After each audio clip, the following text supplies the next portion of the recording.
Hello everyone, welcome back to another video. My name is Matthew, and today we're doing another unboxing video. Today we're doing an unboxing for the Godzilla Kong, the New Empire Shimu. That's right, this is the standard version, not the special version that comes in the 2-pack. We don't have a large knife today because, well, for one thing, I think we actually got rid of them all. No, actually... Yeah, this knife is not going to be able to puncture through that. Not to worry, ladies and gentlemen, because I've got a knife. Really hoping I might actually end up stabbing. Come on. Do I really have to go get a pair of scissors? I don't even have scissors right now. They're packed away somewhere.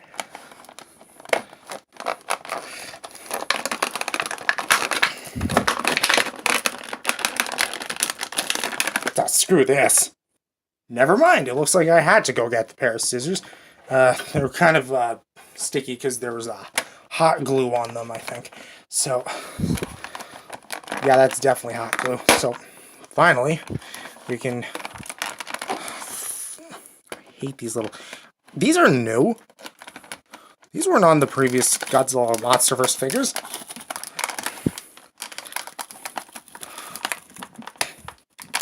What is wrong with this thing? Did Playmates, like, amp up? Oh, you know what, actually. Let's see if I can just open this up right here. I'm struggling to open up a kid's toy. I am so embarrassed. But, how am I gonna get this one out? So, let's just open up the tail. Put that off to the side.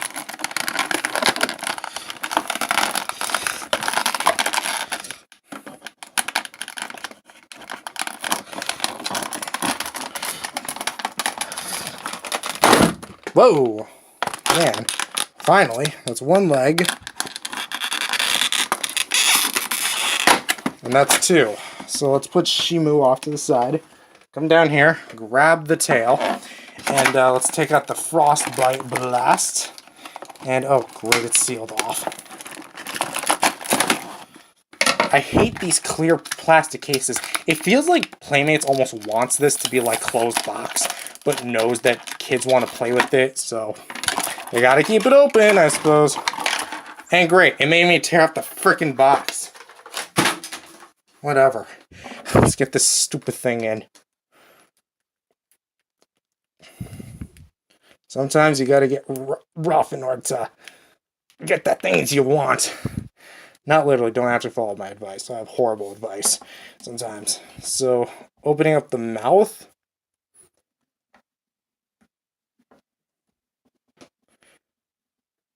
Ooh, that looks really cool. I like that. I like this a lot. Cool new addition to the collection. Hopefully we'll get the other ones soon. But with that being said, thank you guys for watching this video. If you guys liked it, definitely subscribe to the channel. Believe in Jesus, accept Him as the Lord and Savior today. Spread the gospel. And I'll see you guys in the next video. Peace out, everyone. God bless. Hello, everyone. Welcome back to another video. My name is Matthew, and today we're doing a review of the Playmates Shimu with Frostbite. This is the standard release from the single 6-inch variety packs.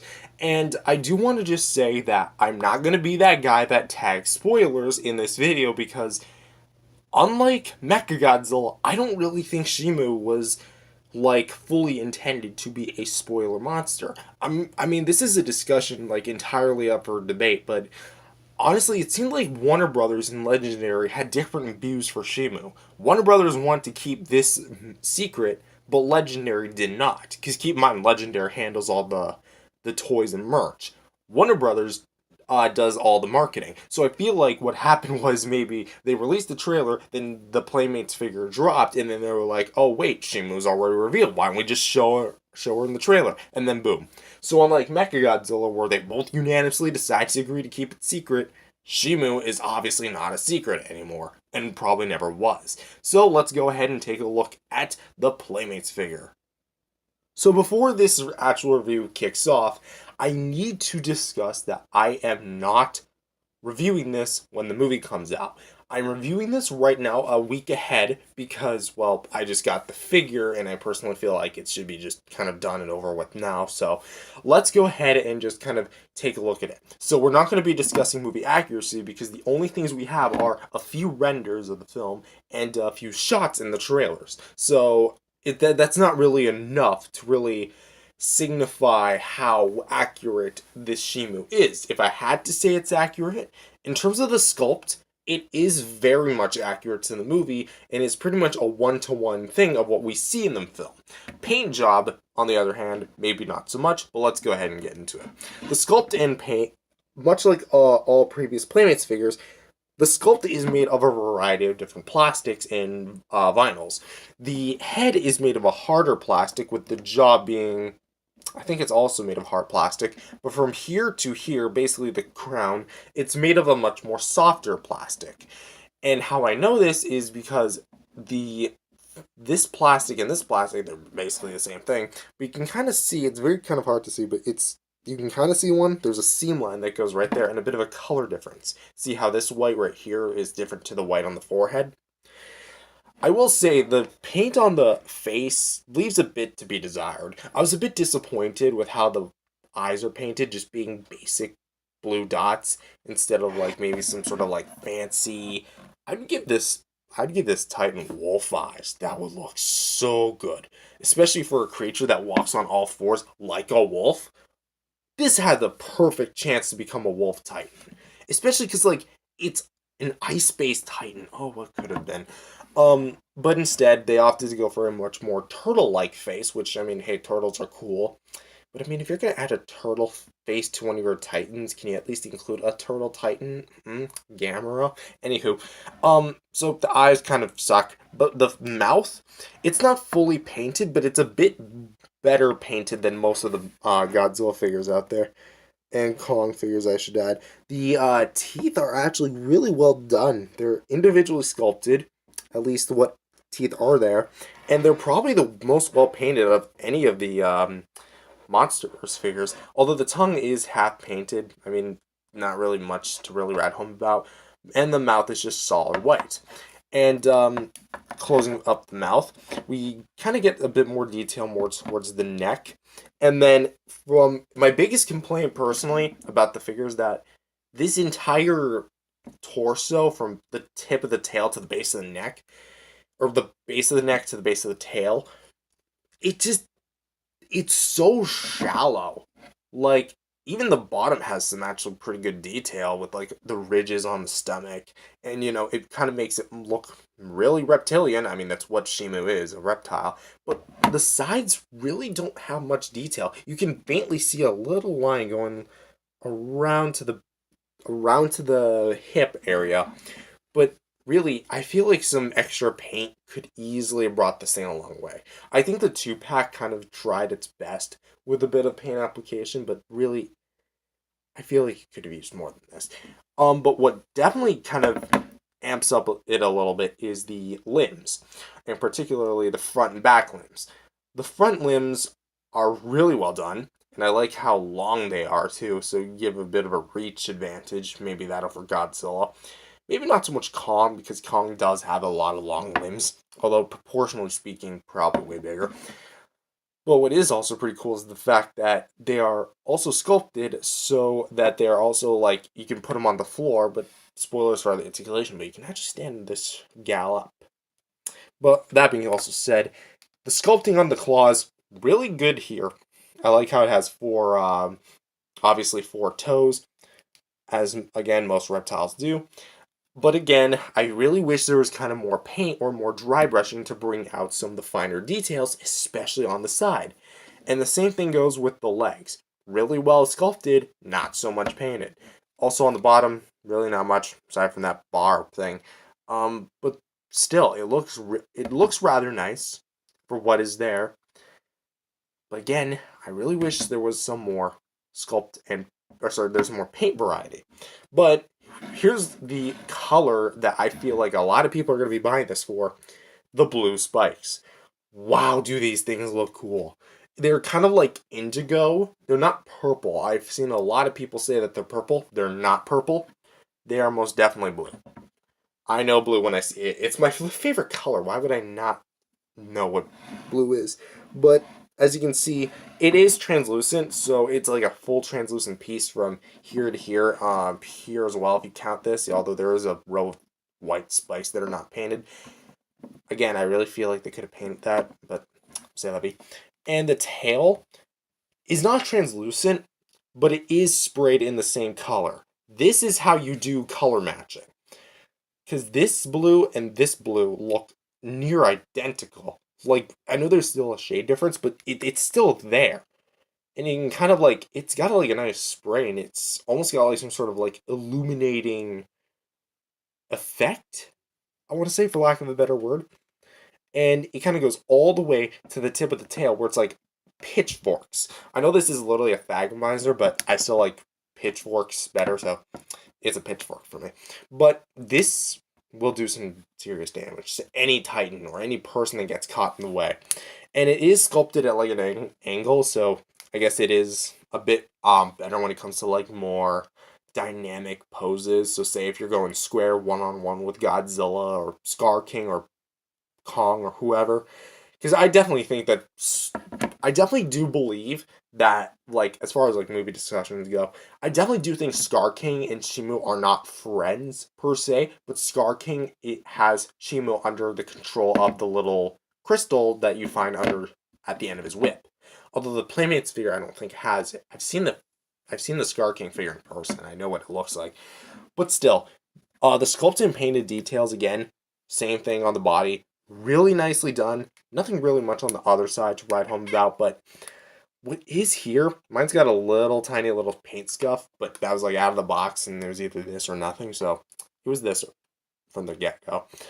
But for what is here, again, looks really rock solid. I love this thing. But that's really all I have to say about the sculpt and paint. I think like overall, from like a presentation type standpoint, it's not the best Playmates has done, but it's a major step up in the sculpt and paint department. So, next segment is articulation. So, what do we have? The jaw. Really well done, honestly.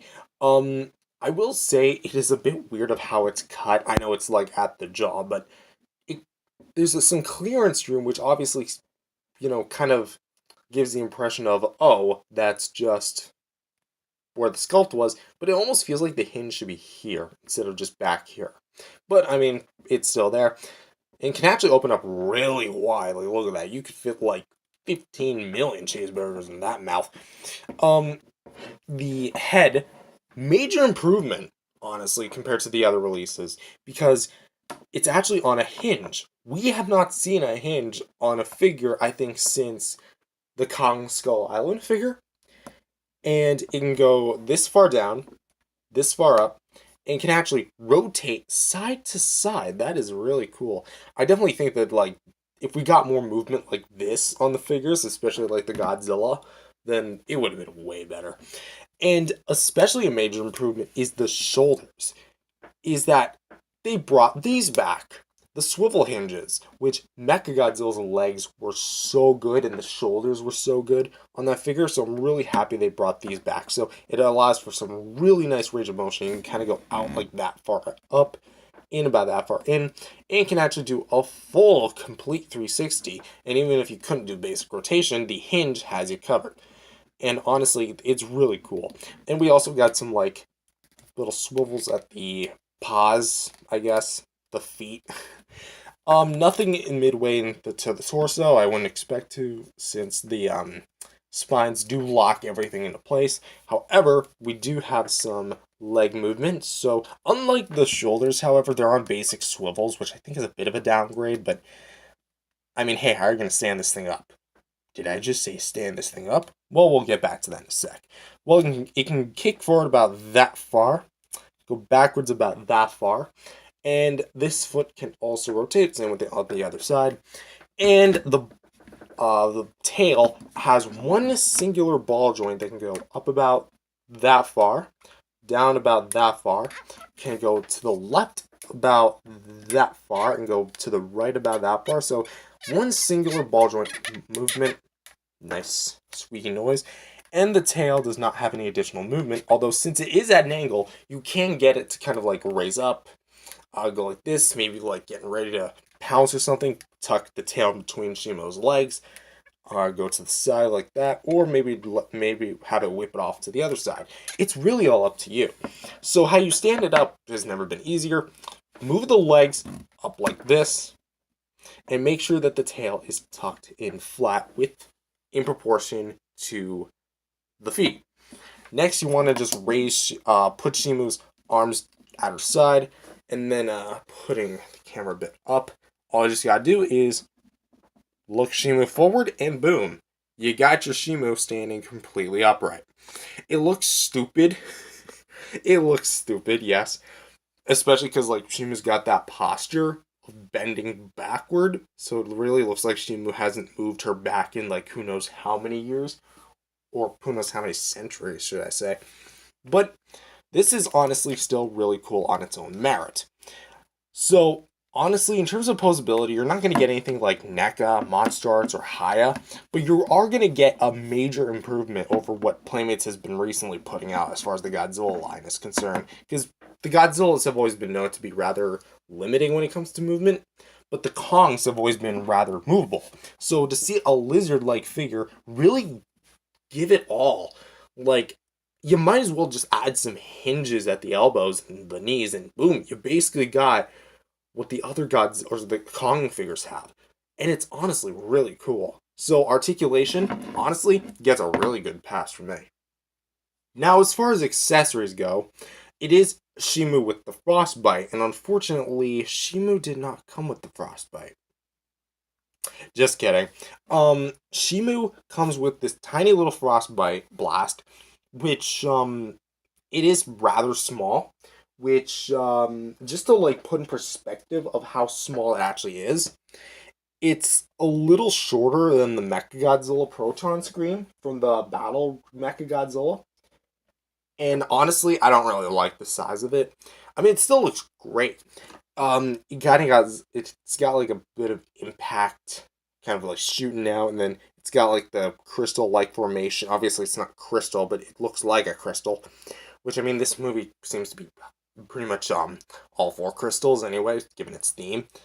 I wonder what purpose the crystals will serve in the plot, because so far we haven't really seen anything as far as like plot goes, aside from Shimu being getting controlled by a crystal.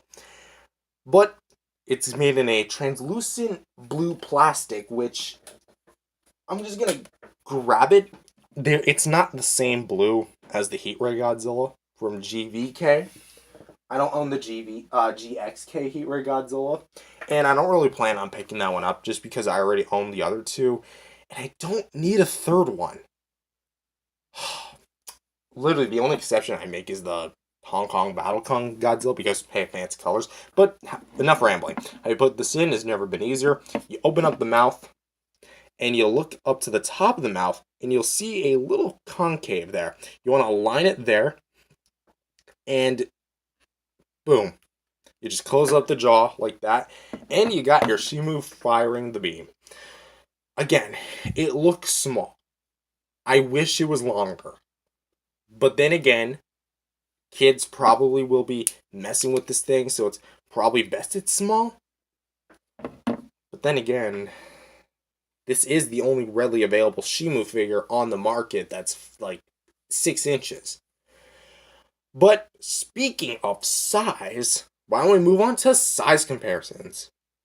For some size comparisons, here she is next to the Playmates, the NECA Godzilla 2014, and the Bandai Movie Monster Series Shin Godzilla, two cult classic Godzilla figures, in I'm guessing everyone's opinion. And I will be doing the size comparisons for Shimu, like this, and standing upright, so let's see. And standing upright, you can definitely see, well, at least let's give a better comparison, that Shimu towers above both of them, which is kind of a surprise, even though Shimu's like supposed to be like way bigger than Godzilla is. But it's like, as far as figures go, at first glance, you might not think Shimu can stand taller than either of them, but it's the truth. And here she is next to some other MonsterVerse figures featuring the Playmates Battle Mechagodzilla with the Proton Scream and the Toys Godzilla 2021 Heat Ray version standing on 4 legs and standing on 2 legs, which, now that I'm really thinking about it, I want to just put this up as a little comparison for myself, since a while back I did this with Mechagodzilla. Oh man, this looks so cursed. 2 titans standing up like humans. And here's the last bit of size comparisons between the Playmates Godzilla vs. Kong Heat Ray Godzilla, the Godzilla vs. Kong with Battle Axe, and the Godzilla X Kong, or Godzilla Kong the New Empire, Evolved Godzilla. Which I want to stress that these are the only 2 GXK figures I have at the moment. And, well, more reviews are coming soon, but there's no debunking this now, who the taller one is. Oh man, if these two, him in his form versus her, like, this is the most powerful. I have a hard time believing this is supposed to be more powerful than this, but this would be a cool matchup to see. So, overall, what is my, overall recommendation for this thing? I honestly, thoughts on it. I overall think that the Playmates Shimu is a really good figure. I think that there's a lot of things that are done right, and a lot of things that are improved upon via the last releases, but I still think that there's some parts of it that are still somewhat disappointing. For example, the lack of paint on the side of it, and I definitely think that the ice breath should have been a little longer. But those 2 issues aside, this is probably the best you're going to get for quite some time. Because this is the only one of technically 2 Shimu figures on the market right now. The second one being from the battle box, the 2-pack with him, even though it's a different version. It's that Shimu has blue paint on the spikes and on the tummy, and the other Godzilla has blue on the stomach as well. And it also comes with like cardboard stock, cardstock cutouts of like crystals and a giant rib cage. That just makes me wonder, who was that Titan? Because if it's bigger than both Godzilla and Shimu, what if it's Shimu's parents? Maybe. But with that being said, it's your choice as far as recommendations go. If you want to pick this up for your kid, I would honestly just get them, like, maybe both of them. Or maybe just get them one of the battle box sets. Because it comes with a lot more for a much, debatably, a better price. Because even though these are like $10 a piece, that's like $20. And you're getting more for your money's worth. All the accessories, plus the diorama, plus 2 action figures. That's a sweet deal. But on its own merit, not comparing it to the battle box set, again, for kids, it's fine. It's serviceable, it's great. For the collectors, like myself, you're probably better off waiting for another higher end figure line, like maybe Toys to release one, or the Monster Arts line, even though all they've just done so far is reveal 2 crummy repaints of the GVK figures, and just slap the GXK logo on it. I know, both of those incarnations appear, but we don't need those if we already got them. But, with that being said, I still recommend it. I think it's a great figure, and I overall rate it an 8 out of 10.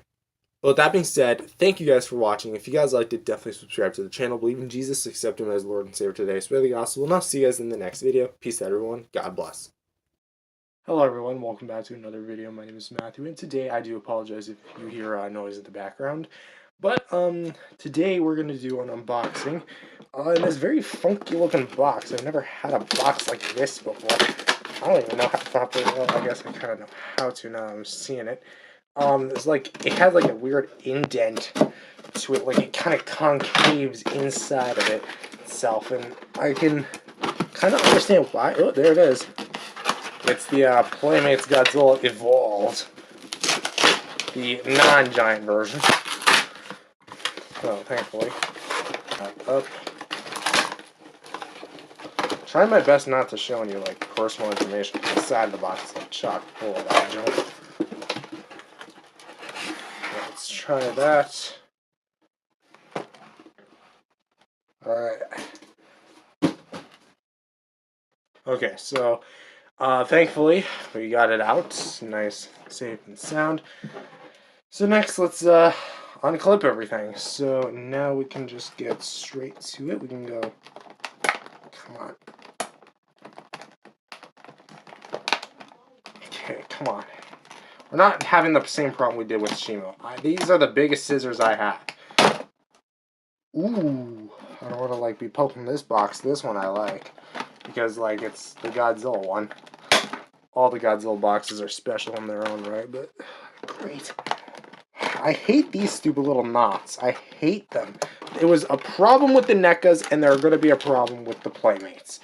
And great, there's another notch I didn't see. How many notches does Playmates think? Just make it closed box. You did it with the 2-packs, just make it with these single ones. They don't even have like any like try-me features. Like they're not the Battle Roar, they're not the Titan Tech. Just put them closed box. I get Creations figures were like that, but at the very least, Bandai didn't overdo it like Playmates did. Like, hot dog. Okay, well, here's Godzilla himself. Awfully skinny. And maybe skinny to a fault, but, you know, we'll see how he does in the movie. So let's go ahead and cut this. I want to find, like, the right... And, you know, screw it, I'm just going to yellow it.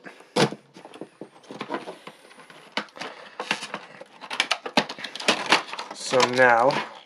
I'm glad that there's no battle damage with these ones, because I've seen a few I've seen a few listings online for like used Godzilla and Kong figures from GBK that have no battle damage piece to them. Oh, don't want to be knocking out over my whole setup.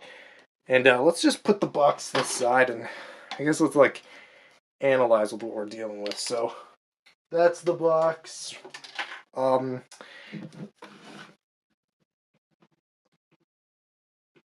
a lot of range on the mouth. I mean, it's reasonable. It's pegging the beak. Actually, no, it's first pegging the tail. And I guess while I'm here, I can confirm that this will be the Godzilla used in the Angry Birds Godzilla show Season 21.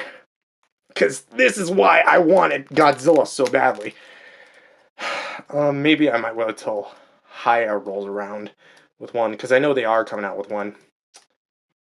Very cool. I like this. I like how like it's so translucent, so red. It's not as bad in person, honestly. On camera, it looks absolutely ridiculous how the transition from here to here looks. In person, it's not that bad. It honestly doesn't. At least your mileage may vary. They don't bug me as much, considering the fact that the 2014 Godzilla they released a little while back. Are those the same eyes? No, they're definitely identical. But, yeah, this is plugging the heat right now. Is this the plug? I think it's the plug. Oh, wow, you have to shove it in there. Okay, so there's the heat ray. Not really a fan of it, honestly. I like it, but I wish it was longer. I kind of wish it was longer. But, here he is next to the big gal of the movie, Shimu. I was originally going to get the 2-pack, but I opted for this anyway. So, with that being said, thank you guys for watching this video. If you guys liked it, definitely subscribe to the channel. Believe in Jesus, accept Him as Lord and Savior today. Spread the gospel. And I'll see you guys in the next video. Peace out, everyone. God bless. Hello, everyone. Welcome back to another video. My name is Matthew, and today we're doing another figure review. Today we're doing a figure review of the Playmates Godzilla Evolved, or Evolved Godzilla. It's an Evolved Godzilla, so Godzilla Evolved, whatever it may have. I'm going to be rather honest. I'm also going to talk about my opinion on the design as we go, since really I'm making like a full video towards the design now that I'm actually holding a figure of the actual design in hand. You know, when am I really going to talk about it? On Matthew Mumbles? Possibly. But really, let's go ahead and talk about this figure, which, let's be honest here, there's a lot of things to say about it. So, first up is sculpt and paint. The sculpting department is rather consistent with all of Playmates' previous other figures, with a variety of different materials used to make it. as the head is made of a softer plastic, the spines are made of a softer plastic, the arms are made of softer plastic, the feet and the tail are all soft plastic, while the legs and the torso itself are all made of hard plastics. But how well does that really conjoin into figure form? Well, let's see. The head is actually pretty well detailed. Like, I'm actually kind of shocked with the amount of detail they were able to put into this thing. Of course, the entire body is casted in a much more bluish, greenish type wash. And on it, or not really wash, it's just more of a dyed plastic, I assume, because it's a lot more colored than that of the previous Godzilla figures that Playmates previously put out. Here at the face, though, we can definitely see the eyes are very much big and orange. And at first, I was a bit put off by it looking at the promotional photos, but actually having it in hand, it's not as bad as I thought it would be. Honestly, I thought these things would be like way bigger. And it's weird that the 2014 eyes have bugged me a bit more than this one, despite the fact that I'm pretty sure all they just did was take the eyes from the previous, or the 2014 figure, and put it on this one. But looking at it from the front here, definitely got a bit of derpage going on, nothing too bad. Teeth are actually pretty well painted. This might be the cleanest painting I've seen on a Godzilla figure since Shin Godzilla version 2. And like, this is actually really well applied. It's not like the Heat Ray Godzilla where it's so mismatched, it's not even funny. Here, Playmates really upgraded and amped up the amplification game, which I'm really happy about.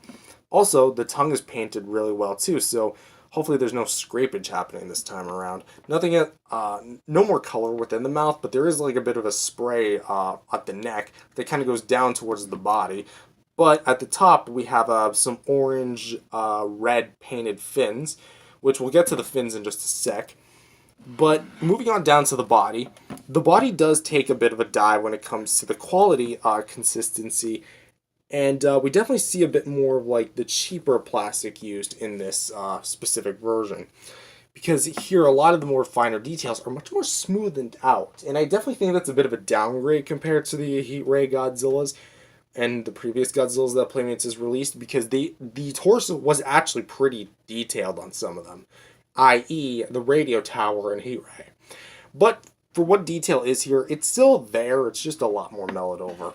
But definitely smoothed out like parts here for the articulation. We'll get to that in a sec. But the arms here are definitely well detailed. Unfortunately, the shoulder spike is not painted, which is weird because the battle roar, I believe, had painted. I might be thinking of the giant. I'm not sure if the battle roar had any painted spines like that. But the complete underbelly is made of a kind of like an olive green spray and looks really nice. Also, both of the hands are in fact painted that same olive green color, and unfortunately, again, are not painted on the spines or the shoulder spikes. But again, the detail on the arms are really well done, and I gotta applaud Playmates where it's due. Same thing applies to the legs, which are a lot skinnier than that of the other Godzillas, but still looks rather fine on its own. The detailing, because I feel like it's a bit more compact as far as design-wise, the detail's a bit more cramped together, and kind of makes it pop. So I guess you could say it's kind of like an advantage of sorts, maybe. Really depends on what your mileage is. But the feet are also painted the same olive green, which I do appreciate. And of course, it's in that standard walking position with one toe a bit bent up and the other toe, completely flat on the ground. I don't know why Playmates does that. Like, do they think that it makes it more dynamic? It does, but I don't think that's why some people want to buy this, because people want it kind of basically posed. But I mean, the posing is actually kind of cool. Again, reminiscent of that of him on the aircraft carrier. In fact, you can kind of like recreate it almost like him like reaching out to get Kong before he gets like his face completely smashed right back. Which I do think he does get punched in the new movie. I mean, of course he can get punched because he keeps messing with the big ape. Of course, the big ape is gonna lose, but who cares? And of course, let's go ahead and actually, let's talk about the tail. The tail is actually, again, really well done. And this entire piece is made of just flexible rubber. And does have a bit of flexibility to it, even though it's not really supposed to move. Aside from, well, certain joint. But from here to here, it's entirely sprayed, which I need to commend Playmates, because that is also an immediate upgrade towards their original tails, where they just did a Bandai and stopped right midway. However, it also has a bit of, well, it's very minor and more like a minor nitpick, but mine has a bit of excess plastic more towards the tail tip. Like right where the tip of my thumbnail is. It's getting blurry as I go in. I don't know why it's doing that. But for what is here, and for what I think like the tail has to present, it's a long, nice tail, and especially like you got like the nice fins, and also goes without mentioning the Thagomizer. Was pretty mixed when I heard about this, but honestly, it kind of grew on me, and I'm kind of glad that it has something to kind of complement itself to what Shimu's Thagomizer. But that being said, I also think that the spray is a bit on the more one-sided, because you look at it this way, and you definitely see a lot more gray areas, or green areas. You look at it this way, and there's a lot less of them, which kind of leads me to believe that they only did one spray, and that was it.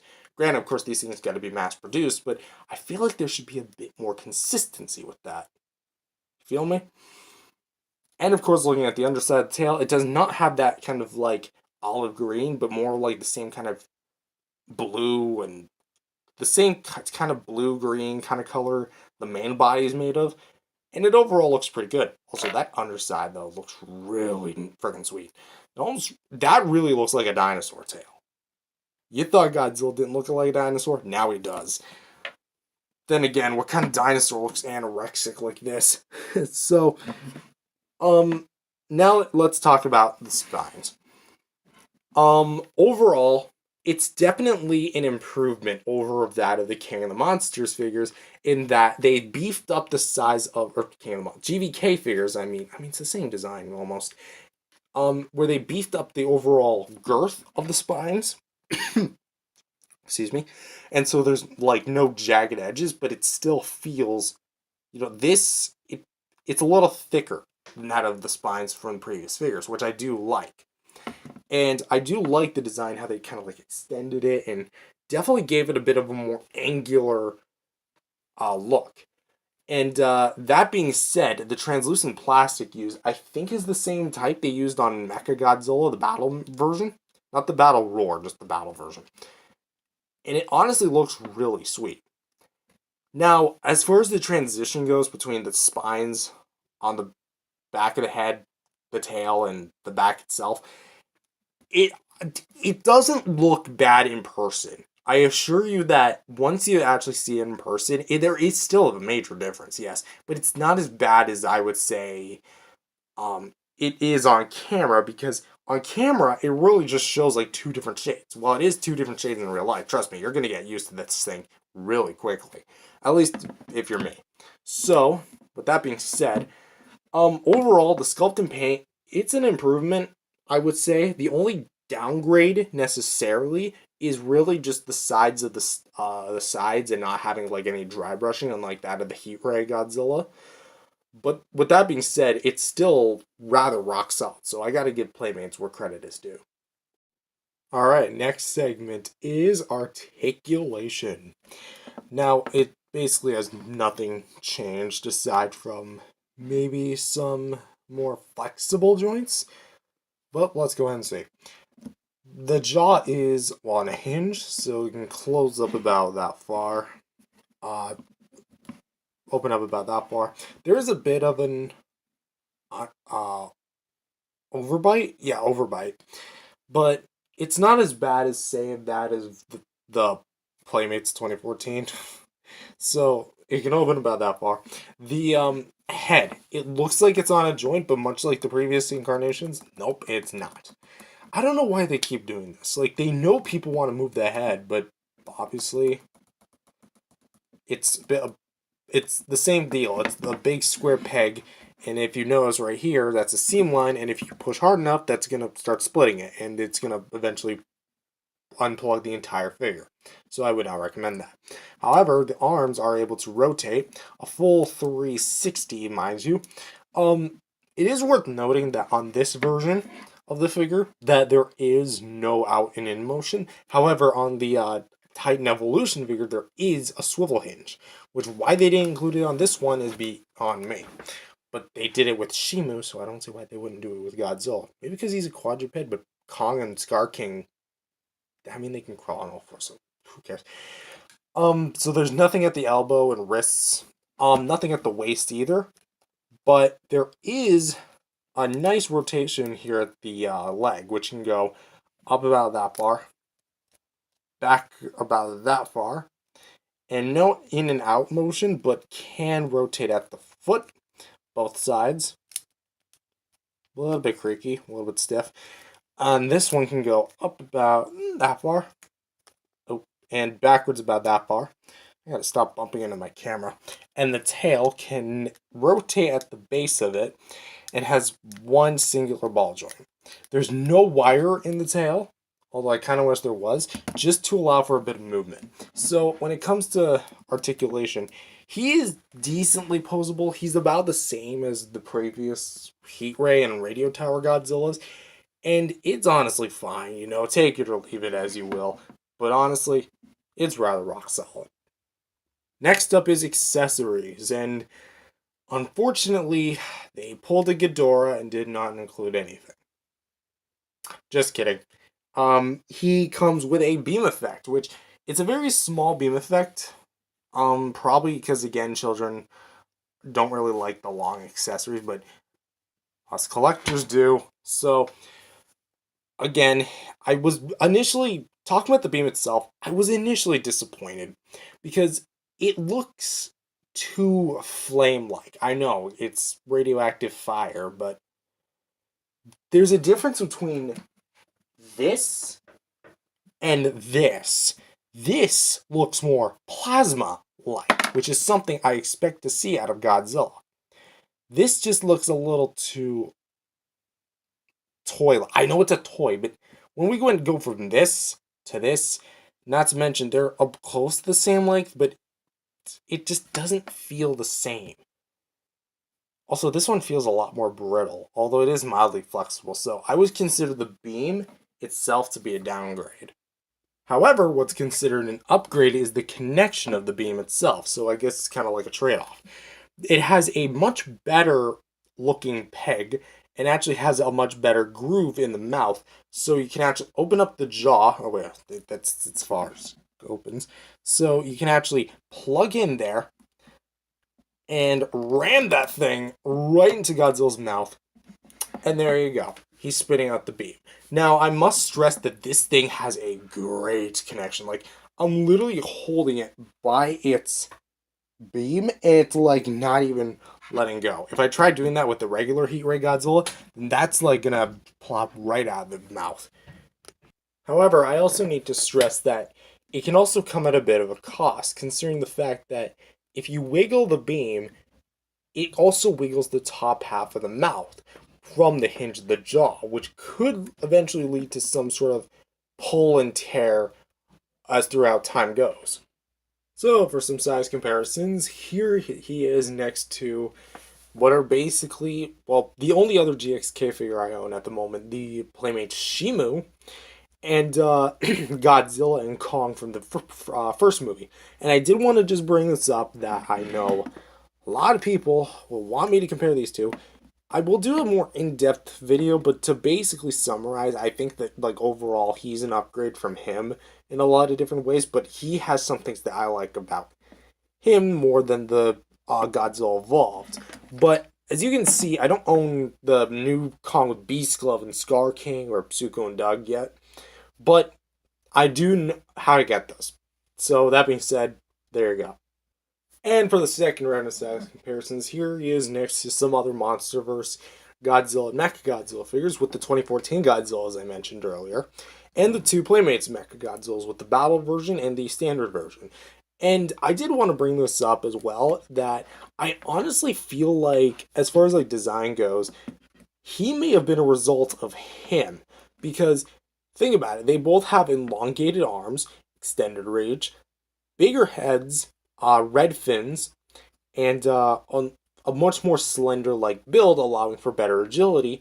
And they both have some sort of weapon at the end of their tail. Of course, organically, there's no way you can really replicate this, so I guess this is uh the best way to go as far as like organically recreating Mechagodzilla. Obviously, you're gonna have something else to really counter the beams, or sorry, the missiles. But as well, I wanted to bring up the eyes on the 2014 figure, as I personally am believing that they definitely took the same eyes from the 2014 figure and put it on the new one.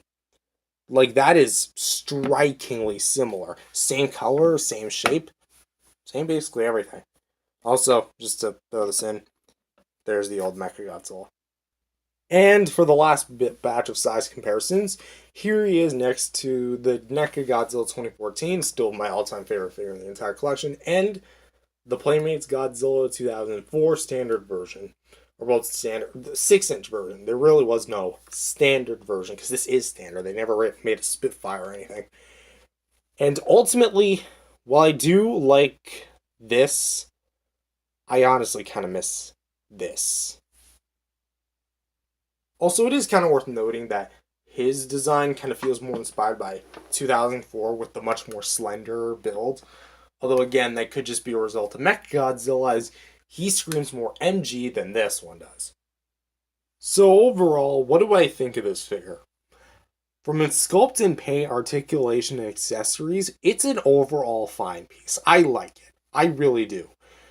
And ultimately, this might be like the best Playmates Godzilla that we've gotten in a long time. Because while I do like Playmates Godzilla figures, they're just not my core of tea. You know, it's cup of tea. Core of tea. That's a new saying. It's just not my core of what I really want. I like hyper articulated figures, which is why I was so into NECA, but at the same time like them kind of as cheap as possible, which is why I didn't like Monster Arts.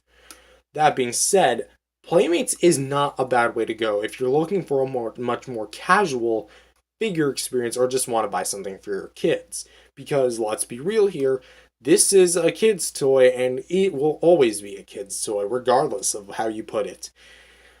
But I also just want to say that if you're looking for a Godzilla Evolved, like, you must have one right now in your collection, this is probably your best way to go. Because the Titan Evolved, again, that's like a kid's gimmick toy, and the giant one probably ain't doing anyone any favors unless you want just a giant Godzilla. But then again, you can just get the RC Godzilla, because that has like better sculpting and better detailing. Maybe not so much posability, but that's an RC. But it is also interactable. But with that being said, that's my personal recommendation. I like it. Overall, I rate it 8.5, I'm going to say. I like it a lot. But with that being said, thank you guys for watching. If you guys liked it, definitely subscribe to the channel. Believe in Jesus, accept Him as your Lord and Savior today. Spread the gospel. And I'll see you guys in the next video. Peace out, everyone. God bless. Hello, everyone. Welcome back to another video. My name is Matthew, and today we're doing an unboxing for the Playmates Zuko and Titanus dog. Yes. After so much time, Doug finally has his own figure, and so we're officially going to get this right on the road, and we're going to unbox them both. I find it interesting how Doug, I've already watched the movie too, so, it is spoilery, but I mean, I'm not gonna say anything as far as like, come on, it's right there. I'm gonna be spoiling the movie throughout this video, so if you don't want to, like, hear about it, so I suggest you click off. There's Doug, and let's get Zuko. A little bit of splatter there. Alright, next, let's go ahead and cut open the torso. I still hate these new ties that they gave Zuko and all the other Titans from the movie. I don't like it.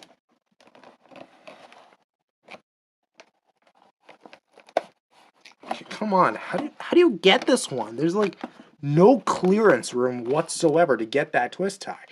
Alright, you know, I'm actually going to go for the arms. Then I'm going to pry them open, see if I can actually... I hate smaller figures.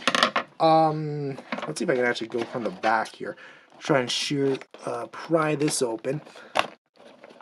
And then cut from behind. Ooh, you are smart in a lot of ways. Oh, here comes the rock. Let's keep that up. Actually, can we just pull the entire thing out? Maybe not, because there is a bit of a... There's another tie. I'm sorry if you guys can't see it, but...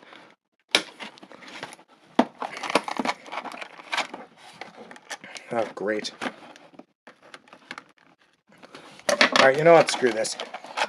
Okay, on 3. 1, 2, 3.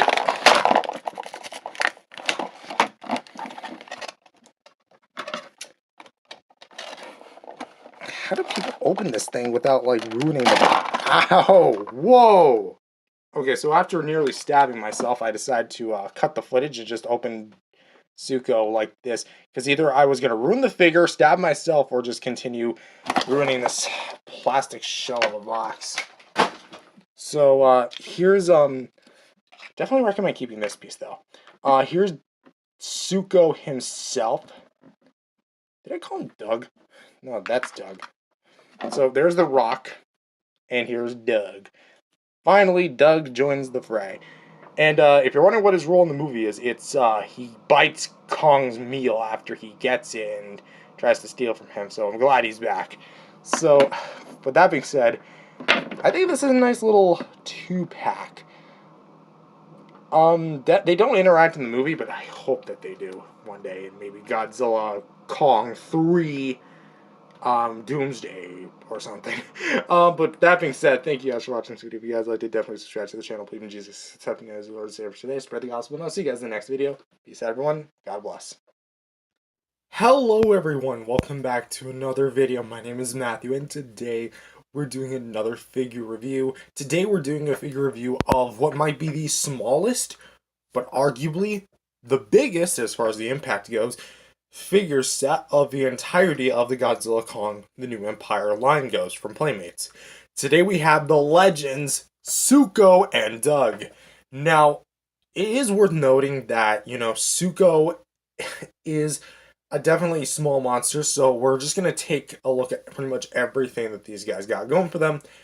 And we're going to be taking a look at Zuko and Doug as individual figures, so, because I mean, they are individual figures, the only accessory comes with the rock, so let's just get into it. First of all, we're going to look at Zuko, which Zuko is definitely, again, the smallest main character of the film. Yes, I know Doug does appear in the movie, but merely only as a cameo yet again. Really wish he would have had, like, more plot significance, you know? Maybe, like, Zuko rides him into battle or something. That would have been cool. But, Zuko here is definitely the most simplistic as well. The overall sculpt and paint is really well done. And obviously in the movie, he's like kind of like a reddish-brown type color. But obviously for the face, they've got like a bit of a gray spray. Kind of goes on the face a little bit. Not really on the ears, surprisingly. I mean, it's definitely prominent on this ear more so than this one. So I guess there's like a slight off-color balance. So maybe like in the factory when they were spraying it, Zuko was looking... They sprayed it at like that angle. But it still looks nice. Here we have the eyes of Zuko. I can't remember in the movie if they were green or not. But these eyes, I honestly don't really like them. I know, they're big, they're cartoony, but that's exactly my problem. Because all the other monsters have smaller eyes. And I know it's going to be because Zuko's a small figure, it might be hard to paint the eyes. But this just looks way too cartoony for my liking. This looks more animated than the other ones. And honestly, the fact that it's permanently looking towards the right, because it is Zuko's right. You'll move your eyeballs this way, you're looking to the right. It kind of makes posing a little less enduring. So we'll talk about that in the articulation. But aside from that, it is at least applied really well, and it's probably the most well placed of the eye decals. Also, the scar on the eye, really well done. A little paint of what is that? Gray. There we go. Heart's focus in there. Stomach is made of, kind of similar plastic. Not really much to go off of. The fur detail is actually really well done here on Suko. I like it a lot. Also, you can kind of see some the abs right there. I mean, not abs, but certain part of the body that I'm pretty sure all primates have. Here we have the arms, very small but very lanky in proportion. And I'm really glad that like they are this length because in the movie, Suko uses his arms to his advantage against his opponents. So when this guy grows up, probably in Godzilla Kong 3, you're gonna see this guy a little bit older, maybe like a teenager or something. Um, Obviously for the hand, it's painted gray. The same color as the face, but it's still gotten like kind of like a grippy or like a rest, kind of like a neutral resting to the side position. So it does look pretty good. Not much to go off of individually, not individually sculpted, but you can still make out the individual fingers, 4 in all, 5 if you count the thumb. I still kind of find it stupid how we don't consider the thumb to be a finger, despite the fact it behaves exactly like one. Um, and as for the legs, little stumpy little things, nothing too much to write home about. Again, we've got some painting on the feet. Mine are a bit mismatched. There's a bit more paint on the left foot than there is the right foot. But for what is there, those are surprisingly some long toes. Like, I'm very surprised at how long of toes Zuko has. Because aside from, like, the movie, this is our biggest shot at, actually seeing Zuko, at least in full potential. So, as far as that goes, in the back, nothing at the back at all. Pure, I don't think anything's rubber. It's all hard plastic. I could be wrong about that. Yeah, it all feels kind of hard and rigid to me, which, I mean, hey, take it as you will. But, that wraps up the sculpt and paint department on Zuko. What about articulation? Head is on a swivel, so there's no ball joint, although it looks like there is. Trust me, there isn't. That's literally just the joint wobbling. Or maybe there is, and it's just really limited. But comfortably, you're going to get a rotation. Can go like 360 if you really want to. Shoulders can go up about that far, down about that far. Can rotate all the way around because they're on swivel hinges. Elbows are also on swivel hinges, so you can kind of bend in about that far. And you can actually extend about that far. And notice how there's like a bit of a sculpted in groove. So when you bend in the elbow, or bend out the elbow, it'll stop it and not make it look like this, where it starts sinking back in and just looks completely broken or disproportionate. And the wrist is also on a swivel. I was really surprised about this. They didn't have to do it. And I mean, at Playmates quality, you'd think they wouldn't have done this, but they did. There is a waist swivel, which again, I was also completely not expecting. Because Scar King, I believe, is the only other one in the line to feature some sort of waist movement, and that's on a ball joint. So, I'm not asking for a ball joint, but if you're gonna give us waist movement, please, Playmates. Alright, I'm being a bit greedy. Standing out the arms. The legs can go forward about that far. Backwards about that far. Not much movement because of the butt as far as like backwards movement goes. But if you actually angle it this way, you can kind of get like a little bit of a split movement, and then you can kind of make him sit, which I think you'd want him to sit because of all the scenes with Kong in the film. We have a hinge at the leg, no swivel this time, but much like the elbow, there is a sculpted in knee groove, so it stops it from bending at a certain point, and feet swivels, which again I was not expecting, but again I'm happy they gave it to us. Which I think, aside from the lizards, Shimu and Godzilla, that this is the only other one to feature, elbow swivels, or sorry, feet swivels. Now, time to talk about accessories, which the only accessory Zuko actually comes with is the rock. And notice how I have a bit of a plastic shell. That's actually from the packaging, but I need to stress that if you open it, you're going to want to keep it just so, like, it has something to rest on. The reason why is because, taking a look at the rock here first, it is just a basic rock. Playmates probably took the mold off something else. Let's be real here. Because it is easy just to copy off a rock and extend it. But, Zuko can hold it, but, like, it's not a whole like fit as far as like, yeah, there you go. There's the rock, but it's not really, it doesn't click in place and it's very loose. I got to imagine that maybe they're planning to make like a Suko. Oh, that would be cool. Playmates, I'm giving you like a good idea for a new figure. You know those mega figures? Make it so Suko has a rock and like he catapults that rock away. So like maybe he uses like his torso, then he yeet, throws the rock right away.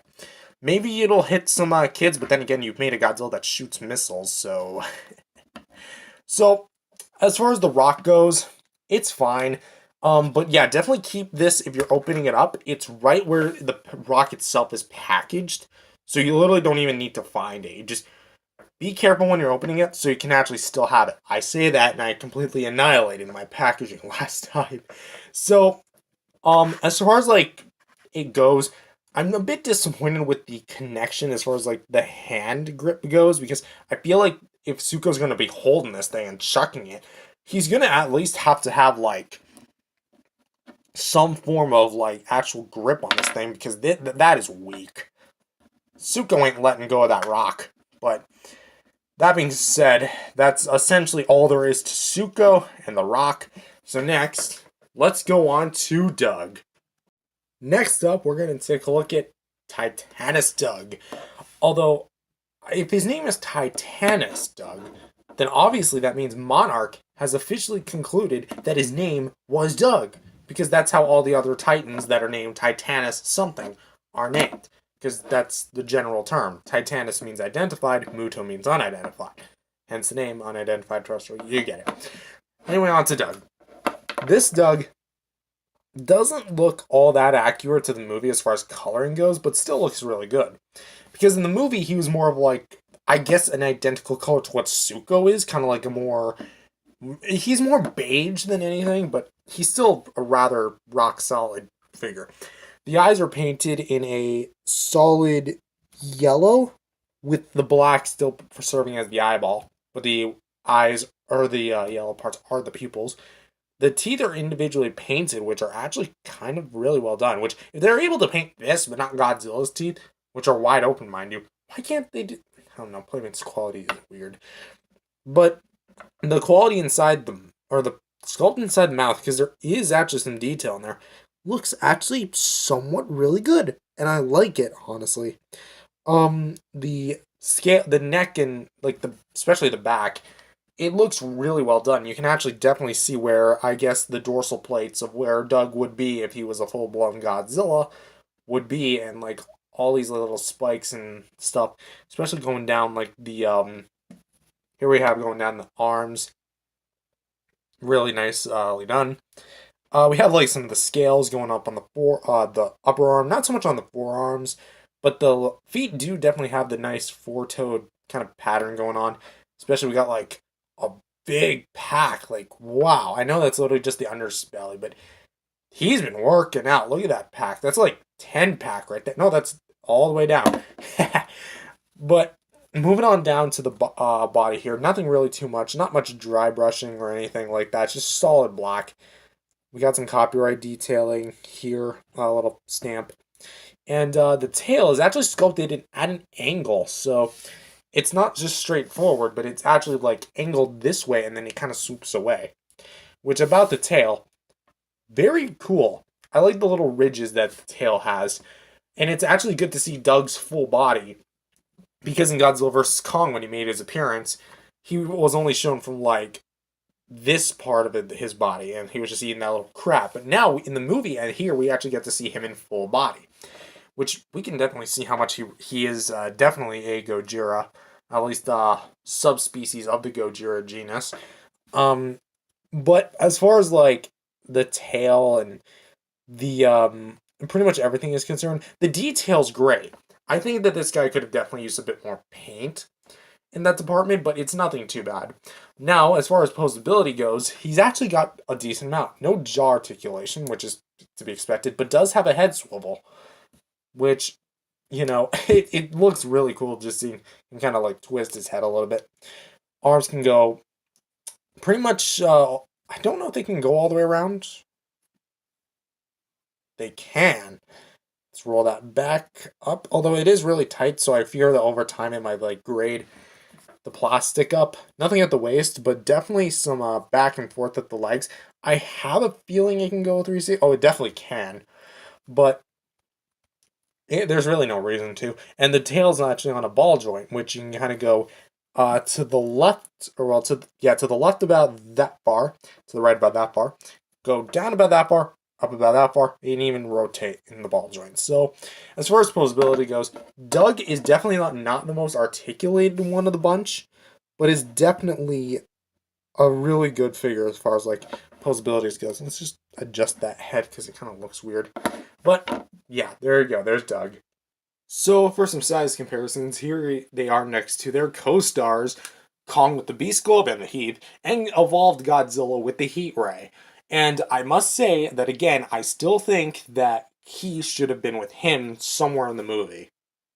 And for some more size comparisons, here they are next to their enemies in the movie, which we have Suko, Shimu. I mean, the two sound similar. Suko, Shimu, and Scar King, which I think it's unanimously clear these two are practically mortal enemies given the fact that he killed his biological dad, so...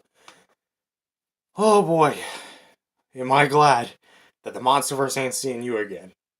And for the last bit of size comparisons, here they are next to the mechagodzilla 2014, still my all-time favorite figure in the entire collection, and the Playmates Godzilla 2004 from the Toho Classic series. And so, for the Suko with Titanis Tug set, what do I think of it?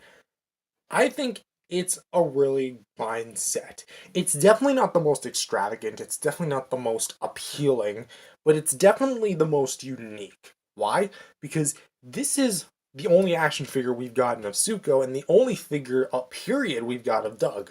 Doug has not gotten any official merch, at least I don't think he has. So to actually see a figure of him from Playmates in the new movie, probably because he has more of a significant role this time around, it's so much better this time around. And as for Suko, U2's and Funko made a plushie and a Funko Pop respectively, but really, I don't think anyone's going to be super clamoring about those, probably aside from like hardcore U2's collectors or something.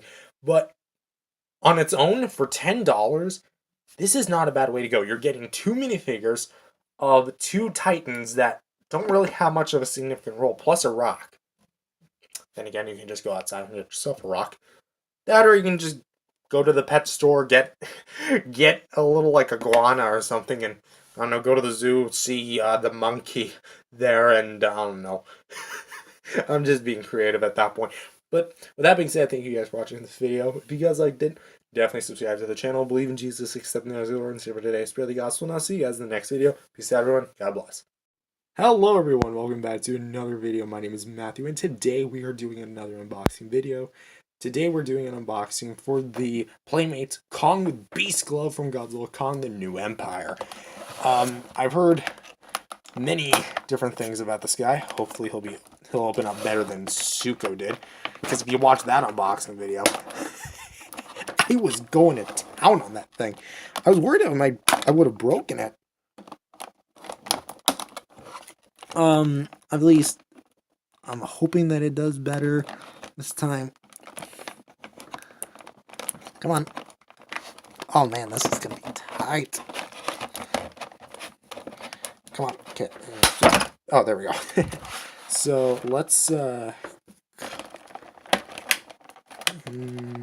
do we, let's get Kong out of the package. Oh great, there's still one more zip tie. Well, not zip tie. They're not exactly zip ties. So here's Kong. He's got some decent weight to him. This is something I heard. I heard he's way heavier than the other figures, which is weird.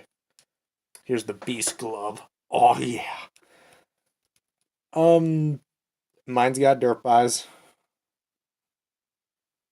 That's probably not looking good. I'm sorry. It looks so stupid.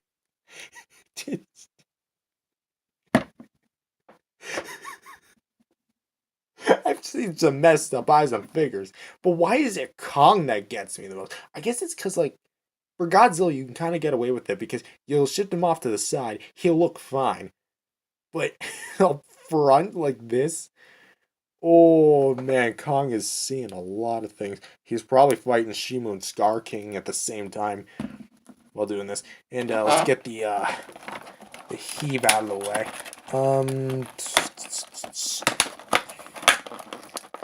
Come on. I don't want to. You know what? I already have a bunch of these things. That's fine.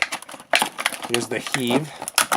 Which, spoilers if you have not watched the movie, but I'm going to be talking about them anyway.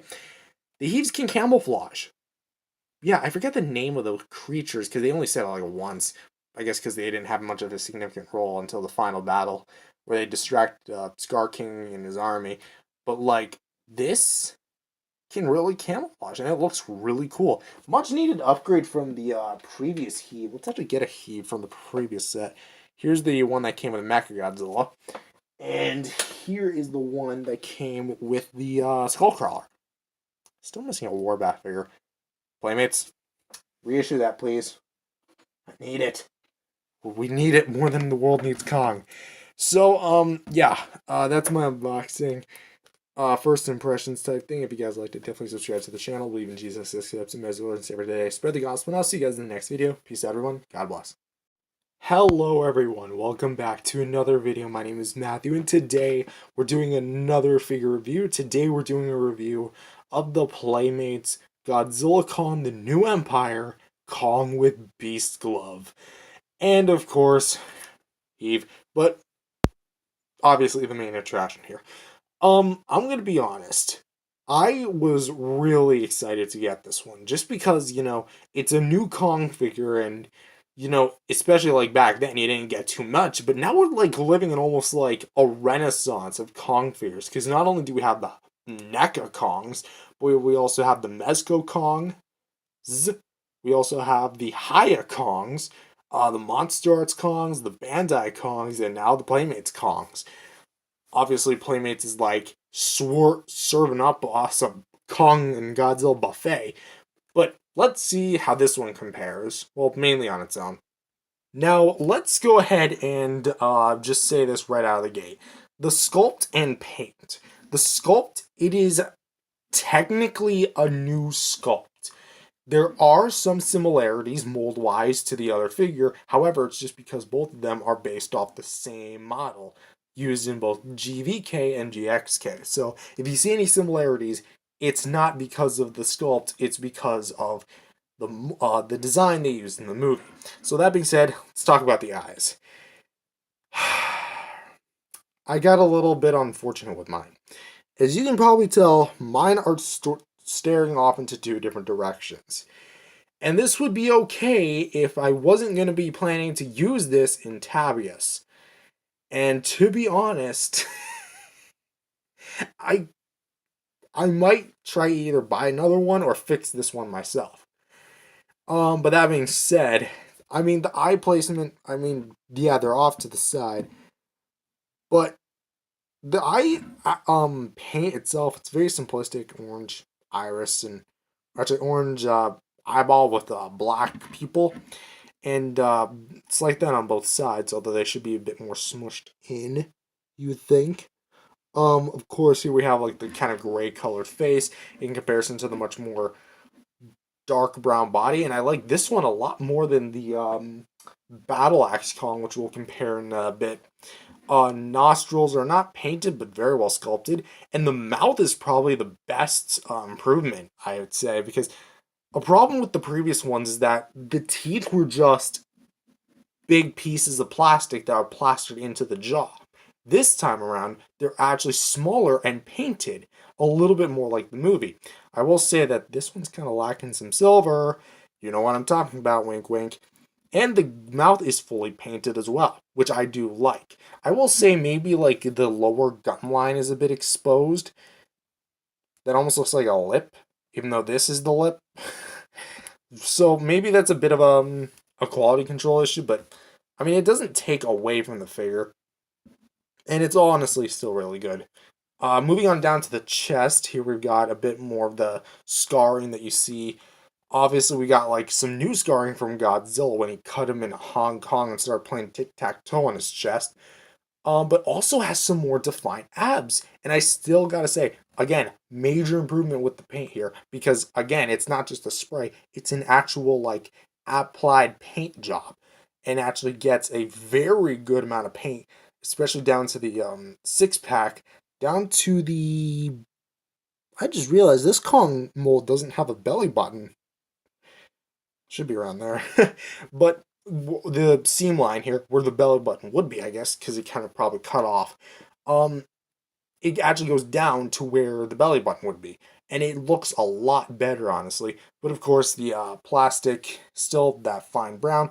And I still like the fur pattern they chose. And like the detail of it. Like this feels, obviously it's not going to be made of fabric like the flocked Funko Pop of Kong from 2021, but this is going to be a lot. It looks more like fur. Okay, by comparison, this looks more like what we see on screen, and I love it. And again, there's no sculptor or painting, but apparently in the film, I know this, not just apparently, but Kong actually has a big scar back there.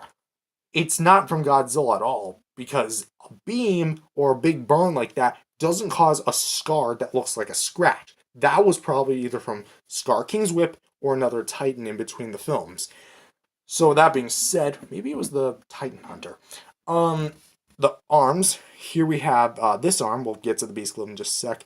There's no battle damage this time around, so it the hinges are all exposed. But on the bright side, they have the improved mold actually seeping through a lot better on this one, and it's a bit more glossy.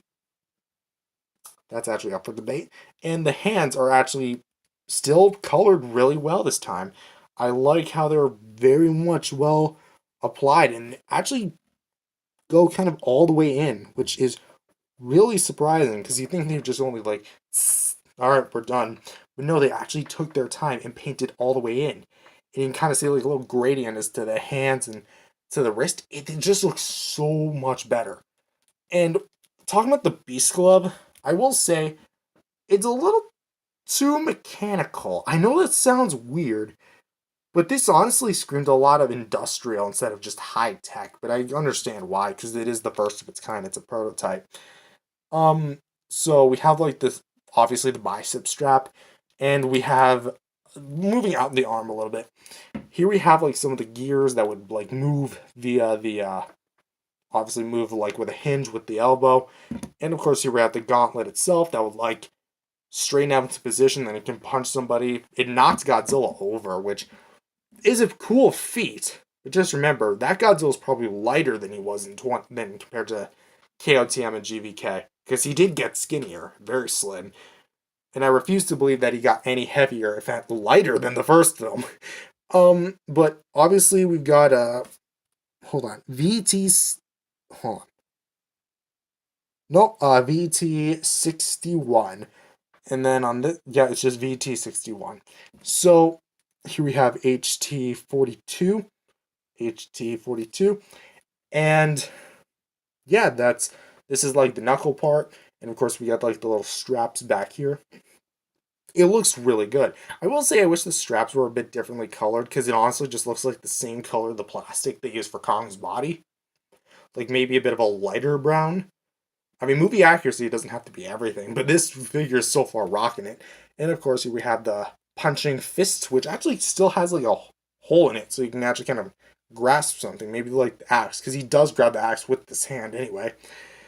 I wish there was also maybe some like red application on the hand, because in the movie he does get his hand frostbitten, not burned, but frostbitten, to the point where his hands and nerves are like all crumpled up and everything, and he needs this in order to get that new adjustment.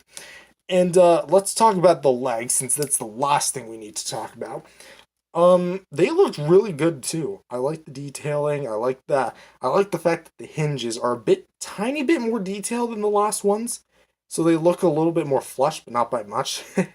But again, the fur pattern, the fur detail, it still looks really nice, and I like how well it's Monkey Booty. I still love how well it's just applied. and just molded in this way.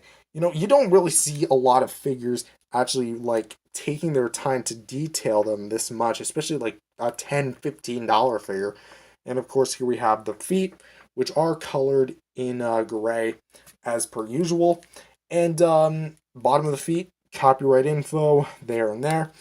And yeah, that is about it for the sculpt in paint. Honestly, I honestly think that this is a major improvement over the Battle Axe Kong, but we'll compare them in just a bit. Next up is articulation, and it's pretty much the same song and dance we've seen before, but there are some changes regarding it, and let's go ahead and talk about it. First of all, the head is on a swivel. However, it is a bit more tight when you get to here.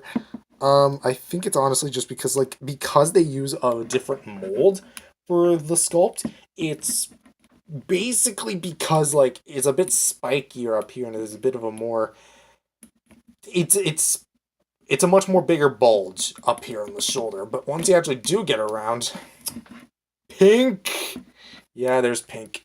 That's only just the piece of the mouth like in there. It does look like he has up and down movement. Trust me, he does not. That was only exclusive to the Kong Skull Island figure from a few years back, not the Ferocious Kong Skull Island. Here we have swivel hinges at the shoulders, so you can go up about that far, down about that far. You can pretty much rotate all the way around, and can actually kind of shimmy in there.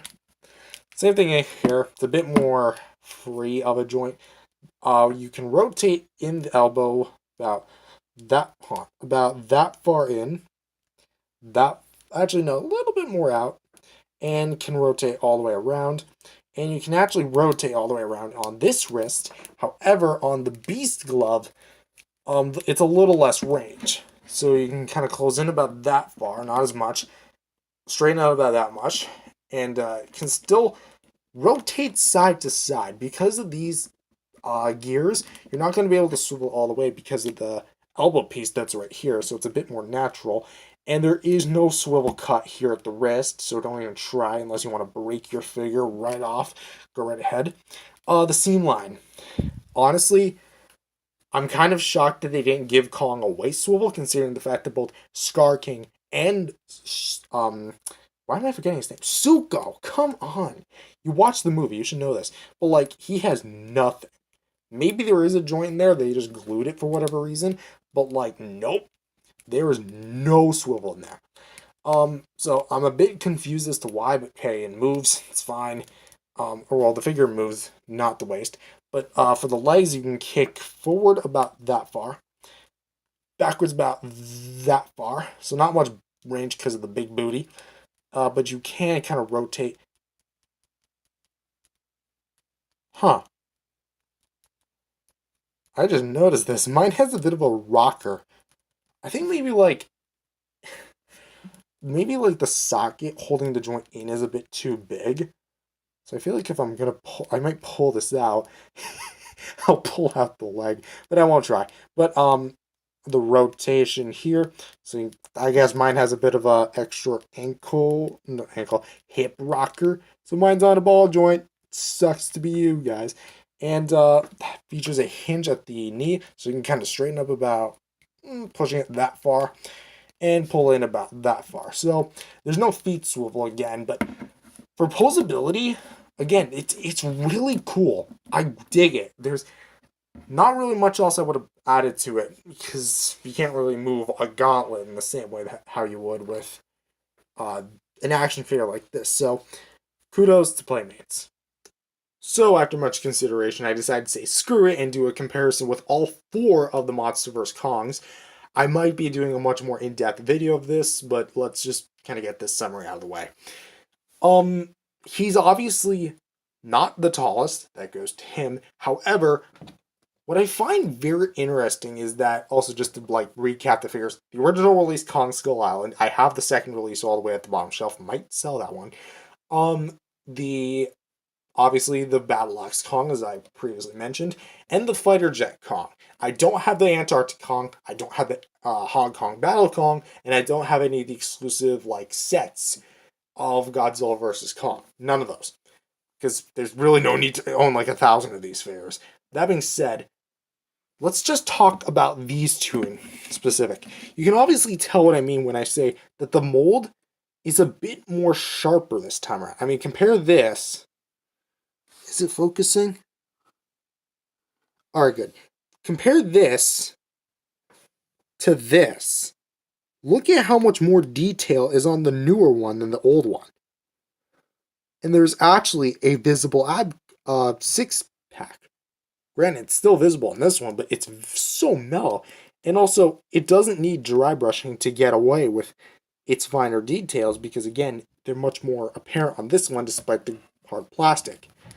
And you can even see the teeth, again, what I said, whole pieces of plastic, actually somewhat accurate to the movie.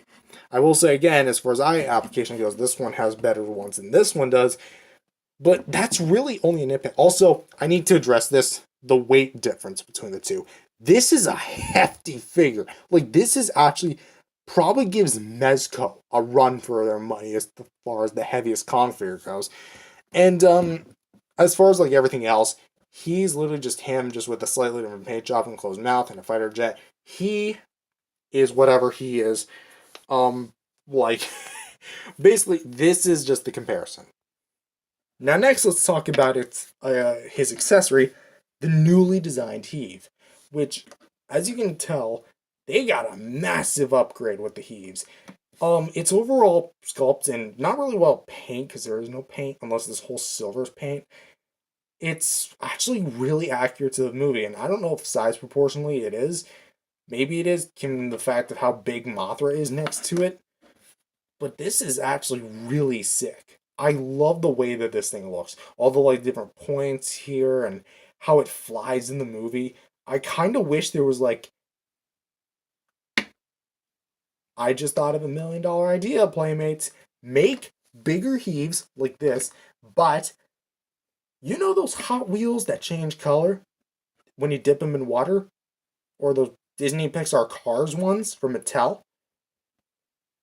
Do the same thing, but with the heaves. Again, they change color in the movie. That's like $1 million idea. And I'd like a bit of royalty and mail every once in a while. But yeah, this is essentially what's on the bottom. It's not really much on the bottom. But as far as accessories goes, I think I still like the Kong with battle axe one a bit more, because that actually came with a battle axe, which was akin more to the character than a heave is. But just for some more comparisons, here this heave is next to the previous two heaves that we got from Playmates and the radio tower from Godzilla, the radio tower Godzilla. So we have the one from Mechagodzilla and the one from the Skullcrawler. And as you can see, kind of these two in specific, what a difference in 3 years in continuity, because GVK takes place in 2024, and I believe GXK is supposed to take place in 2027. I don't know why they keep skipping years and don't just do the following up a year.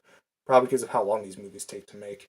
So for some size comparisons, here he is next to his other monkey co-stars in the movie, Zuko and Scar King. And I'm just going to say this.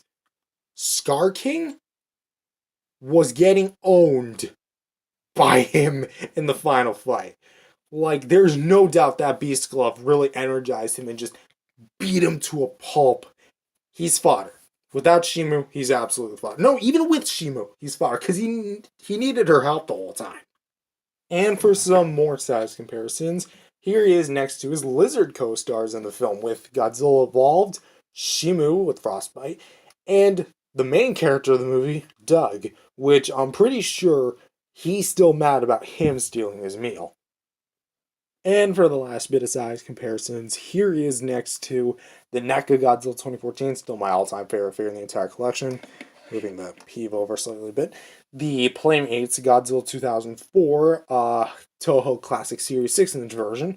And because I brought him up earlier, the Mezco King Kong of Skull Island, based on the novel. And when I said this guy was heavy and gave Mezco a run for his money, I was wrong. This thing still weighs like a brick. Like, if I compare the weights of both of them, granted, he still has some weight, but the Mezco is just heavier on all accounts. Probably because it's also like the bulkier figure. Granted, in terms of size, they're about the same height. But remember, he's hunched over and he's got like way longer arms and is made of a much harder plastic and is big girthy as far as design goes. So Mezco's clearly the champion when it comes to the heaviest Kong in the collection. That is if I don't count the Funko Pop or the 11-inch figures, because I haven't actually weighed those yet. So, what do I overall think of this figure? My final thoughts is really, this thing is worth it. I will say that there's a bit of issues, especially with my QC issues about like the eye placement and how there's an obviously cut waistline, but there's no articulation there, despite the fact that you gave the two other primates in the line, Zuko, which is a significantly smaller figure, and Scar King, a significantly thinner figure, both waist joints. Granted, one's a swivel, one's a ball joint, but Kong could have really used that because he does hunch his back, like say when he's like getting his axe ready to like, do some incredible poses, and that's the kind of action you want. But that being said, this Kong is still rather rock solid. And to my knowledge, this is the only 6-inch Kong Beast Glove figure we have on the market right now. Because Monstarts has not made one yet. Hiya Toys most likely is making one, but not revealed it right now. And Bandai, actually no, Bandai has one, but who cares about the Bandai vinyls when you have this, a literal $10 figure that also has this. I might be dunking on Bandai a bit too much, but at least Playmates has a new mold for theirs. Looking at you, Bandai. But you know what? Bandai and Playmates, that's like a whole discussion for another day. But honestly, pick this up. That's what I like about these things. They're super cheap, they're super affordable, easy to make, easy to buy. Go to your Walmart, go to your Target, go to your Toys R Us if your country still has it, because I know it closed down in the US quite some time ago. But apparently it's making a return. But you're also getting a pretty cool little heave. I will say that it should have came with the axe, especially because it says axe on the back of the box.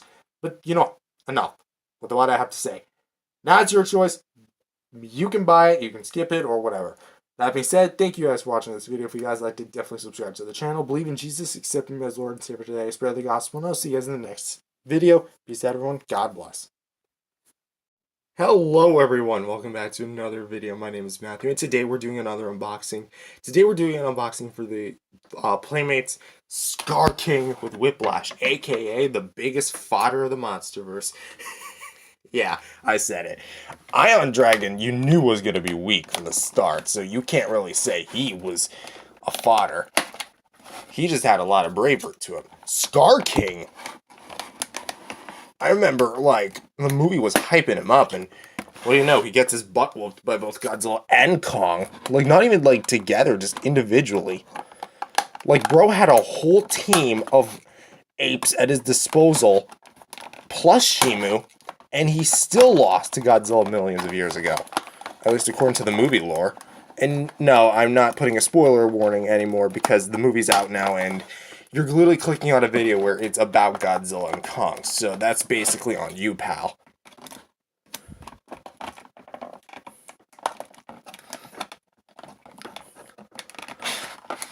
Oh, crap. This one's a little tighter because Scar King's body is much more slimmer than that of Kong's and Godzilla's and everyone's.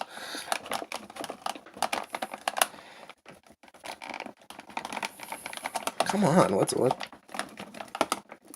Whoa, okay.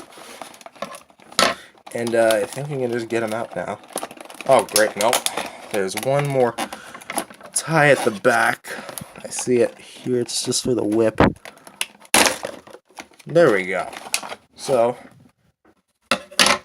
he comes with his accessory already attached, which I like. Wow. This is not what I was expecting. This is actually really cool. I was considering getting the 2-pack set, but unfortunately my Walmart didn't have it. Although they did have the Godzilla and Shimu one. But by that time it was already too late, so. Very articulated. I was not expecting Scar King to be this posable. Kind of wish he had some foot swivels. You know, I wonder if there's like ever going to be a time where someone like buys this for the. Oh wait, hold up. I forgot. There's one more.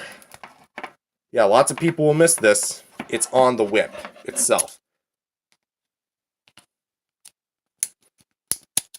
There we go. So just shear that off. And it can come off. And he can actually like grasp the thing. So I'll do a much more in-depth comparison in my review. It's cool he can hold it, but unfortunately it doesn't come with like the little crystal that he holds, that he controls Shimu with, so unfortunately. But yeah, this is Scar King. Very quick unboxing, but you know, that's alright. With that being said, thank you guys for watching this video. If you guys liked it, definitely subscribe to the channel. Believe in Jesus, accept him as Lord and Savior today. Spread the gospel as I'm recording this. It is Easter, and is the day he rose from the dead, so make sure you celebrate it for that, and not about chocolate eggs and Easter bunnies. Thank you guys for watching again. Peace out, everyone. God bless. Hello everyone, welcome back to another figure review. My name is Matthew, and today we're doing a video on the Playmates 6-inch Scar King with Whiplash. I am honestly really excited for this one because Scar King is honestly a really unique figure for me, and there's a lot of things that I was really hyped about in specific, but of course now having the figure in hand, let's see if this figure really is worth the hype. First of all, let's take a look at the head. Obviously we have the eyes that are painted the signature blue that Scar King has. It's never really explained in the movie why he has those blue eyes, but hey, he has glowing blue eyes. Here we have like obviously his face paint, which looks a lot like Kratos, as a lot of people have said, but you know, again, it looks really well done. Like the head, so the red line that goes all the way from his top of his forehead down to his cheeks, and it honestly looks really well done. And especially like the mouth paint, it actually has a slightly different color than the white on the rest of the face, here and here. And of course, here we have the ears that are small, but actually really well sculpted and actually have some pretty decent detail to it. And I will say that I like the paint on the nostrils. Actually, I don't know if that is paint. I think that's just really well sculpted, and that's just the shadow of it. But of course, what I'm trying to say is the details on the ears, eyes, nose, and mouth are really well done. Here we have like the top of the head, like the fur kind of going down, and then we get to like the broader chest, where you know we get like that signature kind of like white streak across the chest from his hip to, well, obviously his chest. We have another splotch of white there. So he's essentially just like a big orange and white colored orangutan. Oh, there, there he goes. But yeah, his chest is actually really well sculpted, and actually has a really nice, sculpted six pack. Which, again, I was not expecting Playmates to hit a bunch of home runs with their 6-inch six packs and whatnot. So 6 packs. Oh yeah. Let's take a look at the shoulder. Actually, no, let's take a look at the back here. Not much to really talk about, but again, I talked about this with the Kong, but the fur detail, oh man, it is so good. Because, like, look at it. It looks like actual fur. Granted, it's not actual fur, but it looks like actual fur, at least from a distance. Obviously, it's made of plastic, but you can just tell, like, these, like, detailing, and it actually looks like something that would exist on an orangutan, minus the plastic. Here on the shoulders, or I guess the arms, I will say here on the upper arm, it is really well detailed and actually looks like, you know, it's applied really well. You got some like kind of gradient towards like the kind of like fur to the skin and whatnot. So it honestly, again, looks really well done. Can't really say that about the lower arm. I'm gonna be up. I'm gonna be up in front and honest. I am not a fan of the way this thing is painted. I feel like it has too much white, not enough red. Because look at this. This looks fine, but then it immediately there's like almost no gradient. or transition. It just goes straight to gray, and then we have like this red line that runs across. And it honestly just looks kind of tacky. It doesn't look very good. And the hand, it just kind of looks like it was just dipped in white paint. So honestly, I'm a bit bummed, especially when it comes to like the quality of the paint on Scar King. Because this, again, just it's slapped on. And I can forgive the scars on Kong, but not these. Like, these are ugly. Because I wish they would had more of this, like a bit smaller amount, or like a bit of a more gradient than this. This is just caked on. And the same thing goes with the other arm, because, well, it's not as, actually, no, it's actually kind of as bad. Because, like, look, it's so white, and even, like, from a transitioning thing, doesn't really transition well at all. And, you know, there's several lines that overlap on each other. You can obviously see here, here, and here. Like, what are those lines even supposed to be? His skin? If it was his skin, then I guess what the figure is trying to communicate is that Scar King's skin is white, his fur is red. So why would there be lines there? Maybe like the same reason why his head is red, but it just looks so tacky here. I know it's a $10 toy, but when they're capable of doing this actually looks good. This does not. And honestly, again, it's still really sucky, but again, the detail work is still really rock solid, and I like it a lot. Of course, he has the clenched fist, obviously. And let's talk about the legs. Not as bad, honestly. In fact, I consider this like the best part of it. There's no white on the legs, minus the feet, but it looks really well detailed, and I love the mold still. I really like it. I would say, again, that, you know, it's only on one side. Given how acrobatic this guy is, you're going to be wanting him, like, kicking up in the air. So you're going to be seeing that exposed, non-white painted feet. So there's the bottom of the feet. Sorry, there's the feet themselves, though. The toes are painted, so at least they got that sort of sense corrected. But I feel like they overpainted a little bit, because you can kind of see it kind of goes onto the feet themselves, like not just the toes. So I feel like if it was a bit dialed back, then it would be a bit better. But aside from that, that is relatively it for Sculpt and Paint. I honestly got to say, it's honestly one of the weaker ones when it comes to like consistency. But again, the detail work is amazing, and the paint job is primarily just two colors, red and white. Oh, stop falling over. He doesn't have a tail, nor does he have like a heavy weight to him, so he's a bit hard to stand. But that being said, I still would like to see a bit better paint when it comes to like the stripes. The head, it looks fine, but this looks crummy and that looks really crummy. So I would appreciate if it was instead maybe more like a spray rather than slapped on line paint that was like that. Because that looks really weird. I get it was probably like that in the movie. I'd have to go back and rewatch it. But even then, like, it looks so odd, especially in a figure form like this. So it's fine, gets a pass, but I wish it was a bit better.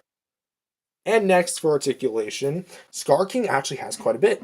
He has a head rotation, which he can go all the way around.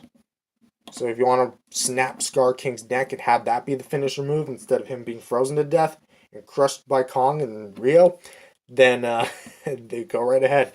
You can go kind of swivel hinge up at this forearm. I will say this arm is a little loose. It's like it's a little loose on mine. It's not so bad, but like it's still kind of noticeable. So, but he does have the ability to rotate all the way around, and he does have the ability to hinge his elbows this far in, that far out, and can go all the way around, and also has the ability to swivel his wrist.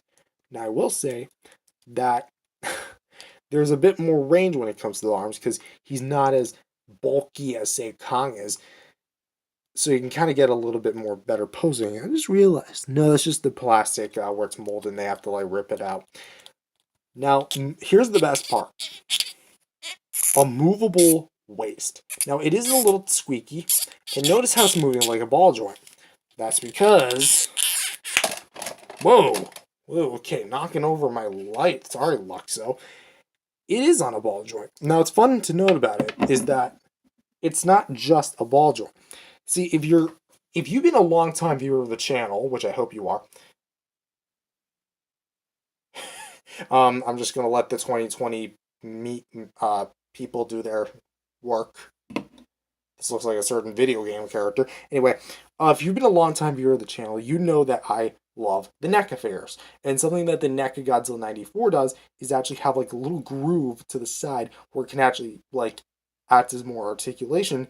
And the Playmates Scar King kind of does this because it has like little end divots right here to allow a bit more side to side, which honestly is really, really good use, really useful like feature on him. So you can kind of get a little bit more like leeway this way, a little more that way, and also can really rotate as a lot on this thing. And here we have the legs. Go kind of forward about that far, backwards about that far. Also, I forgot to show the range on this thing. Can kind of crunch down about that far. Crunch down up about that far. And side like that. And if you rotate the leg like this, you can actually kind of go kick out to the side or do the splits. And the knees are on hinges. So they will not be able to rotate, and the feet are not going to be able to rotate, but again, you can just rotate the entirety of the leg. So as far as postability goes, he's honestly really good. I would say give him feet swivels. And this thing is practically on par with a lot of NECAs and Monster Arts figures. I said that. So, in the intro of the video, you might have noticed something different on Scar King compared to when I actually was taking a look at him. He's looking a little nude. Then again, all monsters are nude, so who am I to say?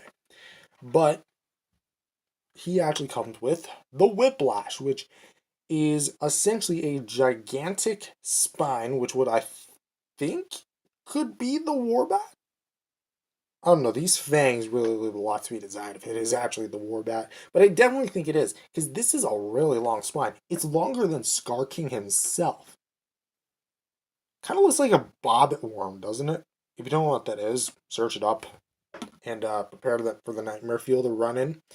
But yeah, it's got a lot of like spines and ridges here, obviously, because it is a spine. So the jaw is actually pretty well done. I like the coloring of it because it is just a basic kind of bone white type color. And what was it of the jaw? Let's get Scar King out of the shot so we can focus this in a little better. There you go. Obviously the bottom part of the jaw really does look rather good, and it's actually got only 3 sides because we got 1, 2, 3, and then not 4 because that's the area where it goes on Scar King. But fully disattached, it's about this long, and yeah, definitely looks like a Warbat's spine. Now, how you put this on, there's actually 2 different ways you can actually put this on. One is the classic method. Put it over the lapping area of Scar King like this and raise his arm up a little bit like that.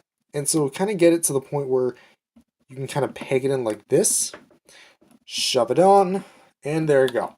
Scar King has his Whiplash ready and assembled. Oh, wait. Did I completely miss that? Hope I didn't miss it.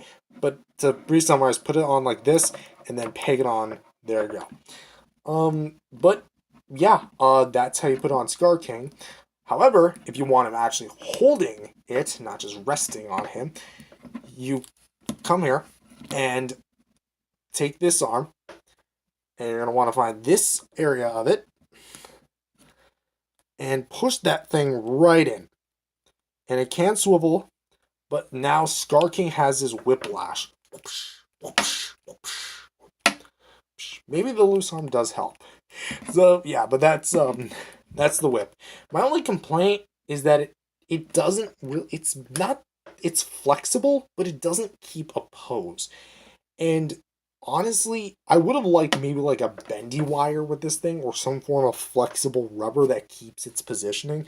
Because it just staying curved like this really leaves a lot to the imagination, doesn't it?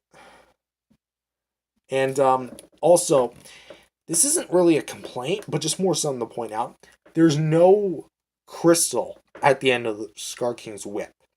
And if you know what what the whip does, or what the crystal does, I'm gonna say it anyway because I've already spoiled the movie. It controls Shimu, and at the end of the movie, it breaks. Godzilla breaks it off of the whip. So I feel like as if it should have been there, maybe like below the hand, this part, that would have been a little better. But say that me. But as it is, Scar King with the whip, or actually get rid of this little peg and actually have it so you can slide it into his hand the same way you can slide Kong's battle axe in, so it doesn't sacrifice any detail. But alas, that's the whiplash, and that's the really only accessory you get. So I mean, there's really not much else that you could have included with this thing. So yeah. And for some quick size comparisons, here he is next to his monkey co-stars in the movie with Kong with the Beast Glove and Suko with, well, not Titanus Doug because I'm not including him in this size comparison, but you can definitely see it's very close to like the actual like size in the movie. I'm honestly kind of shocked how close it is. Then again, they're all on like the same scale, and yeah, there's no competition between those two. And here he is next to the lizards of the movie with Godzilla Evolved, Titanus Doug, and Shimu, which, as you can definitely tell, Shimu's a bit on the smaller side when it comes to like the scale.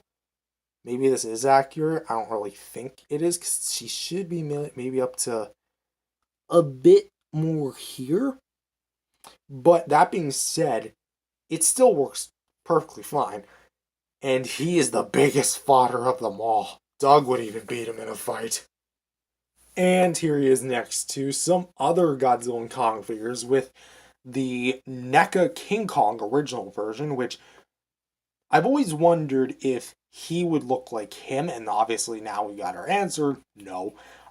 Because he's like brown fur, he's like red fur, so I mean they are lanky apes, so he's based on the 33 design anyway. But here's the Mechagodzilla 2014, still my favorite figure in the all-time collection.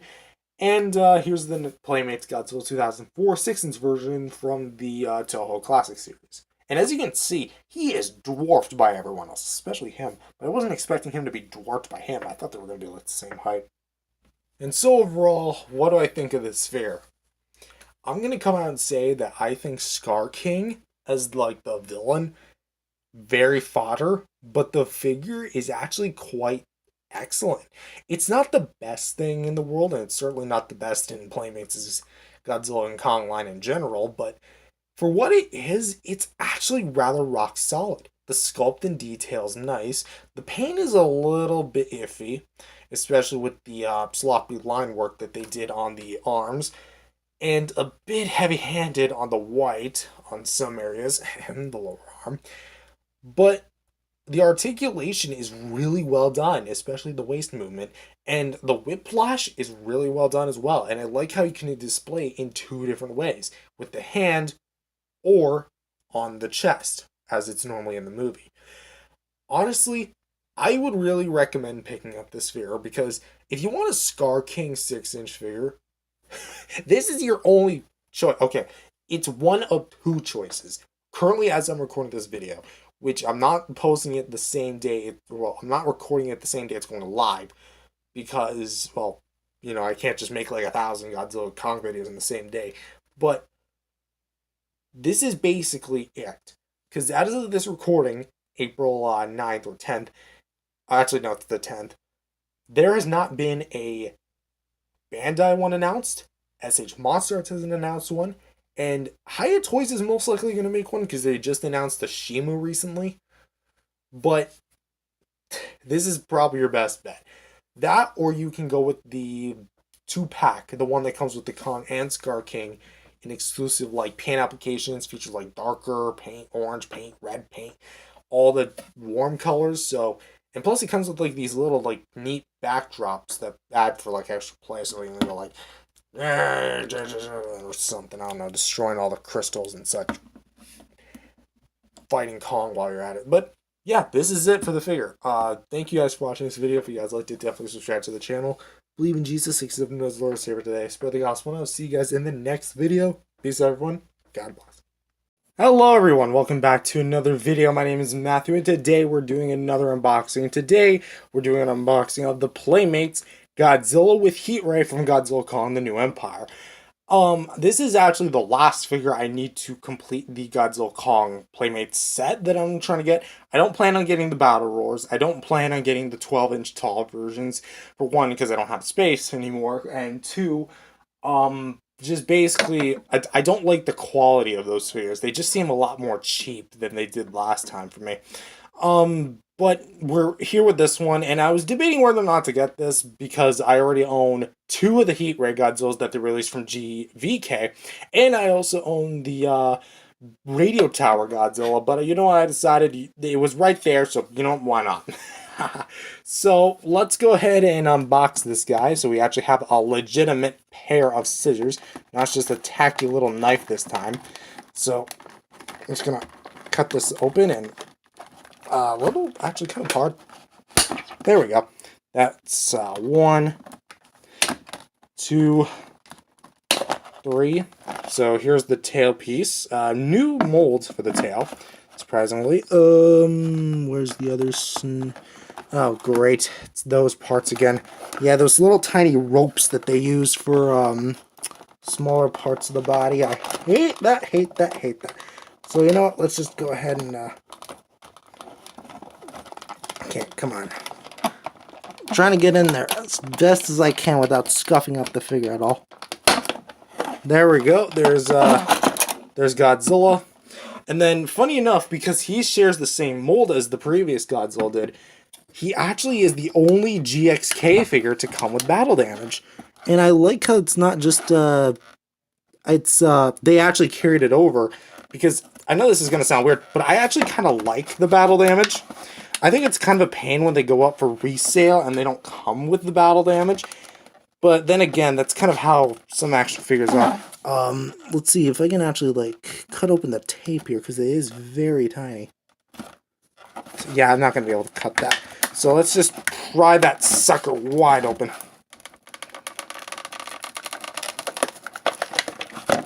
Oh, wow, the whole thing is, like, engraved in it. Oh, knocked over the tail. And I had to pry the whole packaging open in order to get that. So, please don't be as much of a pain as it was last time. Wait, hold up. Okay, so it's all taped, which I do like. Such as just so you can actually kind of see the box. There's the battle damage.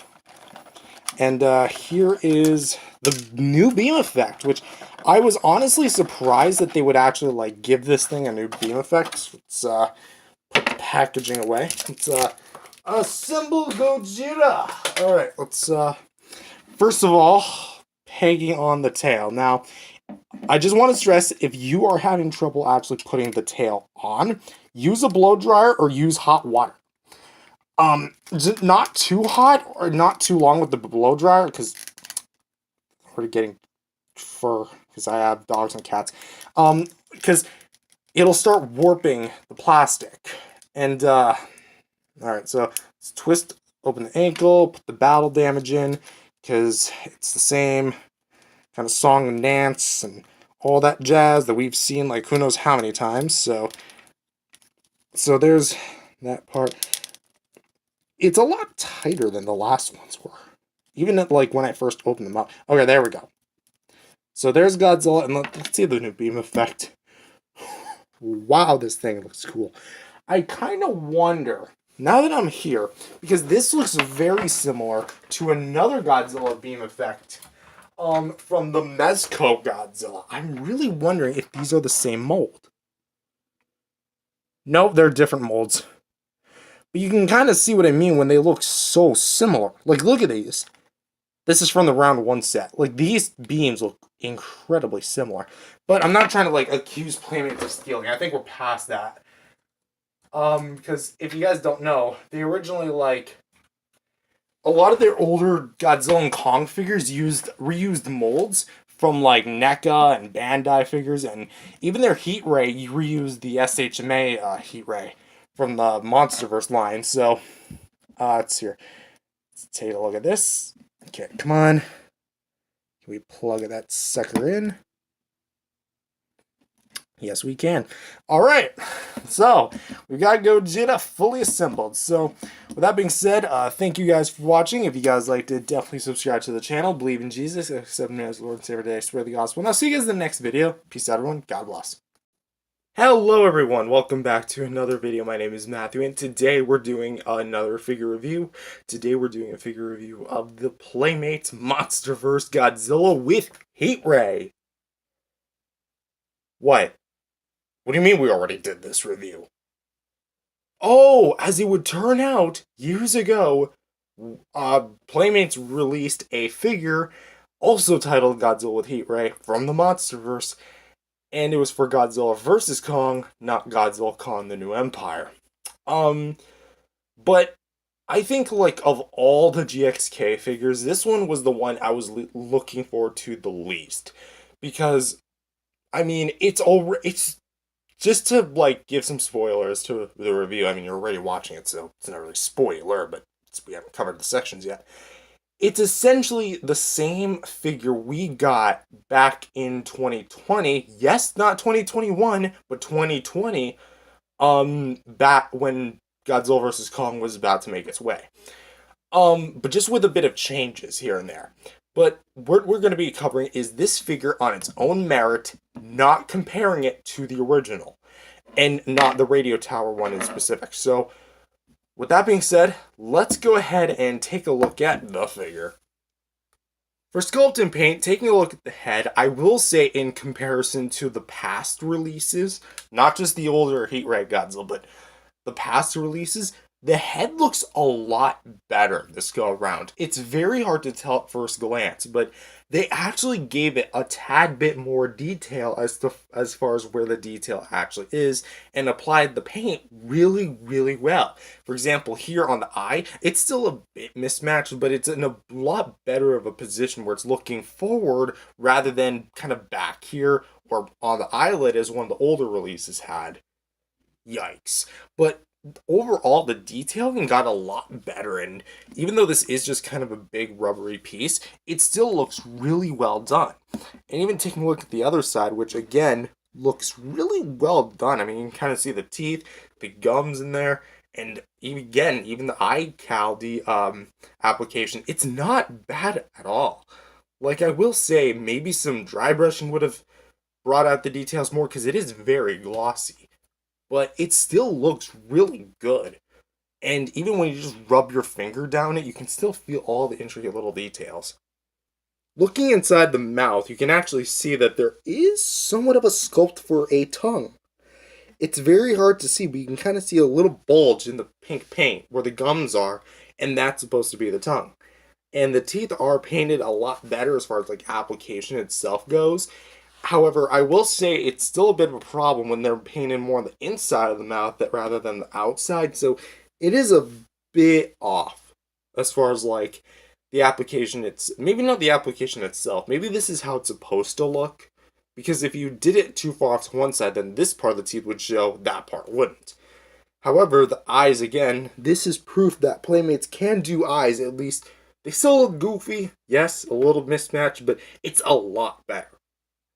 Taking a look at the torso and the arms here, you'll definitely see that the arms are definitely a lot detailed thanks to the fact that they are rubber extensions, and they honestly look really, really well done. And I will say even the sides of the body got a bit of an upgrade as far as detail is concerned, although they are made of the hard plastic instead of just the rubbery vinyl-like material. But again, you can still see the amazing amount of detail that goes from here to here, and it honestly just looks great. And say even for the front piece, which yes, we are getting to a certain part of the figure, but we'll cover that in accessories. But as you can definitely see, the fingernails are in fact painted, so I like how they kept this one around. I will say again, but it is kind of a bummer that this one does not have the dry brushing that you found on the original. I know I said I would judge it on its own merit, but being almost a retooling of it, it's kind of a disappointing factor where that's the only thing they didn't keep as far as like the application itself goes. They improved on almost everything else, but they didn't keep the dry brushing, which I think is kind of a missed opportunity, especially because it's the same price as the original was. But for what is here, it's definitely really well detailed, and even like the chest is actually a lot more detailed than the original one was, because at this point I might as well just start comparing it to the original, but who cares. You can actually kind of see, again, material difference with the you-know-what piece, but it still looks really well done. Really well, like, defined detail that I would not expect on a Playmates figure. Next, let's move on to the legs. And I will say that the legs are in a very interesting stance, but as far as, like, the overall detail goes, again, gotta hand it to Playmates. They really amped up the detail here. Because I can rub my finger on here and really feel all the bumps and crevices, and it all feels really good. Honestly, like, it looks really great. And even the crotch region looks great. I'm never saying that again. And what's even a bonus is they kept the claw paint on the toes too. However, I will say I'm a bit disappointed with how the big toes look, because on the original they were a bit sharper. Here they're bigger, which kind of makes it look like either a defect or a bootleg. Not a very good look there, Playmates. However, what's the main difference here is that on the bottom, they're hollowed out. The original was not like that, which I find interesting. And also, the sides of the tail, they still suffer from that unfortunate problem where they are unfortunately smoothened over. Next, we're going to take a look at the spines, which, again, I will say that the sculpting is really good. I love how accurate, as far as like the shape is concerned, it is to the movie. And honestly, I would really love to see some like high definition version of these spines. I guess Haya does that. But it actually is not translucent this time, which I find really interesting, as they actually took the spines from the radio tower Godzilla and put them on this one, which, not that that's a bad thing, but I really like that, this new kind of change, because at least it'll blend kind of better with the spines on the tail.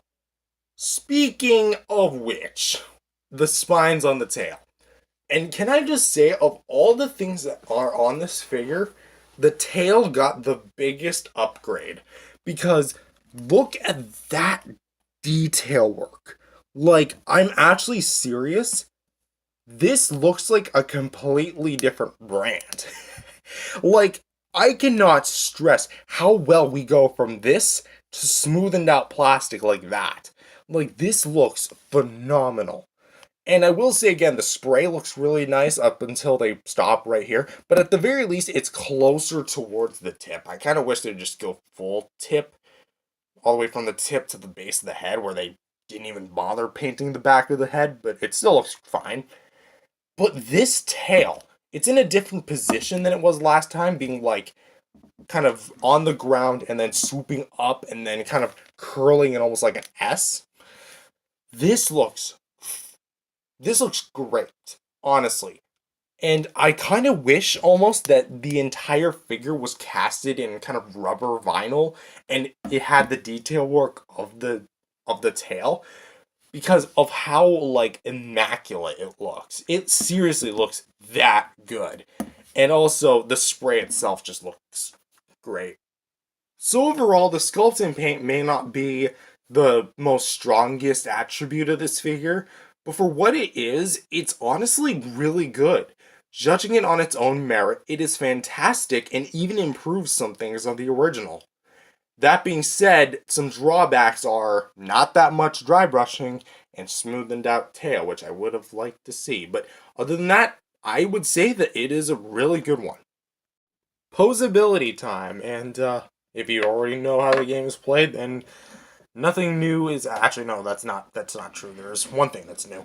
But let's go ahead and angle the camera up so we have it eye level to Godzilla. All right, there we go. Jaw. It closes and opens on a hinge. Now, on this at least on my copy, it's actually pretty symmetrical to the face, which I do like, but it's also really tight. Like, it was not this tight on the original release, which I honestly do find a bit odd, but hey, I'm not gonna question it. There's no head swivel. Same thing, big square peg. Do not twist this. I don't care if it looks like it has movement and it moves a little bit. Do not move it. You're gonna end up splitting this plastic, and it started happening to mine on the original. Moving on down to the shoulders here, we've got swivels that can go all the way around. Nothing too crazy. There's no in and out motion, sadly, unlike the Titan Evolution Godzilla, as you can see here. Nothing at the chest, but the legs do feature that standard kind of like rotation, backwards and forwards, and they don't go out to the side, but they do go. This one goes back about that far. Actually, no, back about that far, up about this far, and cannot rotate at all. But the feet, this is the new addition. On the original, the feet plugged into the legs on a big square peg. This one doesn't do that. Instead, both legs can actually just demonstrate in this one can kick up about that far, backwards about that far. And both legs can rotate a full 360 degrees. And at the tail, we have one big ball joint. This one feels like it has less range than the older one did, but can still get some poses. You can go like down about that far, up about that far, to the left about, I want to say like that, to the right about that far, and can actually rotate a full 360 degrees. So as far as posability goes, he's not the most posable thing in the world like Monster Arts, NECA, and Haya, but it's still like a serviceable figure as far as posability goes. Next, let's go over the accessories, which he actually comes with two of them. We'll go after the second one, but let's talk about the heat ray, which this is actually a new sculpt that they created themselves. And I gotta say to the sculptor at Playmates, you did a phenomenal job molding this. This is probably my favorite effect part from the entire line. That's how good this is.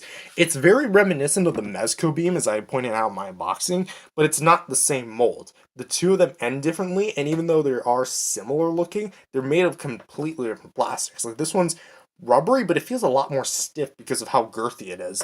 But in order to plug it in, it's obviously a lot darker, I feel like, than it needs to be, but hey, it's a new beam effect, what am I to say? There's a peg hole at the top of the mouth, and you're going to want to aim the ball joint up, and just, I would say, with as minimal pressure as you can, put it in there, and boom, you are good to go. However, I do need to warn this, since this is technically the same figure, just retooled. On my original, over time, with constant push-ins and push-outs, you're gonna start to scuff the paint in the jaw. So do this to your own liking. And with, of course, like, really, really big caution.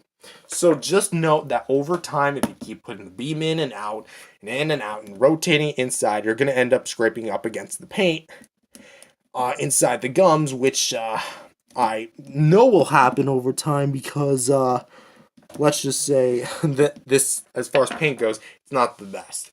But also the beam is actually kind of smaller. It's actually kind of bigger than the original one, but it's still on the small side. But the second accessory is that they brought back the battle damage for this release. And if you're wondering, there's like a little scab, and you can just peel it off like that and reveal some wounds. Look at that. And if you're wondering, no, Godzilla does not receive this in the movie. This is literally just what the previous Godzilla with Heat Ray and Radio Tower had, which why they brought it back for this one, but didn't do it with the other GXK figures is such an oddity. Like, a kid's gonna wonder, why does my Godzilla normal one have rib cage and Kong doesn't, and the other Godzilla doesn't? Well, it's just because they reused it. But for the sculpted details, you can actually see some like muscle and ribs in there. Of course, anatomically speaking, this is not what Godzilla's ribs look like, because we see in the GVK when Godzilla is pinned against a building and he gets kicked by Mechagodzilla in the with his shin. You can actually see Godzilla's ribs like glow for a sec, and this is not what it looks like. So, anatomically speaking, no, that's not what his ribs look like, but that is a gruesome detail, and it's actually a much more shinier red. The original release here on the right actually has a bit of a more duller red in comparison to the much more shinier red, which in order to actually give the illusion of blood, I kind of do support this. But also just to add some battle damage talk, I think that this is actually the first Godzilla movie that Godzilla does not bleed in GXK, or at least as far as MonsterVerse is concerned, because he bled in 2014, King of the Monsters, and GVK, but not in GXK, unless he like bled via the Battle of Tiamat. But there was no blood, unless he did get cut like he did in the comics, and his wounds just healed up when he evolved. But that being said, I didn't really see any blood, so maybe that is what happened, but I didn't see any. And for some quick size comparisons, here he is next to Godzilla Evolved, Shimu, and Doug, the best anime solo in the world. And as you can see, he's kind of in scale with everyone. Maybe not Shimu. Shimu's supposed to be like a bit up to here as far as size it goes, but I don't imagine Shimu getting that big as far as this scale goes. But for what's here, it's definitely serviceable, and I definitely like this scale. And here he is next to the monkeys of the GXK movie, with Kong with the Beast Glove, the Scar King with Whip Slash, and the Suko without Doug. But again, as you can see, he's definitely the biggest of the bunch, but definitely, I would say, on par in terms of quality. Maybe not so much Kong, but definitely on par in terms of quality. And for the last, well, not the last size comparison, but a big size comparison is with the Monsters 2021, NECA V2 2019, and the Higher Toys 2021, which now that this guy's released and has a few changes, we could theoretically do a rematch between all these four guys. What do you say? And for the size comparison you guys have probably been waiting for, here he is compared to all the other Playmates Godzilla MonsterVerse figures that I currently own, with the MonsterVerse original release Godzilla with Heat Ray, the Battle Roar Godzilla from GVK, not GXK, and the Radio Tower Godzilla, which, again, I'll put it in a better size comparison, but here, like, it actually, wait a minute. I just realized these spines are probably molded in black plastic and just have the paint application of him, so these spines don't directly come from him. So maybe these are just like a new mold with a new molded plastic, I should probably say. Not the same, not different sculpt or different mold, it's just molded in a different plastic. Cause see that's black, that's gray. Very interesting. And for the final size comparison, here he is next to the NECA Godzilla 2014, still my all-time favorite figure in the entire collection, and the Playmates Godzilla 2004 from the Toho Classic Series line. And so overall, what do I think of this figure? He's not bad, honestly. I would honestly go as far as say that he is great. There's only one big problem, though. If you already own this figure, you really don't need this. Especially if you own both the original Heat Ray Godzilla or any of its many variants featuring Radio Tower Godzilla, the Supercharged Godzilla, the Hong Kong Battle Godzilla, the one that came in the Hong Kong Battle Box, or the one that came in the Radio Tower, the Hollow Earth battle set. That is 6 different versions, and here comes an incoming 7th. That being said, you really don't need this. Especially if you're a GXK completionist, you can literally skip out on this release and be totally fine. Unless you really want that beam effect, and you really like the new stuff. But I'll give it this. It's not a straight up re-release. That's what I like. They gave it a new beam. They gave it a new leg sculpt, which I don't think I mentioned. Yeah, it is slightly repositioned. It's It's a bit skinnier slightly, but it's still like chunky. And they gave it a new tail and dorsal fins. But they also took out the dry brushing and still kept the smoothened out tail despite detailing up almost everything else. Which I don't really like those parts, but aside from it, it's a serviceable, cheap figure that you can literally just walk into Walmart or Target or Toys R Us if your country still has it and pick it up. It is $10. You literally cannot go wrong with $10. And honestly, again, if you own the original, don't need it. If you don't own the original, go ahead and pick it up. It is right there waiting for you. But with that being said, if you're in it, but here's like my actual like full-on final recommendation. If you want a kid's toy for your kids, this is fine. It's $10 again, but if you're more into the adult collectibles, go with NECA for resale at like $30 to $50 on Mercari, is that what it's called, or eBay?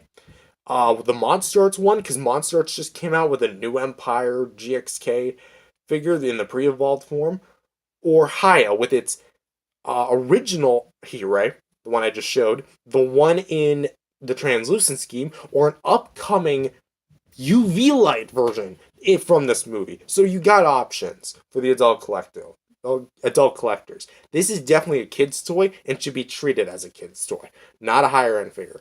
But with that being said, thank you guys for watching this video. If you guys liked it, definitely subscribe to the channel. Believe in Jesus, accept him as Lord and Savior today, spread the gospel. And I'll see you guys in the next video. Peace everyone. God bless. Hello everyone, welcome back to another video. My name is Matthew, and today we've got the Ultimate Battle Package. We have 4 more Godzilla X Kong the New Empire figures. Yes, it's back to back with the keychains we unboxed yesterday. And just to say, no, there won't be a third day. I know. I think this is already enough, and I'm kind of grateful for what I got. But, of course, we have the Godzilla X Kong the New Empire from Playmates Toys, 2 packs, the Kong vs. Scar King diorama set, and the Godzilla vs. Shimu diorama set. These are exclusive to Walmart, so if you're interested in buying any of these, go to Walmart and pick some up. I don't know if they're still being produced. I mean, obviously I'm holding the mint condition in my hands, so first we're going to start with the Kong vs. Scar King, because I feel like it's probably the less interesting set of the two, like as far as like sheer people actually wanting to see them. So we're going to cut this open. And any tape on the sides.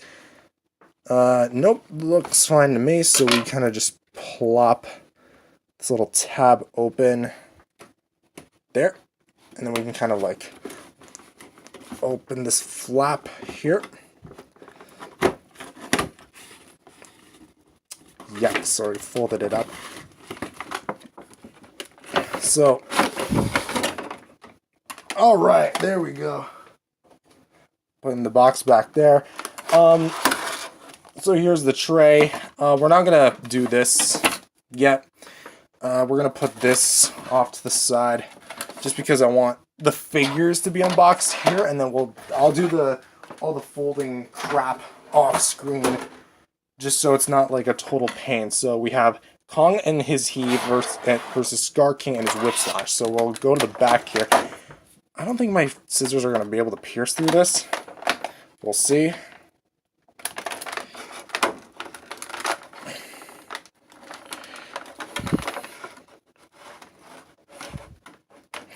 Yeah, I don't think they're going to be able to work. I'm going to, on the clip, hold on, will they be able to work? Yeah, they wouldn't even be able to work. Fear not, ladies and gentlemen, because I am back with some bigger scissors. And hopefully these ones will be able to penetrate through. Oh, you gotta be joking.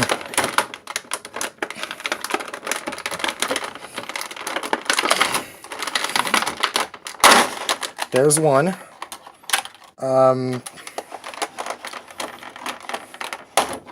There's 2.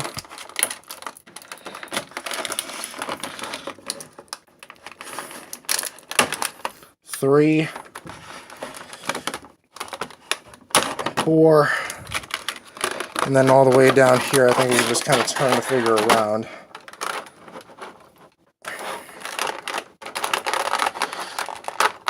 like, I think I can just kind of pull it out.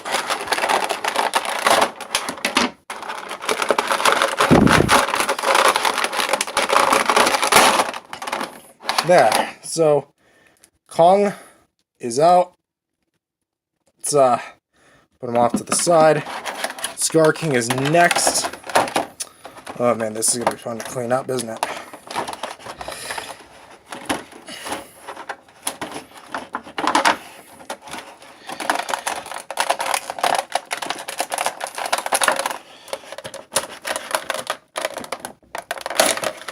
There's Scar King's waist.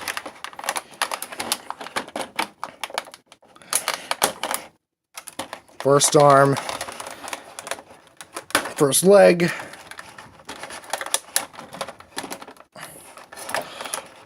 Second leg. I don't think I got that. Oh yeah, I did.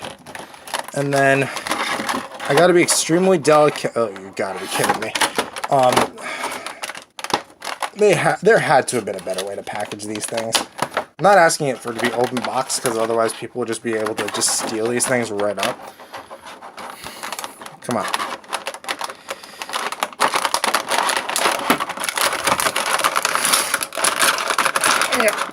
Come on. Is there another tie I'm missing? Because this thing is like engraved into the plastic. There we go. Whew. That was a bit of a rough one. But here's Scar King, and oh wow, he is cool. So that's that, and yeah, you know, let's go for the heave. I think we're gonna split this video into 2 parts, just because like the unboxing itself is just gonna be just nothing but 10 minutes of me struggling to open this stupid thing. Oh, come on. Why do they have to tie you down like this? You're a plastic heave. It's literally unchanged from the original.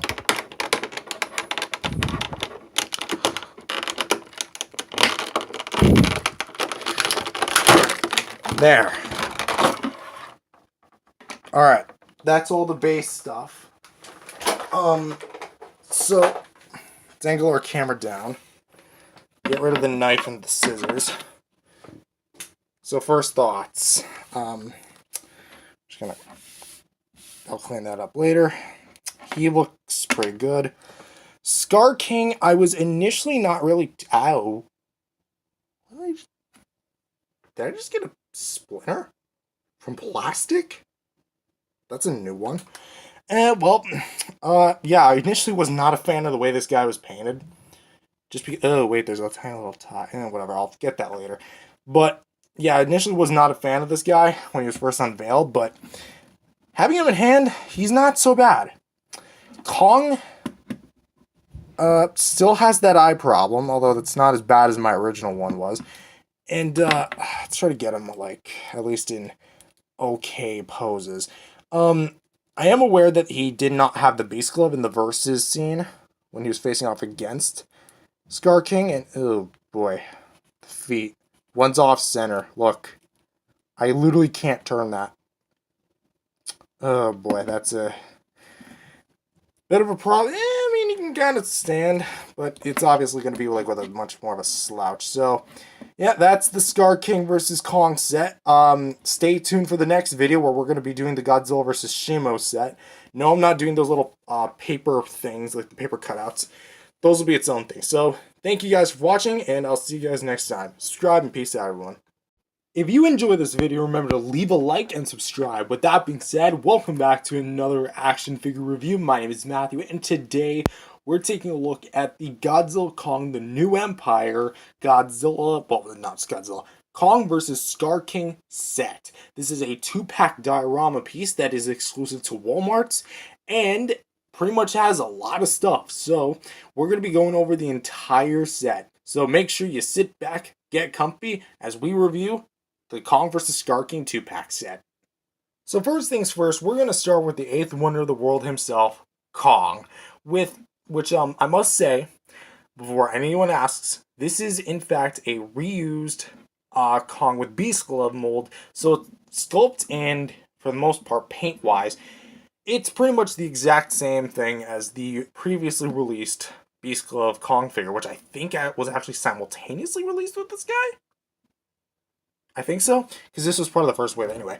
For the head, it's actually got some pretty gnarly detail with some nice fur texture, and overall the sculpt of the fur looks really well done. And you got like a gray spray for the face, and the mouth is kind of like a pinkish red, and has some pretty well painted teeth. The eyes still have that problem though, where they're looking off in two different directions, though it's not as bad as my original Kong. And it's also got some pretty well sculpted nostrils. However, with the beard, it's actually painted the same color as the chest is, don't worry, we'll get to it, with some orange at the top and some yellow at the sides. And speaking of the paint, the new edition is going to be this almost like basically warm color paint. So something that this set is supposed to look like is essentially the fight that takes place in the Hollow Earth with all like the lava surrounding Kong and Scar King, and they're essentially squabbling up, and that's essentially what it's supposed to look like. So we have like a black spray that kind of goes down the mid part of the chest, some red paint which looks less like lava reflection and more like blood, if I'm being honest. And we also have some like yellow spray which goes on like the more of the pecs. However, we can see that judging for this piece, which we have a mild hint of gray, that there is gray underneath here. It's just not, you're not able to see it. Also, the eyes are in fact orange. I forgot to point that out. We have some more of that kind of like orange spray coming down to the bicep. Then we have like the beast glove, which you have like the silver gears right here, and then you have the emblems, which are BT61. I'm not sure what that's supposed to mean. I'm pretty sure that's a reference to something. HT42. I can't, again, kind of just blank in the head. Not sure what really that's supposed to mean. We have some more of the red spray that kind of goes down the more arm part of it, and then kind of stops at the beast glove where it's like solid yellow. So it's definitely kind of tapering off towards like reds and yellows. And then on the opposite arm, we have like a full streak, even on the hinge, of red. So it's very much like pretty much a basic spray. And then you still get more like the fur detail on here, and it looks really great. Beast glove again looks mechanical, nice kind of like shiny silver chrome type color, and then you have like more of the fur down here. On the legs, I have like same kind of red splotches going around here. It almost looks like this is supposed to be blood here, because it doesn't help that there's a slash mark that he never gets in the movie, or at least I think he got hit in the back of the leg. I don't see why it would be here, but whatever. It's a Playmates toy. I'm not expecting 100% accuracy. But it does definitely look like there's a fresh cut open wound, because there is a scar here. And I think there's also a scar up here. So I feel like if they were to just focus the red paint on there, and instead of making it red, make it orange, that would have looked a little cooler. But alas, Playmates. We have some gray spray here at the hands, and some gray spray here at the bottom of the feet.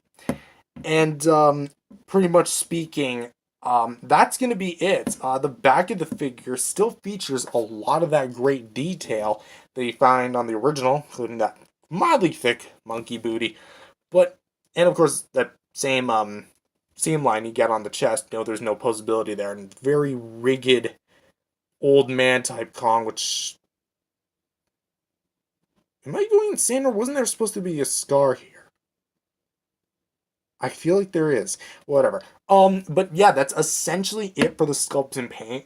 It's essentially the original figure, just with more paint on it, with some more yellows and reds. So that's basically all the differences as far as like the pure sculpted details are concerned. But speaking of the articulation, and this is a major fault in the figure having the paint job where it is, and honestly my biggest gripe about it. So what is it? Well, the articulation itself, it remains basically untouched. We have a head swivel, so you can go left and right. There's no up and down movement, so it's just the basic swivel. But as you can see, when you move the head, there is no paint underneath. So all he did was just have the figure in a basic stance like this, spray it with various colors, and called it a day. I understand, like, this is minor, can easily be fixed, but what if you want your Kong looking to the side? You're gonna have, like, this big, almost looks like the outline of a shirt or vest. Yeah, that's not very good. At least application-wise. Shoulders are on swivels and hinges, so you can kind of go up and down. Mine's a little stiff still, because I just got this thing the other day. Do keep in mind, again, same thing about the paint. You can easily tell where it stops. Hinges and swivels at this shoulder. So again, red paint doesn't go all the way. So you can kind of see it like that. And there's no wrist swivel here, but you do get another swivel hinge at this shoulder. I don't want to move it too much because I am worried about paint scraping. And you do get a mild, well, it's not a mild, it's essentially the same thing as the original, but you do get a hinge and swivel. However, I'm still cautious because I've heard reports that there was paint that was scraping off, especially on the Hong Kong Battle Kong. Oh boy, that figure probably was a mess. And I don't own it personally. And you get a wrist swivel right here, so you're good with that. No waist swivel, as I mentioned before, but you do get swivel hinges here at the legs, so you can kind of go side to side, up and down, so you can get some pretty cool poses. And hinged knees. I don't know how much I'm getting that on camera, but just recap, swivel hinge legs and swivel knees. There's no swivel or hinge at the ankles, so essentially, again, unchanged from the original Kong with Beast Glove figure. For accessories, he does not come with an axe, unfortunately, and Zuko's not in the set, but he does come with an heave. And in my opinion, this is kind of an odd choice because, like, okay, the heave itself, this is the one from the set. I can tell because mine was warped in the box and there's like a bit of warpage. But in the film, he's never accompanied with the heave when he's going off on his little adventure with, you know, just with the heave itself. In fact, I don't even think the heave even enters that room. So why it's here in a scene that's supposed to replicate that scene in particular, I have no idea. But hey, the heave is still sculpted pretty well. No paint applications. It's all chrome and it's all one piece of rubber. Even though it's actually kind of sturdy rubber. I do like this. But hey, at least I got two of these things. And there's no like right or wrong way for Kong to grab it, but essentially, I just personally like to use this long prong down here and just slide it into Kong's hand, and boom, he's basically holding the heave. So essentially, there's no real right or wrong way to put the heave in, so as long as he's actually holding it, but that's personally the method I use. So overall, for Kong, honestly, take it or leave it. It's a repaint, so yeah. Next up, we have the Scar King figure, which honestly, in my opinion, is definitely the weaker one of the two. Just primarily because of like one big glaring issue, but we'll get to that in just a sec. But let's start with the sculpt and paint. Again, sculpt unchanged from the original figure. You already know how the face is. We've got the blue eyes with the black pupils. We have like the red streak across his head. And we've got the whole thing pretty much plastered in white, as it is in the film. Well, more so like a darker type color, but we definitely have like a much more eggshell color for the teeth. And then we have like some engraved nostrils there. Moving on down, we have some more detail with the red. Pretty much the plastic used, pretty much base red. Then we have like the white spray that kind of goes across. And then we kind of have more of the red plastic shown. But what's different about this one is that it features some much more black / brown colored paint, in addition to the red and white. In my opinion, it looks, this is the one thing that I actually like better about this figure than the original, is that while it is technically more movie accurate, I like this sort of variation with like the color, and the color they chose, giving it a much more burnt up look. We have some like that brown on like the sides, like on the biceps, and definitely like more so on the underside, and then we have like some on the pecs. And then we have some more on like the abs here. Then we have some like streaks of it down here towards the upper legs. And we continue to have more of that white spray underneath here and here. And to pretty much bottom it all off, not to really top it off, the red plastic making a return as well. And it's kind of like inconsistent, but in a good way. And I honestly like how it's kind of mixed in together, and it just gives it, again, more color variety. And that's what kind of leans me more towards this figure than the other one. Obviously, we have the return of the red paint streaks that I don't really like, as they look just cheaply applied, and there's really no substance to it, especially when they stop here, and there's even like two pieces of strip that obviously connect, and then they stop there. Like, they don't even go all the way. And again, it just doesn't look all that good. I don't really feel like this is skin. I mean, that's probably not what it is, but still. But of course, we still have the nice clenched fists. Obviously, him to hold this whip, and then we have some like white spray down here. And as for the fur detail, again, pretty consistent throughout the whole figure. There's no place where it's like absolutely smoothed over. And actually, again, the back showcases a lot more of that detail.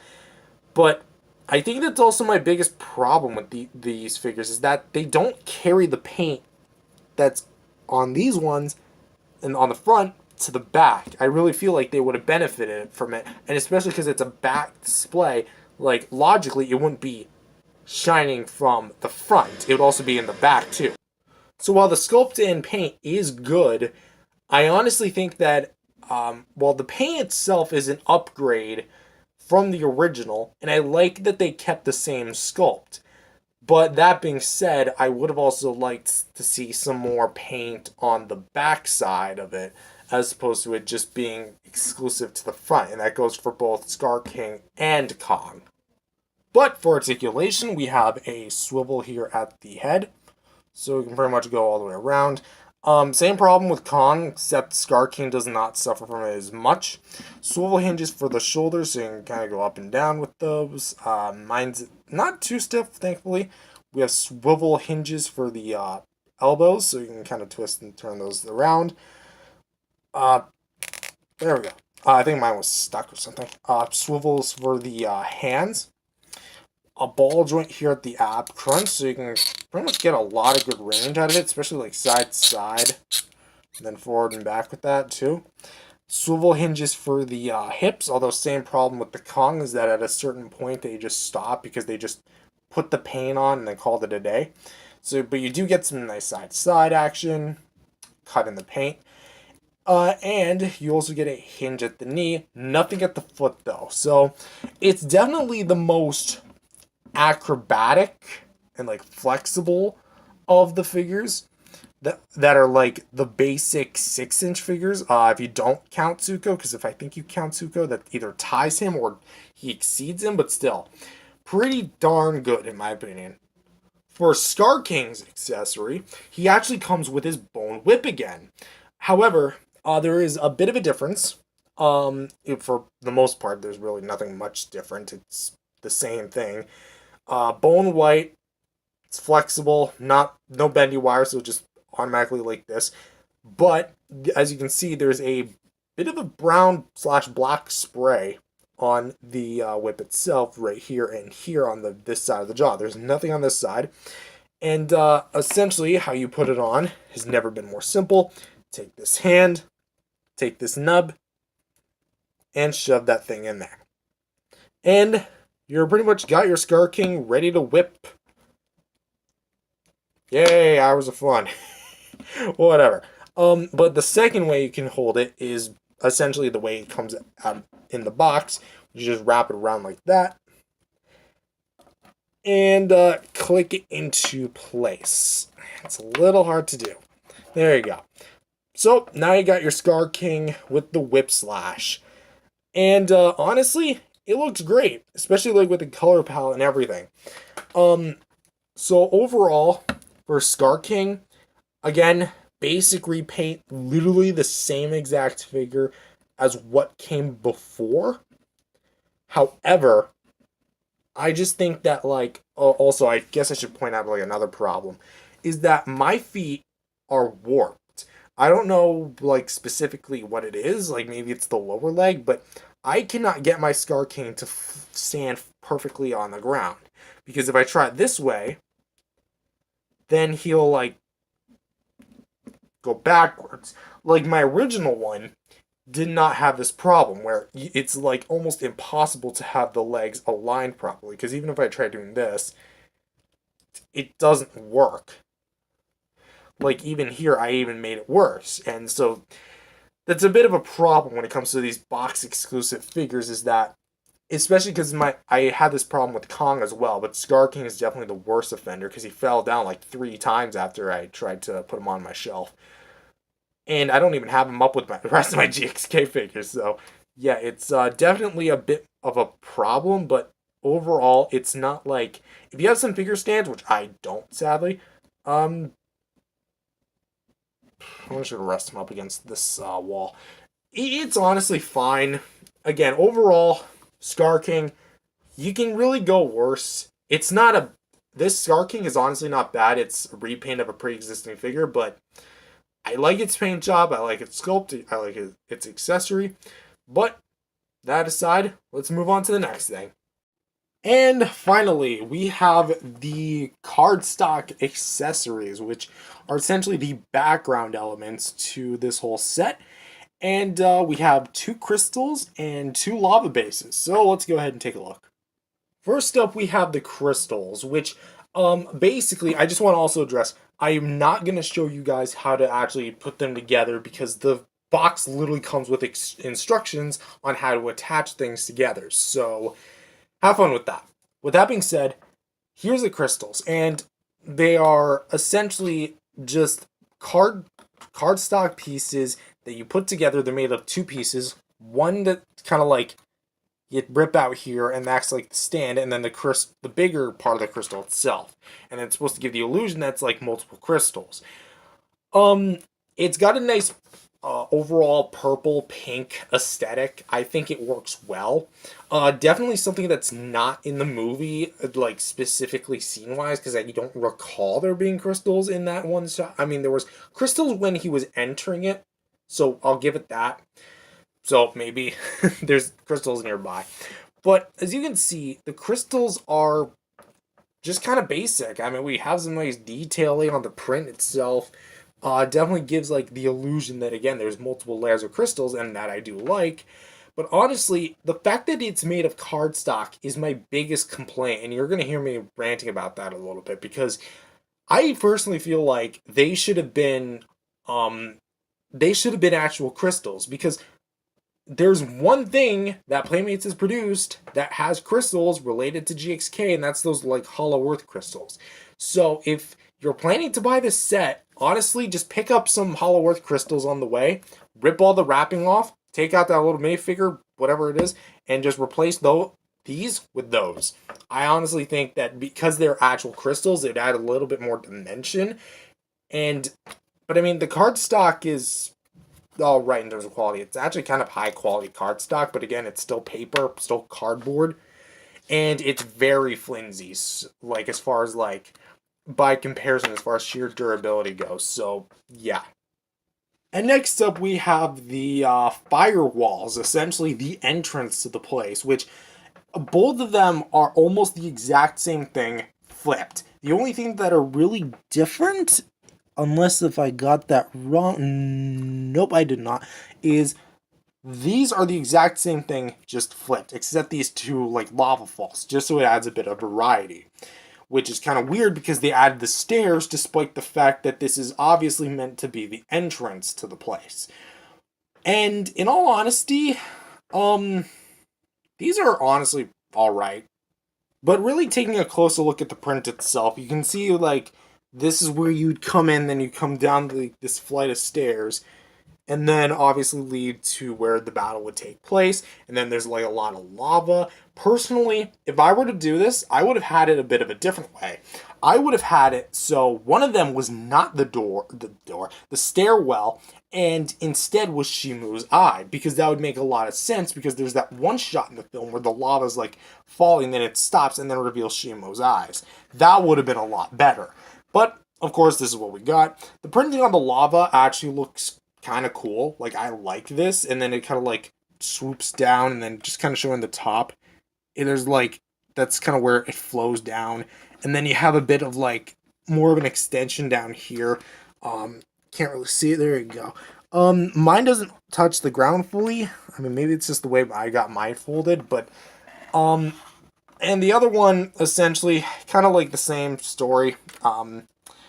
Bit more or less, same thing, flipped stairwell. It's got a different type of pattern here on the lava, because you have, like, one hole there, two holes there. And so it is different, but there's really not too much different. Also, the back of it, it's just pure white. So there's no, like, it's very specific. And honestly, as cool as this of an idea that, like, these are, I personally am still convinced these should have been made of plastic and not cardstock, because I know they're meant to be a diorama based thing, but you guys produce so much Hollow Earth crystals, and these couldn't be actual crystals. Like, surely you could have, like, used the mold or something. Maybe it would have jacked up the price, but I paid a pretty hefty price for these things as it already was, so whatever. Personally, cardstock accessories, not the strongest part of the set, although it is kind of like one of the main highlights. But I definitely think that these could have been done a little bit better, especially given what we got before with the GVK lines, like specifically the Hollow Earth set and the Battle City set, because those were bigger and they came with more stuff, and you could actually sit inside of them, which, bringing Kong and Scar King over, you can stand them in between them. Assuming I can actually get Scar King to stand. You know, let's just use Kong. This makes more sense because he's just coming down the stairs for the first time, just not with a heave in his hand. It looks fine, but honestly, I really feel like it should have been a tad bit more dynamic, honestly. Again, not a bad intentions with the cardstock. I just don't think it should have been made using cardstock. And for some size comparisons, here they are next to the Bandai Movie Monster Series Shin Godzilla and the NECA Rodan 2019 from Godzilla King of the Monsters. And honestly, I think Rodan just found his new home.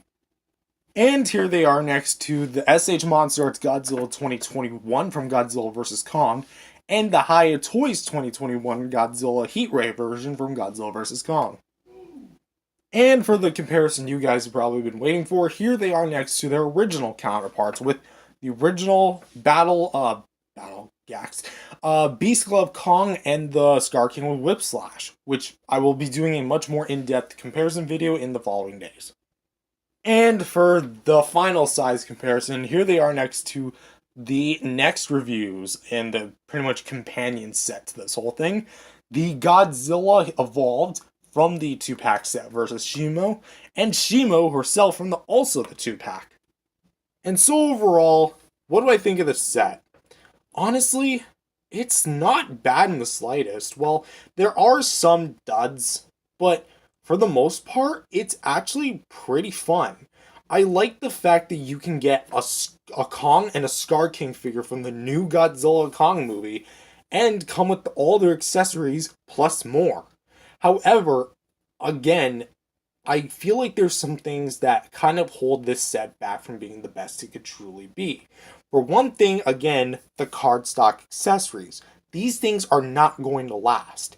And if you really think about it, its target demographic is not going to treat this thing well. Like, I guarantee that there's probably been some resales of this thing with broken or missing cardstock pieces, because guess what? Kids are not going to want to look at their toys. They're going to want to take them and bind them and smash them up into pieces, especially when it's trying to depict a scene where the two main monsters that it comes with are fighting. So, these things are not going to last. So, and even as like a display thing, it just doesn't look all that impressive, and I probably would have preferred some more actual plastic crystals as opposed to cardstock crystals.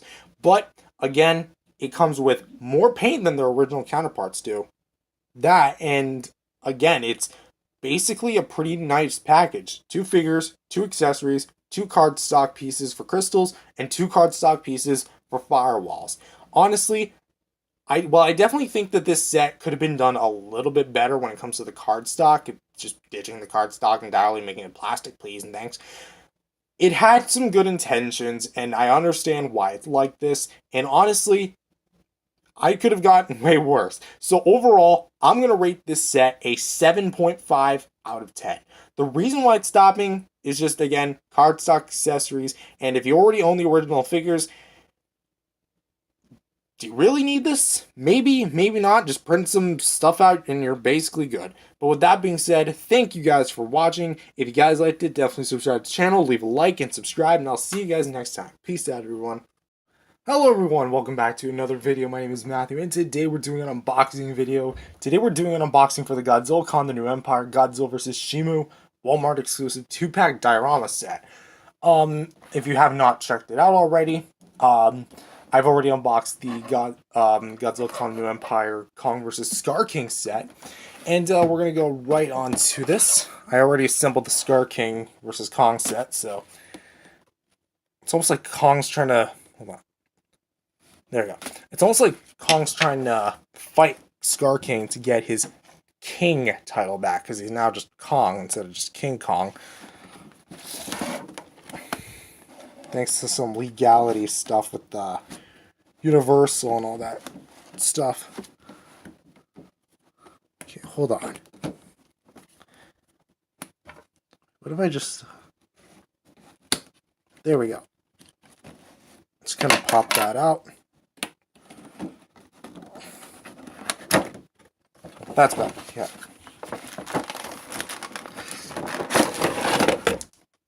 And we're going to throw that box to the side. And we're just going to, again, do what we did with the Scar King vs. Kong set and just have the Godzillas and Shimu here re-angle the camera here. Is it taped? Yeah, it's taped. So this is their beam effects. We'll put those off to the side. Who should we start with first? I think we're going to start with Shimu just because she's bigger.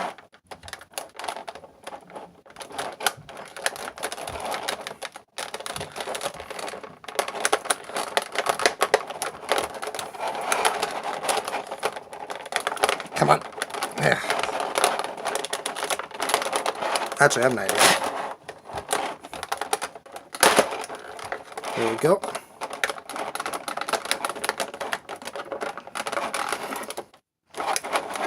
I'm trying to like get the this little tie right here, zip tie. It's not wanting to cooperate with me.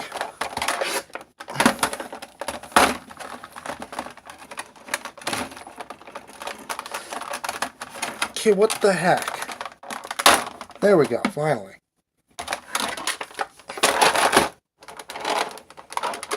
So there, kicking my table.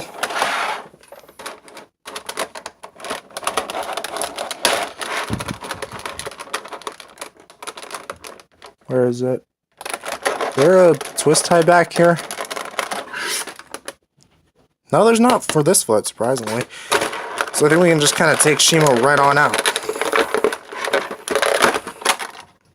Yeah, so surprisingly Shimu didn't have that much. Let's put the twist ties on Shimu. Come on.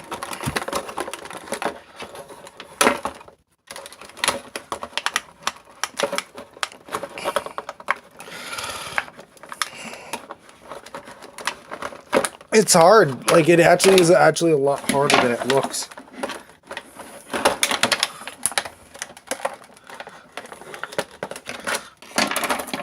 Because, like, they're so minuscule. There we go.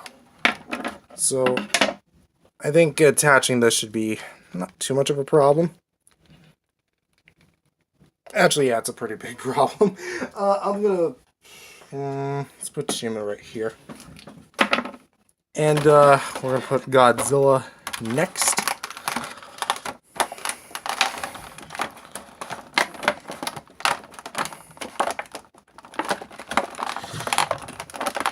There we go.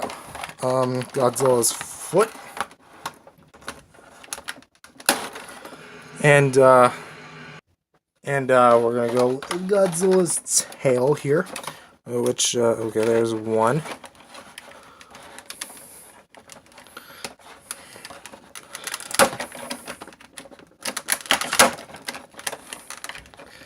Come on, now this is just being sickening.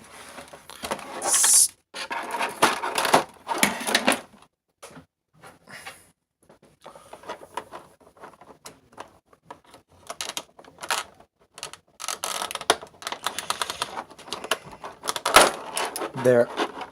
And one more for Godzilla.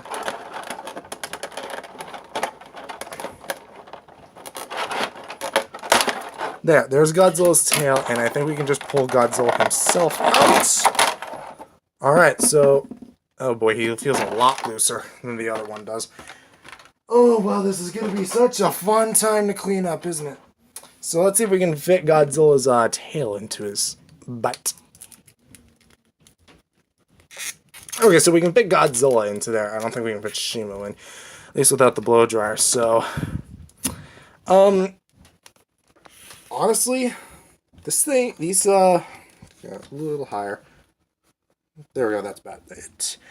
Come on, we gotta get Shimo's tail in. I don't want to bust out the hair dryer. Don't make me. Don't make me, Toho.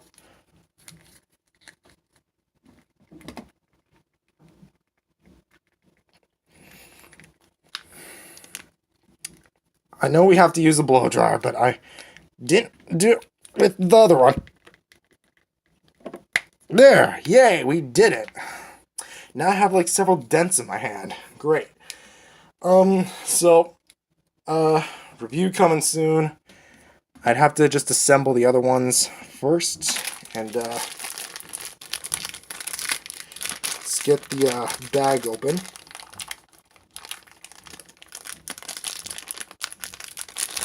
Honestly, I like these. Like, a bit of spoilers, I like it. Like, this actually looks pretty good. Ice Beam for Shimo. I already know how the game is played. And Heat Ray Breath for Godzilla. Wow, that's a lot gummier than the other one. I think this might be made of a different plastic, honestly. I think I might have just broke a paint seal.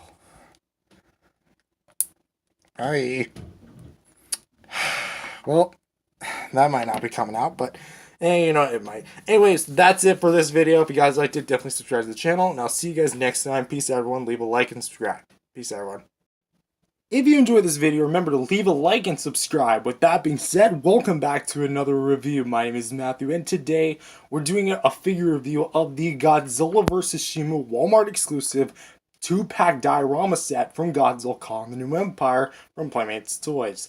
This is the second set of the Godzilla X Kong, the New Empire collection.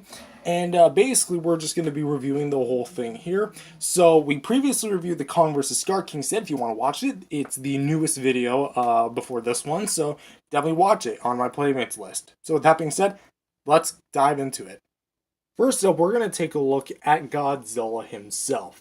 And this applies to both Godzilla and Shimo. These are merely just repaints. So, it's going to be the same exact figure, just with different paint. Well, at least for the most part. So, what do we got? Well, first we have the head. And the head has the signature orange eye with the black pupil. Pretty sure y'all are accustomed to it by now, because I've taken a look at the original figure like who knows how many times. We have the orange spikes back here that are like trying to lead into the translucent fins. And we do have the signature teeth paint. And, of course, we have the tongue that's painted pink, like a pinkish red. However, the new edition is the blue spray. And it's on Godzilla's bottom jaw and sprays onto the neck with the gills. And it kind of like goes upward towards the top part, really giving it a, like, illuminating effect. And I do think, well, it's a bit heavy-handed I think that they had the right intention of giving it like this beautiful blue spray. Like this actually looks really well done. And going on down to, actually we're going to start with the stuff that you're already accustomed to. We're going to start with the dorsal plates here. The translucent fins are still molded the same way the original one is. So we have pretty much like translucent spines, gummy plastic, softer details like on the back side here, and then we have like the arms. No paint on the back spikes for the shoulders or elbows, which weirdly enough they are painted on the back of the box of this set, which I don't know why they'd paint them there, but not here. And of course we have the claws, which are also going to be painted, except for the thumb. Actually, no, the thumb has the paint underneath, but the blue gets so coated up. And then you get to like more of the blue, you still get like the same detailing, like all the same ridges. Still the same pose where one arm's like more grabbing up forward. This one is just kind of more relaxed up to the side, that type of thing. And of course, more or less same detail. Also, Spike still looks nice regardless if it's painted or not. Although it does kind of look like it's a broken bone. The leg here looks pretty well done in that like almost darker blue plastic. It's more of a blue than a green, but still painted pretty well. We have like some more of the same ridges and detailing going down to the bottom of the feet where they get like the olive green paint. Same paint as the nails are, but you can see them more here because they don't feature that very obvious blue paint. And speaking of the blue paint, that is pretty much the defining characteristic of this Godzilla, where right at the armpits, you see like darker blues, and then the rest is like a lighter blue, almost like Toy Story Andy's bedroom type color. Like that's essentially a sky blue. That's basically what we're dealing with here. And you get that caked on pretty much on the outskirts of the arm, like right in here. And then you get them right in here within the legs, all the way roughly around down here, and then you kind of get it right to where the tail stops in the package, and then the rest here it's not really painted, but you do get it's actually there as shown here, but there is the paint underneath, the olive green from the stomach, so there is some color variety, which is nice to see. And I definitely think overall like it has a much more neater presentation than the original one does. Not to dunk on the original, I think it honestly looks more movie accurate, quote unquote, but this still looks really popish. And I do like how this is. It's probably my favorite of the set, probably just because I just like, I'm a sucker for the blue. Plus, not to mention the clash between the blue on the front and the red on the back just mixes well beautifully together, and it's like probably one of my favorite things. However, we have the return of the kind of like salmon pink color on the tail, and it is a spray. And I will say it's sprayed a bit better than on my original, because there was parts of it where it wasn't painted. While it is true that there's still here, it's more evened out on this one. However, it's just it's a little off-putting again, because again, it's not that bad in person in my opinion, but there's still an obvious color difference, and I feel like they could have took the time to maybe color match it a little bit better. Plus, maybe give it like a more olive green or even blue. Like they had two colors to work with and they chose neither. Although it was like that on the original, so maybe I'll give it a pass with that one. But the sculpted details are still done really well. Like this is probably my favorite detailed part about the figure in general is the tail. And it could just be me, but it feels a lot softer than the original. Like this head, like I can literally take it. I can do it with this one, but it feels much more squishy. Like a lot more malleable. So I feel like the plastic or vinyl rubber isn't as sturdy as it is, because it almost feels like it can just shear right off. And that's not necessarily a good thing. But for the overall quality, not to mention, I don't know, if the plastic just feels cheaper on this one.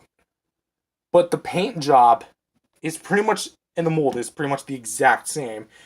Just made with not the different materials, but just different quality of materials. So overall, I think that the blue really excels to it. And you basically get all the things you have from the original onto this one, which, hey, that's a plus. Speaking of things from the original, the articulation. Nothing's really changed, but we'll go for it anyway. Hinge jaw. Rotation at the head. So, well, not really a rotation. It's like a mild rotation. But it's like swivels here at the shoulders. I do not want to mess with it too badly because it could scuff up the legs. So the arms. I was about to go to the legs when I was thinking of it. Speaking of the legs, we still get some back and forth movement. Again, don't want to mess with it too badly because I could scuff up the paint. I know these Playmates figures are really delicate when it comes to the paint job. Swivels at the feet. And of course, a ball joint here at the tail. This one's a bit tighter than on the original. So take that for what you will. Less bendable tail, except it's not really bendable, it's just flexible. There's no bendy wire in it or anything. But overall, for the Godzilla, pretty well packaged to like as far as the articulation is concerned.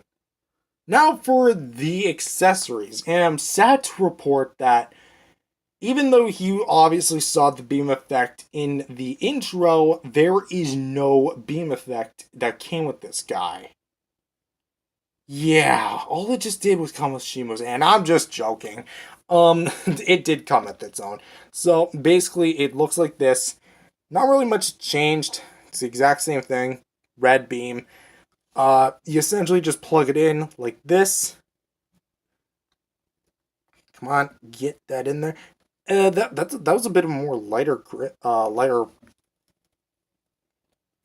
of shocked at the grip at this thing, but yeah, there you go. Oh shoot. You have your Godzilla shooting out his heat ray, and again, I still have the same complaints as the heat ray from the last one. It looks too cartoonish for my liking, especially given the fact that like it had a much more King of the Monsters-esque beam. Like it was a much more thicker beam, and it didn't look like the 2014 beam. I'm not saying this looks like the 2014 beam, but this just looks too cartoonish. And especially with the simultaneously released normal Heat Ray Godzilla, which I'll pull up just for a brief comparison as far as breadth effects are concerned. This is how I'd want the beam to look just in red. This just kind of looks, again, a little too cartoonish for something that's supposed to be based off something photorealistic. So, in my opinion, it just doesn't mesh well, but again, it gets the job done. But overall, I would say the Godzilla that comes in the set, it's same thing. I mean, if you have the original, you know what you're getting with it. It's just the exact same figure, just with blue paint. That's necessarily all the differences with this guy. But still, the blue looks great, and honestly, I think it's still a plus. Next up, we're going to take a look at the tentacular monster to the set, Shimo, which I want to just say that the figure and the actual size in the movie is not represented very well. It's actually a bit undersized, which as far as like sheer scale goes, we'll talk about it a bit more in size comparisons. Well, you'll see more in size comparisons, we won't necessarily talk about it, is I think personally, because I've seen photos of it, the Battle Roar Shimo looks at least the closest. The giant one is just a too bit big. But let's talk about this one, which as I've said, it's a blatant repaint of the original, so there's really not going to be much changes sculpt-wise. So first we're going to start with the head. The head features the same exact mold as you've seen with the pretty much snow white sculpt, and it features a lot of nice scaling, ridges down the neck. Here we have the pretty much circular blue eye. Shima doesn't really have a pupil here unless the sculpted round it's supposed to be a pupil, obviously. And we have some itty bitty teeth and a nice tongue painted in there as well. No throat hole, but we do have, again, more of that paint on the teeth. It's a bit hard to show, especially with like the flash here, but then it kind of ruins the lighting. Same thing going on here where it has the paint here, because it's a separate piece, where the yellow is compared to the plastic. Still an obvious color difference. And the base of it is still a dark blue. However, what this one does differently is add some light blue highlights to some of the parts on Shimu's body, which is present here. We're going to kind of angle the camera up here a bit. Up here, which is like pretty much on the first few rows of fins here, as you can see. And then somewhere towards like the midsection And I've heard reports that like they are very prone to paint chipping, and thankfully there's like not much paint chippage on mine. So I think at least for the now I'm in the clear. That is until this thing falls off the shelf, which I'm putting it at the bottom for that exact reason.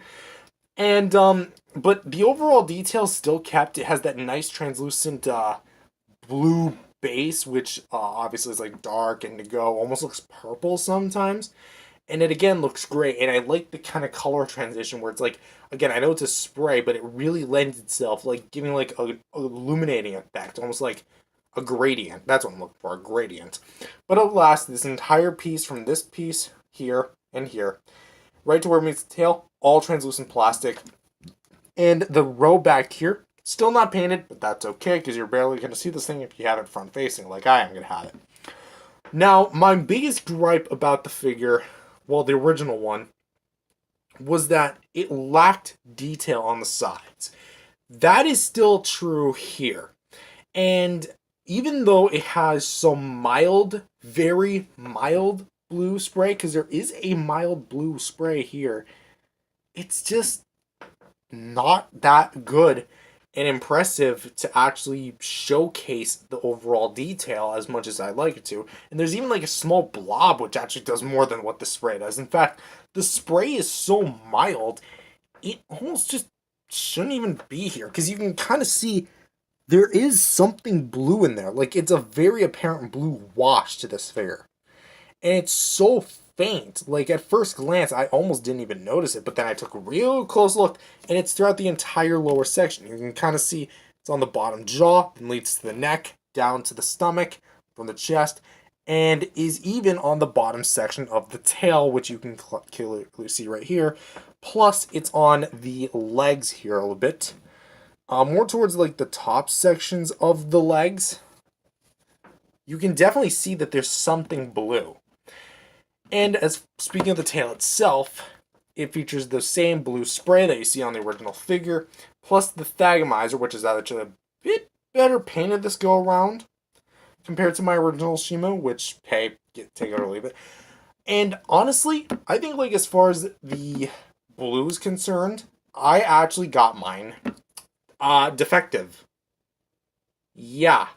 If you need evidence, I'm going to bring up the box and let me show you something. I know, it's the box. But look at this. Look at that blue. Now, I know, it's a promo pic. It's not one-to-one. But I have seen, again, photos and videos of this Shimo with bright and dark blue paint. And no, it's not a mild spray. It's clear as day. The whole well, not the whole underside, but a huge portion on the underside of Shimo is supposed to be blue. For whatever reason, mine, and I've also seen a lot of other listings online, this Shimo just somehow, someway, this figure, when it was, I'm guessing this was a reissue? I'd have to guess, but I've seen some as early as when they first hit shelves. So, no, it's not because of a reissue. This was obviously some sort of misprint, and it's been like this on a ton of copies, and I don't think Playmates has really done anything about it, because I just picked this up like 2 days ago. So that means it's one of the more recent batches. It's one of the more recent restocks. So why mine turned out the way it did is honestly still kind of a mystery, but it's not really cool, especially the fact that Shimo is supposed to be a frosty character, and instead I get a mild blue wash with some mild blue sprays here, here, and here. I almost went to pick this figure up had it been on its own. The only reason really why I got this thing was because it was in a boxed set, realistically. So I think I got pretty bombarded with the issues. I would honestly count it as a QC issue because it's a huge misprint. Like, you don't make some figures with blue and some of them without and mark it as the same figure. That's not how it works. But unfortunately, mine's like that. Maybe I might be able to track down a Shimo that has some good blue paint, but unfortunately, mine just kind of got a mild. It's almost like they sprayed it another Shimo, but this Shimo got like a light touch of like the little excess. If you know what I'm talking about, whatever. I think that's enough. But overall, again, I do like the mold of the legs and the arms. They look fine. They look just like how they did with the original, because it is the same mold, which I highly praised. Still no painted claws, but overall for sculpt and paint, again, you know what you're getting with the original. You know what you're getting here, just with some blue highlights. It's just that mine had a bit of a major defect when it comes to the blue paint. So unfortunately, it's going to have to be a dock off a little bit for that. But what's not a major dock off is the articulation. The jaw is still opens up as wide as it can and close. Hinge at the neck and can swivel at the neck. And you obviously see more of that blue. Swivel hinges at the shoulders, so you can kind of go forward and back, in and out like that. As you can see, swivels at the shoulders, the wrists, and nothing at the waist, but we do have swivels here at the hips. No hinge, so you can only go forward and back. And you can also go swivel 360 with the foot, the ankle, I guess. And you can ball joint, swivel, whatever you want with this one. And unlike the original, this one's not as creaky. I guess maybe because I didn't blow dry it or whatever, but yeah, it's not creaky at all. And for accessories, Shimo comes with her infamous Frostbite Blast, which, again, is completely untouched from the original. It's not a different shade of blue. It doesn't have any paint applications on it. It is entirely one detailed piece of translucent blue plastic they stick into Shimo's mouth. Which, how you do it, you just find this really long peg, stick it upward, like that. Wait, hold up. There we go, just like that. Clamp down on her mouth, or you can leave it open. I prefer kind of like having it midway, so it's like this. And boom, Shimo is opening her mouth and blasting maybe Kong away, or Scar King away, or maybe even shooting Godzilla midair. I mean, this is the Godzilla vs. Shimo set, so it makes sense. So yeah, I still have the same complaint. I wish the beam was longer. Still kind of dinky by mere comparison by what we got with the other beams. But again, still well sculpted, pretty well detailed. And I like the little extensions at the back of the throat where it like fans out of it. So overall, for the Shimo part of the set, I kind of got a bit of the short end of the stick when it comes to the paint applications, especially when it could have easily fixed the problem. Maybe not like giving it more detail, but giving it more substance. Some more paint applications is at the bare minimum of what I want. And honestly, while there is a mild blue spray, it doesn't really do much. I mean, take it or leave it. But I will say the figure is still good. It's definitely my least favorite of the Godzilla and Shimo pack, but it's definitely still a good figure. Comes with all the things you need, comes with good accessories, all good accessories, good posability, good sculpt, and of course, some neat additions with the blue paint, where there is blue paint. So overall, Shimo, at least for the most part, a win in my book. And lastly, we've come to the cardstock pieces of the set, which we basically have 2 crystals and 2 rows of ribs. So essentially, again, these are cardstock cutouts. I will not be showing you how to do it because the box literally comes with instructions on how to put them together. So you need to know, buy it, look at the sheet, and work with it. So with that being said, first, we're going to take out the ribs here for just a sec, and we're going to pretty much talk about the crystals, because they are pretty easy to talk about.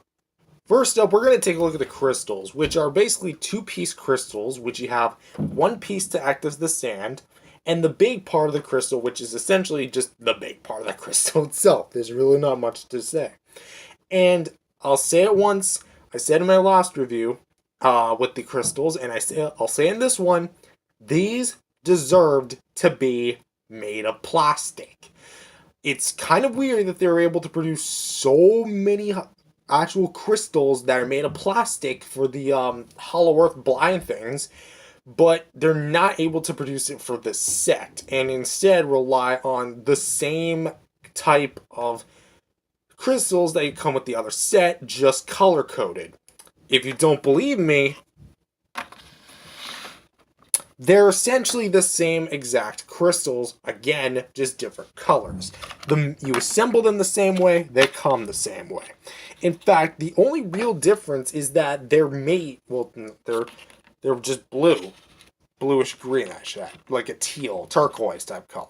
But again, the printing looks nice, and I do like the pretty much the innovation for what you get with these type of crystals, and they do look good on a display. But the problem is they're made of cardboard. They're not going to last. These little cardstock flimsy things, especially the fact that these are meant to go along with kids' toys, kids are just gonna take them and pretty much go to town with them. Like, these things are not gonna last like more than a week.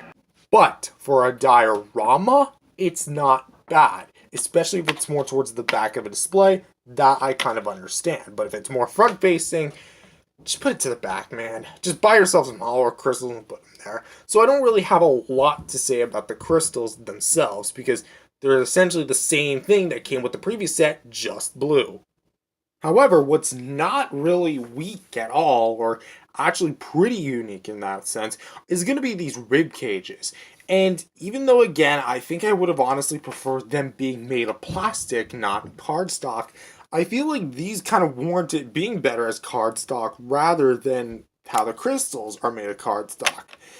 That being said, they are different pieces, so you can put them together and have like one big diorama. Put Godzilla and Shimo in, putting Godzilla in the ribs.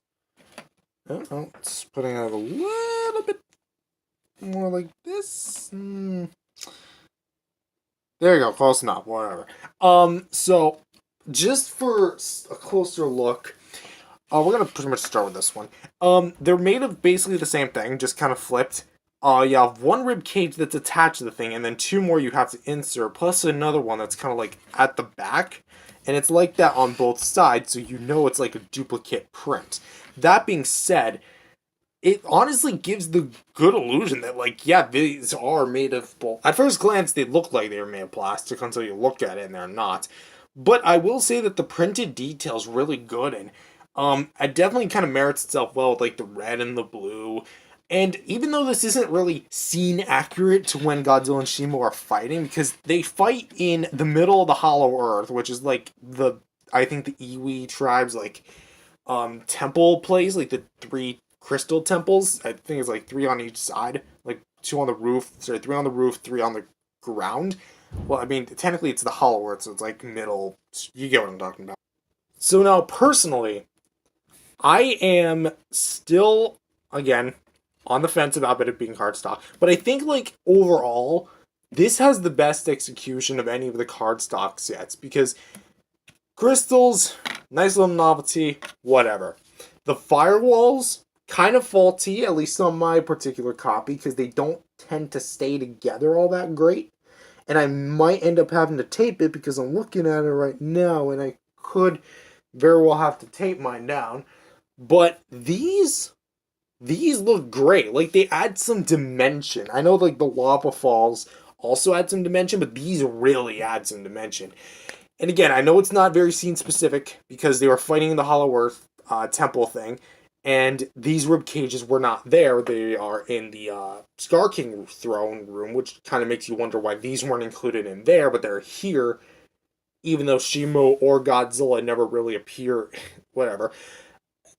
I mean, probably would have been hard to actually do. Actually, they could have done a Rio set with this. Godzilla and Shimo fight there. Maybe. Whatever.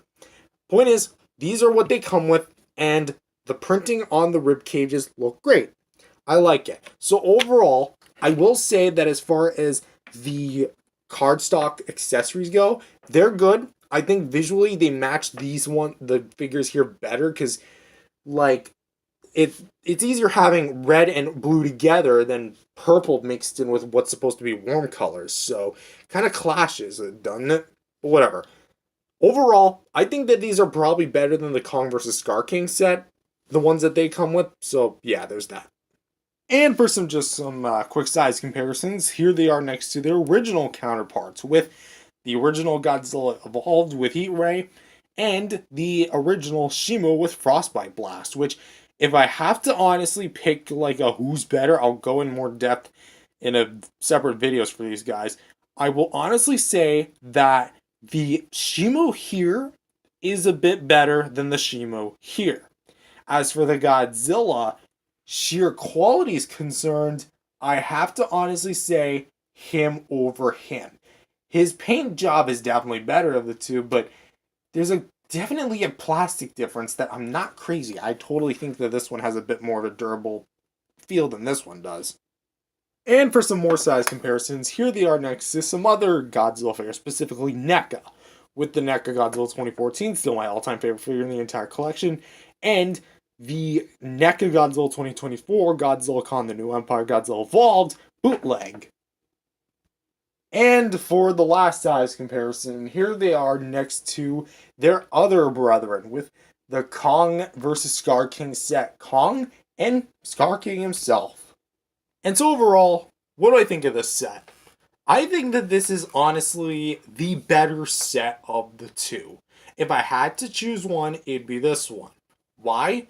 Because one, I'm a biased person who just likes Godzilla more than Kong, and two, the color just pleases me better, I guess, because I'm more of a sucker for blues than I am for, well, pretty much warmer, lighter, cooler colors than I am for warmer colors. I don't know why. I think just blue and green are my two favorite colors, blue more. But with that being said, I definitely think that there are some duds in this. For example, Godzilla's plastic quality took a dive. My head, the rubber parts are much more squishier, especially the head and the arms. The legs feel much more hollow, on mine at least, and it just doesn't have the same plastic quality. I know it doesn't look any different, but trust me, it is definitely different. Shimo has a major defect when it comes to the paint application, especially the fact that mine lost all of its blue paint or doesn't have it at all, and only has a mild blue spray on the bottom, and only has the blue sprays on the top of her. Meanwhile, the cardstock accessories are cool, but they're not going to last. However, I think that this set really works when you put them all together in a diorama display like this. And when you have them all together, this is when the set really shines, and you can really get a Godzilla vs. Shimo set the same way you can get a Kong vs. Scar King set. Personally, again, it's the better set in my opinion, especially when this Shimo is supposed to be painted correctly.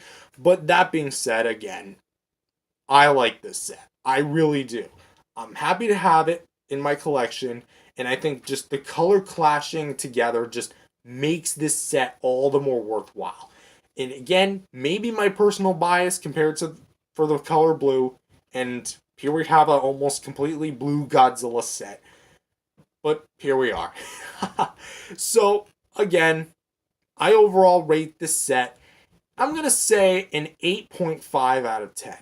I definitely think that the duds are there, but as a whole set, it's really well-rounded, gives you pretty much anything and everything you want. Beam effects, 2 tentacular monsters, and some accessories that you can, well, hopefully not destroy, because these things are brittle. They're cardstock, so probably should be made plastic. But again, as a display, it's pretty cool.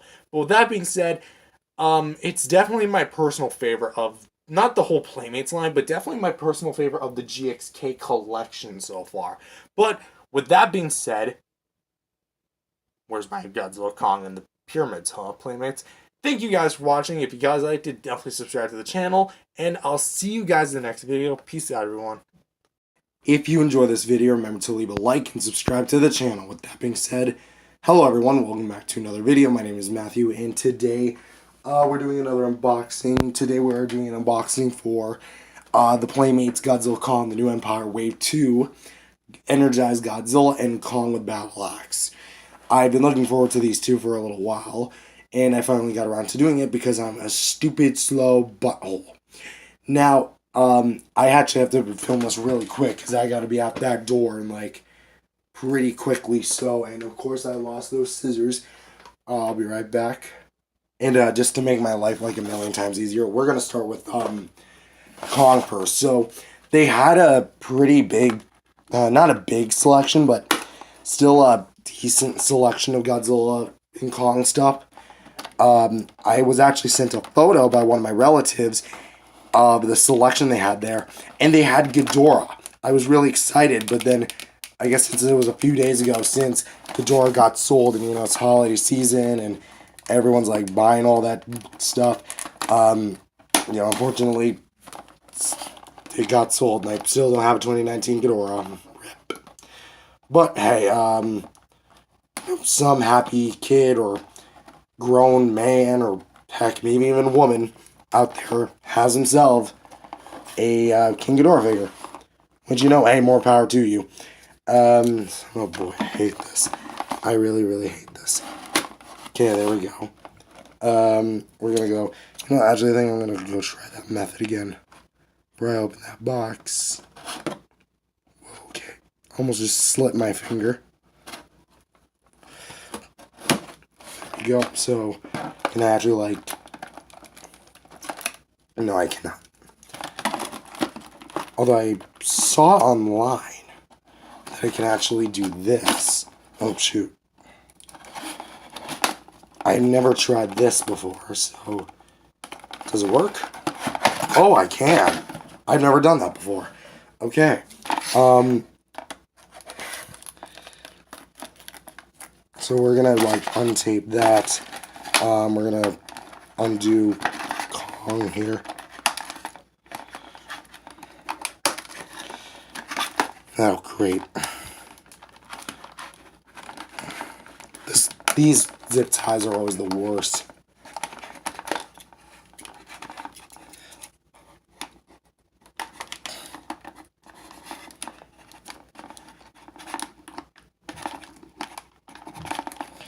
Come on.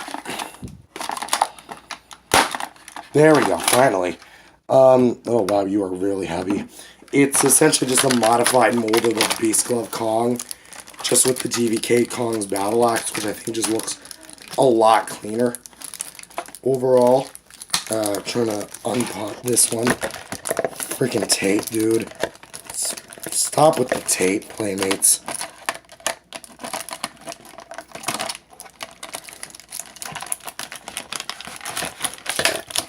Okay, there's the axe.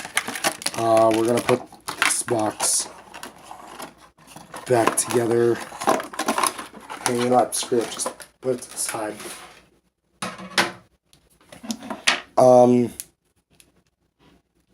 Not liking that paint transition. Not liking it. But everything else, well, it's got the same scar details and such. I like that. Where'd that orange come from? I have orange on my hand. There's blue on there. I wonder if that's from the Energized Godzilla from the factory. Or that's the remnants of the Hong Kong Battle Kong. Ironic because it never had it never had blue paint on the back. That's gonna be a pain to fit in, but whatever, I'll put that to the side. Now for Godzilla. Of course, losing that again, so we're gonna try the same method.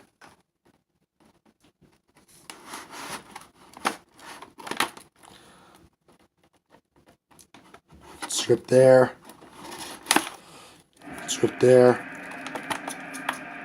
Nicely done.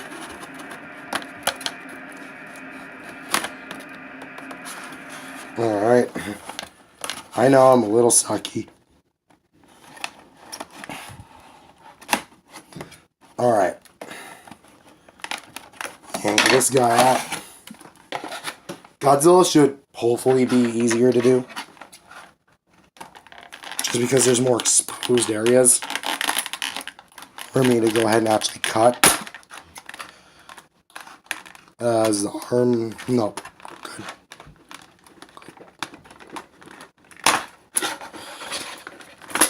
Okay, so yeah, it was easier. tail. Oh, Godzilla fell over. And of course the tail fell over.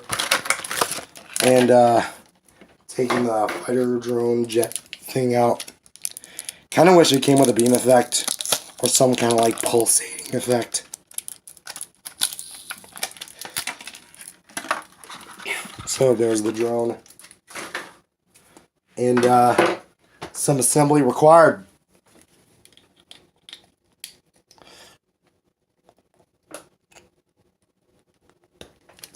There we go.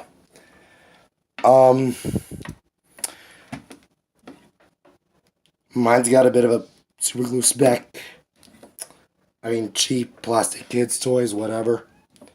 I'll be a bit more critical of my reviews. But yeah, that's essentially it. I'm not going to touch the accessories. My cat's being a bit of a dink. But yeah, that's about it. Thank you guys for watching. You guys leave a like. Again, my voice is very raspy because I have a cold kind of thing. And whatever. I'll see you guys next time. Peace out, everyone. If you enjoyed this video, remember to leave a like and subscribe to the channel. With that being said, hello everyone. Welcome back to another video. My name is Matthew. And today we're doing another figure review. Today we're taking a look at the Playmates Godzilla Kong, the New Empire, Kong with Battle Axe. So, just for a little update on myself personally, because you probably have seen the last few videos, I'm still under the weather. I'm getting better a little bit. My voice is less groggy, but it's still like not 100% there. But I think I can talk at least enough to get my thoughts down.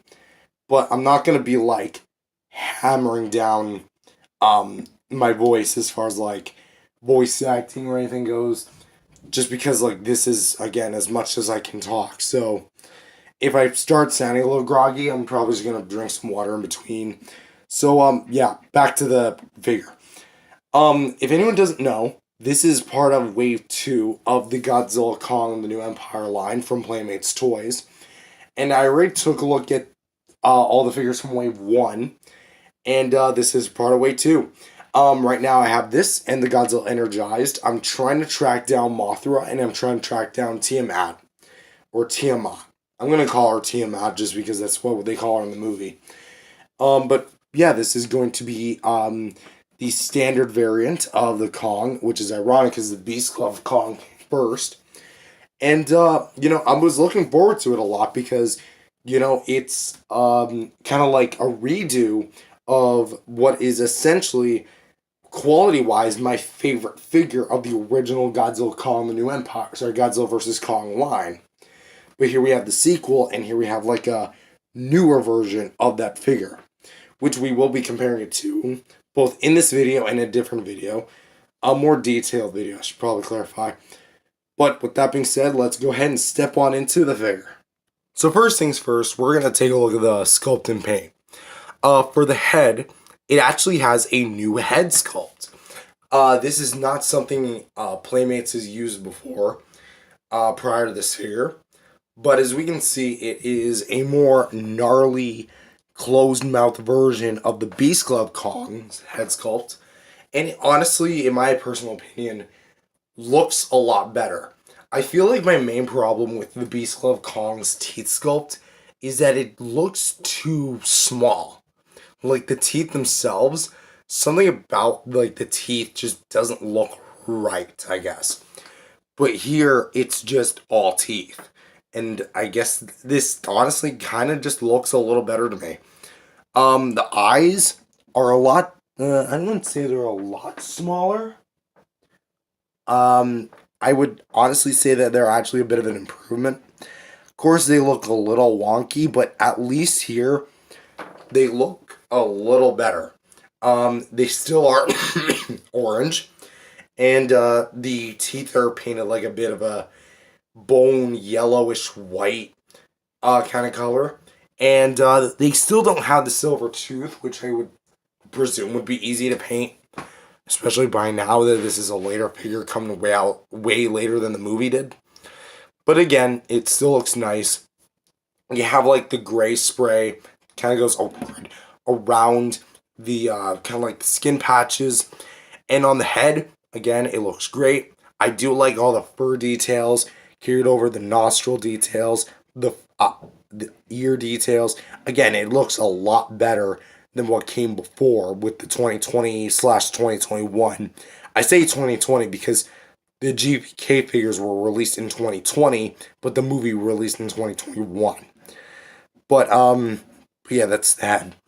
Moving on down to the chest, we can definitely see that where we get a bit of a problem with the chest, in my personal opinion. See, the Beast Glove Kong had kind of again a similar approach where the scar paint on here is actually pretty basically done, fairly well done actually. Nice little details going on, especially the pecs where pretty much everything aside from the Beast Glove and the head sculpt are essentially the same thing. But the quality of the paint is a little bit on the more overside. See, you can obviously tell that there's a seam line there, and those are two separate pieces. On the Beast Glove Kong, it's not like that. It actually blends the paint and actually kind of stops it like midway right here, and then actually has like a bit of a transition. This one is kind of like solid gray, and then even like towards the shoulders, it kind of got a little overboard to where it's like on the fur, and it kind of like meets the chest to the shoulders. And again, it's kind of a similar problem to what I have with the Hiya Toys Godzilla 2021 Heat Ray version, where honestly kind of looks like he's wearing a vest. And this especially applies to this Kong. While I won't fault Playmates for like maybe trying to have to rush this out, I definitely think that if they were able to do this on a more older figure and like a slightly older release, do it well, but then have this one come out and then it like this. Yeah, even for the same price point, that's still like very iffy on that part, but whatever. Maybe I'm nitpicking. The shoulders, take it or leave them. They have some pretty well done sculpted paint. Something that I find oddly noteworthy is that the joints here, like the little sockets, little hinges, actually are a slightly different color to the body fur itself. It's a bit more like the more, it kind of looks like soy sauce. I know, very weird comparison, but it kind of looks like the color of soy sauce. At least to me. And now that I'm seeing it, I can't really unsee it. But yeah, you can kind of tell, especially like right here, there's definitely a clear color difference with the detailing or with the color of the fur. But speaking of the fur, you do get a lot of nice like that detail work, and it really looks well. And I do like the skin kind of texture on the wrists here, and these look really nice. I will also admit that again, the segmenting is done very well, like as far as the cut and the articulation. If I did have like another thing to point out, it's that the details from the Beast Glove Kong, like the gashes here and there on the bicep, make a return here, and that's honestly really well. And something to also point out is the detail on the back also makes a return, and it is done phenomenally. Like again, the fur detail, like the fur patches, it really looks neat. Like it really looks like a very rugged fur kind of Kong. Also big, thick monkey booty. And we do have some like copyright info at the bottom of the feet. And we do have some like sprays of like the skin on the wrists again. And we do have some on the feet as well. 5 toes in all. And the knees themselves don't really have that much detail, like as far as like anything worthy to point out. But overall, like on its own merit, this is probably like again one of Playmates is better done like sculpted wise figures. But I definitely do think like the paint could have been tightened up a little better. There are parts like especially on the face where there is improvement, but then there's also parts where they just kind of drop the ball, like with the chest being more like overspray and the color matching not being 100%. Because I guess I might as well do the comparison now because, well, what's the point in waiting? we're gonna bring in the Beast Glove Kong, and as you can see, like what I was talking about, the color matches on the hinge. It's not as noticeable as it is on this one. And I do believe, like, as you can see what I'm saying, this looks like a vest. That looks like actual skin on Kong. And just to show you, like, the differences with the Beast Glove arms. Yeah, one obviously, has the Beast Glove. One doesn't. What would be cool is if they came out with another version of this guy and it had, like, kind of like a decayed arm, like from the frostbite. Yeah, that would look honestly kind of cool. But alas, this is what it is. So overall, for the sculpt and paint, it's kind of a mixed bag compared to the original. Just because there are some things that are improved, some things that are the same, and some things that are pretty much untouched, some things that are a bit of a downgrade. But overall, I do think that this is at least a serviceable sculpt. However, something that has not been changed one bit is the articulation. For head, we have just a basic swivel. No, like, up and down movement. We have swivel hinges for the shoulders. Still a little tight. So you can spin it around there. Swivel hinges for the elbows. I mean, it's like that for the shoulders as well, so I'm technically not wrong. And we have swivels for the wrists. Nothing at the waist, even though there is a seam. Swivel hinge for the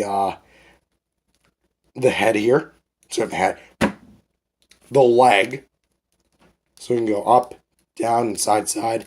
And hinge with the knee. So overall, again, articulation, nothing is changed one bit.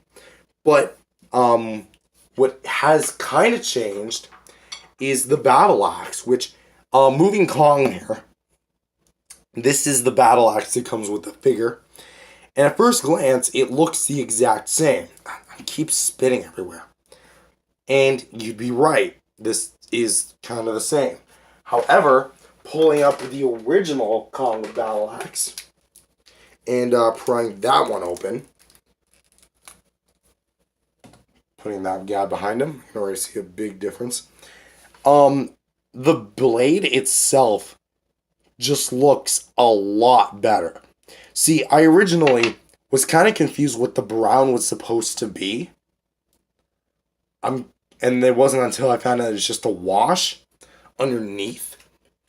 Basically, like, the blue is a wash to the more brown plastic. This actually has good application and looks a lot more vibrant. In fact, a little spoilery, but I'm actually confident they took the blue paint from the Energized Godzilla, and they just put it on this one. And as you can see, it is a perfect match. So, to put this on, all you just got to do is, it's a little bit more complex because you actually have to kind of like stretch the hand out this time. So you got to kind of like roll it in there. Do keep in mind the thumb may get caught in there, but once it's on there, it's all good to go. So now that we have the axe in, which I think you can also put it in that one, let's kind of like have a little talk about like the differences between the original Kong with battle axe and the new one. We can kind of try to hopefully get the two of them in frame. And screw it, this is my... Oh, crap. I hate the fact that Kong doesn't have a tail. Then again, if he had a tail, he'd look cursed as hell. There we go. So, as you can tell, there's a huge difference in quality. This guy, I still like, okay? Let me make that clear. I think he's great because, one, nostalgia factor, because even though it's only been a few years, I kind of like that era of my life where I was just like taking things a bit slower. I was kind of out of school at the time, and I just had a lot of free time to myself because of the pandemic, and he was there with me. So I'll always like him, and not to mention, I just think he's the more fluid and just easier to play with figure. I mean, that's just because this guy's like multi-years old. This guy's like, what, only a few months old? Not to mention, like, literally new on the shelf. I just got this thing a few days ago. But that being said, he's outdated. Like, let's be 100% honest. This Kong is outdated. His sculpt is a bit more shallow, like as far as detail goes. His paint is not as good as it could be because this was like when Playmates wasn't really tightening up the quality of the paint as you can see, because like the eyes, especially on Godzilla, who got really bad at it. I've seen a few Godzillas where it's like up here, and then Godzilla's left eye is like down there, whatever Shin Godzilla like eyes. And the articulation, while it is the same, the quality of the plastic is just not as good as it could be. So I think for Playmates to use this sculpt for the new movie and to go back and redo this, it's basically no contest. The only thing I would say the older one has in its favor that the new one does not is, I would say the battle damage, but like, that's kind of a problem if you're planning to resell it or give it to your kids, because they're going to take it off, throw it away, and then lose it like within 5 seconds like a Lego piece. It's actually the dry brushing. I like the dry brushing of the original. I think it adds a bit of age, a bit of wear and tear. Not just to the figure, but like the character itself. And I also just think like it adds a bit more like color variety with the new Kong. Like if it were on the new Kong. But because it's not, I gotta say, again, it's like right there. If this had that, it would basically be like the perfect figure. It also has a different like head sculpt itself. This one has the open one. This one has the closed one, which is kind of a reversal for what the standard Kong, that being the fighter jet Kong, has this more snarl, kind of like snaggletooth one, which I'll pull that one up. So this has that, and the Beast Glove Kong is the one with the open mouth head as I drop that this heave. So now we kind of have like a opposite Kong going on. So 4 Kongs on the market. Honestly, I think that this is like, I know I'm like going way on a tangent here. It's kind of what I do. So if you're new and you like people going on tangents, subscribe. I just overall think that this is an improvement. I like this guy, but this guy like severely beats him to the ground. So because I have these two out and about for size comparisons, here he is next to the 2 original Kongs that I have. I don't have any of the like the repaints. I only have these 2 from the GVK line, that being the Fighter Jet Kong and the Godzilla X Kong. And again, like I said, I think that this guy is definitely like a major improvement. And for another size comparison, here he is with the other 2 Kongs that I have from the Godzilla Kong, the New Empire line, with why am I struggling? The Kong vs. Scar King 2-pack set Kong, and the Kong with Beast Glove original release. Which, now that we have this guy, I think it's more suited for him to be in the set than this guy, because he didn't have the Beast Glove in the scene. And here he is with some more adult collectibles, with the NECA King Kong, based on the original 33 film, and like a whole tribute to the King Kong legacy, and the Mezco King Kong of Skull Island, based on the book. And as you can see, he is dwarfed. Even him, he's slouched over. Like, look at how much more hunched he is compared to him. There's a obvious size difference. Never really think about it until you actually see it, huh? And here he is with some Godzilla 2014 figures, with the Mechagodzilla 2014, still my all-time favorite figure in the entire collection, and the Playmates Godzilla 2014 City Destruction version with the tank. And while we're on the subject of Godzilla himself, here he is with some Godzilla from Playmates Godzilla Kong the New Empire, with Godzilla Evolved himself and Godzilla Standard version, which would technically make these two pretty much the equivalent to each other. And rounding out the video, here he is next to, just getting him a bit on more closer, and there we go, with the next review, which is going to be the Godzilla Energized version with the drone. This one should be interesting. So overall, what do I think of this figure? I think that this thing is really fun. I like it a lot. I will admit personally that this is going to be kind of like a mixed bag depending on like what specifically your unit to unit is going to be.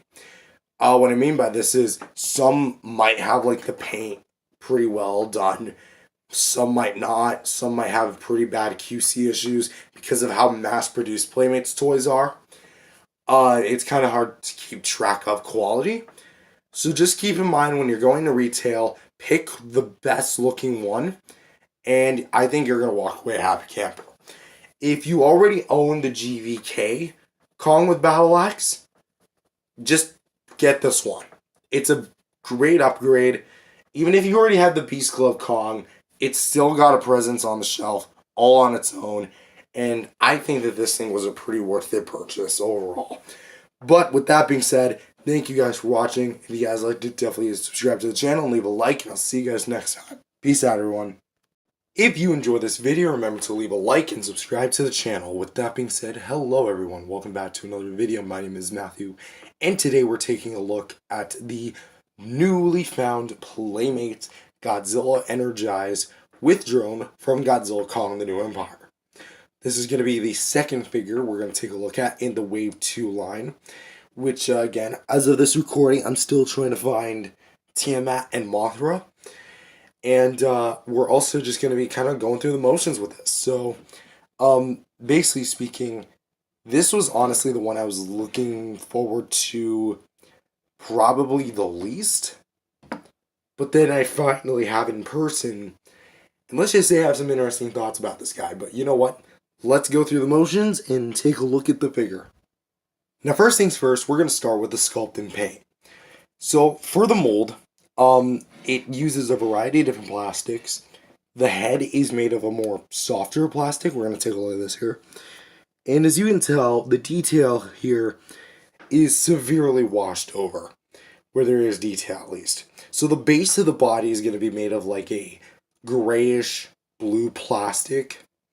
And the eyes are going to be painted in a kind of like a blue decked out color, which I think looks really nice. However, what I'm not really a fan of is the fact that this whole head section, and I'm talking specifically about the head, is only done in this gray. And then immediately after that, they go to the blue. Like the blue wash that's on this figure. It honestly just looks like he's wearing some sort of like neck warmer or like a hood. Which, it's kind of a reoccurring theme for these Godzilla figures to look like the paint is almost like clothing for them. If you want to know what I'm talking about, the Kong looked like he was wearing a vest, the Kong with Battle Axe from previous review, and the Toys Godzilla 2021 Heat Ray version kind of looks like he's wearing a vest as well. So that's kind of what I mean. But on the plus side, the teeth and the gums, they're applied actually pretty well. There's really no sloppy application done for this one, which I do admire. I also admire the fact that they actually kept the eyes, for the most part, symmetrical. This one's slightly down compared to the other one, but it's still like very mild, and they really tightened it up. But on the flip side, the blue wash that's here, I do like. I just kind of wish it was up here, more so than just leaving it blank. But again, for what dry brushing like a wash is here, it looks good. It really does. I like how very washed over it looks, very powered with energy. It definitely looks very colorful and very glossy. I do have a minor defect on mine. As you can tell, there's like some mold lines. I'm guessing that was like in the factory, like the little white specks at the tip of my finger. Yeah, that doesn't look great. But again, for the most part, it does look. The head at least looks serviceable enough, you know.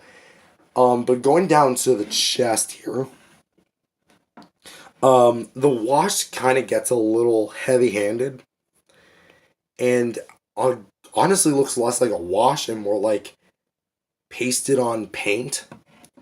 And it's very thick and goopy in some areas, like for example here, where the shoulders are. And it's very like mismatching when we get here where we can see more like the gray base down to like the other sections where this whole thing is made of more harder plastic. So I mean you're not gonna get like the best detail on the harder plastic. But something you are gonna get a decent amount of detail is on the arms, which are also gonna keep the scaling details well. But much like the head, the blue dry brushing just stops at a certain point and looks like he's wearing sleeves of some sort. And it just doesn't look right. Also, something I also don't like, and this goes for the feet as well, is that the arms do not have any claw paint. Why they decided to get rid of that, I have no clue. Maybe budget was spent on this blue wash. But yeah, throughout the entire body, it's kind of like very much inconsistent. And you can kind of see at the chest, which it does have some nice detailing here. But I would like to point out something, even though you probably already realized it by now. You see this Thunderbolt-esque shape carved into it? Yeah, that's a battle damage piece. And you can't get it out. So basically what Playmates did was they took the battle damage and instead of making it removable, which would have been easy to do, they just sealed it off. They just glued it and painted over it, thinking that it would just fill in the gaps, even though mine has a pretty obvious big gap there and there. Because it was designed initially to be taken off of. At the very least, the paint is consistent to the body, which isn't really saying much considering the fact of how, like, inconsistent the paint itself on the whole body is, especially from the neck to the head. Because you can see more gray here, and then caked on blue. So, for this to be there, it just doesn't look flush, basically. I would have liked a more flush look. But, going back to the body here, the legs here are actually, again, pretty well decently detailed. And I do like the segmenting and all the little ridges. It looks nice. And it's got that nice standard walking position. However, again, another problem I have with this is the feet are just completely unpainted. They are solid gray. Nothing on this is painted whatsoever. Aside from that little label down there. Nothing is colored. Now, granted, this may have been because they painted it before they attached the feet. But come on. At least, like, some form of dry brushing or wash if you guys are going to cake almost the entirety of the figure. And, of course, the claw paint isn't even on this one either. Which, again, why the other ones have it but this one doesn't is beyond me. Going to this part of the tail, common complaint again, it's too smoothened out, even like for this kind of figure. I definitely again would have liked it if there was a bit more detail, but considering the price point, it's alright. But you can definitely see like the blue's just very heavy-handed, especially where it meets the dorsal fins. And speaking of which, they are the translucent blue. However, because it's a newer figure, it feels a lot more gummy plastic. Like, it feels a lot more flexible than the other one, which, as far as, like, a drop in quality is concerned, I mean, I'll let that slide, but really, it just kind of makes me worry, like, how much these things are going to last. And one last thing to point out is going to be the tail, which, as you can tell, the tail is going to be standardly segmented and going to have the spray from here to here of blue. Okay, what's new? I'll tell you what's not new. The paint transition. Yeah, it seems like Playmates had more of a focus on just painting the main body and just kind of left the tail alone. Because, like, there's such an obvious transition between this tail and this segment of the tail. Like, even down here. Like, I get at the top, it looks fine. But, like, he's supposed to be completely glowing. So for this figure to not even, like, carry out the dry brushing is honestly kind of pathetic to me. And we do have a nice kind of, like, curl here for the tail. And again, it looks nice. At the very least. So, overall, I feel like the dry brushing, the blue wash, I dig it. But I don't think it's done as well as it could be because we have parts of the figure like the head, the hands, the feet, and a majority of the tail that don't get this blue wash. Which for a Godzilla that's supposed to be charging from tip of the tail to the top of the head. Because that's how Monster vs. Godzilla glows. It starts at the tip and ends with the top of the head. And especially with the eyes and the head, with the mouth. Like, could the dry brushing not be carried over? But, okay, maybe I'm complaining about this too much. But I feel like what my main complaint is, I haven't pointed it out yet. But for anyone who's a longtime viewer of the channel, did you guys happen to get a case of deja vu with this design? The battle damage, the leg position, the tail position. Yeah, basically, this is a remold of this guy from 2020. Not 2021, 2020. 4 years ago. Now, okay, let's back up here a bit. This figure is, in a lot of ways, kind of outdated. Because they would later go back and redo this figure. Let's pull this figure out of frame. Let's pull this one in. With a brand new sculpt. Well, new parts. They gave it new detailing. Enhanced detailing where there's soft plastic. They brought back the painted claws. They gave it non-translucent spines and a new tail sculpt. And they even kept the battle damage. I guess for those who like it. So, new leg sculpt, new tail sculpt, enhanced detailing, and a bit of retooling. Okay. Oh, also, new feet swivels. Also, new beam effect. So, you have a new sculpt to go with your new Godzilla Kong movie. And you want to make another Godzilla from the same film. I would have loved to see this sculpt with that new paint job. But instead, we get this. Essentially a Frankenstein Godzilla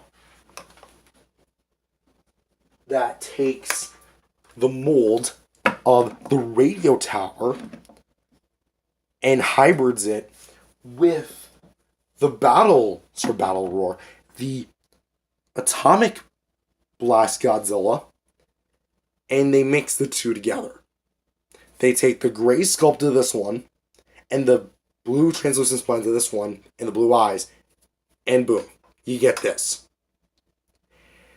I don't think that this was really needed. Like, I don't know why they decided to go back to this one, when they could have used this one. Because pound for pound, this is, like, way better. But I know I'm going on a tangent here. That's what I do on the channel. Subscribe for more tangents. But why did this turn out the way it did? Especially with this battle damage piece being sealed over when he could have easily just reused it for this. It just confuses me, honestly. Okay, so maybe I'm going a bit, longer with this, but it just kind of begs the question why they would go through the effort of retooling a now outdated Godzilla sculpt just for them to go back and go to that old sculpt, fish it out of the archives, and then repaint it blue and sell it off.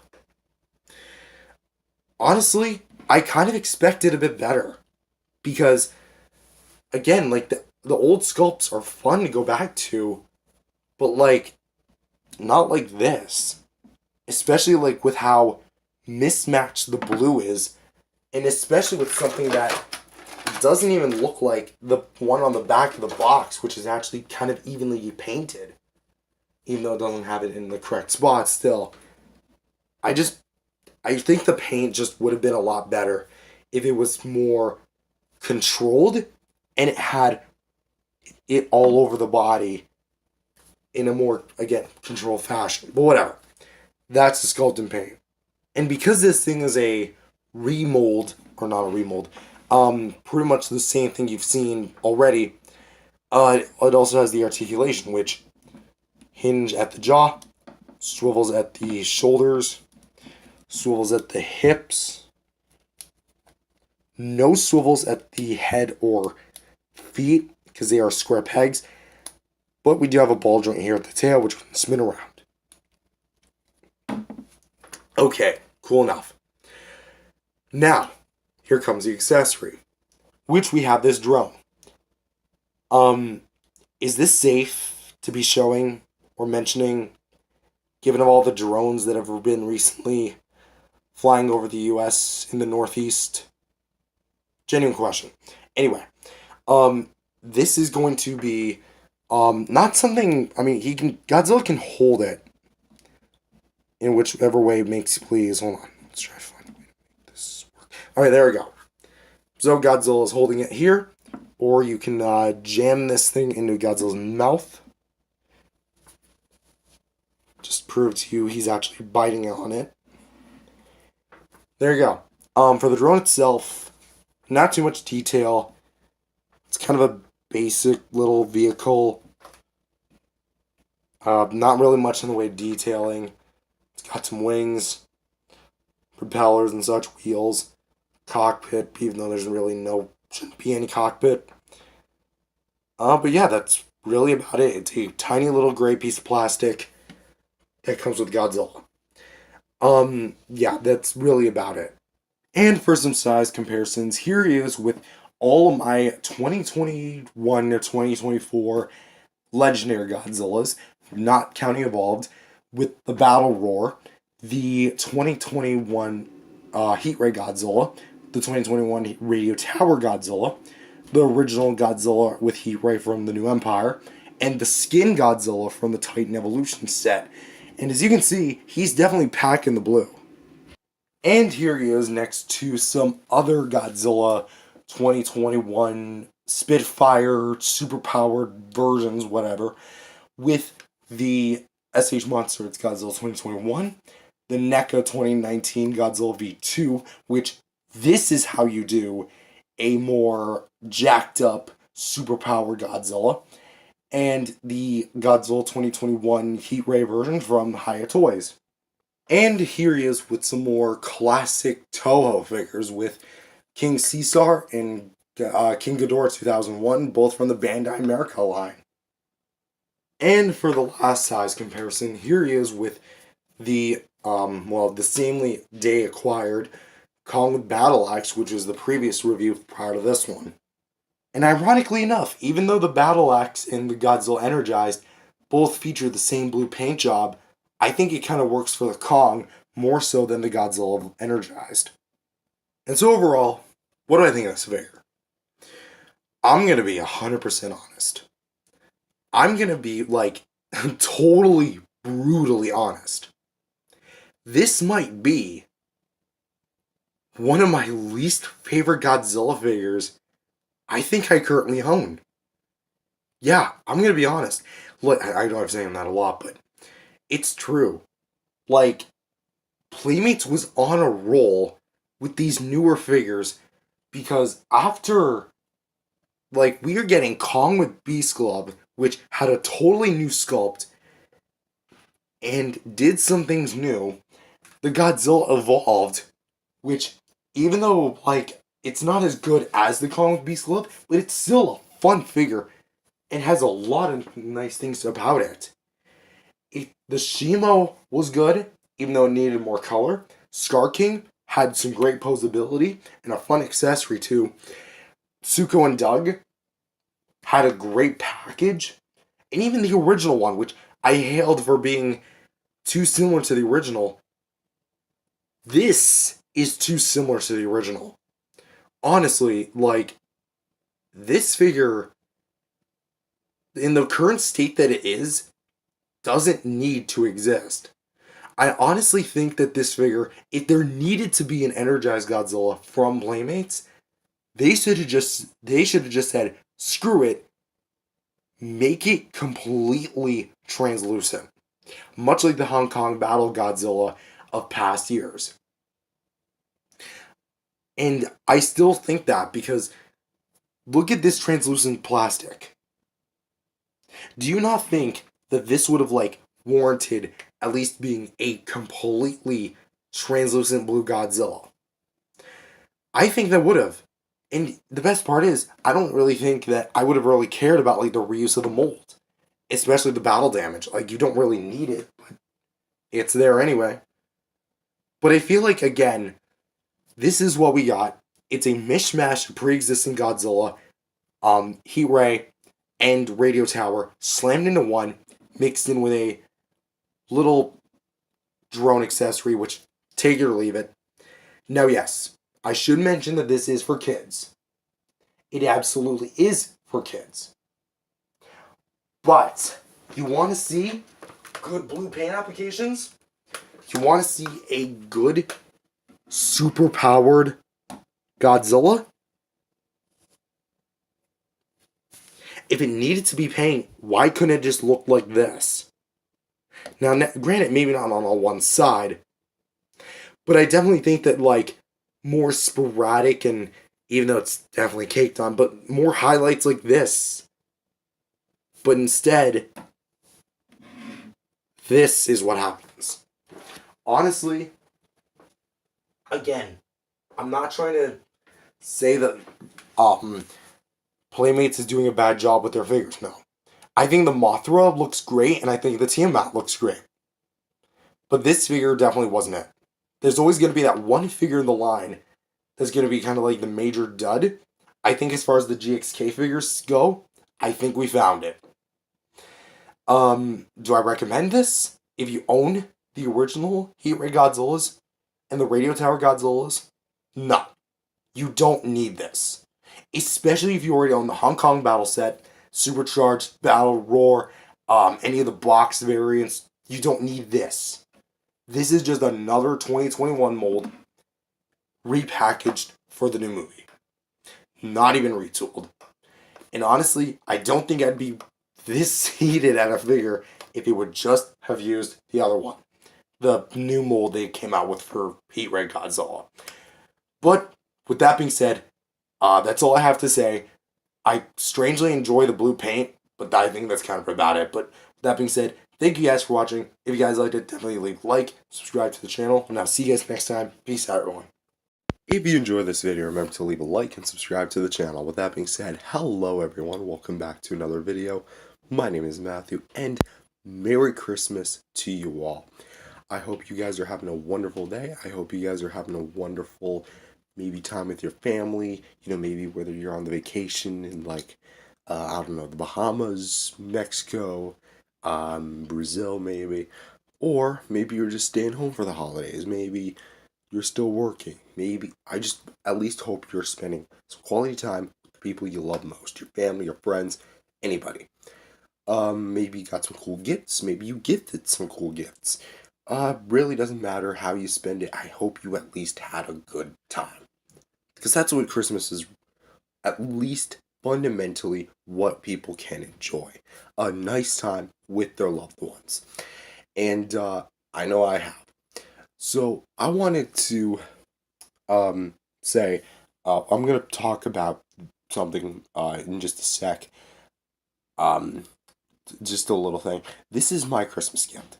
I got the Godzilla X Kong, the New Empire Ultimate Titan Battle Pack, which features the 5 main monsters, well, 5 of the main monsters from the movie, because technically we're missing a 6th, Suko, but 5 monsters in total.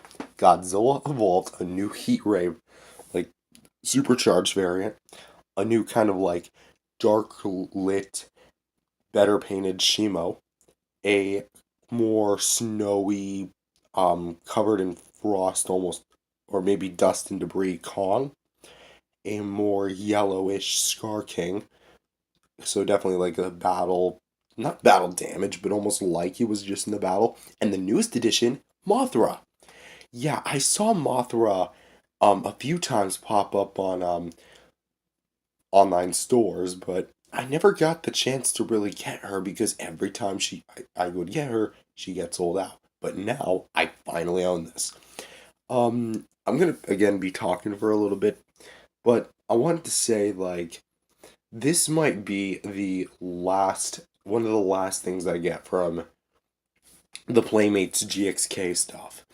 The reason why is because I want to focus more on the classics. Like, as far as me being a collector, I'm not trying to say, like, oh, this is a bad present. You'll understand what I'm talking about. But when it comes to, like, um, collecting stuff, I also want to focus a lot on more, like, the classics. Because a lot of the stuff I've been getting are more from GXK. Which, like, hey, no arguing there. No complaints. I love GXK. I love the Monsterverse. I love it all. This is my 3rd time getting repaints of these 4 figures. Because I got the originals, and then I got the battle packs, and then I got this battle pack. So that's 3 in all. But hey, I got Mothra. So this is definitely going to be like, I'm probably going to like, still collect GXK, yes. But I'm probably going to also want some more classic stuff, just kind of balance it out. Again, I'm trying to downplay this gift. I am so grateful I even got this. Because they only had 1 last in stock. So, let's do the honors and open it up. How much is that carrying on camera? Good. Oh, there we go. Clip number 1. Clip 2. Is that taped on? Nope, it's not. I think we can just pull it out like this. Oh wait, 2 more nubs.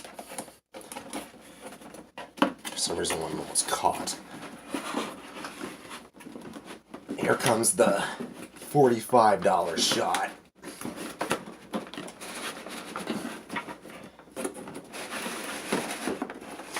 Yeah, come on. Hey, my light. Oh wow. It's snug in there.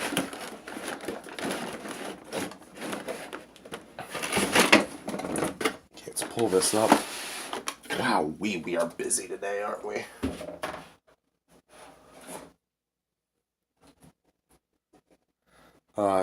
Shoot.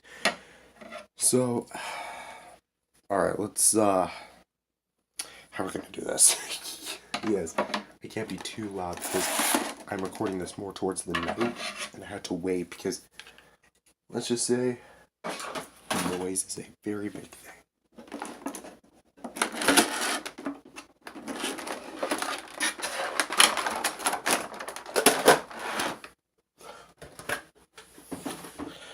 So, let's, move the light here, move the camera, a little like this, alright. So what I like about this is that, unlike last time, everything is readily available to you. So, let's start with the apes. So here's my third heave. It's not as badly warped as the battle set was, the one with Kong and Scar King. I'm gonna clip this arm. Alright. Mild paint damage, unfortunately.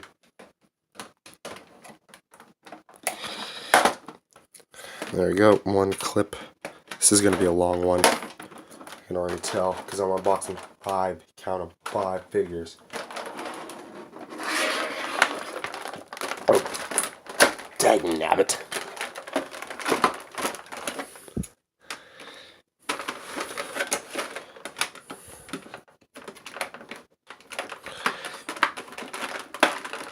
Okay, really?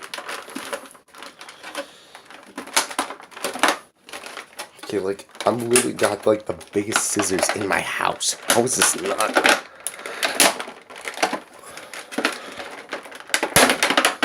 I don't make too much noise.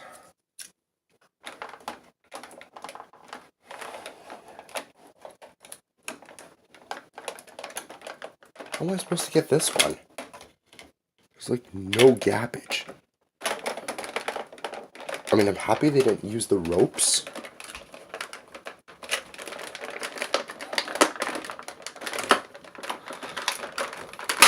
There we go. Okay, I think we got Kong out. We did. Oh, shit. So, here's Kong. As you can tell. And I don't really like how all the paint's confined to one side. Well, I mean, he's got some pretty cool eyes. That looks nice. Oh, shoot. I'm going to put him inside my drawer, so we'll take him out when we're done.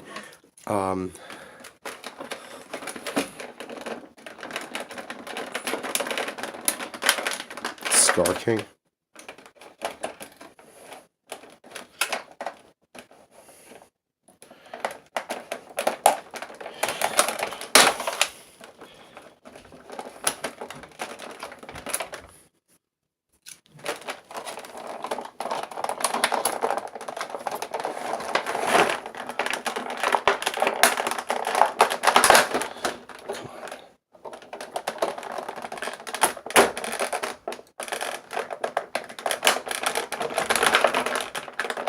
I know, this is taking me an absurd long time. Again, I'm trying to be as quiet as possible, although I'm pretty sure I'm doing a very crappy job at that.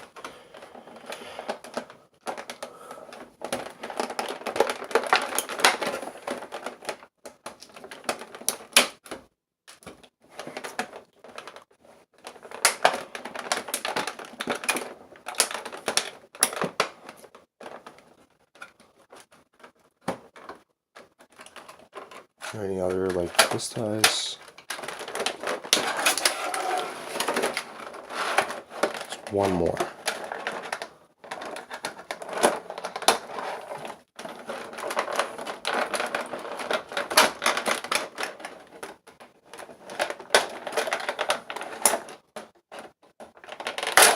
There we go. Now we got Scar King.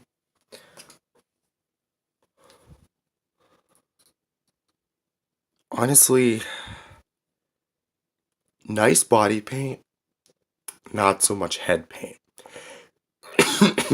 It almost looks like that one scene in the movie where he gets punched out and he spits out the tooth, but he got more than the tooth. See what I'm saying? He got clobbered in the eyes and the nose. So good intentions with the paint, and at least they painted the freaking back this time. Good grief, it took him this long. Whatever. Next we'll actually do Mothra, because I'm really thrilled about Mothra.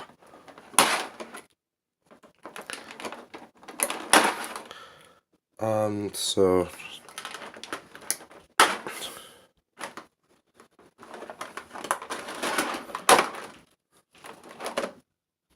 Wow.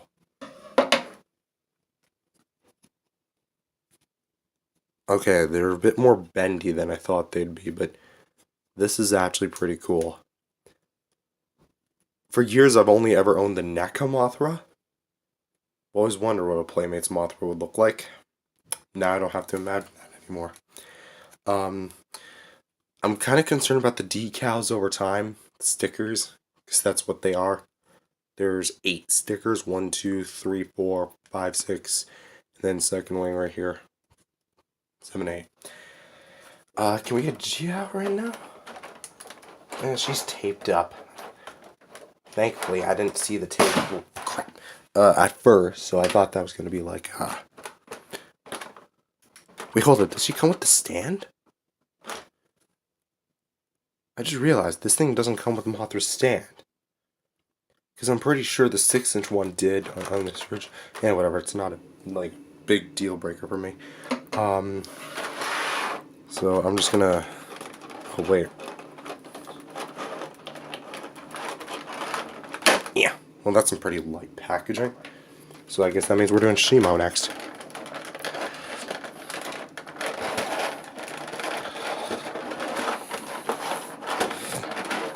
You guys wonder why this unboxing is so much longer than usual?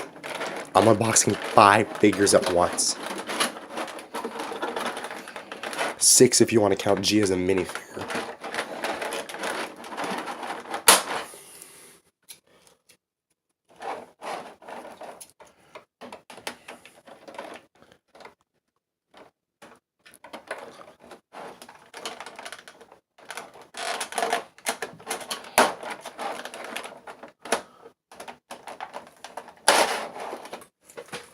Dang it. Beam falling over. Tail. Not really a huge fan of the tail.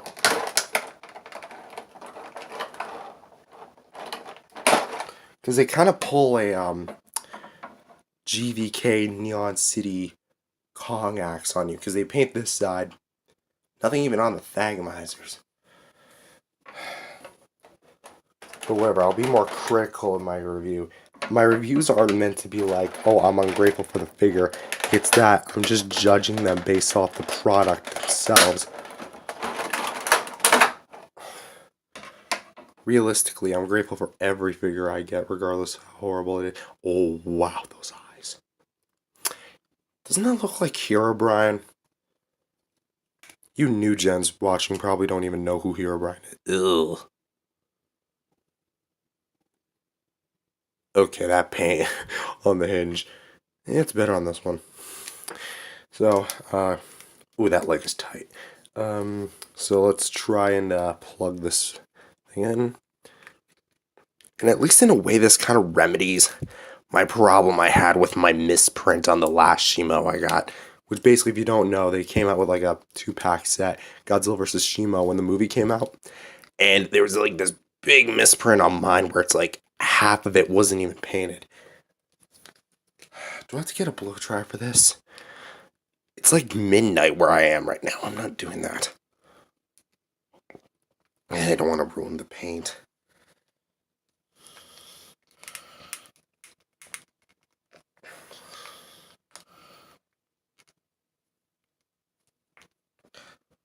Okay, I think I got it on.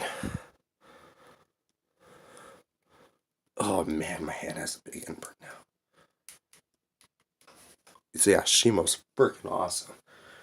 And the last one is going to be Godzilla himself. I saved my most anticipated for last because, just because I actually was planning to buy a second Godzilla Evolved and custom paint him into, the colors, like when he goes supercharged. And then I was just like, wait a minute, this is Playmates we're talking about. Surely at some point they're going to come out with a new repaint of this certain version, right? When he goes like, not exactly thermonuclear, but he like supercharges himself as if he's about to go burning Godzilla mode on Scar King. But what I wasn't expecting was that even though they did it in the 6-pack. Sorry, the 5-pack, sorry. 6-pack would be asking a bit much.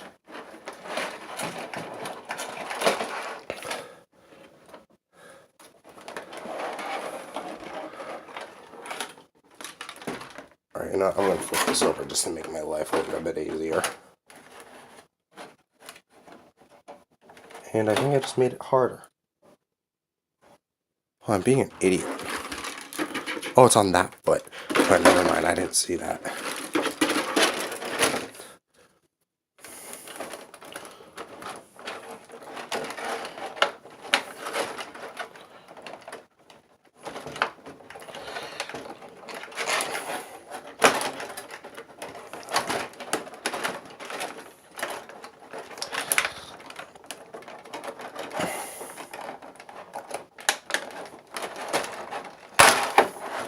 There we go. Now for this.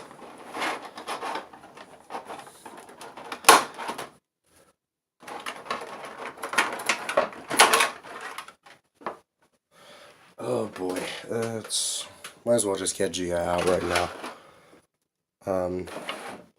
Yeah, I do apologize if this was a longer video than I anticipated. Thought it was gonna be like 10 minutes tops. No, it turns out it's freaking 16 minutes, and a good portion of that was just me monologuing because I had some things to say.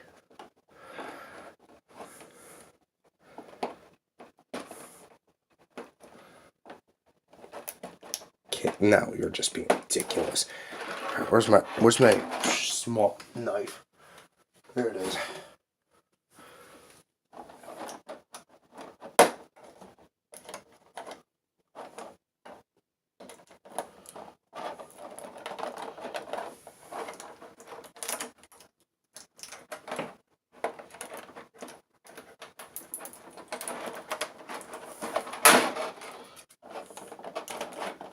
Can I just pull her out like that? Yes, I can. Oh man, I'm going to lose this like probably within 5 minutes. But okay, let's put Gia to the side and let's assemble Godzilla. Oh man, that translucent plastic. Beauty right there. What the heck? I don't know if this is from me or the figure, but there's like this little fuzz on mine. Godzilla's tail should be easier to do than Shimo's. As I'm struggling.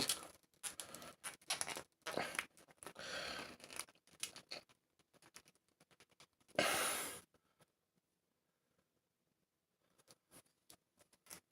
think that's it. I think that's in. Yeah, that's in. So, wow. Look at my hand. I'm like so indented. The beam color could be a bit better. I mean, if they did this in translucent plastic, the purple, I don't see why they couldn't do this. But whatever. I'll be a bit more critical in my review. I gotta clean all this crap up tomorrow. It's like way too late where I am right now. But okay. Let's get all the monsters out just for one final hurrah. The final unboxing video of the year. Unless we get something else in between, which I do not expect. I'm not trying to be, like, ungrateful.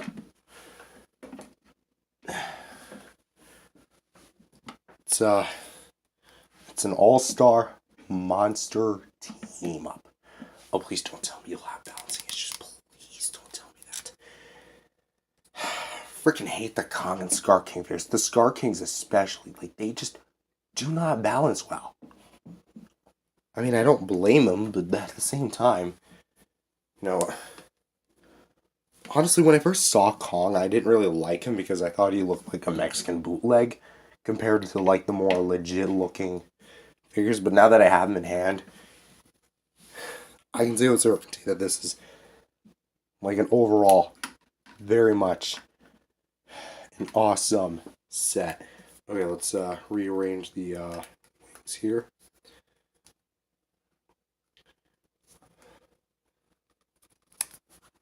There. And Gia there. Scissors away. And that is it. 5 figures. Oh man. Oh wait, hold on. Gia's gotta be facing the right way.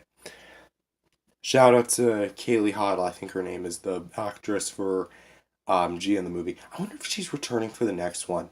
I just want the arc between Kong and Gia to continue. But with that being said, thank you guys so much for watching this very long unboxing. Like, good grief, I'm looking at my counter here. 21 minutes. It took me 20 minutes. Well, I'm just gonna round it to 15 because I was talking for like a good portion of the beginning. 15 minutes to unbox this thing. I think we just set a new record, literally, on the channel's history. The longest unboxing video for a single product, and it's 5 figures, so no wonder. But again, we're gonna do opening monologue and we're gonna do closing.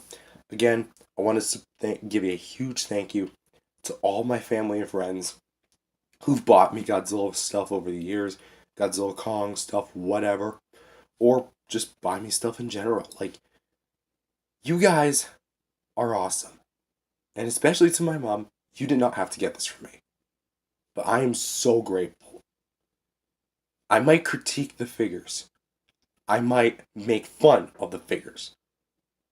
But at the end of the day, it's all in good heart. Because this is what I love to do. And you're still helping me do it all these years later. So thank you to her. Thank you to everyone. And on behalf of my family, to yours, have a Merry Christmas, Happy Holidays, and stay tuned for the next Godzilla Advent Calendar episode.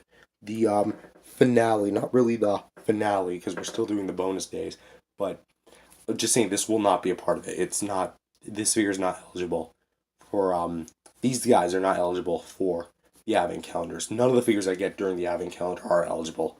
Only the ones on the wheel are. So again, thank you guys so much.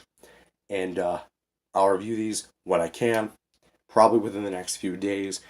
I might do them individually as a group set. I know I'm going to be doing Mothra individually, but again, thank you guys so much. And happy holidays to you all. Merry Christmas. Leave a like, subscribe. Peace out. Thank you. If you enjoy this video, remember to leave a like and subscribe to the channel. With that being said, hello everybody. Welcome back to another video. My name is Matthew, and today we're back with another figure review and potentially the last non-Advent Calendar figure review for the end of the year. Today we're going to be taking a look at 5 different Godzilla Kong the New Empire figures all in one. This is the Ultimate Titan Battle Pack set, which features 4 new repaints and a new figure, technically a new figure, added to the mix. Which, from left to right, we have Godzilla Evolved, which is going to be in a new heat, supercharged form. Kong with Battle Axe and Heave, which is going to be a new, almost frostbite blast attack when he's getting, like, blasted away by the Shimo. We have Mothra with the Gia, which is going to be the new figure. Scar King with Whip Slash, going to be in a more kind of more worn down looking appearance. And Shimo with Frostbite Blast being in a more supercharged look.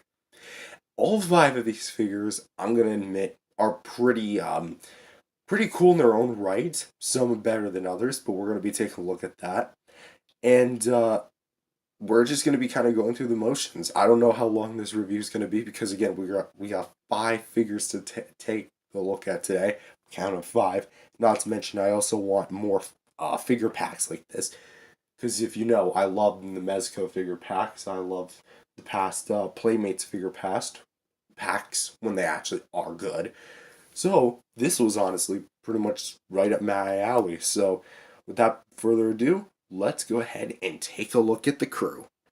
So for starters, we're going to take a look at Godzilla Evolved, which, unlike the past few figures, which was casted in a more greenish blue plastic, this guy is actually going to be more closer to his movie counterpart, being a lot more darker.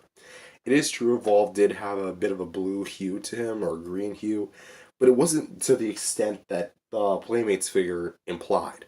This actually gives the base plastic a bit more, again, accuracy to it, even though that feels weird to say about a Playmates figure being accurate. But you can also clearly see that there's a huge color difference when it comes to the paint.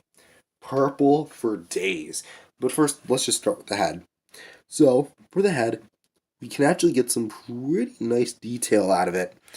And you can see all, like, for the segmenting on, like, the sides, it looks very well done. And even for, like, the gills, the paint does kind of cake it over, but you can still see the gills, them right there. For the face, you can see where the eyes would be. I will admit it kind of looks a little goofy without like any eye paint. Then again, the eye paint didn't really look that serious, to be honest. We do have some nice painting on here on the spines. They kind of lead into the more gummy-like fins, which actually look pretty good. Like this actually looks like a pretty good transition. And again, the whole body is like caked in this purple. We do have some more purple paint inside the mouth here. Of course, the pie hole. It's pretty much like caked entirely. We do have the tongue, and what I do like is that you can actually see the teeth. I mean, you can see the teeth on the original, but you can actually see it a lot better here. Look at that. That's actually pretty nice. So moving on down to the body here, we do have again some more like the cracks and crevices being more engulfed in like that purple wash you find throughout the entirety of the body with the black base thrown into it. And even though like the harder body being a more hard plastic, it does kind of hurt the detail a bit, it still looks rather nice with all the purple wash you get with the side of the figure here. Especially like right around here. You can kind of get like this little circle. That looks really nice. It almost again looks like energy just being supercharged, which is exactly what this Godzilla is supposed to be doing. Going on down to the arms here. The arms are definitely going to be more caked than probably anywhere else. Maybe not. Maybe the legs are, but we'll get to that in just a sec. Here we do have a bit of, not a lot of paint, but then we kind of get a lot of paint here. And then for the forearms, and just pure mayhem. It's kind of like that on both sides, though we do have some more cakeage over here. Arms themselves, we have some paint in the palms. Not too much going on there. Hitting my camera. I will honestly kind of critique this. I kind of wish the elbow spikes were fully painted as opposed to just it looking just kind of basic like the rest of the figure, because it just kind of blends together, and it's almost like Playmates forgets that these are supposed to light up as well, because not only the shoulder spikes light up, but pretty much all the other spikes light up. So, kind of would have liked to see more of maybe just cut this off and put like translucent plastic, maybe. But moving on down, for the legs, this is just pure awesomeness. Like this is just beautiful. This whole like plastic and wash and paint, you can tell that the painter just went to town on this. Even though I think that this is all done by just basic machinery painting and such. It looks really nice, and all like it looks very like flush inside the skin, and you can still make out like all the bumps and details and crevices. Same with like on this side with like all the segmenting down to the body. Even though it looks a tad bit thicker, like as far as paint wise goes, it looks really well done. Like even down towards the legs here. Moving down to the feet. Again, no claw paint like the hands, but we do get more of that purple paint. It's going to be more of that purple paint for days, because this entire figure, nearly all of it, is caked in this stuff. At the bottom of the feet, we do have some more kind of like outline of the paint, the base figure bleeding through, but we do have some very thick purple paint covering up the bottom of it, but still somehow doesn't cover up the copyright info. Which, kind of think of it, I wonder if it's pink paint or it's infused with pink plastic.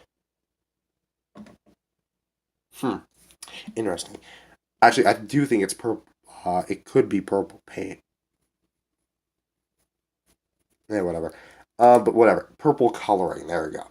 So that's copyright info. And here's the tail. Actually, let's talk about the spines. These are the best spines Playmates has ever given us in the entirety of the 5 years they have held the Godzilla license. I said that. These spines are so beautiful. Look at the purple they chose. Look at how amazing the detail work is.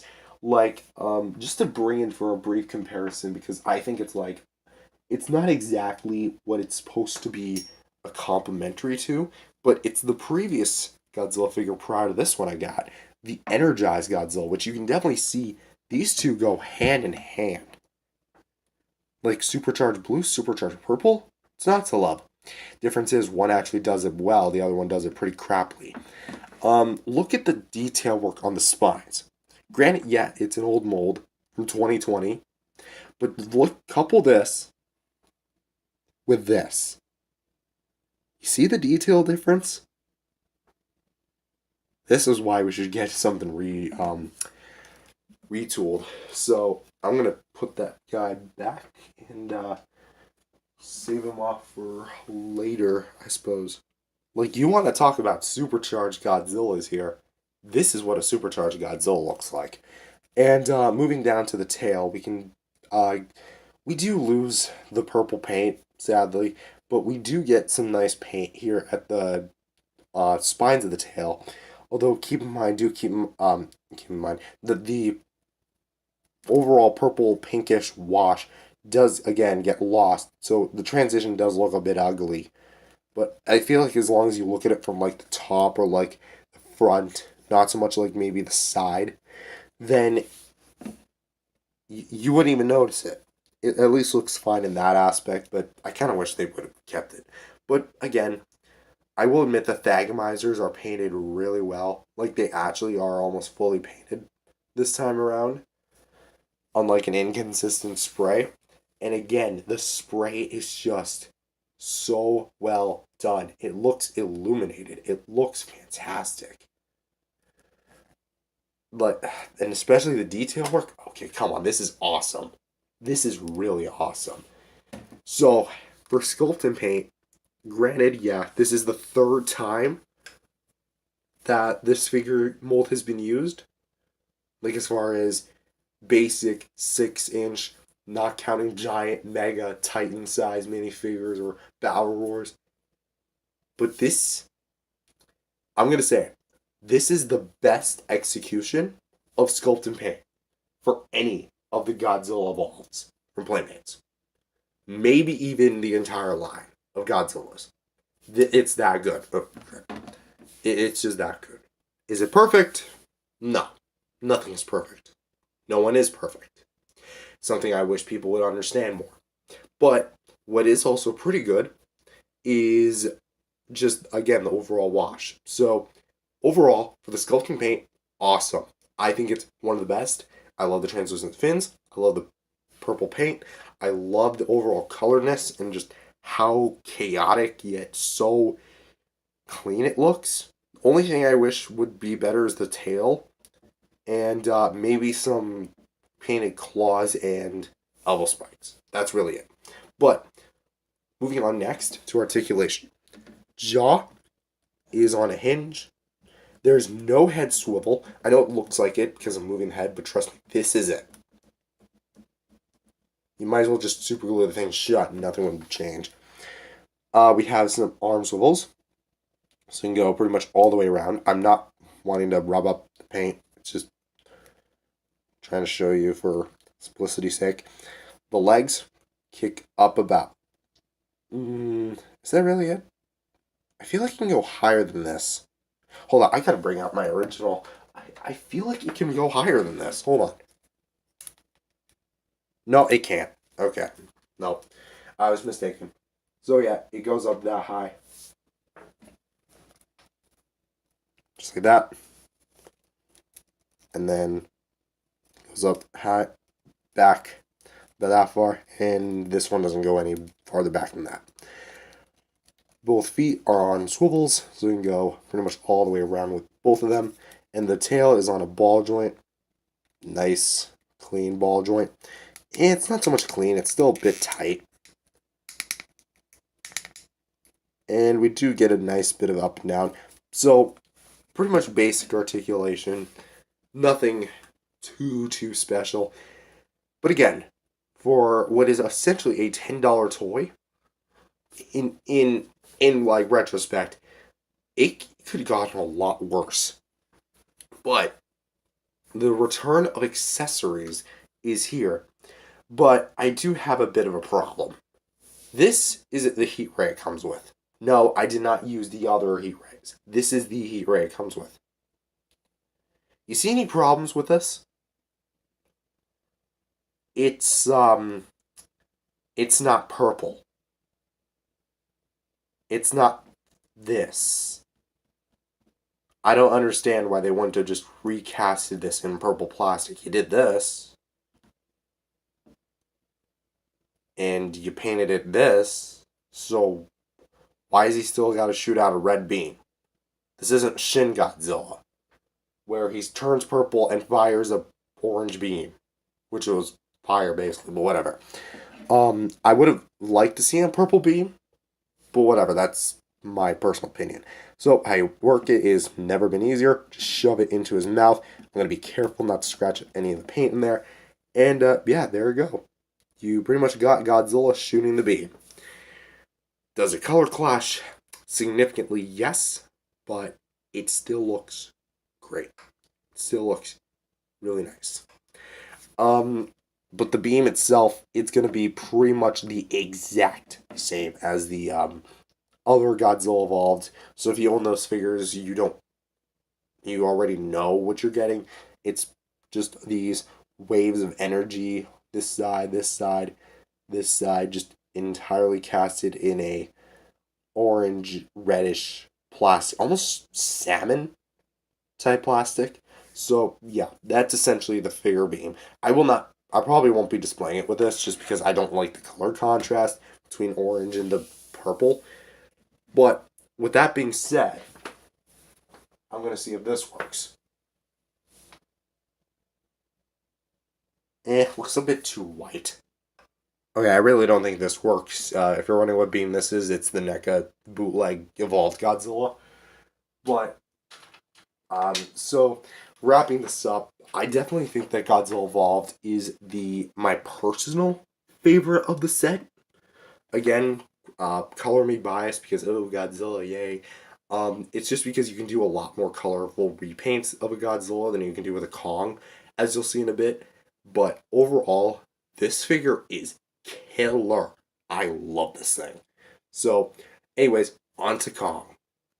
Next up, we have the Kong with Beast Glove and Heave, which is going to be like I said earlier, a throwback to when he was in the final battle getting his gauntlet blasted away by Shimo. And he's got like all this ice and stuff on him, and it's just basically all the snow and stuff. So we're going to be taking a look at him today.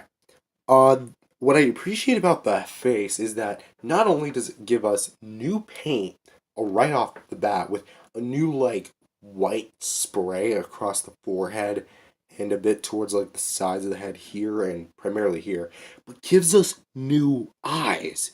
Look at those. Those are like Five Nights at Freddy's looking eyes, you know? We have like blacked out eyes with white pupils that are looking to his right. So in a way it kind of corresponds with Zuko looking to the right. Which, by the way, why wasn't Zuko in the set? He was technically in the final battle for like a brief moment. Friggin' takes the axe. They needed his help. But the mold is basically unchanged. It is exactly the same as the Kong with Beast Glove, just repainted. For the mouth, again, we got the individually, not individually sculpted. We have the individually sculpted canines, but not so much the individually sculpted teeth. They are painted all together with like the white strips looking very vibrant. And we do have like the kind of more grayish spray on the face, which definitely looks nice with contrast with the more darker body of brown. Going down to, let's actually talk about the spray here. The spray on this figure is honestly really good. So not only do they actually spray it on like this side of the body, but they also kind of come down here and spray it. Let's move the arm a bit. I don't want to move it too badly because if you're actually starting to notice, it's starting to scrape. I didn't even do that. I literally swiveled it and it just started. Well, it didn't start scraping, it just showed itself. So someone at the Playmates factory already started scraping this, unfortunately. So if there's one thing I have to point out, it's that. But this entire, like, we actually have some spray here as well. You can tell that the spray has a lot of care into it as far as the application where it is. And it looks, again, really nice. Almost natural. And I hate saying that about a Playmates figure. It looks natural. What? Who's ever heard of that? And we do have some nice more spray here on the Beast Club, which, again, is where he got hit. And we do have some on the hand, which is oddly enough where he got hit in the movie, where it's like he had to get the Beast Glove because he got frostbitten by Shimo, and he would have died if he didn't. So, down here we do have like the more sprays of white here and here. So it's very reminiscent of the Kong with Beast Glove from the 2-pack set. I'm literally looking at it. And here for this arm, there's not really much anything. But for the detail work, again, nothing's really much different. We have the pecs that are also painted the kind of gray, and then color contrast with the more darker body.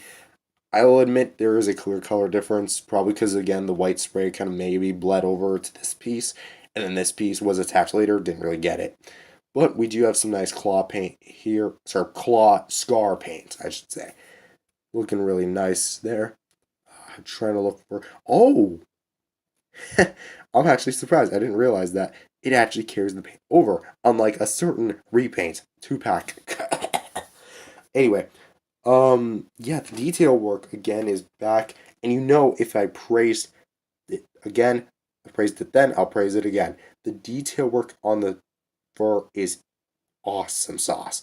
It looks amazing throughout like the entirety of the body with all the fur and looking very ruggedy and very roughed out, and again just looks very old man Kong like, especially down here with arms.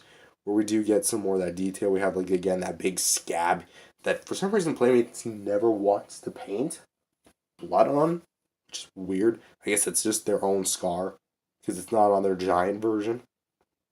But kind of going down to the Beast Glove. Again, we got the return of the yellow paint with more metallic paint job here. And even though the inside of it is not painted, it still has the metal gear and like all these straps and such. And it looks very nice. It looks really awesome. And we do have, again, some more of the kind of segmenting here at the front of the Beast Glove, where you get Punch Godzilla or Scar King. And even though we never really punched her in the movie, Shimo. There you go. Anyway, so it's really cool that like they were able to carry all this paint over. I probably would have liked some more paint. I know I'm gonna sound greedy. I kind of would have liked some more paint back here, because I feel like if you're getting hit by a beam of ice, there would at least be more on your back. You know what I'm saying? But whatever. The paint we do have here is nice, and I love the switch up for the pupils. They honestly probably look a little better than the orange ones. I definitely prefer the orange ones as far as like a neutral Kong looks, but this does not look bad at all. So again, overall for the new paint job, it's actually pretty well done. But moving back to the old ones, we got the skin color back on the hands and the feet. So if you look down here at the bottom, copyright info, and yeah, he's got open arms here and there. And there's really not much to talk about that hasn't been talked about already. Because unlike Godzilla, Kong is a more tamed back repaint. This is definitely going to be the more weaker repaint of the two. Even though there's 5 figures in the set. But with that being said, it's still at least a serviceable repaint. My only real gripe again is maybe it could have used some more paint like on the backside. And unfortunately, scrapage. I'm kind of scared to move this thing. But whatever. We're going to go right to articulation. For articulation, we have a swivel here at the head. So we can pretty much go a full 360, although I'm not going to try to. I guess I also forgot to mention spray on the back of the head here. Swivel hinges for the shoulders, so we can go... I'm going to use this one just because I don't want to paint rub any more than there already has. So we can go up and down like that. Swivel like this. And we also have a hinge for this elbow. And we can also swivel with the elbow. It feels a bit more fluid than the previous Kong, the Beast Glove. This wrist, you can also rotate. For the Beast Glove arm, you can hinge it up and down, but you cannot, well actually you can rotate it, but it gets hindered by the back of the elbows here. So you're kind of locked in place with it. And there's no swivel here for the wrist on the Beast Glove. Do not even try, because the Beast Glove locks everything into place and it's one solid piece. Even though it is a seam line, there's no rotation. But you do get some swivel hinges for the legs, so you can get kind of go up, down. If you move it like this, you can go out to the side and swivel. And for the legs, knees, you can hinge up and down, and all about. So that being said, that is pretty much it for the base figure. Now, as far as accessories, it's the Beast Glove is not detachable, even though it's Kong with Beast Glove, but it's also an heave. And this is the exact same heave we got twice over. This is the 3rd time, which is going to be the one that kind of looks like, I think it's supposed to look like a praying mantis this go around. So it's going to be the new design. It's going to be a bit more robust. It's one solid piece of chrome-like plastic, and the humans are supposed to pile in here, and you get it. I'm not a fan of this, okay? Because, no disrespect to Playmates, but we're talking about a little vehicle that changes color in the movie. Has like a blue beam of light coming out of it. So when the beef's gimmick is that it can change color, I feel like we should have at least gotten maybe like, you know, a new coat of paint. Maybe like the camo paint with those, I forget the name of them. Those little creatures that like spew electricity. They're like, they almost look like birds. You know what I'm talking about. The one scene in the movie, you know, you get it. So, but again, it's at least a serviceable heave. We haven't yet another heave. If you want it, take it or leave it. I personally like to put the longest prong, which is going to be this one, inside the palm of the Beast Glove arm or the regular arm. Doesn't really matter. Let's try. I think it fits. Yeah, there we go. So he's holding it, even though realistically it should be flying behind him. And yeah, that's pretty much the Kong figure. It's again serviceable. The heave itself, nothing too special going on with it. Same thing as we've seen before, just with new paint, minus that. So yeah, overall, Kong with the Beast Glove and heave, it's definitely going to be my spoilers for my ranking, but my second least favorite figure in the set, just because I feel like this is pretty much it you can do with Kong. Like, this is pretty much it, like, as far as repaints go, because you already have the original, you have the Battle Axe version, and then you have the version with the 2-pack set, which is like all the lava, and then now you have this, the final battle version. So unless Playmates wants to do like very, very scene specific, like one frame. Oh, we got to make a repaint of that. Let's pitch it to Toho and Legendary. Yeah, this is probably it. So, with that being said, still a good figure. Definitely have some duds. A little underwhelming, personally, but whatever. On to the next one. Next up, we got the new Titan on the block, Mothra. Well, not new as in like, oh, well, she's been around since 61.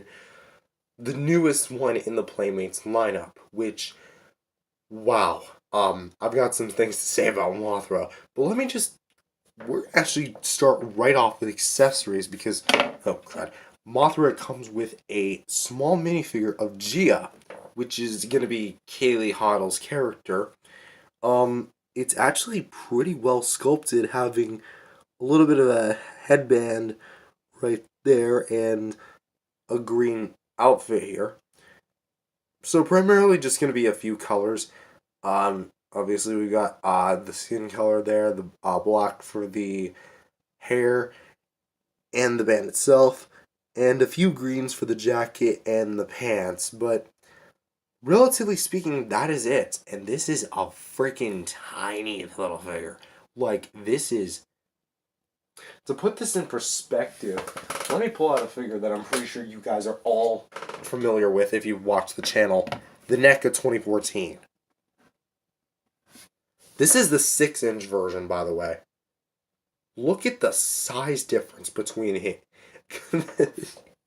That is so small. I knew it was going to be small. I just had no idea it was going to be this small. Now I'm struggling to put him back on the shelf. There you go.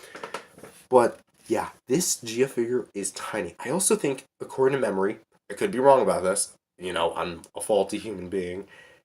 This might be the first time we're getting a human figure of one of the main characters in a Playmates Godzilla line, or Godzilla line in general. That is honestly pretty interesting. Like as far as MonsterVerse goes, but Gia really is just kind of like more of an add-on. Mothra doesn't like grab her or anything. There's nothing like you can put Gia on Mothra. Plus, they're not really in scale. Because like, it'd be hard to make a Mothra in scale with... Watch, it'd be hard to make a Gia in scale with the Mothra without sizing up the Mothra. But it's time to show you guys what you guys really want to see. The Mothra. Which is going to be the smallest by nature. For the sculpt, it's fairly simplistic. There's not too much details running around as far as like all the details you would want. But for the head, we do have some nice paint job with the white kind of like fuzziness around the eyes. Looks rather nice, and we have the blue eyes themselves. Looks a bit derpy from the front, not gonna lie. But we do have some like detailing where the little antenna things would be, and then we have more of the segmenting on the body. It's all just one color, which, hey, take it or leave it. It's all also like completely solid, like there's no movement in here whatsoever. And we do have some like black highlights on the main limbs. Right here, right here, and down here. And I guess where the stinger would be, because she never uses the stinger in the movie. I kind of would have liked to see that make a return, but whatever. Something I do find interesting is the way they did the wings. Because I feel like Playmates looked at the wings and like, how are we going to simplify this? And then they had the idea of making them a giant decal sticker. Which, as far as the application itself goes, mine does have a bit of like creases here and there. Right out of the box, so it's not my fault. So it is a bit of a bummer, but like the decals themselves are actually done really, really well, and I do like how it looks as far as the printing themselves go. And it's pretty much the same thing, just mirrored on the opposite end. So you can kind of see all the entry little waves, the weight pattern. I think this is like the most HD definition Mothra wings we've gotten. As far as, like, you could just literally scan the sticker and then there you go. You got, like, a free render. Of course, we got also the eyes looking very ferocious. Which, by the way, does that look at all intimidating? Trying to see. Kind of. Here we have well, let's move the wings up. Smaller wings, which are going to be, oddly enough, they're actually opposite the ends of the wings. Because, like, if you actually see, the bigger wings are more towards the back, when in reality, the smaller wings should be more towards right here, and the bigger wings should be up here. That's an interesting choice. I'm not complaining, it's just an interesting choice on their part. But as you can see from Mothra, we have, again, more of the standard, like, printing here for both ends. You got, like, the veins here printed. They're not, like, sculpted in, which would have been kind of hard to do anyway. But, again, it's like that on both ends of the wing. And we do have some copyright info here for the wings themselves right here. And we do have some, like, bumps along the way of the wings. So you kind of get, like, the general cutout. So, but for articulation, we have hinges and swivels. Interesting that they put swivels in here. But we can go up, down about, let's move everything back. It doesn't move that far back. Okay. So, you can go this far down, this far up, and can rotate pretty much all the way around. This wing can go up about that far, down about that far, and can also rotate pretty much all the way around. So, essentially, that is going to be it. As far as the Mothra is concerned, yeah, a fairly basic 6-inch scale figure. It's not 6 inches, it's actually like 12 inches wide, which would technically make it the widest Mothra. Sorry, the widest one of the set. I mean, that kind of makes sense given the size of the box plus all the other Titans. But overall, like, especially for the fact that we finally get a Mothra in the set, I think that this is awesome. I think that Playmates definitely did the most that they could with the budget and given, like, the scale and the quality consistency of the figures. So to really, like, say that this figure could have been worse, yeah, it definitely could have. They could have easily just cut corners.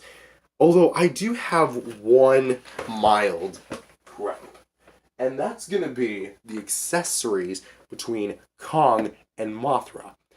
I think they should have swapped accessories. I think Mothra should have came with the heave, and Kong should have came with Gia. The reason I say this is because, character-wise, let's put it this way. Kong and Gia, they're practically, you know, you get the connection between the two.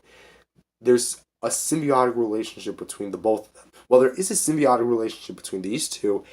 It's literally in the movie where we get some scenes where the Heave and Mothra are literally together. In fact, there's a scene where Mothra saves the Heave and flies away with it. Something that she grabs.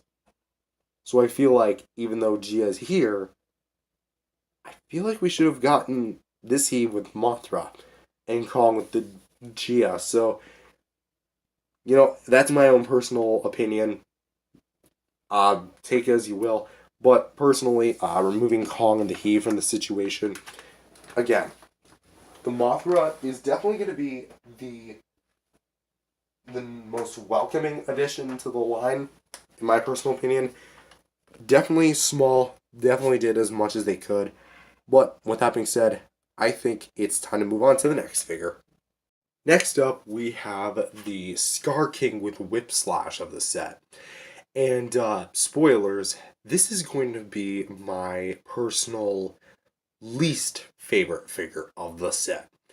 And, you're going to see why.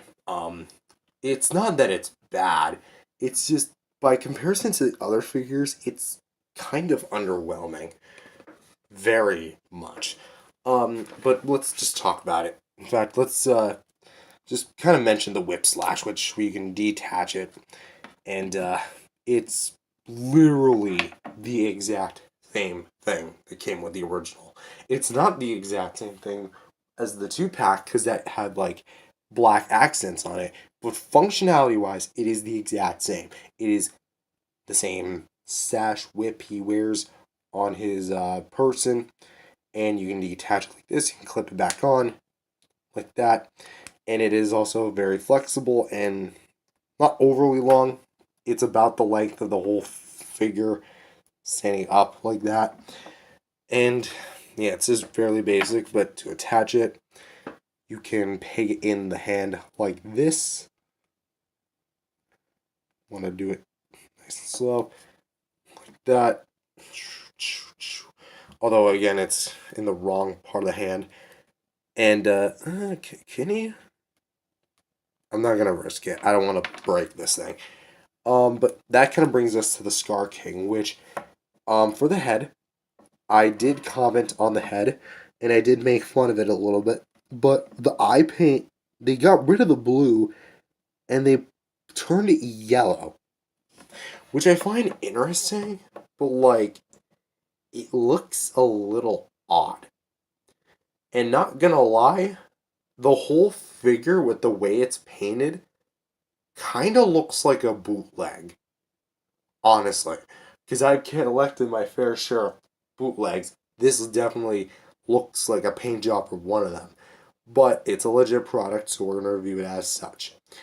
The eye paint, again, done in yellow, but also caked in like that red glossy paint. It like the face has a glossy finish. Actually, almost the whole body has a glossy finish, where there is like this paint, and it also has a bit of a spray of like, even on the nose, like this dark purplish red color. And it honestly, again, looks like Kong punched him in the face, but instead of breaking his tooth out, he broke his nose. So that's honestly what it kind of looks like. But he does have like the face done pretty well with like the war paint and the teeth. That's still done really well. And of course, when he goes up to his hair, where you kind of get more like spray, of which, and the white color application as well. Moving on down to the sides, where we get more like the dry brushing here of yellow for some reason, or at the back of the head, and then kind of starts out, and you get like this lineage of yellow paint, and then kind of get to his butt cheeks where they have the yellow paint there as well. On this side of the arm, we have more yellow dry brushing, and I think we get some more here with down here as well, and right there as well. So that's pretty much where all the, well, also on the legs here at the front. So that's going to be where the yellow dry brushing is. For the chest, we do get it's got some paint nicks right out of the box thanks to the whip slash, but it's alright. But we do have some like paint in the variations of the like the paint job here. So we have some pink there, and then we have the red base, and then we have the white spray. So it definitely has like a very big color concoction. And then down here we have more of like the white for the upper arms where the biceps are. And then, pretty much speaking, the base paint makes a return here. It's got the kind of crappy red striped paint I'm not really that big of a fan of. And the white clenched fists also make a return with some pink highlights for the wrist here. I say highlights in almost quotations because it just, again, looks like he grazed his arm too much and he's just bleeding out. But it is on both sides here. The fists are done alright. This one's clenched. This one's open. Nice. And we got some like more like the 6-pack going on here. Going down to the legs again, we got some more like the segmenting. We have some more like gloss here of what I presume is like more of the pinkish reddish colorization, which looks alright. Down here even, and we get some more like the spray of the toes, which also look pretty snazzy. And at the bottom of the feet, there's pretty much absolutely nothing. So again, I think like the reason why this looks like a bootleg is because it just looks, I guess it's just odd seeing yellow mixed in with pink and red on a character who at never any point in time in the movie is supposed to be yellow. You get what I'm trying to say here? It definitely looks a bit odd. Because it definitely looks like a lot of the bootlegs I see on like AliExpress, or I go online and I see all these Mexican bootlegs. There's like this Mexican bootleg of Scar King, which honestly looks really snazzy. I'll give it that, but has some funky colors, and then you get this Godzilla, which also has some funky colors, and Kong, and there's a few Sukos, and then there's like this pink Shimo, and yeah, there's a lot of weird bootlegs out there in the world, and even though this is legit, it definitely just feels like, looks like a bootleg. It doesn't feel like one because it's literally just the Scar King figure we all know. Speaking of which, the we have a swivel here at the head. Yeah, we're going right to articulation, so we get a fair amount of range there. No articulation up and down. We have swivel hinges for the shoulders, so we can go pretty much up and down like that. Swivel hinges for the elbows, so we can twist at the elbow, bend in the elbow, and swivels for the wrist. A ball jointed ab crunch for the... Oh wow, that is way more squeaky than I remember being. For the ab crunch, we can go up and down with that, and side to side, and thanks to the fact that there's grooves, you can go a little bit more than you should naturally, so, and you can also rotate a bit, so got some nice play.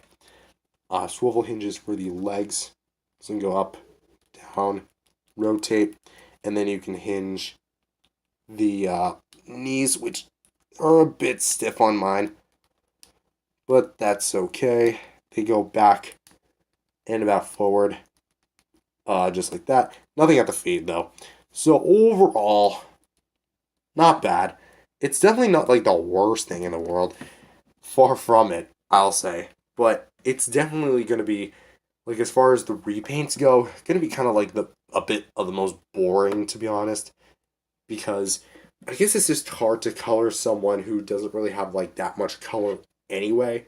Because he's primarily just composed of, like, various whites and reds, primarily.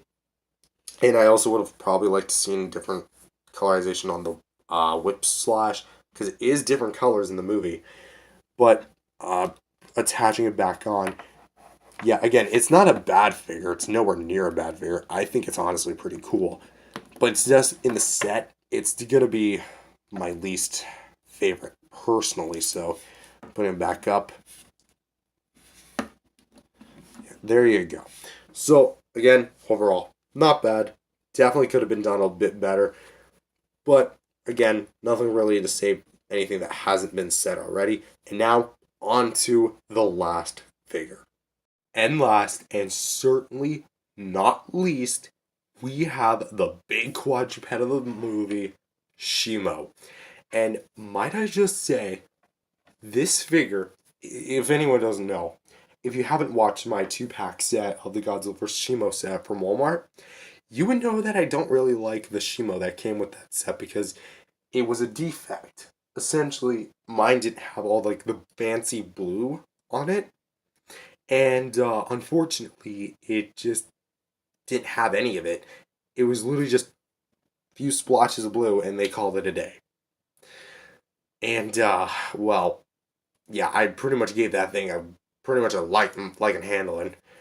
But this, in almost every way, is an upgrade. A significant upgrade to that original repaint.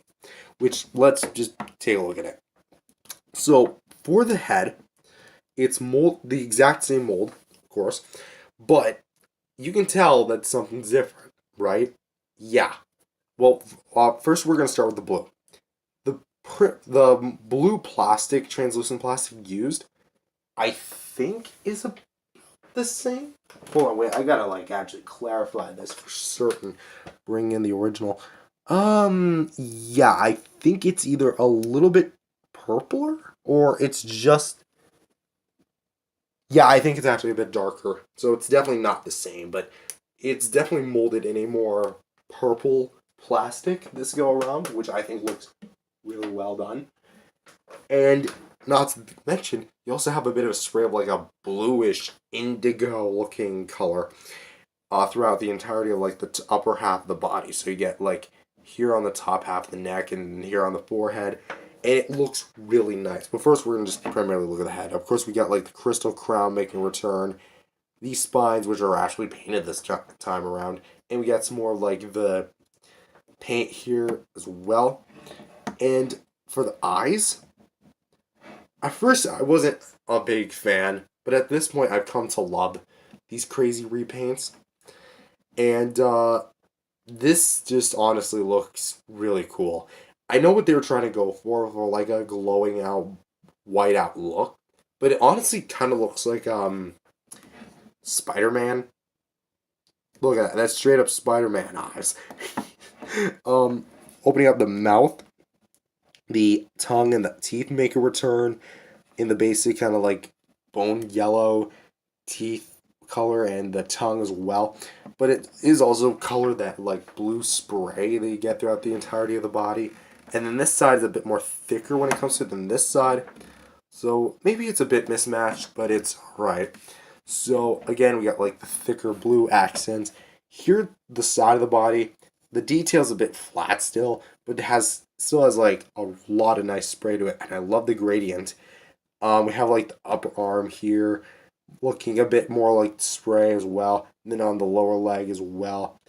Down here, still not too painted. But we do, again, have more like the spray accents here for the interior of the body. And again, it just looks great. For the spines, not too bad. We got some nice crystal, kind of like porcupine, hedgehog looking crystal formations. Kind of goes from here to the back. And again, looks really, really, really freaking sweet. I love the spray that they chose. And even like down here, we get a bit more like segmenting as well. Back there to the legs. And for the tail is going to be a little bit problematic for me. Because even though the spray is there and it makes a return, I love it. The spines up here aren't painted, which kind of looks weird because you have these that are not painted and then these which are like the core of it all. And the Thagomizer, they completely forgot to paint this thing. Look at that. Now, is this a stylistic choice? I'm going to go ahead and say no, because the original had it painted. So it's almost like an opposite effect, except even then, its dorsal plates, well, I'm just going to call them dorsal plates, were painted. So why they paint these, not this, is a bit confusing. But but at the very least, it's okay. I definitely would have liked them painted, especially like the bottom. Like it almost looks cheap. It also doesn't help that this is literally how it's displayed in the box. Like literally taking this piece and then you anchor it upwards. Yeah, that's how it's displayed. But I will admit, it does look cool having like these brightly whited out, and then it kind of has like that glowing. It looks cool, but I really wish it would have color matched with the rest of the body. Like just again, it's just more of a personal gripe. But again, for the overall like repaint itself, because there's no paint on the claws once again, but again, it's at least serviceable. But for articulation, we have a jaw hinge, which you can open pretty wide, close back up. A swivel hinge here at the head, so you can pretty much twist and turn, down about that far, up about that far. Shoulders, which you can go up about that far, down about that far, can rotate. Hold on. There we go. Do get some paint nickage on the hinge itself. That's alright. And some swivels here at the front of the legs. The back legs can only kick backwards about that far, forwards about this far, and can swivel. And then you get a ball joint here at the tail, which can go pretty much all the way around. So overall, at the very least, it's pretty good as far as the articulation is concerned.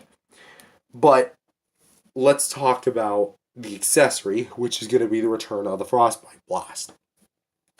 Now, initially, I'm not really a wasn't really a huge fan of the Frostbite Blast because much like Godzilla, it doesn't color match like at all. But then again, I realized it never really did because the past releases were always a darker spine color and then the lighter beam. Although I think I would have liked this time around to be a bit color matching, but whatever. Same beam, same song and dance. You put it up. There's a peg hole in there. I just want to show the peg hole. And then you aim it like this. You see that little stick? Aim it in there. Close it up the mouth as much as you can. And there you go. Shimo is blasting away. Again, looks a little small, even for my liking, but it's not bad. I at least have to commend them. It's not bad. I definitely think that there's a lot that could have been improved, but for what's essentially, I'm going to say, my second favorite figure of the line, or the set, it could have been a lot worse, and it's a much needed upgrade from the original, and it's repaint. And so overall, yeah, I'm not going to do like the whole size comparison thing because these are just basically repaints the third time for 4 of these figures. If you want like an individual size comparison with Mothra, I plan a review of that solely because it is technically its own release in the Wave 2 line. So, this set, do I recommend this? Like, what are my final thoughts? Honestly, this set rules. Like, this is, in my personal opinion, the best thing Playmates has put out. I'm going to repeat that again. In my opinion, this is the best thing that Playmates has put out. This is literally like the definition of bang for your buck. What is the retail price of this thing? $45. $45 for figures that are normally about $10 each. So really, it should be $50. But no, they bumped it down to $45, maybe before taxes, of course, and you're getting 5 Titans, each with their own accessories, for the price of 1. How could you not love that? How could you not love that? Like, you're getting fancy repaints of a supercharged Godzilla, a frostbite attack Kong, a new Mothra figure, which to my knowledge is now one of 2 ways you can get it, of course, a Scar King figure with new yellow accents, and a new supercharged Shimo. This set is easily my favorite thing Playmates has put out. Now, am I going to go ahead and say, like, oh, well, I hope to continue doing this? You know what? I hope, like, maybe for the other Titans, maybe like a secondary Titan set. Yeah, I do think so. However, I should also probably mention, like, for me personally, this is probably going to be the last time I collect from the repaints of the GXK line. Because I know they're planning maybe some more, but at this moment in time, I don't have any plans to collect past this set, like as far as GXK Playmates themselves. Maybe Tiamat. I'm going after Tiamat and I'm going after Ghidorah. If you haven't seen my original unboxing, I basically just state that. I'm grateful for the stuff I'm getting, but I also want to deviate to more like the classics because a lot of the figures I've gotten this year are more of the GXK Monsterverse stuff, which I love the Monsterverse. I love it, yes. But the GXK stuff is taking up, I kid you not, 2 and now 3 sections of my shelf, counting this. So this is probably where like I'm going to draw the line, like personally. I'm not quitting, I'm just probably going to be taking a break. I don't plan on collecting the other ones that just came out, I believe, but these ones, I think that this is the perfect way to end off the year. 5 amazing Titans for the price of one. So if you're an adult collector, maybe don't get these. They're meant for kids, of course. But if you have kids and they like Godzilla and Kong, why not? But with that being said, I want to give a huge thank you to everyone who's watched this video and also my various figure reviews and such over the past year. This is going to be the last toy review of the year, as I mentioned, aside from the advent calendar, which doesn't really count. Again, thank you guys for watching. Thank you guys for all the support, and thank you guys for such an amazing holiday to my family, my friends. I'm recording this on Boxing Day, so I hope it's coming out the same day. So with that being said, like, subscribe, and I'll see you guys next time. Peace out, everyone. If you enjoyed this video, remember to leave a like and subscribe to the channel. With that being said, hello everyone, welcome back to another video. My name is Matthew, and today we're doing a review of the Playmates Mothra with Gia from Godzilla Kong, The New Empire. This is going to be the third in the Wave 2 lineup that I have, because I previously did Energize Godzilla and Kong with Battle Axe, and now we're going to take a look at Mothra with Gia. This is the one from the 5-pack I got, which if you want to take a look at that review, go watch it on the channel page. And, yeah, we're going to be pretty much going through the motions from there. Wow. I've got some things to say about Mothra, but we're actually start right off with accessories because, oh crud, Mothra comes with a small minifigure of Gia, which is going to be Kaylee Hoddle's character. It's actually pretty well sculpted, having a little bit of a headband right there and a green outfit here. So primarily just going to be a few colors. Obviously we got the skin color there, the black for the hair and the band itself, and a few greens for the jacket and the pants, but relatively speaking, that is it. And this is a freaking tiny little figure. Like, this is... To put this in perspective, let me pull out a figure that I'm pretty sure you guys are all familiar with if you've watched the channel. The NECA 2014. This is the 6-inch version, by the way. Look at the size difference between it. That is so small. I knew it was going to be small. I just had no idea it was going to be this small. Now I'm struggling to put him back on the shelf. There you go. But yeah, this Gia figure is tiny. I also think, according to memory, I could be wrong about this. You know, I'm a faulty human being. This might be the first time we're getting a human figure of one of the main characters in a Playmates Godzilla line, or Godzilla line in general. That is honestly pretty interesting. Like as far as MonsterVerse goes, but Gia really is just kind of like more of an add-on. Mothra doesn't like grab her or anything. There's nothing like you can put Gia on Mothra. Plus, they're not really in scale. Because like, it'd be hard to make a Mothra in scale with... It'd be hard to make a Gia in scale with the Mothra without sizing up the Mothra. But it's time to show you guys what you guys really want to see. The Mothra. Which is going to be the smallest by nature.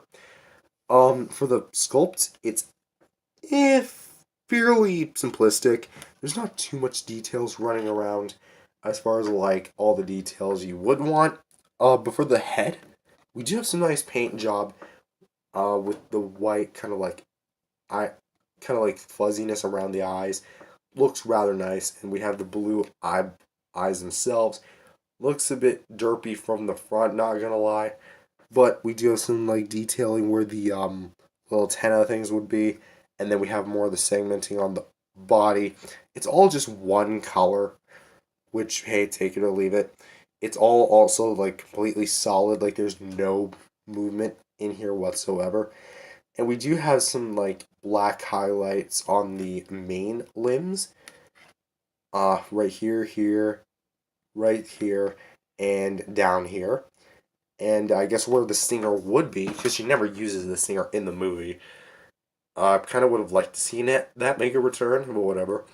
Something I do find interesting is the way they did the wings, because I feel like Playmates looked at the wings and like, how are we going to simplify this?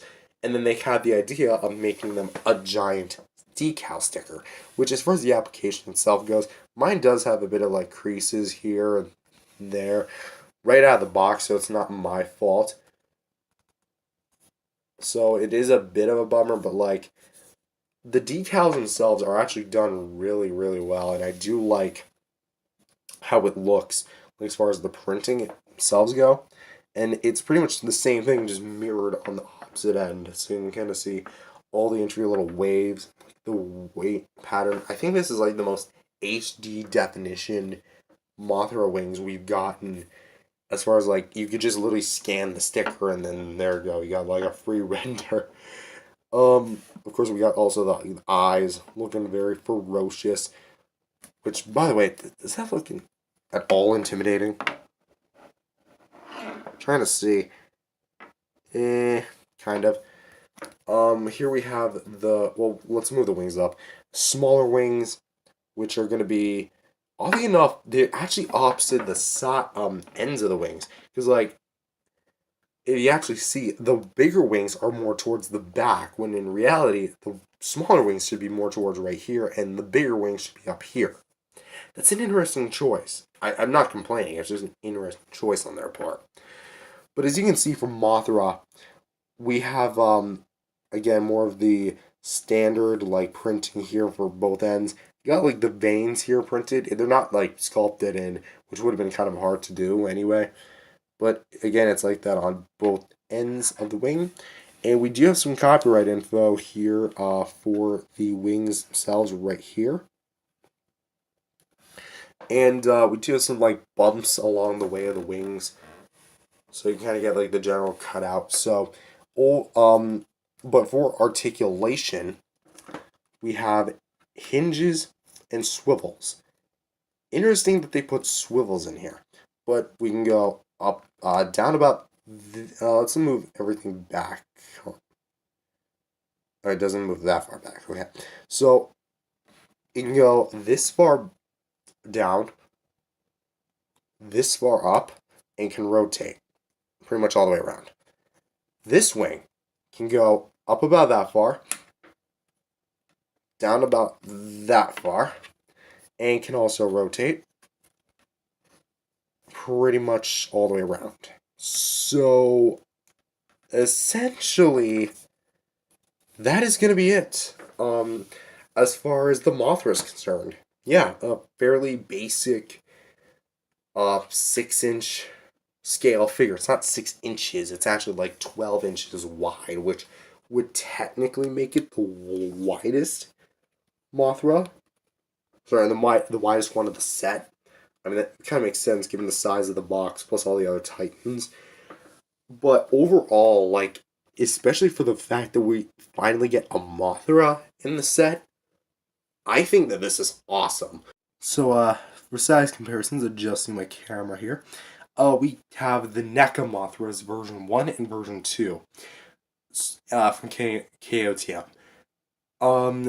My original Mothra's been broken for years, but you can definitely see, like, the quality difference of the two, just kind of, like, putting the wings, let's actually just bring down this Mothra. You can definitely tell, like, it's painted versus a decal. Like, there's a clear difference in quality. And, as far as, like, who has the bigger wingspan, I actually don't know. Let's take a look at this. Shockingly, it's the Playmates. The Playmates is slightly bigger than the NECA Mothra is, but it's a lot less, of quality. And I think the NECA Mothra is just overall, technically speaking, the better figure, but at least the Playmates Mothra won't break on you, like. And for some more size comparisons, here she is with some other Mothras that I have, with the U2s and the Funko Pop. They're still in their boxes, and one's obviously the classic, one's the modern. And I'm going to say this. These two Mothras are actually a lot more similar than one would think. And here she is with some more classic Toho Godzilla minifigures with the Bandai Blind Bag Mothra minifigure and the Mezco 5.XL Mothra larva from the Destoroyah monster set. And crouching all the way down here, here she is with Godzilla and Kong. Godzilla Evolved and Kong with Beast Club. And yeah, she's very much, I don't know if this is the right scale, it's probably close to, but she's about as long as Godzilla is from tip of the tail with the beam. Like, this is a freaking long figure, so it's not particularly big. It's just really long. Of course, Gia falling out. And for the last size comparison, here she is next to some various 6-inch Godzilla figures with the mechagodzilla 2014, still my all-time favorite figure of the entire collection, and then Playmates Godzilla 2004 from Godzilla Final Wars. And so overall, what do I think of this little set? Not particularly set, but the figure and a minifigure. I think that this is actually pretty good. Playmates definitely did the best with the budget that they were given. And again, for like $10, you could go way worse than this. Because even though it is a bit cheap to use stickers, because I do not like stickers on my figures, and I guess this is an instance where they use a sticker on a figure, I still think it's really good. I still think that the Mothra itself, it's actually pretty okayly done. I would have liked maybe some more details on the body itself. And no, maybe not limb posability. I'm fine with it being static like this. And I definitely think that the Gia figure, it's significantly, this thing is going to be lost like within 10 seconds. So this is most certainly, even though it is a kid's toy, it's also not really. And I know for some collectors, the hinges are going to be a bit of an eyesore. But to me, honestly, I kind of don't mind it. I really just don't care about the hinges. But overall, it's a very good figure indeed. And I do recommend it if you don't own it yet. Again, only like if you really, really want a Mothra. Or you're a completionist. Other than that, it's nice to have a legendary Mothra on the market again after losing NECA and SHMA. It's original dual release Mothra. You get it. But with that being said, thank you guys for watching. If you guys liked it, leave a like and subscribe. And I'll see you guys next time. Peace out, everyone. If you enjoyed this video, remember to leave a like and subscribe to the channel. With that being said, hello everyone. Welcome back to another video. My name is Matthew, and today we're taking a look at the supercharged Godzilla Evolved with Heat Ray from Playmates Toys. This is technically a very odd case. This is a figure that actually is part of a much larger whole. If you know, there is a set called the Ultimate Titan Battle Pack, and I did take a look at that back in December of 2024 when I initially got it. However, I feel like I want to take like more individual looks at the figures as opposed to it being in one big video. And I feel like because of the figures varying in quality as you get the package, because like let's say one figure package could contain a really nice Godzilla and a really crappy Kong versus this one, and like everyone's is different. I just want to take a look at mine like individually, so giving them their own solo videos, as well as if you just want to watch the whole thing, you can just watch that whole video from December. But that said, I just also really want to give these figures a chance to shine, because I love these things, okay? They're fun repaints. I kind of give the repaints a lot of flack for constantly reusing the same sculpts. But at the same time, this one in particular, spoilers, is actually my favorite from the set. So with that being said, let's go ahead and take a look at the supercharged Godzilla Evolved. Now, in case if you don't know, starting with skeleton paint by the way, the design here depicts him in the supercharged state, where in the final battle in Rio de Janeiro, also shout out to my viewers in Rio, yeah, I see you, he basically goes like, he gets flung by Shimo and then gets pinned by a building, and then he kind of comes back up and then just starts supercharging himself to fire at Scar King. Newsflash, he misses. And this is kind of what happened. So this is basically Playmates' version of that specific design. And needless to say, the sculpted paint, well, specifically the paint, is one of my favorite aspects. So first, we're going to start with the head, kind of like angling the head up here with my tripod. There we go. So for the head, it uses the same sculpt we've seen twice up until this point from the original and the 2-pack, where we have basically a concept version of the Godzilla Evolved design. Keep in mind, this was not finalized. This was definitely close to final, but not the final. But the head shape is still pretty well done. I definitely like the details we have here. Keep in mind the head is going to be made of a soft plastic, folks. It has a more bluish green base, and the purple paint kind of like darkens it, quote unquote. It's still the exact same shade of color. I'm going to remove that. But as a whole, it actually magnifies the color quite significantly versus the other ones where there wasn't really a whole lot of paint or dry brushing to bring out some of the more finer details. Here, you can clearly see where all the like little bumps and ridges are on the sides of the body. You can see where the eyeballs, well, technically should be. If there's one negative I do have, it's kind of like the eyes. I don't think are really well done because like there's really no subtlety to it. They just like, essentially they have a big, they didn't really paint the pupils and they just have like a big canvas and they just went nuts, which is a good thing and a bad thing. But essentially you're going to be getting the purple paint all over the face. Here looks very goopy, almost looks like something out of Splatoon. The hole in his mouth doesn't really have any paint, but the inside of the mouth does have a lot of that purple paint in there as well. The teeth are more clear this time around because they're not all one solid color. The gills here are going to be painted pretty well. You can again see more of that sculpted detail, which I do love and appreciate. This side particularly, like, look at that. And of course the spines here are not going to be all painted, but they're going to be like mostly painted. Which also, that's a kind of a unique thing, is that all the Godzilla Evolved supercharged variants are going to be like all different to each other. So suppose you buy one, yours is going to be different to mine. But yeah, for basically the front, it's kind of where the most of the purple is. And then for the head, you can see where all the purple kind of like dials back a bit, so you can kind of see the more greenish blue. Moving to the chest area, where we have a bit more of like the lineage work, where there's like folds and details and the crevices. That's kind of where the paint's going to really shine, as well as here. More towards the side. The sides of Godzilla Evolved were never the most detailed, because you can definitely see how detailed that is compared to this.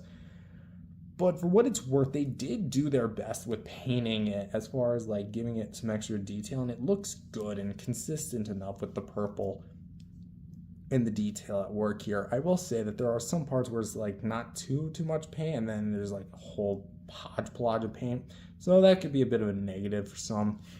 For the arms, they're going to be standardly pretty much all purple with intense dry brushing. Like Playmates did not hold back when they came to the wash. The little elbow spikes aren't like fully painted, but they are painted, which technically marks the first time on a 6-inch figure that they actually painted the elbow spikes, which is a plus, at least in my opinion.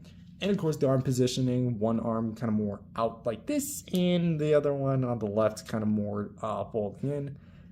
So it kind of like goes for a more weird battle stance, except they can't really do like doesn't do the arm stretching thing that he does. But again, you can see like inside the palm, very much so, pink. Almost kind of looks like he's wearing like pink gloves or something. Or maybe this is just his blood and he's even really badly bruised. No, Godzilla would be dead. But at the same time, the pink and purple just really seeps together, and I really do like that. For the legs here, you definitely have a lot of nice intricate little details, especially down here with the feet. Solid pink, more towards like the copyright info, so definitely see where they would like have painted the figure and stopped. But for the actual like little integral details inside it, it looks really nice. You can see all the little folds and crevices and scales and bumps and grooves. This part I really like, where kind of like seeping in the crevices, and then leaves like the scales to be a bit more highlighted with the darker color, and that's something I do like. The feet, though, also really have just like quite an amount of just pink paint on the nails in particular. Not too much on some, like this one has a bit less than this one does, but again, like there's just so much pink. And just to talk about it, we'll talk about the plates in just a sec, but the spines here are going to be fully painted pink, and the bottom of it, though, is not going to be. That is also a bit of a complaint I have with this figure, is that they didn't really take the time to paint the bottom of it. That's kind of something I really kind of find a little sucky, but I mean, then again, it's fine. But the paint here is very much vibrant and is very thickly, coherently painted all the way through, and there's really like no area where it looks outright bad per se. It looks the way it should, and the tail kind of like tapers off into the thagomizer, as we can see here. And again, just kind of like show you the bottom. No, and also like it's a bit of a solid transition, so it's a bit iffy. But I think like overall, when it comes to the paint color, it looks nice. But then we get to the best part of this figure, and that is going to be the dorsal plates. I've said it, and I'll say it again. This is the best dorsal plates you will get on a Godzilla figure, like ever. So this is just so eye candy at this point. Like, just look at this. This is so cool with the pink and like the newer detailed molds. How like gummy it feels very gummy. I mean, I know it's rubber, but it's so cool with how they did these dorsal plates. Honestly, I almost wish Playmates would just do something like this for like every Godzilla going forward. Just these amazingly detailed Godzilla dorsal plates. Like, please, Playmates, do more of this. Please. But yeah, we have basically the same sculpt as per usual, just molded in a pink plastic. And overall, that's going to be pretty much it for the actual main body. It is in the same pose, it's in the same sculpted details, it's the same mold we've seen like two times.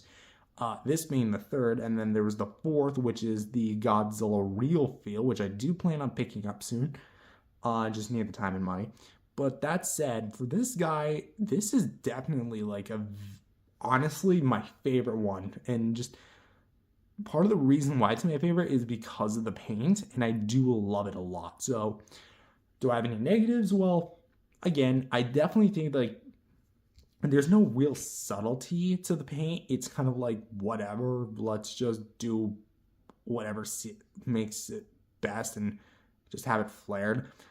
But at the same time, I definitely think that's also part of the appeal, that all the Godzilla Evolves here will look different, and this one, in my personal opinion, just screams amazingness. The only real downside I have is just the fact that like the tail is painted, so I am going to dock a point off for that. So sculpt and paint, I think the sculpt itself is alright, but it's not necessarily enough for me to really like dock the point downward.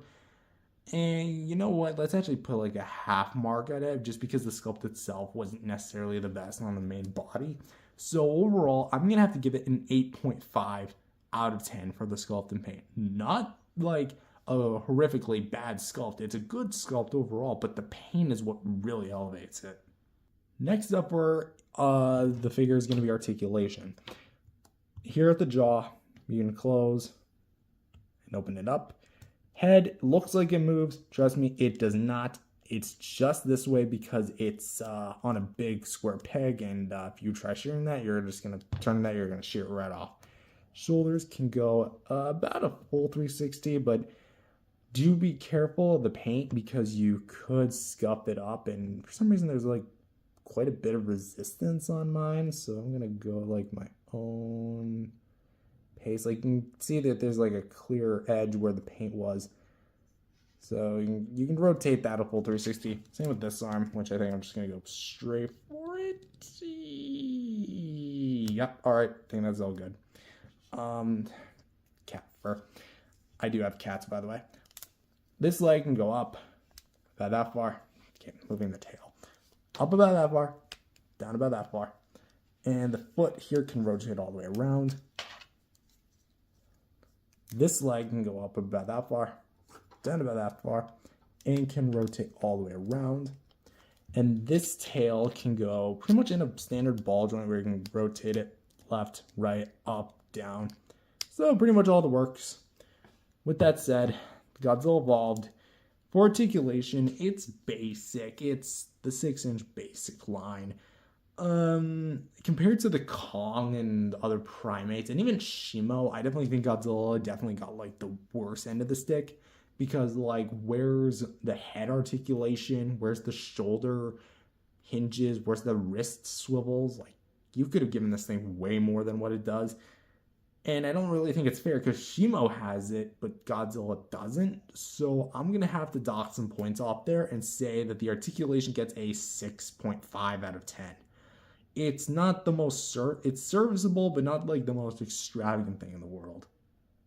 What's some Godzilla without some firepower, huh? Yes, it's time for accessories. And I'm happy to say, and also a bit disappointed, that this Godzilla does come with a beam effect. However, you notice any problems with it? Should be obvious.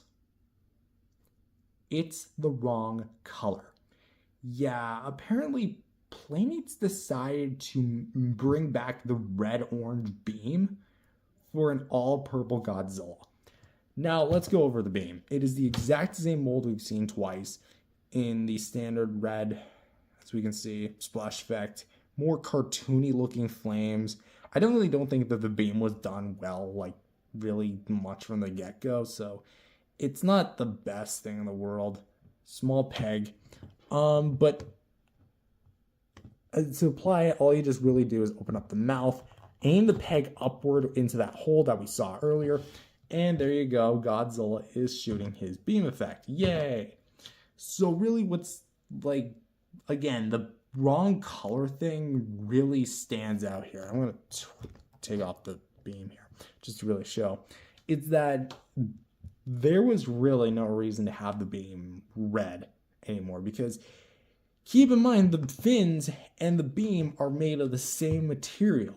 So why they went through the effort of putting the spines translucent purple, but kept the beam the same red? That doesn't scream. That doesn't make sense to me.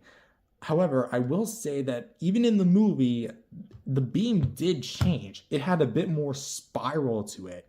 It had a bit more colorization. There was a bit of blues, a bit of purples, a bit of pinks. It was a bit of like the cooler colors, subtracting green. It was a bit of all those mixed together. So why they brought back this, a warm colored beam, I don't know. But again, it's a beam effect. Yay. I'm not even going to attempt to rest this thing in his mouth.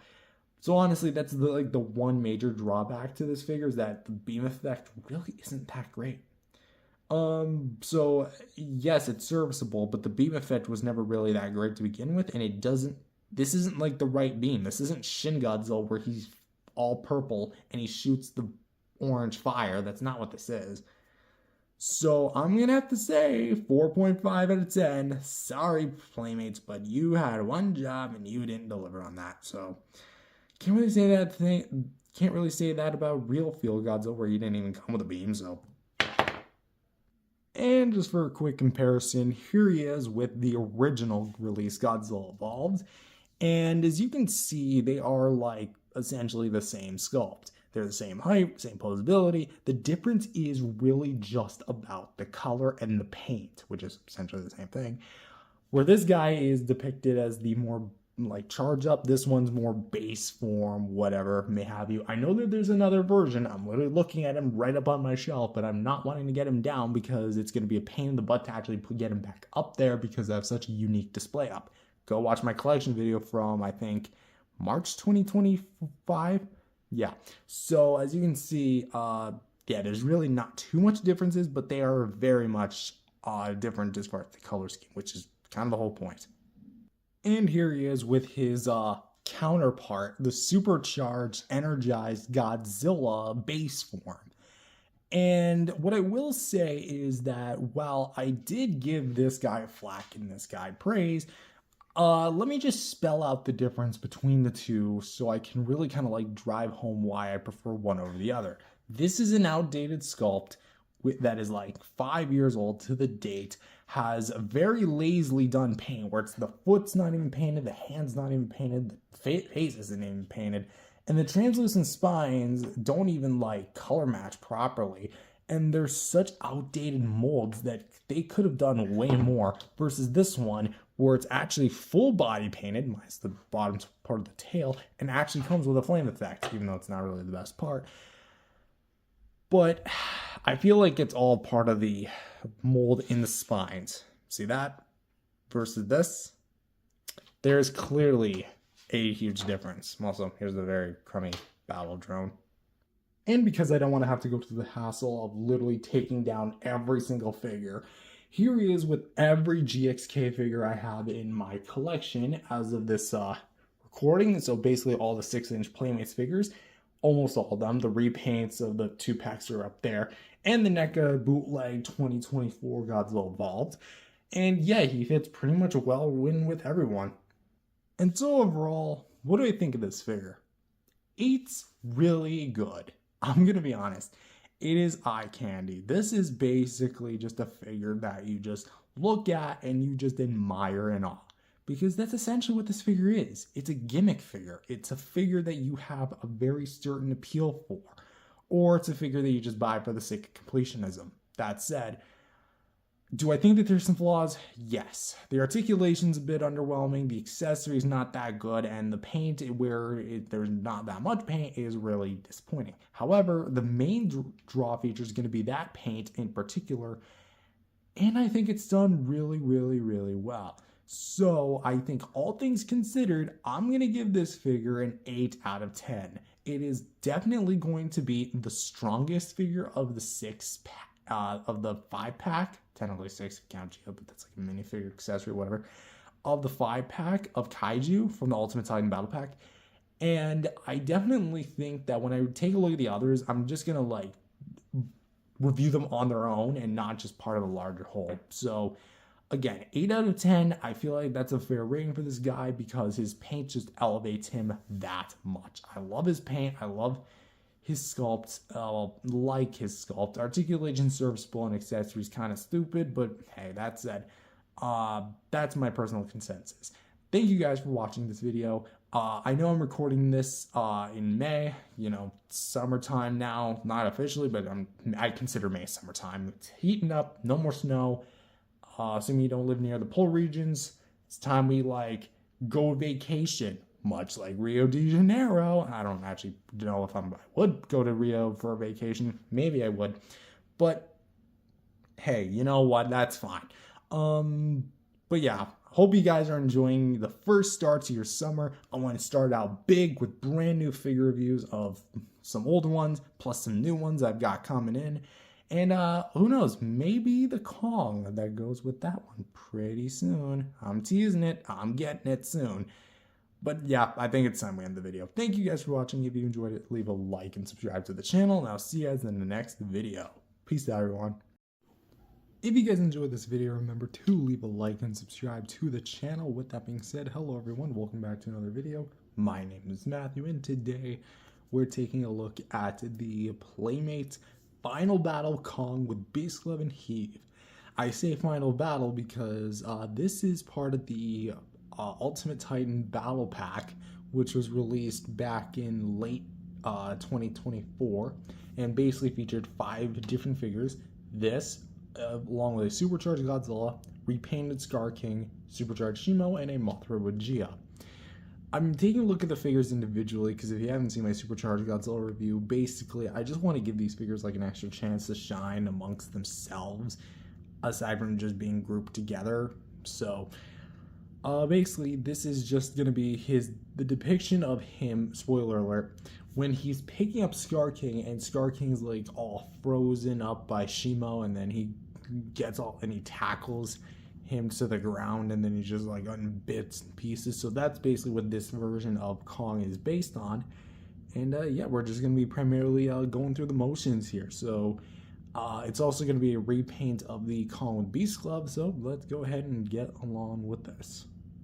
So starting off with sculpting paint, it's kind of funny how we're starting off what in my personal opinion is the start of summer, because you know May is when like everything starts warming up, people start going on vacations and such, and or at least start booking them. And we're taking a look at a very frosted Kong here. So this isn't the Antarctic Kong, although I might get that one next, who knows. But yeah, this is essentially the same mold as the Kong with Beast Glove figure. And automatically the sculpt is going to be pretty snazzy. We've got a lot of nice fur detail, probably some of the best I've seen from Playmates. The fur here kind of has like around the facial area, has some like extra detail to really kind of bring it down to its respective sides, so the beard looks pretty nice. And of course the sides of them are kind of fanning out, giving Kong essentially just a full head of hair, as well as here where you do get like the additional spray of white, and that's going to be like a big theme of this figure, is like from mainly like the top, his top right, our top left of this guy's head is going to be primarily in the white color, and it's definitely going to look very nice. For the eyes, they're actually different. Whereas the original were like orange, these ones are actually black and white, which no, Kong's eye color doesn't really change in the movie. That would be impossible for him to, but then again, he did get this, so. But yeah, they are pretty well done, and I do like the color application we do have here. Sculpted, the nose looks pretty nice, the mouth looks decently detailed, not overly detailed, it's serviceable. Has the paint mainly towards the front. The back of the teeth don't really have any paint as well, but they do look nice, especially because it's the open mouth sculpt. So for the head, also has like the base brown with the grayish spray for the face and skin areas. So that part I do like, as well as the ears. They're actually pretty well sculpted, like they go in.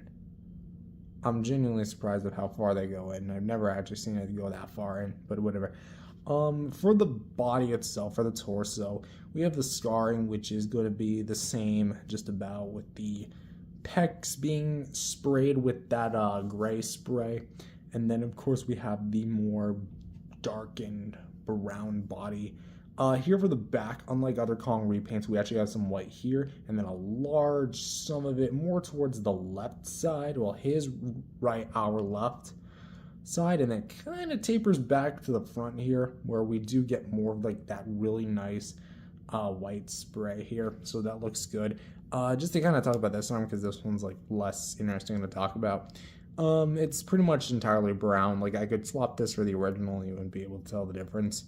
There's no like white spray on this, but we do get the nice little intricate details, little scarring cuts on the Kong. This was not in the movie, by the way. This is just Playmates' own doing of the sculpt, which I did forget to mention that the detail work was different on the Battle Roar Kong, by the way. It's just in the same pose, by the way. But yeah, we have a lot of nice, the fur detail. The only real paint work on it is going to be the fist, where it's a bit more grappling, almost like he's about to grab the axe, even though he's right-handed as opposed to being left. But I mean, if you want to stick it in, you can go ahead. The detail work is pretty nice with the nails, and of course the gray spray is still there as well. Moving to the right arm, which is going to be a bit more eventful, we have the kind of like upper right shoulder, and it looks very nice with like the spray here with the white. Mine did get a bit flakiness right out of the box, because it was like that as I opened it, because Kong's arm was about like this in the box, and then as soon as I moved it, I heard scraping, and like, yeah, that just obviously wasn't sealed the best, as well as that was out of the box as well.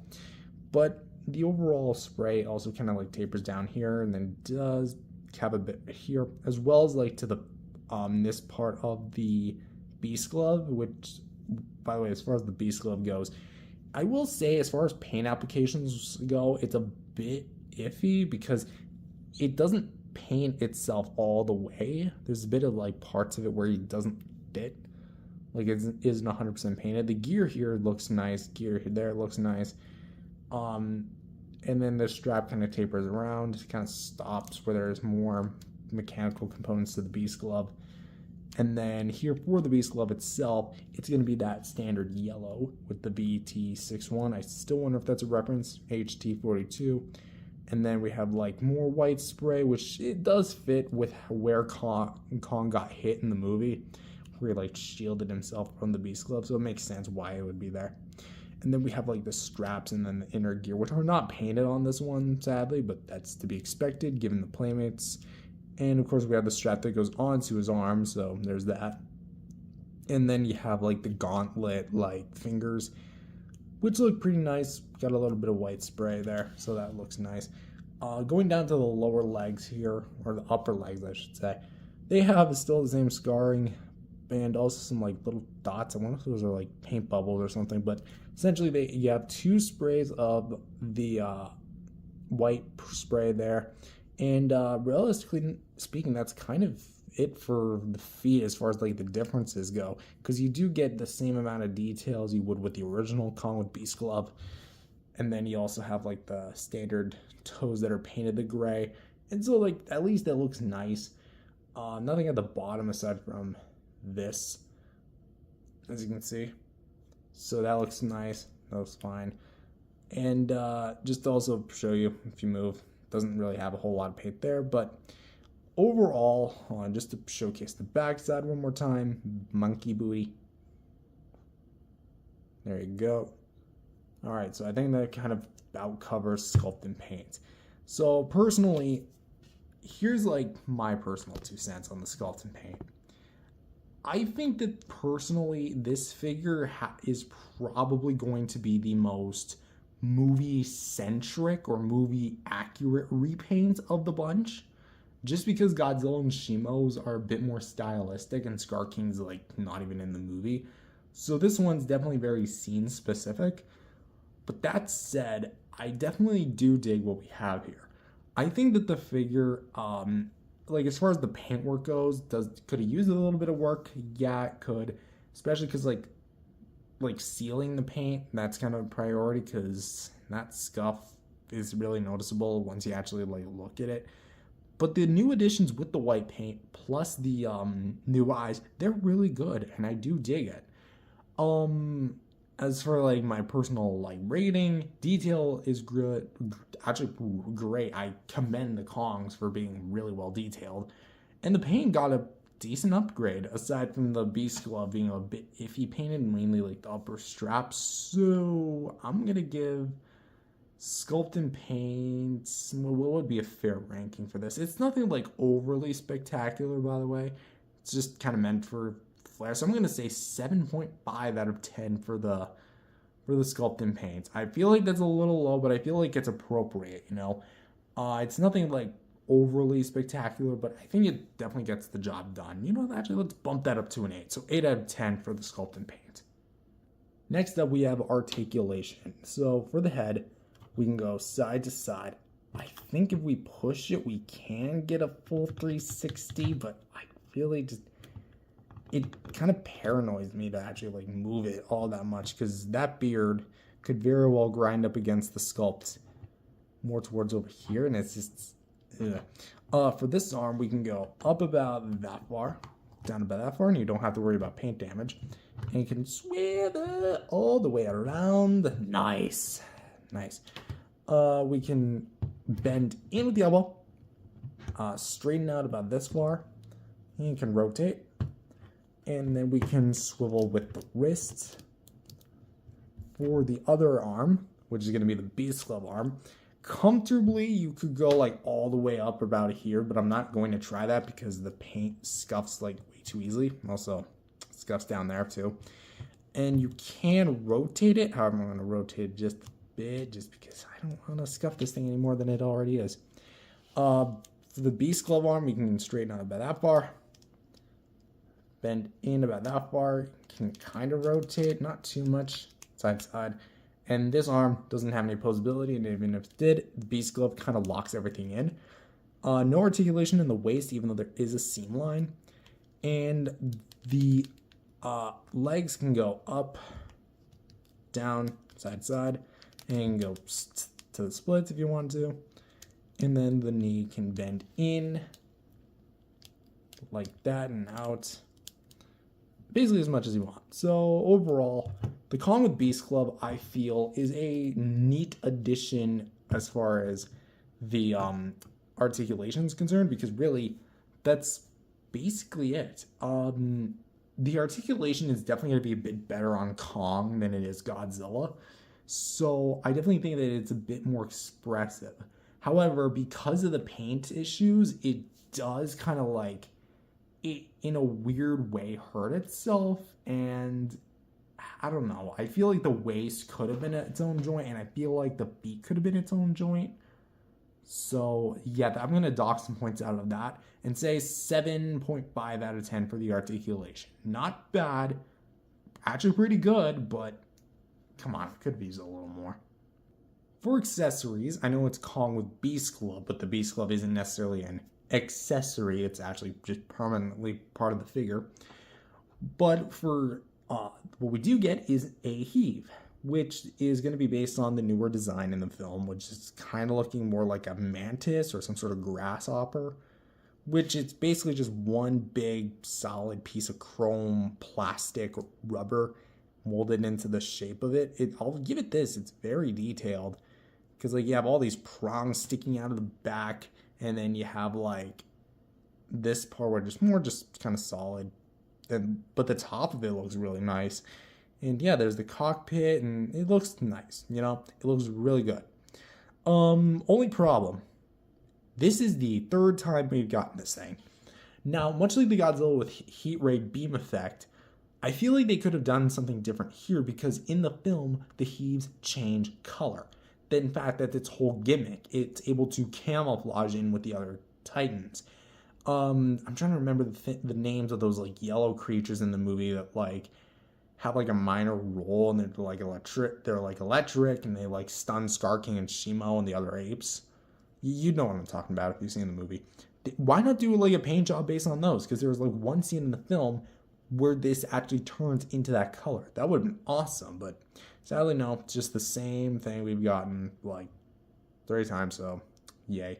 To put it in Kong's arm, again, he has 2 open slots. This one's a bit closed because of the strap, but you can actually kind of squeeze the heave in there and kind of have Kong like maybe eyeing it or something. And yeah, that's kind of how you put it in. It's not the most secure fit. In fact, it's actually a bit more secure when you flip it upside down. There you go. Yeah, it's a bit more secure like that. So the heave, it's not that how to say this?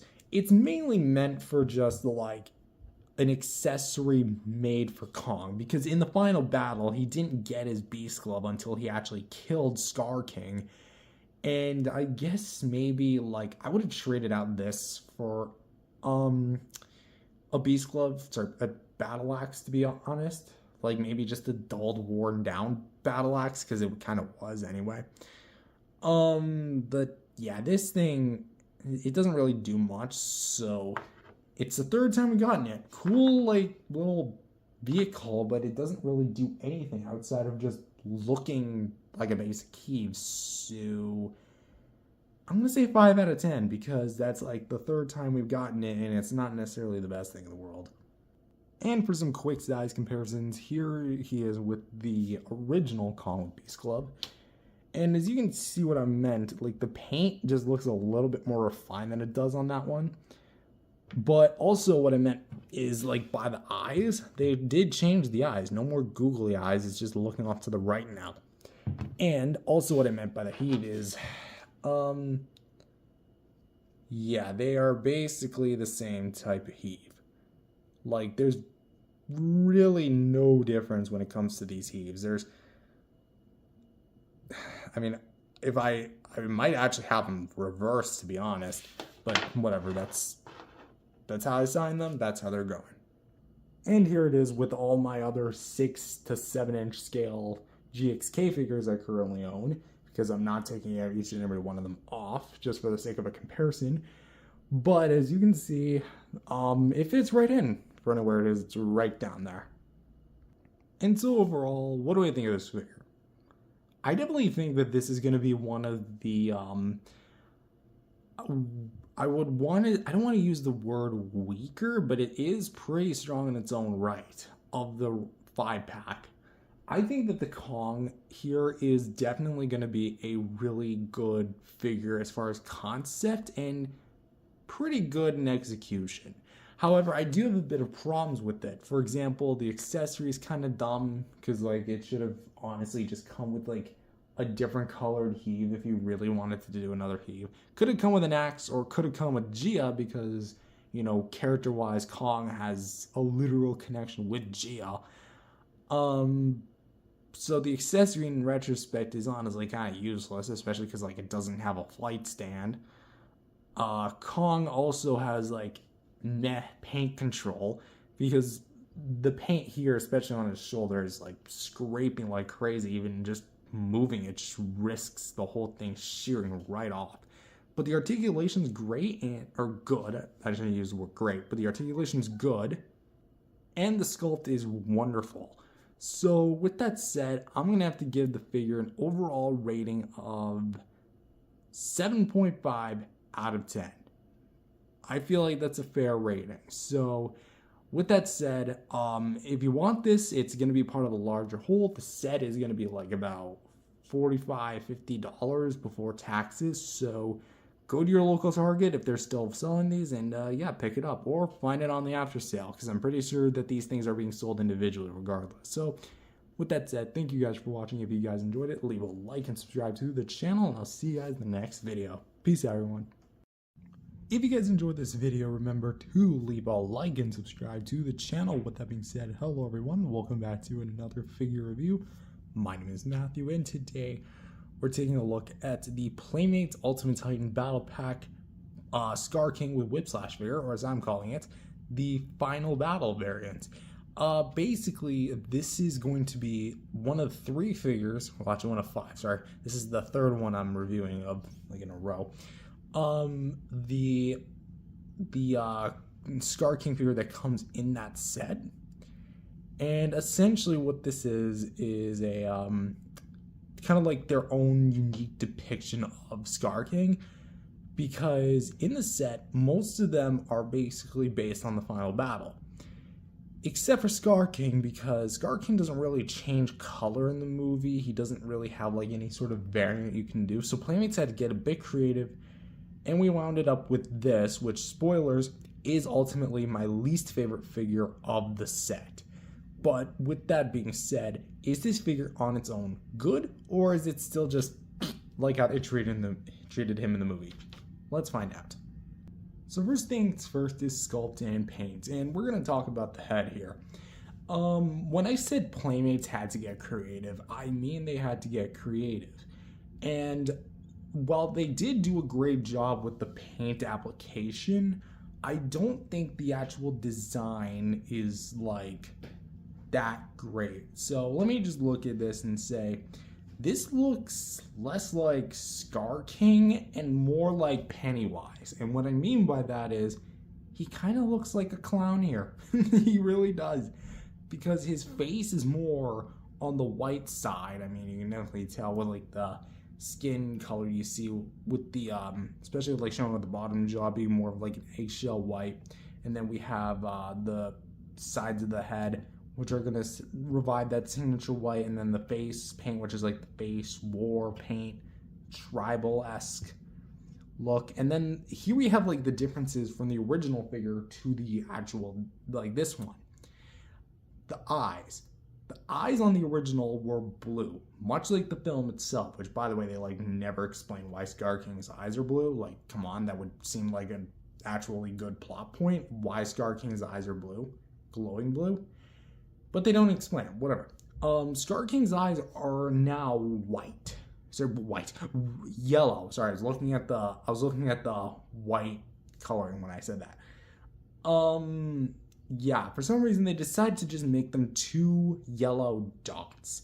And they decide to put magenta paint on the nose and highlight it in certain parts of the face. Like you can see, like mainly on the sideburns here and a bit on the ears here, like in that signature magenta type color. And it honestly looks like he just got sucker punched in the nose and now he's bleeding there. Like he has a bleeding nose and such. But for the teeth, they are painted and sculpted pretty well. Like I'm surprised at how well they do look here, because you can actually see some detail, and they are somewhat different colored compared to the rest of the face, which I'm definitely surprised about. But moving on, we have red base coloring here for the plastic as per usual, and we have like a magenta on the sides like I mentioned earlier, and then like a dry brush of yellow, which you can actually see there's a bit of a mild spray of that yellow where it like meets his hair and then his forehead. So that's actually quite a nice transition of colors. That I would give Skarking, that he's definitely one of the more colorful titans of this pack. So that's basically all I have to say about the head. Taking off the whip slash just so you can see it better. For the chest, we actually have some sprays of white, and then like this big streak of white that kind of goes on the main base figure, and then red plastic kind of backing the whole colorization, and then more magenta type coloring here and here, and it kind of going upwards a little bit. We have some more sprays of like a darker red, and then more streaks of yellow kind of going down. Kind of looks a bit uniform, doesn't really look chaotic as it should, but it does have some kind of tapering off right here, so that looks at least nice and serviceable. For the arms, which actually just to briefly just talk about the arms, we have more of like a darkened red with the magenta spray here for the armpit, and then the yellow kind of tapering down with the more orange reddish fur color.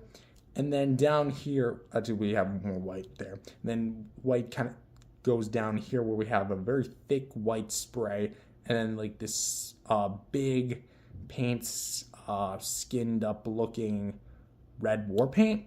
And then we have the yellow paint and red paint kind of clashing in. Actually, I think that's a magenta paint. So they're kind of clashing with each other, kind of giving it like, oh wow, hold on. That's red and magenta. That's just red. Huh, interesting. So I guess there is some kind of coherency with this figure after all. With some more yellow paint. And of course we have 2 streaks, technically 3, of that tribal paint. And then we have like a bit of mild spray of that pink paint right there. In the all white hand. Kind of looks like Mark's gloves, but hey, it's a hobby. And the fur detail itself almost makes it look like fire. Like this is almost like what Skarking could have been. This fired up ape titan, you know. And then we have nothing really going on here aside from the more of the fur. And then we have the monkey booty, which Skarking is actually kind of packing a little bit with some yellow dry brushing, which looks pretty snazzy. We have kind of going down here from where it's magenta to back to yellow, 2 big yellow streaks of yellow paint. And then we have like the more blood red accents on the insides. Moving back here where we just have more of like the standard gray, orangish color. I don't know my colors today apparently. And then right to the feet, we get the little magenta spray. It's very mild, but you can still see it, mainly on this foot. And then we have 5 toes, which are painted the white. And nothing really going on much here, aside from some general copyright info.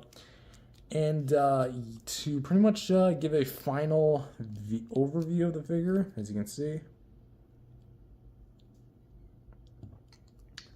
There you go.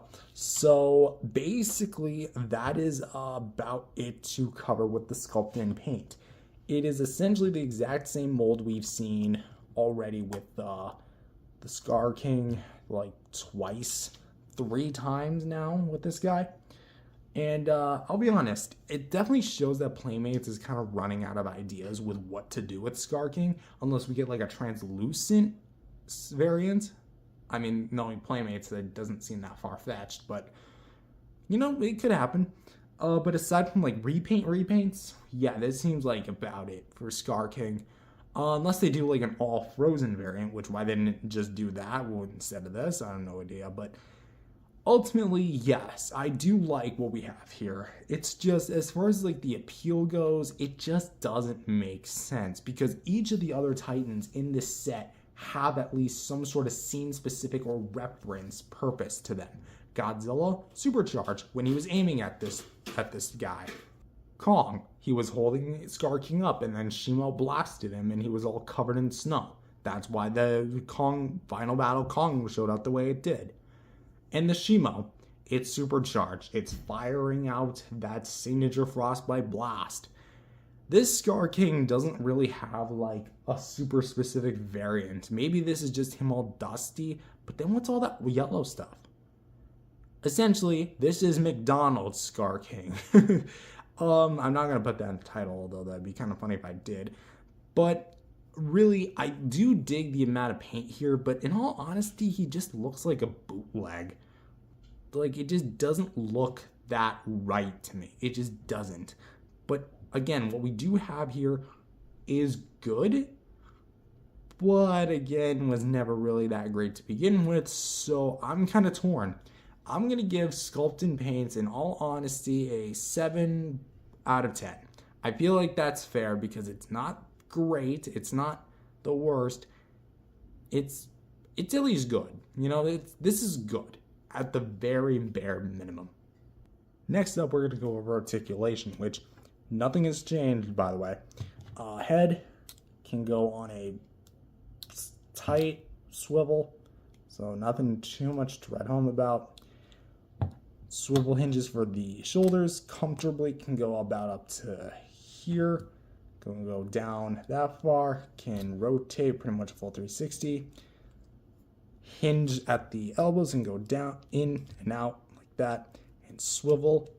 And also swivel at the wrist. And a ball joint here at the ab crunch. Yes, a ball joint here, which can go pretty much this far to this side. That part of this side, and it can go up and down, and that's just like a lot of squeaking motion. So, which funny enough, there's actually grooves inside the Scar King figure, so you can actually, when you rest it to the side, you can get a little bit more mileage out of it, and kind of make it a little bit more athletic. Like, look at how far you can bend to the side. That's kind of cool. Which, if you know the neck of 1994 Godzilla, you know exactly what I'm talking about with his neck joint. With his legs, you can go up, down, and side, side, like that. And if you aim it like this, you can go just like that. And hinge at the knees, you can go about that far in, and straighten out about that far.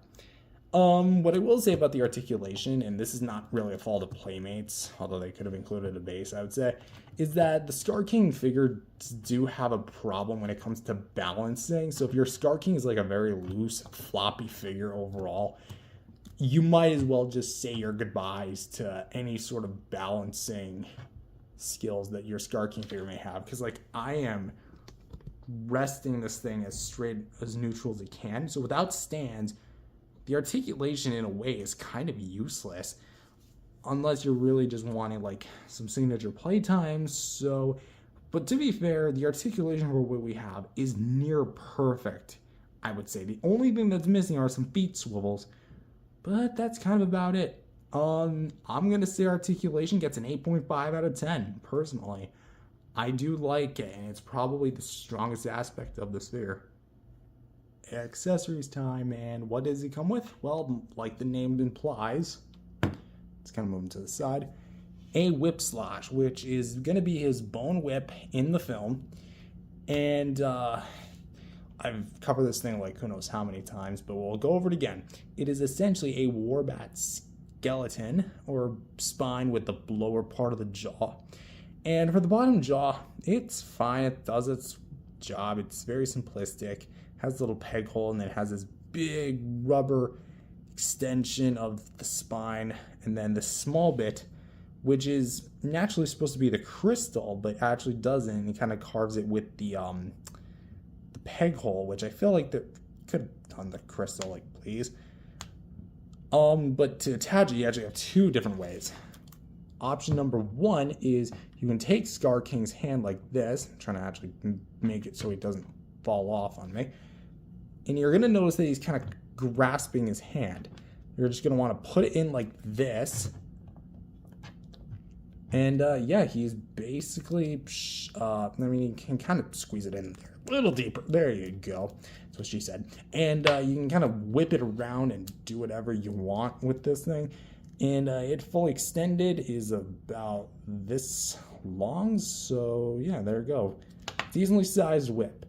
But if you wanted him to wear it like a sash, like he does in the film, you can also wrap it around like this. Make sure the bottom jaw is angling at a downward angle like this. If you have to, maybe swivel Scar King's head to the left, his left, and just kind of add some clearance room, squish it in, and there you go. He is wearing it like a sash. I personally prefer him wearing it like this just because it looks a bit cooler than him just grasping it. But I will say that I kind of wish there was some more paint variation with the whip slash just to help differentiate it from the actual like original action figure. So that's beside. I'm digging the Scar King with whip slash display. It's not like the coolest thing, but at the same time, I almost feel like, I don't know, something just feels missing. You know? Maybe that small little object in the film that controls Shimo. Oh, I don't know, what is it? The crystal? Yeah, I feel like the crystal should have been like an added bonus to this guy, you know? But that said, it comes with what it's supposed to come with, and I'm fine with it. Although, for the actual whip slash, I will say, because this is the third time we're getting this, it definitely is a bit underwhelming in some aspects, just because like this is the third time we've had this and you didn't change it from its movie counterpart. Not to mention it's literally being held the wrong way. Yeah, in the film he holds it by the jaw, he doesn't hold it by the crystal. He does hold up the crystal, but only when he's trying to control Shimo. So that said, yeah, I'm gonna have to say 6.5 out of 10. Honestly, it's fun to fiddle with, but really doesn't really, I don't know what to really say outside of what hasn't been said already. And for just some size comparisons, here he is with the original Scar King with whip slash I got from actually the same day I saw the movie. So a bit of nostalgia there, question mark, because it wasn't from that long ago. It was like a year ago, but maybe a year is a long time to you. Anyway, this Scar King is going to be about pretty much the same. It has the same base paint, same sculpt, same articulation, same accessory. The only difference is going to be that added on paint. And yeah, that's kind of where this figure is a bit underwhelming to me because, again, this could have been something like brand new, but instead this is essentially just the same figure with added on paint. I know that's exactly what the Kong was, but at least the Kong one had at least paint that actually was from the film, not like this. And here he is with all my other GXK figures from Playmates in the 6-inch variety that I currently own as of this recording. He's all the way back there. Right there. And yeah, also there's a NECA bootleg, but yeah. The reason I'm showing them off like this is because I don't want to take them all off one by one. So overall, what do I think of this Scar King figure? Well, here's what I'll say. It's going to be my least favorite and weakest one of the original 5-pack. And yes, I still do stand by that. The reason why is because this Scar King really fails to kind of add anything new to the table that we haven't seen like at all. Godzilla brought translucent plastic, same with Shimo with a different paint scheme. Kong brought actually like a scene-specific scene from his figure, and Mothra is an entirely, technically so to speak, new figure, even though you could buy her individually. So this Scar King really just feels like Playmates was just scraping the bottom of the barrel with what they could do with a third Scar King, because again, he's a kaiju that doesn't really change color. Like, again, maybe you could have just done like an all-frozen Scar King, or maybe a Scar King that has some mild blood on him from him like getting his tooth knocked out, or something like that. But the Scar King we did get is a bit iffy in my opinion, just because it looks cool, and I think that's kind of its whole purpose. And I will admit, it does kind of capture my attention, but at the same time, it looks like a bootleg to me. And in the world of Playmates, that's maybe not necessarily a good thing anymore. So for my final rating, which by the way, for the accessory, I rated the accessory anyway. For my final rating, I'm gonna rate it a 7 out of 10 overall, just because it's gonna be the weakest one of the set. It's not bad, but at the same time, I think it could have been improved. But with that said, thank you guys for watching. If you enjoyed it, leave a like, double like. Go like and subscribe with an alt account to the channel. And yeah, I'll see you guys in the next video. Peace out, everyone. If you enjoyed this video, remember to leave a like and subscribe to the channel. With that being said, hello everyone, welcome back to another video. My name is Matthew, and today we're back with another figure review. Today we're taking a look at the purple nurple herself, Shimo. Except this isn't any ordinary Shimo. This is the last of the figures that we're doing the solo reviews for from the Ultimate Titan Battle Pack. And this is the supercharged variant of Shimo with Frostbite Blast. Yes, basically this is going to be a more stylistic take of Shimo when she does her Frostbite Blast and she's all like charged up, ready to go. And yeah, we're just going to be taking a look at this. This is the third Shimo in the 6-inch scale. I know that there's more, but at the same time, I don't really feel like the other scales of Shimo really like stand out to me, aside from maybe the giant battle roars. So yeah, this actually does pretty well as far as the scale goes. So let's go ahead and take a look at the figure. So first things first is we're going to start with the sculpt and paint. And much like I've stated with the other ones before, this is going to be based on a concept version of Shimo, which fits given the scale of the figures. And yeah, this is basically just going to be a outdated design, but it's not really like totally outdated. It still looks like Shimo from the film. You can at least acknowledge that, but there are some differences that we're going to have to go over. But first, we're going to start with the head, which has the same mold we've seen like twice, this being the third time, where we have a solid white plastic used with new paint over top. So for the head, we actually have painted eyes that are kind of meant to look more like her, like all frozen over and like supercharged. I don't really get that feeling here. To me, it looks less like a supercharged eye like Godzilla's eyes, and more like a Spider-Man or symbiote Venom type eyes. Like, this really does look like a Venom symbiote like took control over Shimo and is just about to like, I don't know, take control of her. But like, you can just see like how cartoonish the eye looks in retrospect, because you have the black outline kind of looks like mascara, and then like the solid white interior of the eye. Yeah, I don't really know like why Playmates decided to go this route when they couldn't easily do like a solid color for their Shimo. I mean, at least it's not just a dot, but at least the dot is got like a bit more depth than this. So it looks a little weird. It almost looks like it's not even part of a Godzilla figure like at all. But moving down to the nose, where we do get this nostrils that are pretty well sculpted, and then we have the ridges up here where we get more of like that purple paint that we're going to be seeing a lot throughout the figure. Opening up the mouth, which we'll talk about in posability.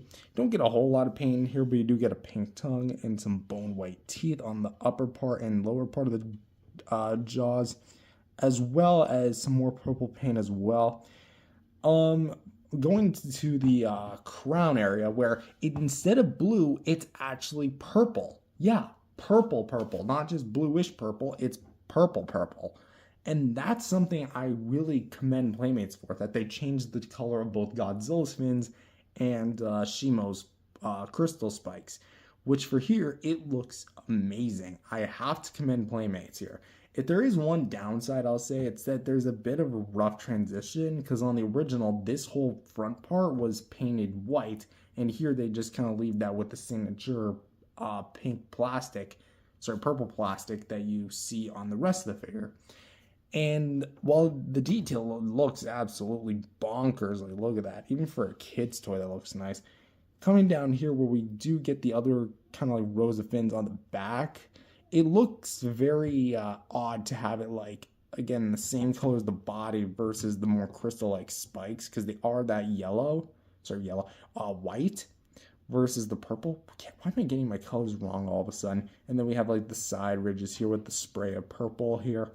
And then we'll get to these top fins in just a bit, but the sides of the body, much like Godzilla, I've always kind of complained that Shimo's detail was like way too soft.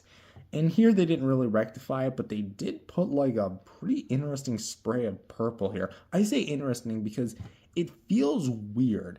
Like, it doesn't feel slimy, but it feels even more smooth.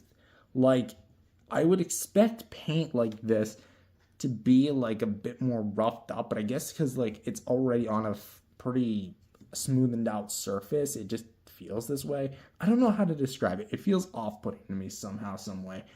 But I'm not saying it's a negative, because it does have some really nice kind of gradient look to it, because it is a spray. You do get it on there, as well as the upper parts of all four legs, here, and of course right here and here. Not so much here, but definitely quite a bit there. For the underside, pretty much just the standard segmenting of like the crescent shaped plates and then stomach lining kind of going downward.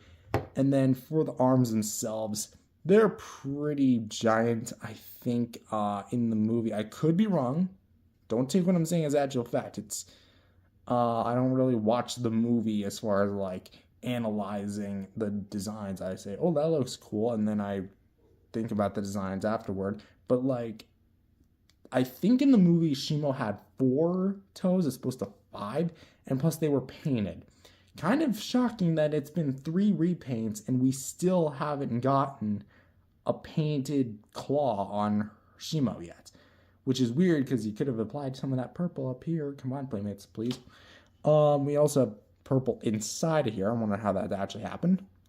But for the underside of the feet, not too much detail to work with aside from the copyright info and like little labels and all that crap. Moving down to the tail. Actually, let's go talk about the dorsal plates, which we're going to angle our camera up. Look at this. This is beautiful. Like, I mean it when I say that Playmates turned on the fryer and they cooked with this.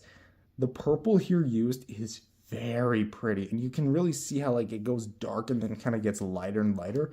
That is attention to detail, and that's something I do love about this thing. And you can just see all the intricate little details on the fins, and the crystals just look amazing. And again, like I said, it's a different color to the original. It's not blue, it's purple, straight up purple. I don't want to hear anyone say violet. The only time the word violet is acceptable is talking about that Incredibles character. Anyway, for the tail, because I think it's about time we move on to the tail, it's still the same kind of short, stubby tail, not the long one we see in the film, but kind of curled in, like, and then we have like the pitchfork dagomizer, and you do get the spray, but unlike the back, the spines here are actually white.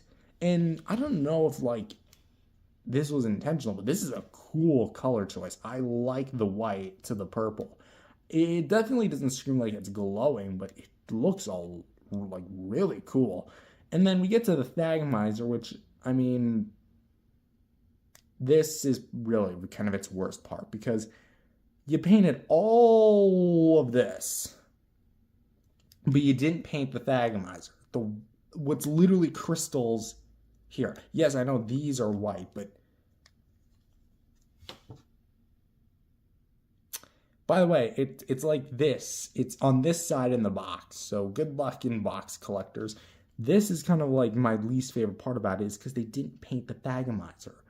Really? Come on. It's literally where the glow starts. It goes rum, rum, rum, rum, rum, rum, rum, and then blah, here comes the set for Frozen 3. Like, that's honestly kind of the most disappointing part of it. I think that the transition here could have used maybe a bit of work, but I think the Thagomizer is really what's like holding this figure down a lot. So, again, as far as the mold at the tail, like segmenting goes, I do like it a lot, and it definitely has a lot of nice detail, especially with the bends of the folds and the skin.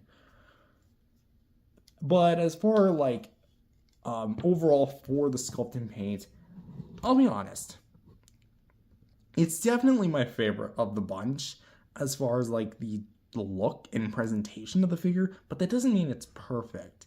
See, because like, I'll say, the eyes are a negative.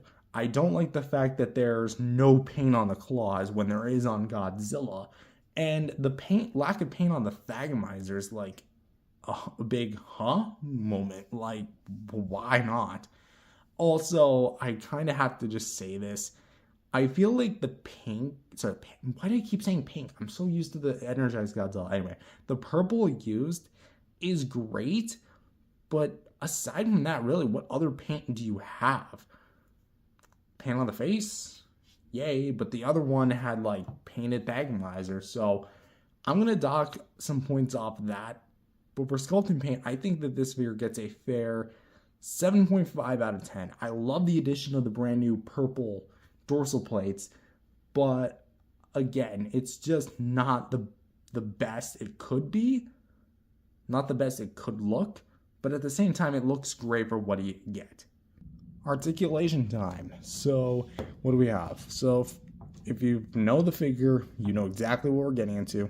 Jaw has a big hinge, open like that and close like that. You can look up and down because the head is on a hinge, so down about that far, up about that far. Can rotate full 360 degrees, although I would be mindful of paint rubbage. Shoulders are going to go on a swivel hinge, so you can go up about that far, down about that far. Can rotate pretty much a full 360. Same with this one, up, down, full 360, just like that.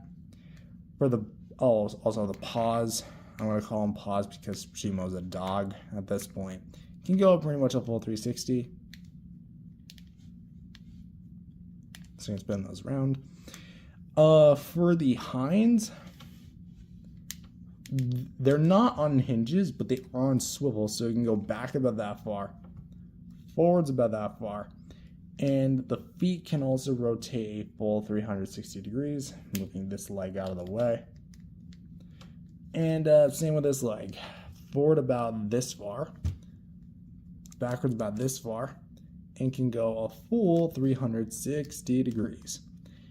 And lastly, for the tail, one singular ball joint which can go up, down, left, right, and can rotate a full 360 degrees.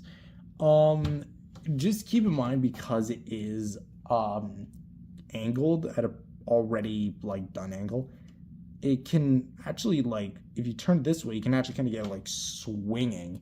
Or if you want to like maybe it's maybe more lower to the side, you can do that. Or if you want it just raising straight up, then you're gonna have to twist it a little bit and go like that to give like Shimo. It kind of looks like a scorpion, honestly. Scorpion Shimo. There you go. I just predicted GXK3. Watch as all my predictions come true. I can sue Legendary for millions and make a crap ton of money. So thank you guys for all the support. Anyway, for articulation, I think Shimo again is one of the stronger figures. I would say of the bunch of the set, it's probably the third most articulated, right above Mothra and Godzilla. And honestly, I feel like Godzilla could have used something that Shimo had. Rotating hands, a swivel hinge head, and swivel hinge arms. But For articulation, I do like what we have here. Do I think the legs could have been a bit more articulated? Yeah, especially when you have these being on swivel hinges, but those on basic swivels. And plus, this Shimo can actually stand on her hind, so let me actually demonstrate. Let's actually, it's going to look a little weird just because the figure's not really designed for it, but you can do it anyway. But moving the camera up, yes, there's Shimo. Rearing all the way up, so there's that. But that said, articulation, I mean, I don't really have any problems with it per se. It's nothing like mind-blowing, so I'm going to give it an 8 out of 10 for articulation. Nothing bad, just nothing like that's overblowing my mind, especially because like all the articulation here is actually pretty good and serviceable. Accessories time, and what do we get? A frostbite blast. Yes, as I've stated before with the Godzilla one, the Shimo one just isn't really that, it doesn't color match, but we'll talk about that in just a sec. But basically for the beam itself, it's going to be kind of more, well, obviously more icy looking. This looks like a prop for the next Frozen. Maybe this is something you peg in Elsa's hand and like, there you go, I'm Elsa now. Huzzah. Anyway, yeah, so you have a bit of like frost here for the impact out of the mouth, and then like this big peg, and then a very short beam. I never liked how short the Playmates beams are. I kind of wish they were maybe like up to here in terms of length. I get it, they're kids figures, but please, kids need better effect parts. Anyway, for the impact base or where it's gonna hit, that's gonna what it look like. Very diamond-esque, almost crystal-like in display. And it's going to be a light blue color. If you have the Heat Ray Godzilla from 2021, or technically 2020, because it came out before the movie did, you know what color it is. It's not an exact match, but it's similar enough. So basically, what you want to do is you want to open Shimo's mouth reasonably. There's going to be a peg hole right at the top of her mouth. And then you're going to just want to slide that peg into there. And then close the mouth accordingly like this. And there you go. You have Shimo breathing her frostbite blast. It doesn't really look that imposing. That's the thing here. Because yes, it does look cool when she's shooting it out, but when she's all charged up like this, I kind of expect her to have a bit more of a bigger breath attack than this. But at the same time, you know, I do suppose that if they did try and do a bigger beam, it would droop down easily. So maybe that's why, but, you know, at the same time, that doesn't stop the beam from drooping anyway. Original Shimo, cough, cough, cough. Anyway, for the beam, yes, it's the exact same thing we've gotten like twice already. There's nothing different about it. In fact, I think I almost confused it. If it wasn't for the fact that my original Shimo's beam would droop down over time, I probably wouldn't be able to tell you which one's which, because they're just that close to each other. I actually have to sometimes look at the accessories defects just to see which one is different. And in this case, it's practically nothing. I keep my other Shimo at the top shelf, while this one at the second top shelf. So that said, it's kind of underwhelming, but at the same time, I understand why they included it. So 6.5 out of 10 for me. It looks cool enough to get the job done and suffices a beam effect, but at the same time, I feel like they could have done more with what's for essentially a supercharged Shimo. And for a brief comparison, here she is with the other Shimo of the 6-inch line that I have. I'm not taking down the other one from the 2-pack. This is the original release Shimo with Frostbite Blast. So like I previously stated, the differences are going to be primarily in the color scheme. And as we can see here with the frills, it's blue on purple. And like I said, this part's actually painted yellow. It's painted white. It's not yellow, stupid. And this one is painted, or well, not really painted at all. It's just straight up purple. Also, what I was talking about with the eyes, where this one's just a dot. This one is actually like more of a detailed eye. And this one actually bothered to paint the damn Thagamizer while the other one didn't. So as far as like which Shimo I personally prefer, I would actually still say I do prefer the repaint over this original one. But at the same time, there really is like a lot to talk about here, and I'm surprised as well of how well this Shimo did come out. Which, by the way, as far as the droopiness, I can kind of see like my Shimo's been drooping down. It's my fault, yes, 100%. But you know, just a little disclaimer, I suppose. And here she is rocking with all of my other GXK figures of the 6-inch and 7-inch variety, not counting those repaints because they're actually up here, with all the Playmates stuff, plus the bootleg New Empire NECA Godzilla. By the way, the Shimo's right back here, so she fits quite and well. So overall, what do I think of this figure? I think that this Shimo figure is definitely going to be the strongest Shimo of the 3 Playmates is released in the 6-inch scale, primarily because of its color, and it basically comes with like part of a larger whole. But with that said, I do think that there are a bit of drawbacks. The accessory has been reused for like the billionth time. There are certain parts of the figure where I feel like there could be more paint, or paint has been improved. And I do think like the more they reuse this sculpt, the older it's going to get. But that said, I think that the paint here is at an all-time high, minus the Thagomizer and the claws. And I do also think the articulation is really nice for what you get. And what's a part of a $45, $50 set, that's really well done. And as far as like my personal ranking of the set itself goes, my opinion hasn't really changed, unless I can't really remember my opinion. But basically, how I'd rank it is from best to worst: Godzilla Evolved with Heat Ray, the supercharged variant, and then the supercharged Shimo, Mothra with Gia, Kong with Battle Axe with Heathen Beast Glove, and the Scar King with Whip Slash. So that said, overall, I'm gonna have to give this figure a solid 7.5 out of 10. Not the worst thing I've seen in the world, not far from it. In fact, it's actually quite pleasant to just look at. But I think at the same time, it could have been improved a little bit. Maybe you just needed a bit more of what Godzilla had and just went nuts with the paint. But with that said, that's all I have for this video. If you enjoyed this like little return to form review era of like these 4 GXK figures I've reviewed over the past few days, thank you guys for watching, and leave a like, and you know, start enjoying the weather. It's supposed to get warmer, it's supposed to get a little hotter, of course. Ironic because we just reviewed a very ice cold Titan, so maybe pull out your Shimo figures and head to your local Dairy Queen, I guess, or whatever sells ice cream, I don't know. Anyways, I'm dragging the video out. Peace out, everyone. Thank you for watching. Peace out. Hello everyone, welcome back to another video. My name is Matthew, and today we're back with another video. Today is that day again, Box Day. Yep, it's going to be the second Box Day of August. Yeah, 2 Box Days back to back. How about that? So with me is, I actually ordered some new Playmates Godzilla and Kong figures because I had the money.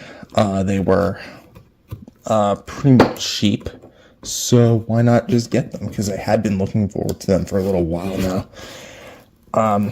Just kind of like been pushing back on them, but today is where we finally get them out.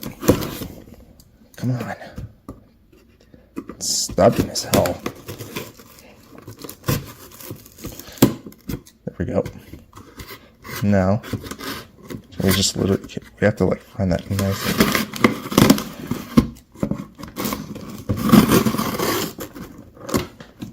I didn't even like know they would come like this quickly. Although I will say the box is like really big for a Playmates box, because like here's a ferocious Kong box. Like that is actually pretty large. So I wonder if like instead of putting them together, they just put them side by side.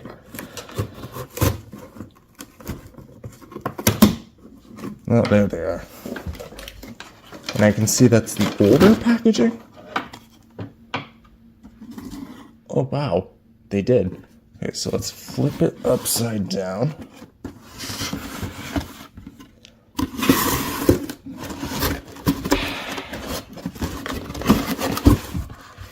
here he is, the real feel Godzilla, and the real feel Kong. Let's start with Kong first because I feel like he's just easier to manage because he doesn't have like any assembly required.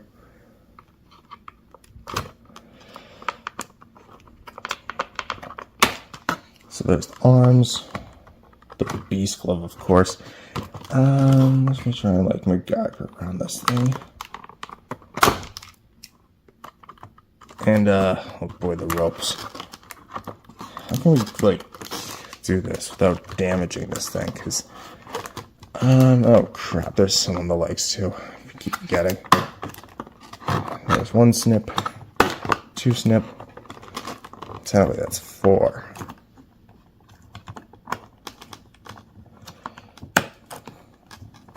Come on.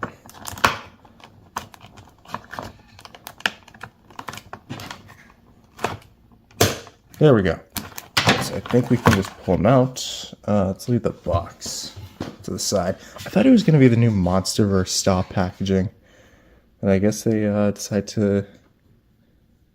that sucks. The little indent. I gotta be careful with this thing because I do have cats and this thing's gonna be caked in fur and dust if I'm not careful. Bolt holes, they're not really all that ugly. The felt detail. You know what this reminds me of? I mean, because they're both flocked Kongs. Anyone remember the flocked Kong Funko Pop from a few years back? Yeah, that thing was like, I think my first Kong Funko Pop. Let's do a 360 with head. Yeah.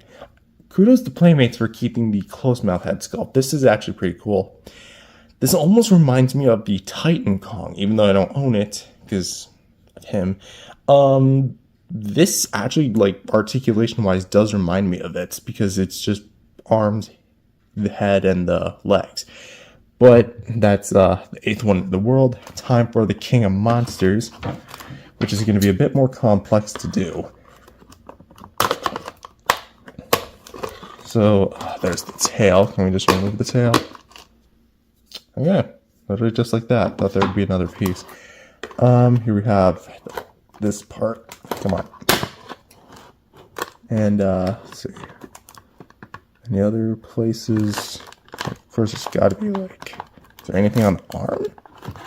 I'm like trying to see. I think it's actually just down on the leg. That's it. That's like the only... extra... Wow. That was too easy. Oh boy, the structural integrity of these Playmates figures has definitely gone down. So, because it's all wholly made of rubber, I don't imagine we need any heat. There we go. Pretty solid. Well, not really solid. It's actually...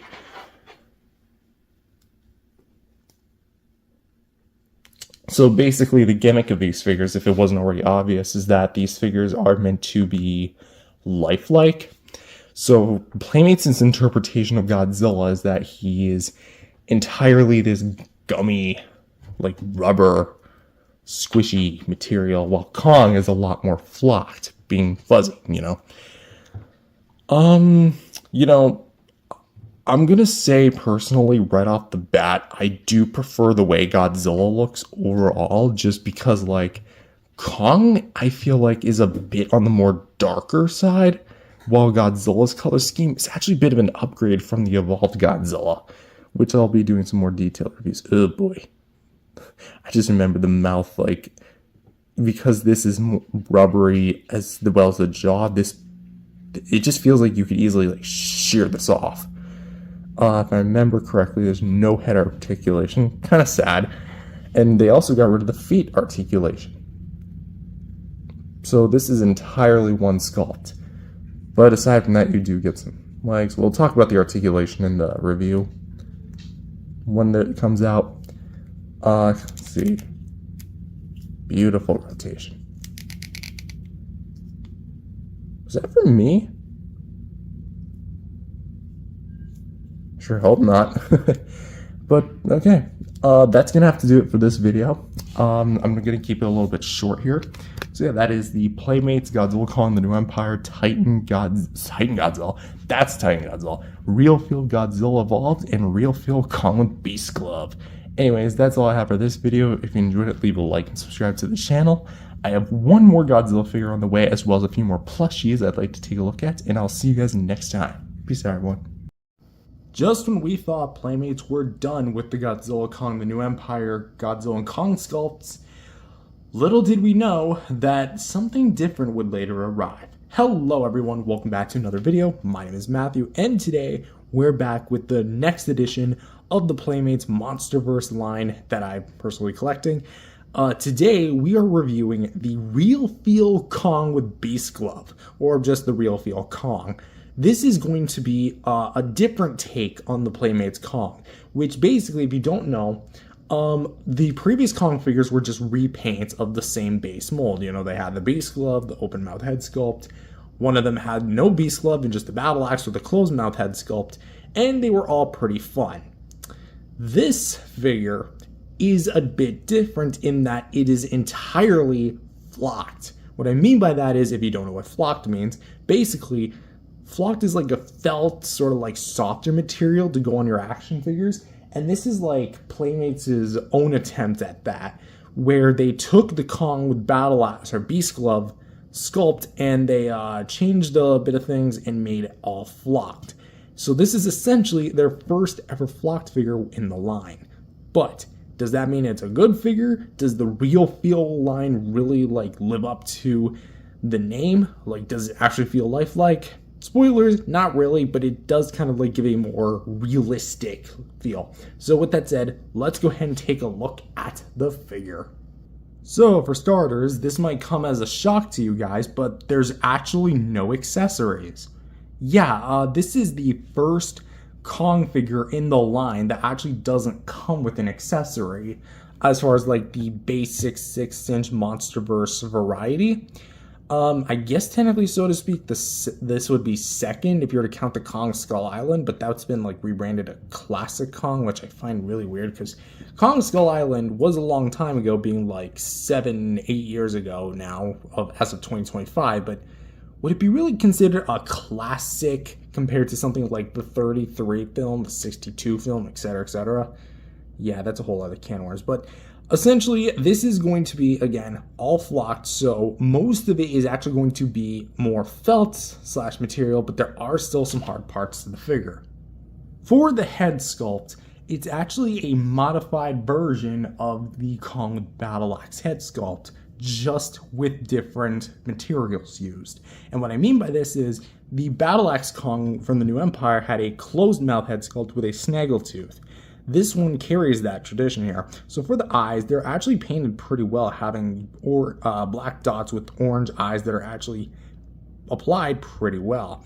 For the plastic here used, we do have quite a bit of it, kind of just mainly on like the front part here, which it's actually a bit shiny-esque. Like there's actually some like shine to it. And I do find that pretty well done. But for the detail work, we actually do have some pretty nice eyebrows here. For the nostrils, they are dug in pretty deep for like the skin, where it's like giving off that very pissed off expression, obviously, because some parts of the skin are like being compressed when you're like moving your facial muscles to like give off this expression. And for the teeth, of course, you have the one snaggletooth, along with all the little bits of teeth in there. And again, it just looks very mean. He just looks like he's about to pound somebody right in the face. Which we'll talk about the articulation, because I do have something of note with that. But for the actual transition here, it's not necessarily like the best. I mean, then again, it's really hard to like go from solid plastic to felt. But as for the felt, I will say that I'm not like 100% sold on the color. I think a more brownish color, again, would have been literally like the sweet spot with this thing. For the ears, which they are actually there, they are sculpted or at least molded pretty well, and I am shocked that they are here. Though I probably would have preferred if they were like little pieces of plastic as opposed to being fur, because they are furless. But here we can actually kind of get a bit more of a actual beard with Kong, huh? And as for the felt material, it is actually very, very shiny. There is no film or camera tricks with here, folks. It is actually shiny glitter, although you might be seeing a lot of like fuzz because I actually have a bit of cats. So even though I'm recording this the day I actually got this, so I just kind of want to knock this review out because I'm pretty excited to review these anyway. Before the fur detail here, we do get a bit of it. It's going to be a lot more kind of clumped over thanks to the fur. But of course, this is where like the jawline would be and like the beard, so on and so forth. So it looks very big, very beefy. For the only other piece of skin, well, aside from the hands and legs, feet I mean, on the figure, we're going to have the chest, which the pecs start here and then end right here. And we got like all like pecs like that's a 6-8 pack. And then we have the scarring, which again, still not a fan of the way they just painted. I mean, it's painted pretty good, but I wish it was like more sculpted in, especially because like this whole thing is made of plastic. So maybe they could have done something with that. But again, for the detail work for the fur, you do get a fair amount of it. There's actually still the belly button, which is again surprising that it's here because you think little tiny intricate details like the belly button wouldn't make an appearance, but here we are. Just to kind of like give an overview, there's a ton of fur details and a lot of actual fur for my cats, so maybe this thing will eventually become covered in fur, just not Kong's fur. For the back side, there is going to be bolt holes, which again, to my knowledge, this is the only 6-inch Godzilla or Kong figure from the line that actually has the screw holes. So just to let you know, I feel like they could maybe cap that off. I mean, please. Even though it doesn't bother me. Grew up with toys with screw holes. Don't know how many times I'm going to say that. Anyway, so yeah, for the fur detail, the shoulder blades here are actually pretty well done. Like all the intricate little fur details, and then you kind of wave down. And then you have like the mid-torso, and then you have the booty cheeks. Not so much cake this time around, but that's to be expected. So for this arm, this is all going to be entirely one sculpt, as we're going to talk about later with the articulation, but as a result of that, you do get a fair amount of that fur detail making a return. It's going to be a lot of overlappage, looks very nice, very detailed, and again, very shiny, which I do have to applaud Playmates for, even though I think that's kind of standard with flocked material. Something I'm not very much of a fan of is going to be the line here, and you might wonder what that's from. That's from the packaging. Yeah, whatever I forget what it was made of, like some sort of like little tiny rope elasticized material. That eventually kind of tightened around the arm, and I have no idea how to get this off because it was probably like this stuck in transit when I ordered this. So yeah, unfortunately, that's that. Rip. So for the palms, I don't know why I struggled to say palms. We actually do get a bit of more like the skin material here, which it is actually very detailed. The fist is going to be slightly open to like grasp something, even though he doesn't come with anything, which I do find a bit of a bummer. Like no heave, no battle axe. This would have been a good time to give him the battle axe, because at this point the movie was long released, so he would have had the axe with the beast glove at that point. So like, please. But we do have the individually sculpted fingers, which are going to be actually pretty well detailed. It's honestly kind of weird how the fingernails here look very well done, and then this index finger one just doesn't look that great. And then the thumb one kind of follows that. I don't know what's with that. I don't know. Clearly they had a different sculptor on that. But the palm as well does look pretty well done. And going to the beast glove arm, which we'll talk about the beast glove here. This whole section, like this whole front side or this outer side of it, is going to be painted just like the original and is going to be made of a hard plastic. Not bad, honestly. We have the bolts and like the hinge here. Then we have HT42, VT61. I still have no idea what that means, if that's a reference to something, or that's just a bunch of mumbo jumbo that Monarch put up, or Legendary, whatever the hell. So yeah, you have the golden yellow and then the silver linings making a return. And then of course, I will say I kind of wish the Beast Club was made of like a harder material, because even though it is made of a pretty hard material as it already is, I kind of feel like this would have been a really nice time to get like a die cast or some form of like metal-esque material in here, because if you're gonna go real feel on this guy and include the Beast Club, couldn't have that maybe been the way? Also, the skin underneath is also going to be colorized and pretty much features the exact same detail, even down to that crappy index fingernail. But of course you have the strap, and here's where the figure really kind of fails at the real feel. You see that? That is going to be the straps on the Beast Club literally flocked with the fur. That is not very good, in my personal opinion. I get it. It's a kid's toy, but seriously? They didn't even try with the underarm. Like, they could have at least given it, like, a more leathery or, like, different texture to the rest of the body. But because it's the same color and the same material, it's obviously clear that they completely ignored it, forgot it, or just what didn't really even bother. And even there's another hinge here, which is, if I remember correctly, wasn't painted on the other Kong with Beast Gloves, but still should have been painted here. Also, there's another strap up here, which is also supposed to be painted yellow, but isn't here for some reason. So that really sucks, and that's the low point of the figure, in my personal opinion. But what does kind of get redeemed are going to be the legs. Legs are going to feature the same fur fuzzy detail as per usual. They look great, very shiny, very glossy and glittery. A lot of stuff and gunk. My gosh. Again, cats just go nuts. So as you can see, a lot of the more fur detailed textures, and of course we get to the bottom of the feet, which honestly kind of remind me more of Donkey Kong's feet than King Kong's feet. Funny, Kong and Kong. Anyway, so for the detail here, you can see the skin kind of overlaps. It looks a little bit odd. Almost looks like he's wearing some sort of shoes. I mean, that's kind of like a headcanon of mine now, so can't take that away. The feet are actually done pretty okayish, and are made of a pretty nice plastic. Like, I do like how structurally sound it feels. So that is just a little bit more look at the copyright info, a little bit of the folds in the skin, and of course the nails. Copyright info there, and there. All right, so for one last look, we're gonna have side profile, back profile, underneath facing upward, this side, from above, and of course, the front.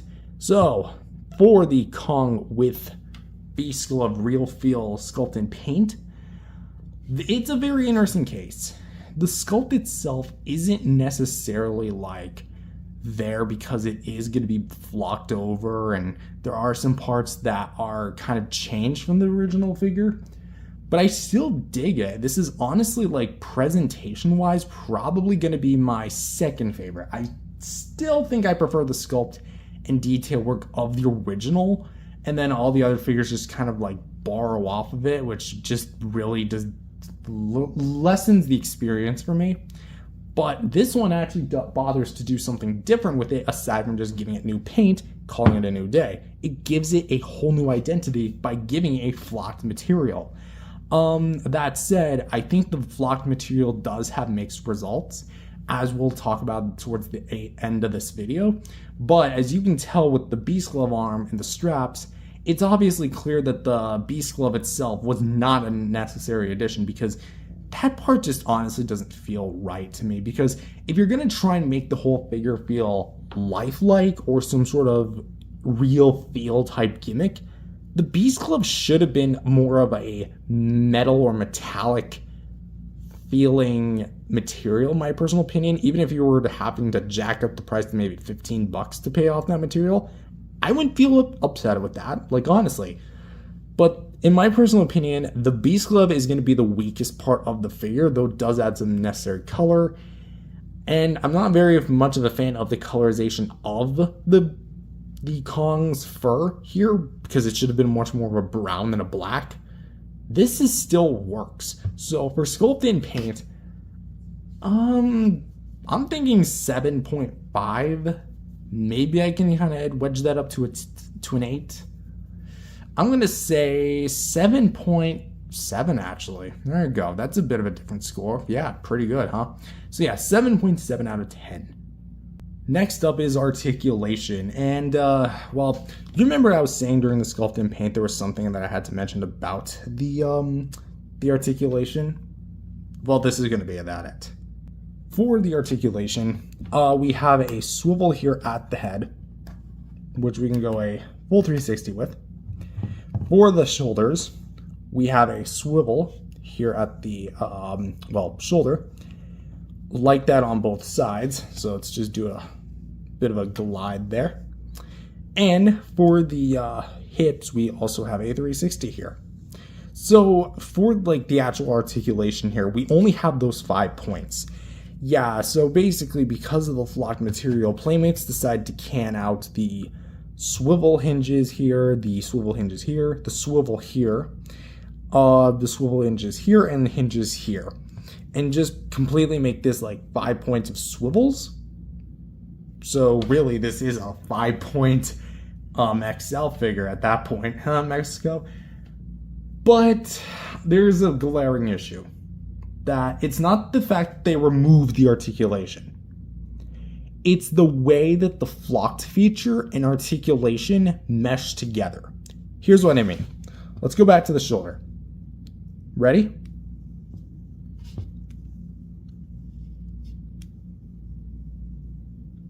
See that? See that little worm? That is the flocked material grinding up against itself and shearing off.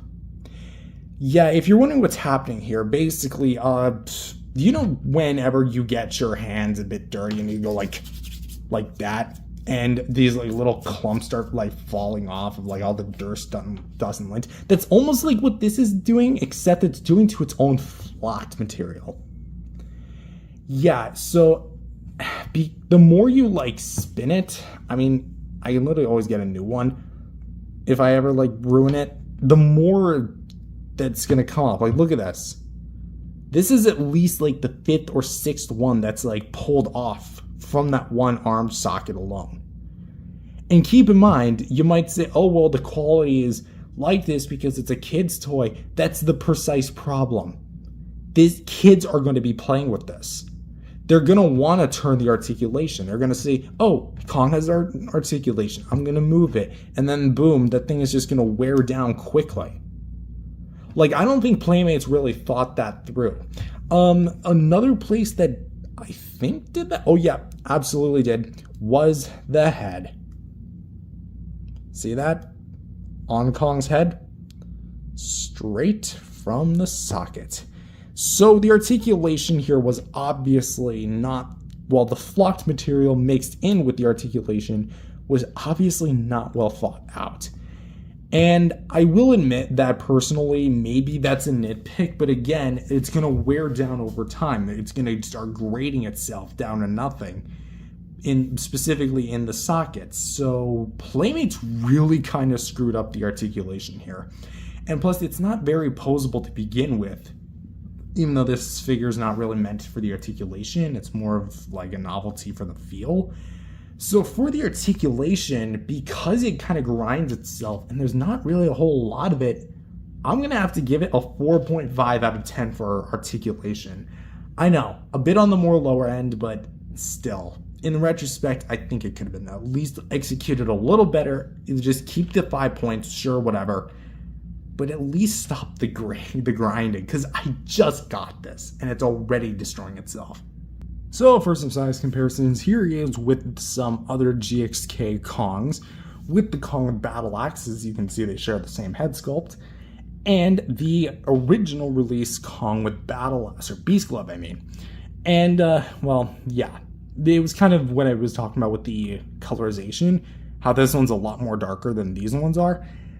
But I think I overall prefer like the actual execution of the details of this guy compared to something like the other Kongs. But that said, I still think when it comes to like being an action figure, the Beast Glove Kong is going to be my personal favorite. And because I had proposed the idea earlier, let's see, can I actually fit it in? I'm confident it can. I haven't like actually done this yet, so you know what, I'm not gonna risk it right now, but I think I can actually just squeeze it into this hand, because this one's a lot more like structurally sound. There we go. So it's the wrong hand technically, but he can hold the axe, just in the opposite hand. And here he is with his counterparts in the movie, Scar King and Shimo. And as of this recording, there's no real feel Scar King or Shimo. But listen, Playmates, if you plan to do it for like the real feel Scar King and Shimo, specifically Shimo, do what Jada Toys did with their little keychain and make it metallic, like frosted. Like the colorization, you go back to my original video on that, it looks beautiful. Here he is with some other Godzilla and Kong figures branded of the NECA variety with the NECA Godzilla 2014 and the NECA King Kong original standard release. And finally, here he is with the real feel Godzilla. And I think that these two really work well together. As far as like being purchased, you gotta buy both of them together. There's like no discussion about it, in my personal opinion at least. And finally, before I actually forget, here he is with Funko's Flocked Kong, the only other flocked King Kong figure I have. And I actually had to go out through my closet to the bottom of it and fish this guy out. So please subscribe. Anyways, they're quite similar in a lot of ways because they're both flocked in the same areas and not flocked in different areas. Well, I mean, like, I should probably repeat that. They're both flocked in the same areas and not flocked in the same areas. The only real difference as parts to like where they're flocked and where they're not is going to be the ears, because Funko's did not flock their ears while Playmates did. As for which I think actually pulled off the flocked feature better, I'm going to actually have to say Funko did, because of its colorization and because, well, I've had this thing for a few years and just the time period I had it from is a bit nostalgic. And I just overall love the flocked feature on this guy a lot more than the Playmates version. The Playmates version is soft, but because it's a harder plastic underneath, it just doesn't feel as smooth as it could be versus the Funko version. Like, the Funko version is a lot more soft and just feels a lot better to hold versus the Playmates version where, again, it kind of gets negated from the flocked feature as a whole. And so overall, what do I think of the real feel Kong? My final thoughts. It's an interesting figure.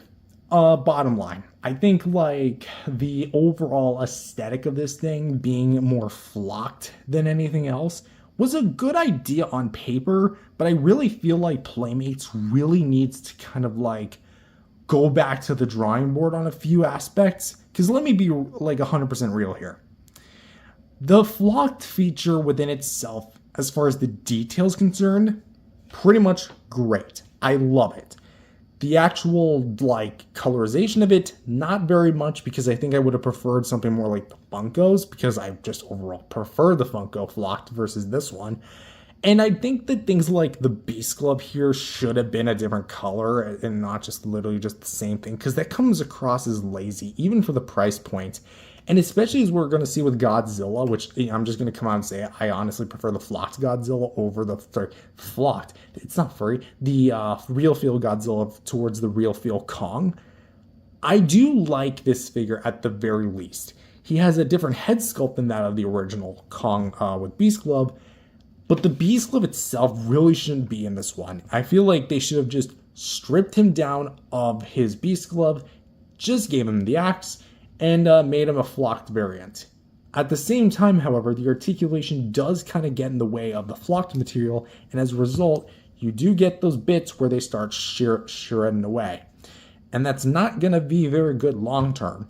So considering the fact that this is a newer figure, relatively a few months old, I definitely think that this figure does have a long way to go before it really starts shredding away. But who knows? Maybe someone's 2-3-year-old kid has probably hosed this thing down and just completely ruined it. But anyways, per my personal recommendation, I feel like if you like a gimmicky figure or you just want like a fuzzy figure, like you're a fan of flocked figures for some reason, and you don't have pets, this is actually not a bad way to go. And I do think that it has its own audience. That said, I think the figure overall could have been done a lot better. And I was pretty excited for this, but I kind of can't help but feel a little let down in some aspects. So am I saying this figure overall is a letdown? A little bit. So as for my final rating, I'm going to rate the Real Feel Kong a 6.5 out of 10 as far as like the actual critical rating. So with that said, that's all I've got for this video. If you enjoyed it, leave a like and subscribe to the channel, and I will see you guys in the next video. Peace out, everyone. Godzilla has evolved again for the 4th time. Hello everyone, welcome back to another video. My name is Matthew, and today we're taking a look at the next entry in Playmates' Godzilla Kong the New Empire line, now branded as the Monsterverse line, particularly the next one we're going to be taking a look at today, the Godzilla Evolved Real Feel version. So this is the 4th time, count them, 4 times, the original 2-pack, the big like 5-pack Ultimate Titan Battle Pack, there you go, and now the Real Feel Godzilla. So being the 4th variant of the Godzilla Evolved sculpt, there's a lot that I'll have to say, but also not a lot in the grand scheme of things. But this is going to be a different review because the whole point of this figure is to feel lifelike, which we already did the Kong, which, spoilers for that video, I didn't really think it was that great of a figure. I thought the overall execution of it was a bit on the downside. I mean, I want to like it, I do like it, but there's a lot of aspects to it I feel like are holding it back from being the best figure it could possibly be. However, the Godzilla Evolved here does have a bit to live up to, given the fact that it needs to justify its own existence. So with that said, does this Godzilla really justify its own existence, or is it just another milked sculpt? Let's find out. So sculpt and paint. Not really a whole lot to really like cover here because again, this is the 4th time we're taking a look at the sculpt and paint. But with that said, we're gonna go through it anyways. So I'm just going to come out and say the detail has not changed. Sculpt and paint, or the sculpt itself, not changed. What has changed is the material, the colorization, and the paint job. So let's go ahead and take a look at it. Taking a look at the head sculpt here, which pretty much features the exact same details as we've been accustomed to. Okayly detailed mouth, with actually pretty good paint applications for the mouth, and overall pretty good detailing for the scales and such. However, the big draw here for the figure is that the whole figure is going to be made of a flexible gummy plastic and is all going to be entirely made of rubber to give a more lifelike effect, which I don't know if it's right for Godzilla because Godzilla wouldn't really be considered squishy. Yes, living creatures are considered squishy, like take a human and squish them. There you go. But at the same time here, I don't really feel like there was a lot that Playmates could have done to really like give Godzilla's own identity. You can't really flock Godzilla because he's not fuzzy like Kong is. But for the detail work we do have here, I do like the sculpt work for the sides of the head and the gills. Those make a return here. For the top of the head, it's okayly done. I do like the colorization here for the dorsal plates here at the top. Those look pretty mean and very hot pink, and especially that spray which gives off like a gradient effect. That looks awesome. The eyes are more boxed in like the 2014 eyes, but are that different pink color. Inside of the mouth, detail wise, not too much anything at the top of the mouth. You do get that hole, that very slightly hole, and we do get the teeth making a return as well for the sculpt and paint here.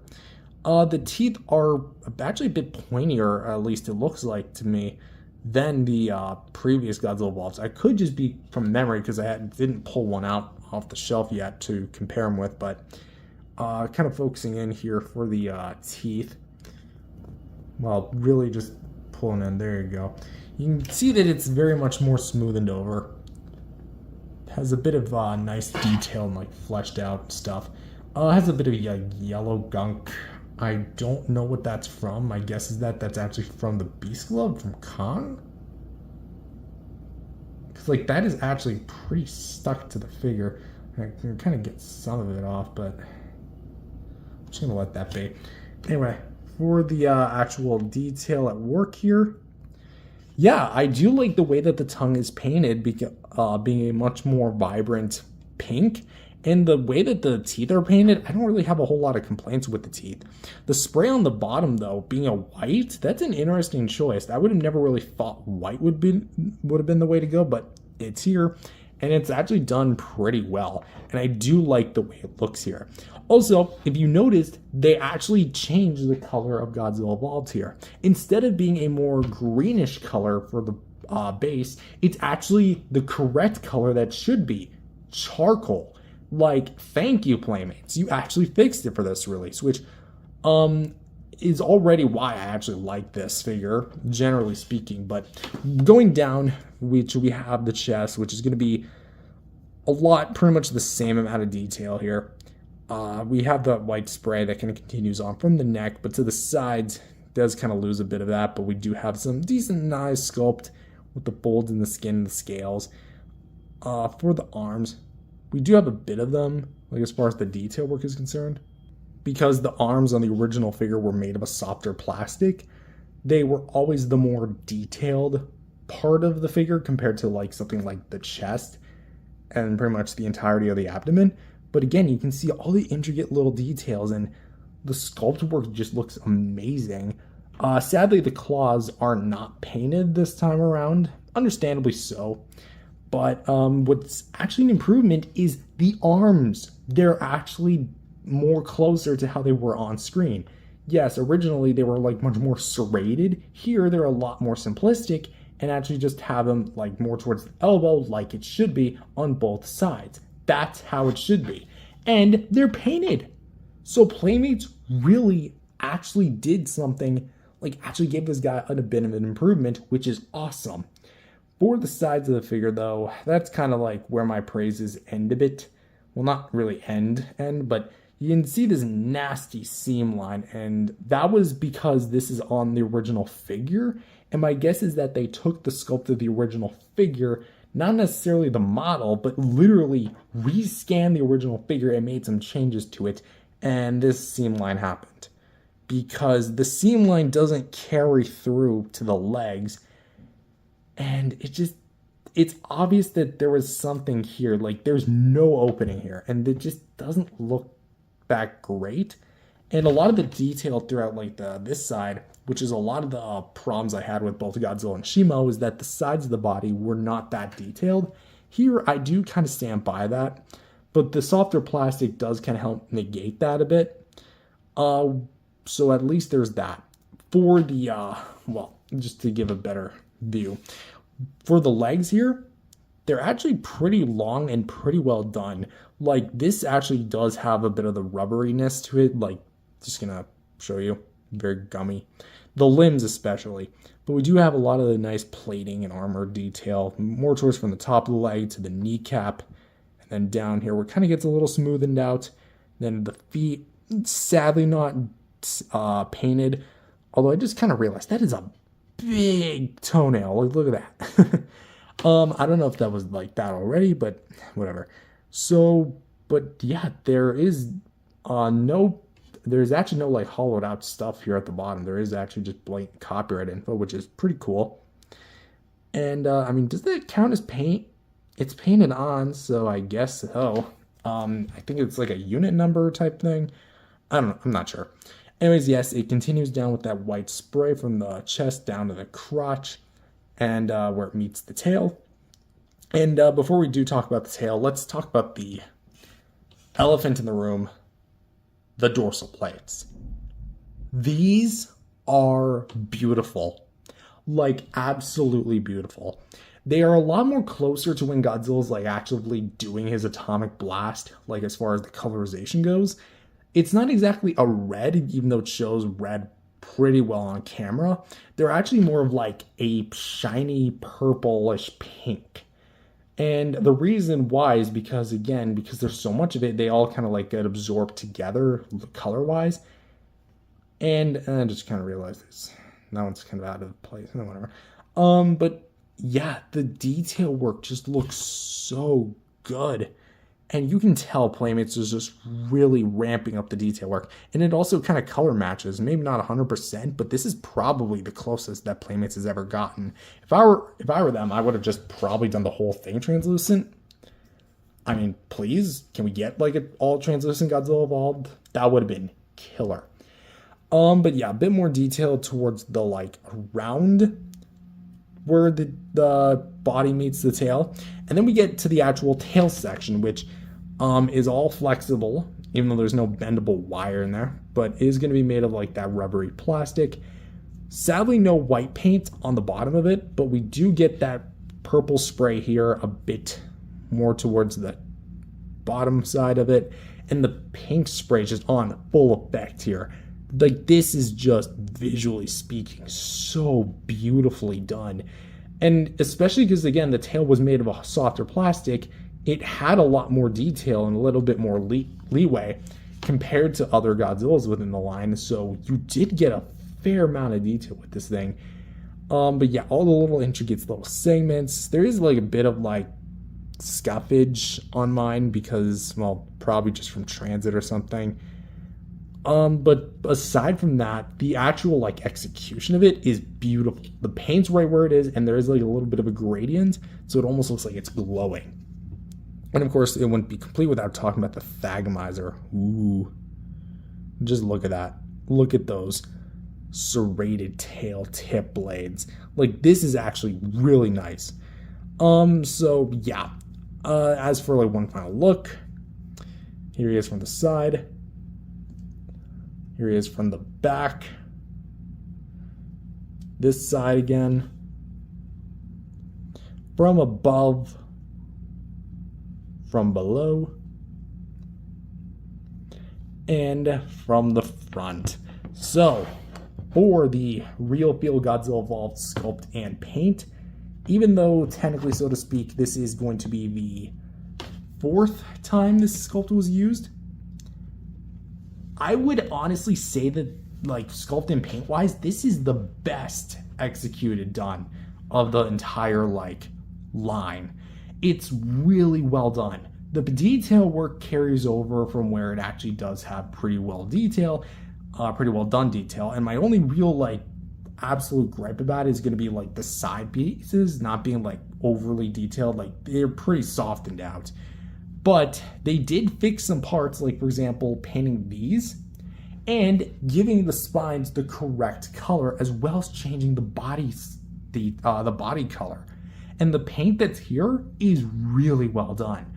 If I did have any more complaints, again, it would be like the smoothing out. I feel like that could have been fixed. The seam line making a return because it's obviously not supposed to be here because it's all made of rubber, and the claws not being painted even though they are on the original.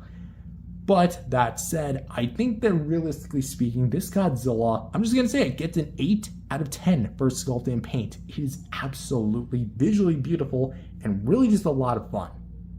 Next up is articulation.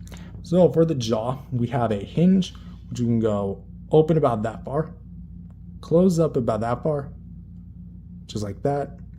For the head, there's actually nothing here, which I was actually kind of surprised about. For the arms, we actually do get a bit of a rotation here, which, yeah, we can just go a full 360. This arm, can this one also do a full 360? I forget. Yes, it can. So because there is a bit of like rubberized material, you do get a bit more like leeway when it comes to like the overall flexibility of it. For the legs here, which we can go kick up about this far, down about this far, and hold on, let's actually address that quickly. This leg we can go up about that far and down about this far. And if you remember, there was feet articulation on the original. Here, there is not. And I do understand why, because the feet probably would have popped off every now and then. But as for the tail, we do get a singular ball joint here for the tail. And we can go a bit side to side. And of course, the entire tail is fully flexible. I do have a bit of problems here for the articulation, because there's always going to be that problem. It's when you have him in a neutral position. Let's actually kind of like get him like this. So everything's kind of like sound, but every now and then he'll topple over. Here, I think he's pretty much structurally sound. Let's actually try and like move his arms forward a little bit. Okay, apparently it's wanting to make me look like a liar. Yeah, the last few times it made it look, Godzilla would fall over. And I'd like go to the washroom, they'll both be standing, and then I'd come back, boom, Godzilla's falling over.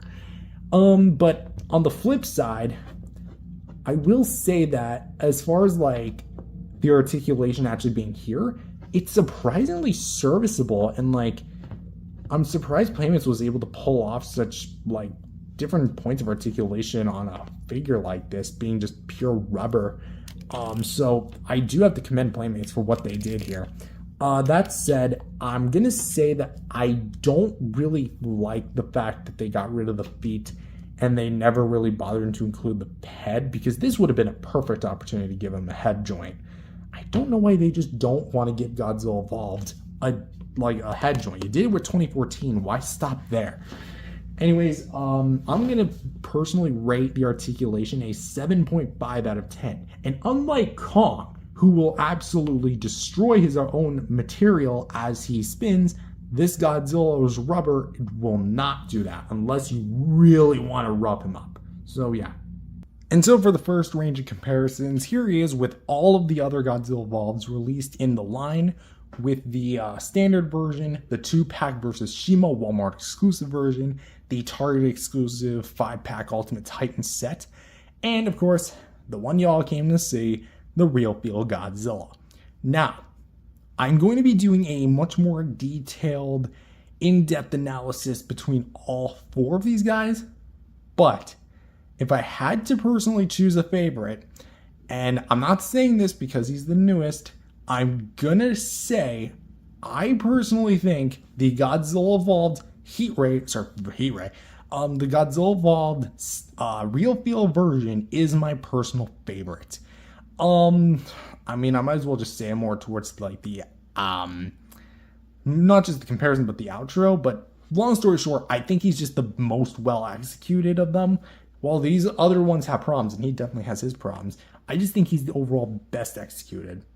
And for those also wondering, since I don't think I mentioned it yet, he can technically fit the heat ray into his mouth. Let's try to at least squeeze it in there a little bit. Doesn't go in all the way because of the rubber and the peg hole size. Color-wise, it doesn't really match a whole lot, so I really don't recommend it. But I also really don't recommend it is... and my camera. See that? That is a rip in the rubber. Yep. Just by pegging it in. Unfortunate, but that's the way it is, I guess. And here he is with another another rubber goji, being the Godzilla Titan Evolution figure with the actual like Godzilla Evolved inside of it, just so he can at least look a little better. And what I will say, it's almost like a match made in heaven for these two. Only he could fit inside him.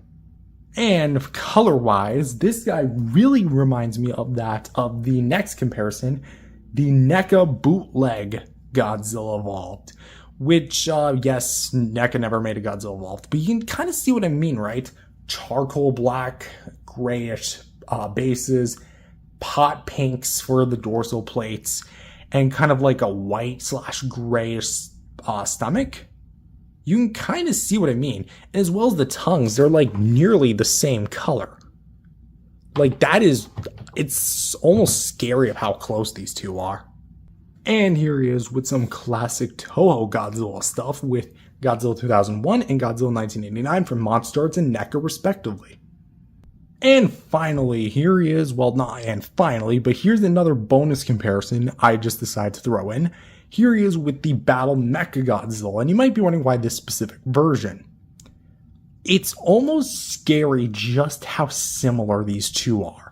What I mean by that is not only are they identical like designs of Godzilla having bigger elongated arms, skinnier proportions like Mechagodzilla, but the color of their dorsal plates are nearly the same. So really, they're like darkened versions of the original counterpart. Difference is, this guy doesn't come with beam, this one does. Although I do wonder, what does it look like with the beam? Probably won't fit. Actually it does kind of fit. Not a, like perfect fit, but there you go. Honestly, I've seen worse. And finally, here he is with the Real Feel Kong.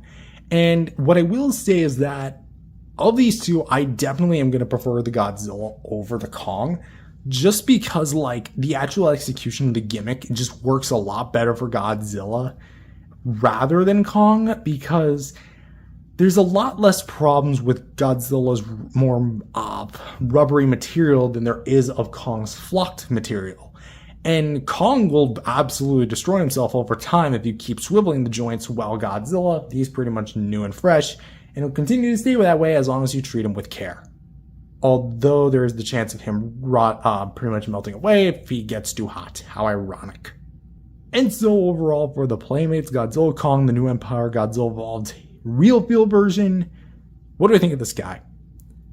Well, let's kind of talk. He's a great figure. I'll just say, he's great. Where Kong was okay, this guy is actually really great. He has a lot of nice details, especially for Playmates. He has a lot of nice mobility to him, even though he doesn't really stand necessarily the best. And even though I kind of wish he had an accessory, the rubber material does kind of make up for this. And I just love the overall like visual aesthetic this thing has. Just having these hot pinks against the dark and blacks and white stomach lining. If I really had to give a recommendation to this thing, if you're fine with just collecting the same sculpt over and over and over again and just want like an army of Godzilla Evolved, go ahead. It's $10, Target, Walmart, whatever. At least in the States. Other countries, depends on what the price is. You know, it could be 10, it could be 20, it could even be 30. I don't know. Those tariffs are going to be a problem these days.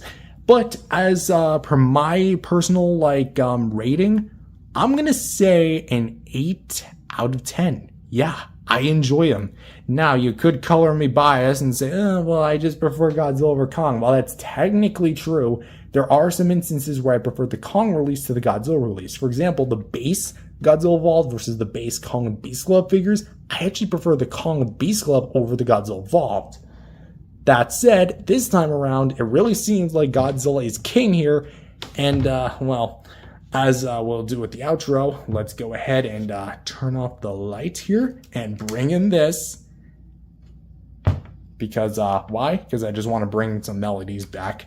Anyways, that's all I have for this video. If you enjoyed it, leave a like and subscribe to the channel. If moving forward, Playmates does decide to do more Real Feel stuff, I would love to see what a Real Feel Ghidorah would feel like. Or a Real Feel Mothra that could be very silky and bendy. Or even a Real Feel Mechagodzilla. Don't know how they do Rodan. But anyways, that's all I've got. Thank you guys for watching. I'll see you guys next time. Peace out, everyone. There's one package and now there's another. Hello, everyone. Welcome back to another video. My name is Matthew, and today we're doing another unboxing for another Godzilla Kong, the New Empire figure. And today we are taking a bit of an unboxing for what I presume is the Drone Viper. I say presume because you never know. Amazon could screw up an order. Hey, look, human decency, no one's perfect. Unfortunately, that's a thing that not many people these days seem to value anymore. I mean, just look on Twitter. Anyway, so yeah, we're just gonna take a bit of a look-sees right here. I don't want to show. I mean, I can kind of show this side, but like, you know, let's just go down this side actually. So I basically was just snipping at that angle for nothing, because this side It's jam-packed with so much of my personal information that I'd rather you guys not know. Anyway. So yeah, I ordered like 3 of them at once. And like, I guess that the seller of them just kind of split them off into 2 different packages. Or the seller of the real feels was just a different seller to the Drown Viper. I was contemplating on getting One Eye just because like he's the last one of the set, whatever. But like, he was a bit more pricey than the others, which doesn't really make sense to me because like as far as sheer figure quality, it doesn't really match up. All right, there he is. Or there it is, the Drown Viper. I don't have Tiamat and I don't have One Eye, so those are the only figures I'm actually missing out on. And to my knowledge, this is the only mainline figure that doesn't have like an accessory nor gimmick. I can already tell you, these are actually pretty, not pointy, but they're actually pretty like soft. Come on. There we go, there's one. I hate these stupid ropes. Wish they would just stop using them. And just go with these, because these are actually a lot easier to snip. So there's that. Is there any at the bottom? I think that might be it. No, there's one more. Right there. It's always, when you think that it's over, it's not. So if anyone's like absolutely confused, like, oh, whoa. This thing, like, absolutely... This feels way more different than I thought it'd be. I was about to say, if you're confused as like who the hell this is from the scene where Suko, I was about to say Shimo, the name sounds similar, Shimo, Suko, that when Suko tries to trick Kong into going into the Drowned Viper's lair, like the little lake that the two go into, but I mean at that point it's like big enough to be a whole ocean if you want to. The Drowned Viper secretly ambushes Kong, and then the two get into a bit of a scuffle, and it's like a bit of a back and forth fight until, guess what? This guy's nothing more than kaiju fodder. I think, would Kong have only won if he didn't have the axe? Or sorry, only had the axe? Whatever. Anyway, so yeah, the Drowned Viper is that kaiju, essentially just throw away, which kind of baffles me that we've had, what? How many action figures of, Scylla? Because, like, Scylla's been in the Monsterverse since 2019, and there still isn't a 6-inch figure. I would say Haya's, but Haya's hasn't released yet, and probably won't until at the very least 2026. So, yeah, I'm about to sneeze. Oh, bless me. Thank you to those viewers who said bless me. Sorry, bless you to me. Anyways, yeah, so it's in a pre-post position, so there's some parts that are, like, bent over, curved on.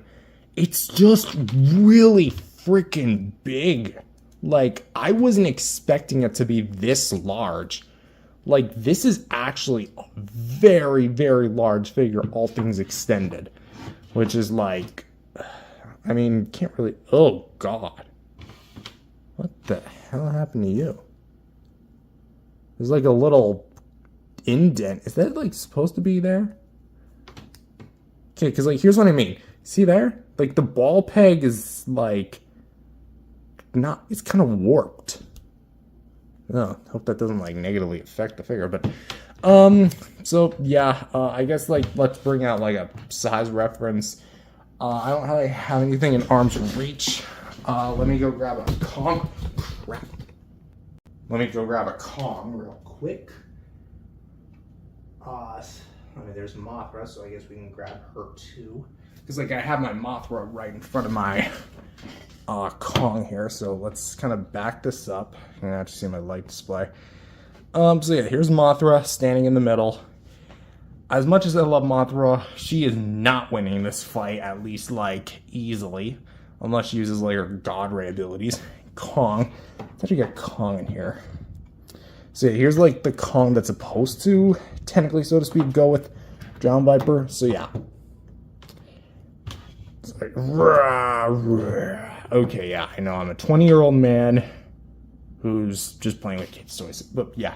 Anyway, that's all for this video. If you enjoyed it, leave a like and subscribe to the channel. I'm probably going to get One Eye next. Still have to hunt down a Tiamat. They're surprisingly rare to come by.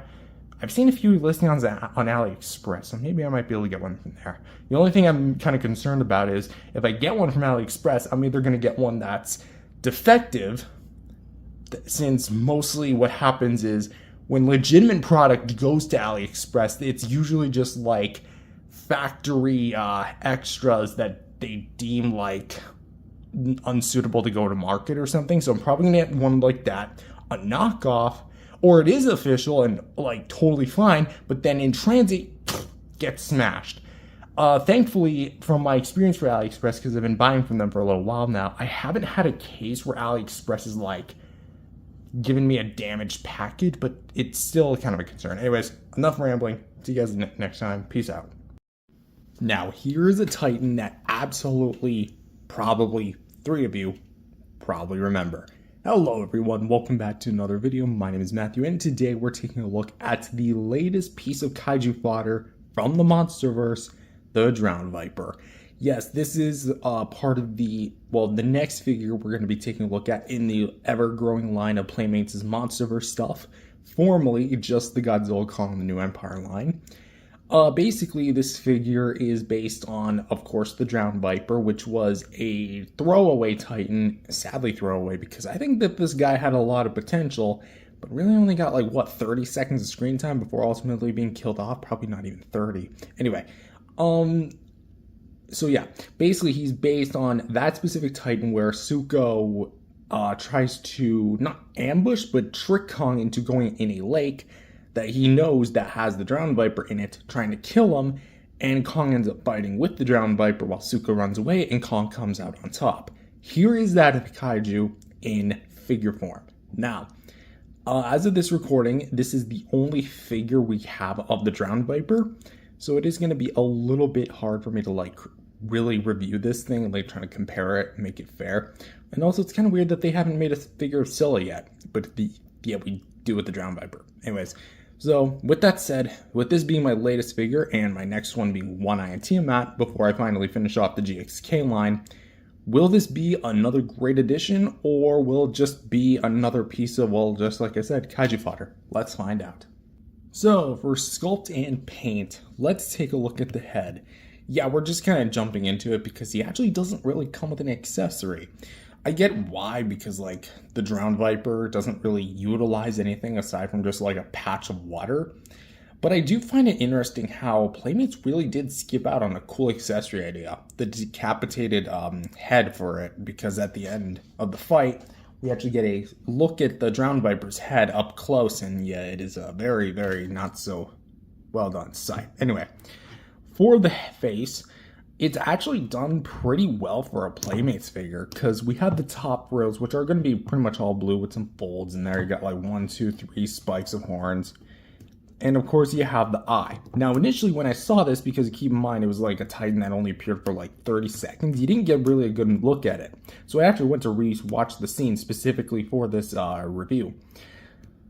When looking at the eye, it is a black pupil with a yellow eyeball. Okay, seems fair. That's actually not what that is.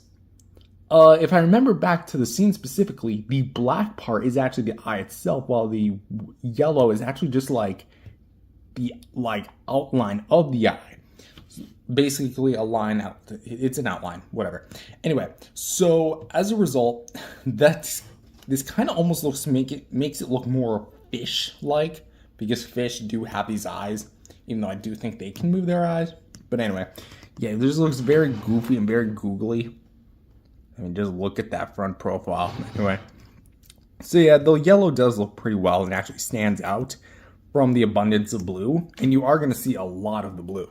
So here for the detail of the scales, I will say the scaling detail is actually done very well for a Playmates toy.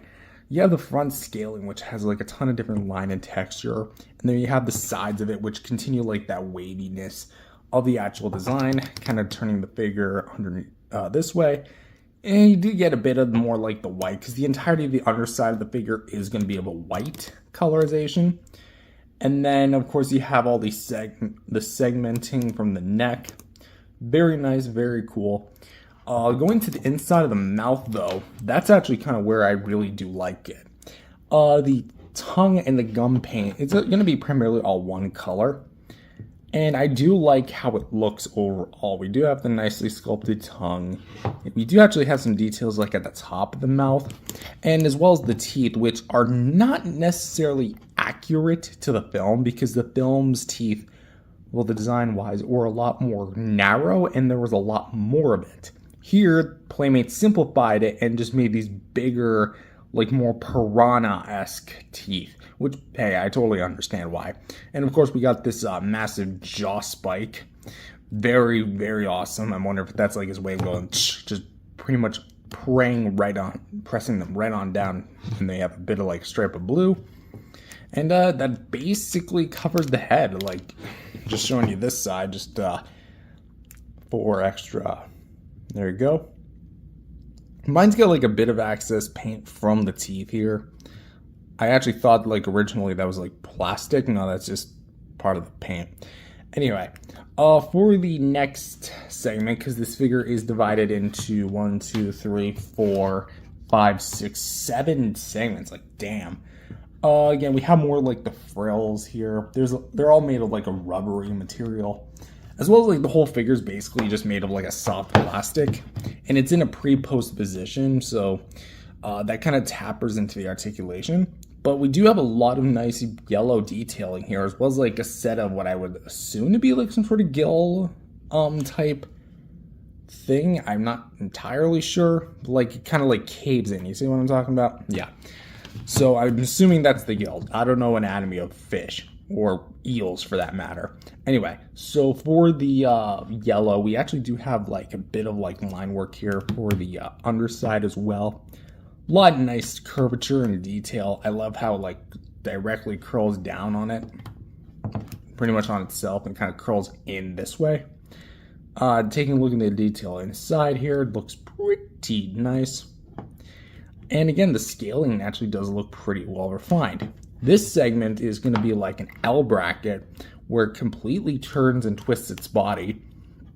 And again, pretty much rinse and repeat on the thing. Rubber details, as you can see.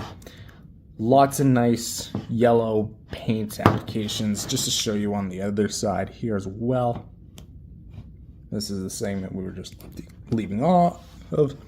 I think there's the copyright info. I swear to God, this figure's so huge. Okay, so there's the copyright info. I don't really know how to get a good look at it. There you go. In case you just want to read that little label. Let's go to the next one. Again, I'm trying to like get everything here on camera. It's just really hard because of like how different of a figure this is. I've never had a serpentine like Titan before, not even Manda.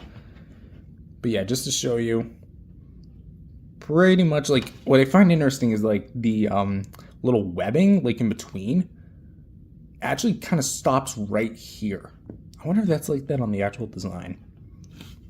And then it just kind of goes to like basic spikes, and then of course you have like the yellow stripes.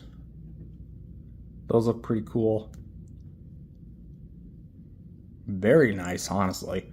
Lots of nice compact detail until we get to the end of it, which is a lot more, again, a bit more like a frill type. It's actually pretty soft back here. Very awesome, I'll say. Very nicely detailed. I think like a dry brushing would have been needed, but just show you the other side very quickly. There you go. And of course, the underside. And that's pretty much about it. Overhead, I can give you a bit of a look at there. Trying to like line up everything because this figure is quite complex, but also pretty simplistic too. But there you go. That is basically the sculpt and paint of the Drowned Viper. In all honesty, I think that the sculpt and paint for what it is actually pretty good. I do enjoy it at the end of the day. Do I have like any personal critiques with it? Not really. I mean, maybe that mouth paint could have been cleaned up a little bit more. Maybe they could have added like some sort of dry brush or wash to like bring out some more better, finer details and separate the more like top fins from the actual body. But that said, that's really just a nitpick. For a $10 Playmates toy, that's actually really not that bad. I dig that. And honestly, I'm gonna have to go with like an 8 out of 10. I really do enjoy it. There's not much I can hate. Actually, you know, I'm gonna bump that up to a 0.5. There's really not much I can say that and like that I really don't hate about this thing. It's a bit complex, like as far as the length of it goes, but it just visually looks great, and I would even say it looks better than some of the other Godzilla and Kong figures that they released. So there you go. Now for articulation, jaw can move on a hinge, so you can go out and in, out and in. For the head, we can go down about that bar, up about that bar, left and right, and go a full 360. Although what I find interesting is popping off the head. So I guess if you want to customize it or whatever to make it a decapitated head, go right ahead, is that the jaw and the ball peg here are actually connected. See, how I found that out was I decided to pop it off because, well, I wanted to see what it would look like. I mean, I don't really know what I was expecting. But I accidentally pushed on the ball joint. It was kind of already like that, but then I noticed that the jaw moved.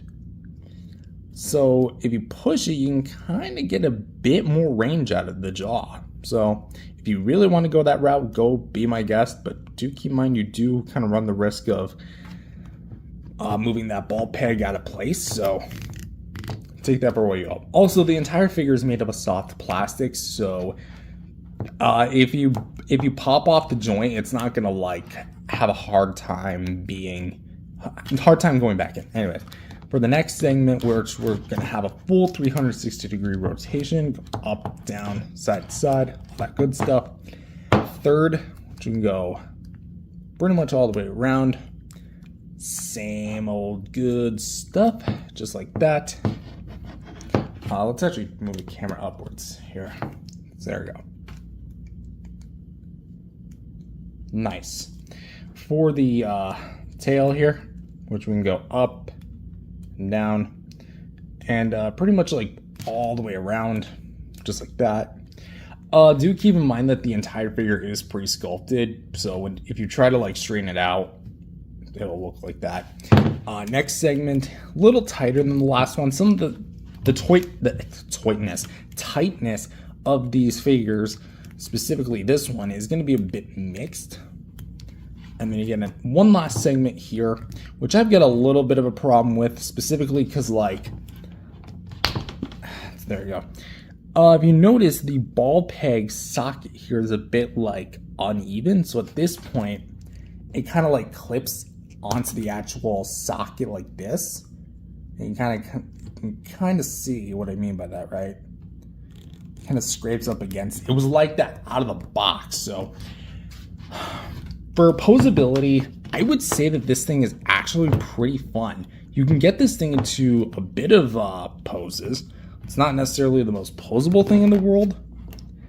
Like, its neutral position would be something like this, like with its head reared up and its body twisted like this. But for what it's worth, you can really kind of like extend it out like this if you really wanted to. Maybe have it turning the opposite direction, or maybe have like this, like a sea monster. I mean, that's effectively what this is. But yeah, essentially the sky's the limit with this. You can do a lot with this figure. Although, do keep in mind that it is pre-posed, so that could become an issue. But as far as the articulation goes, I'm going to say, what's a fair rating for this? I'm going to say 8 out of 10, because I do like the ball joints that are used here. Anyways, for some brief size comparisons, here he is with like fully reared up as much as I can get him into. This kind of like reared up pose up against the main stars of the film, Godzilla. Well, main star, I use him loosely. And Kong with the battle axe, which is kind of like meant to be the figure he's paired with. And you know, it's something I kind of realized, like, of course, let's get this out of the way. He is massive. I'm sure this is at least close to size accurate, but this is huge. Like, he's bigger than Godzilla, and he's bigger than Kong. Granted, as far as like size goes, if you want to talk about like actual film scale, Godzilla should be like a bit up to here. Because he did grow quite a bit in this new movie, when he evolved at least. Maybe not this specific energized Godzilla, which I still think you're kind of an ugly duckling. Anyway, as for these two, in the film, I'm sure that this, well, there you go, does work.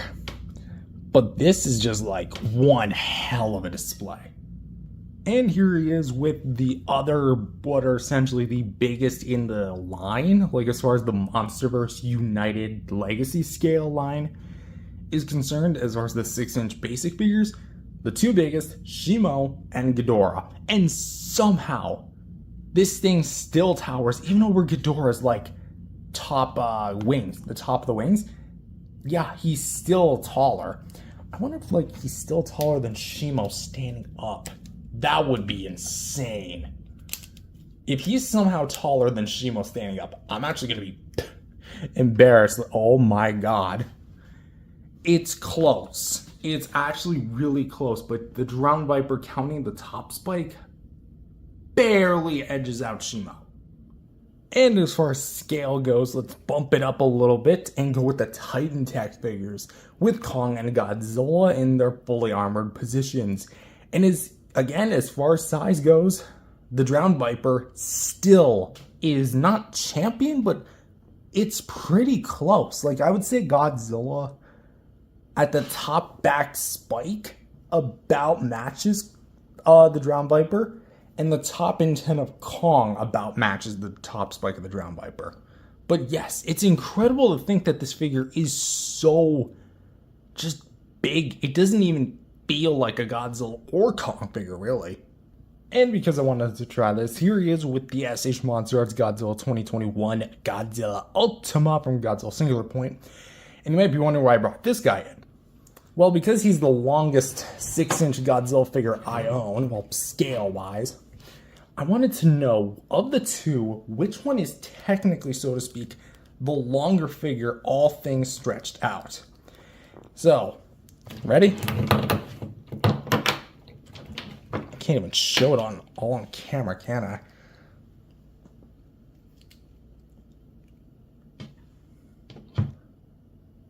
I? They're tied. I actually don't believe it. They're literally tied with each other. You can't make this up. And yes, he can wrap around your figures. So, bringing in this light once again, what do I overall think of this figure? Well, I think that the Playmates Drowned Viper is actually a really cool figure, all things considered. Knocking over my tripod, there we go. He's a very unique piece. I honestly wish I picked up Warbat and Tiamat, because both of those figures are essentially the serpentine-like creatures of the MonsterVerse. And if Drowned Viper's as cool as he is, who's to say that Tiamat and Warbat aren't any cooler? Granted, yes, I do think Warbat might be a bit outdated, and I'm really hoping Playmates reissues them, because I don't want to pick up a bootleg from AliExpress, but I might have to anyway. This figure really is something, and I'm super happy to own him. I definitely don't think he's perfect, but he's definitely cool. He's very big, and shockingly might be the only figure of the GXK figures, the line, that I can't fit onto the shelf because of how big he actually is. He can't really wrap around any other figures because they're just not that big.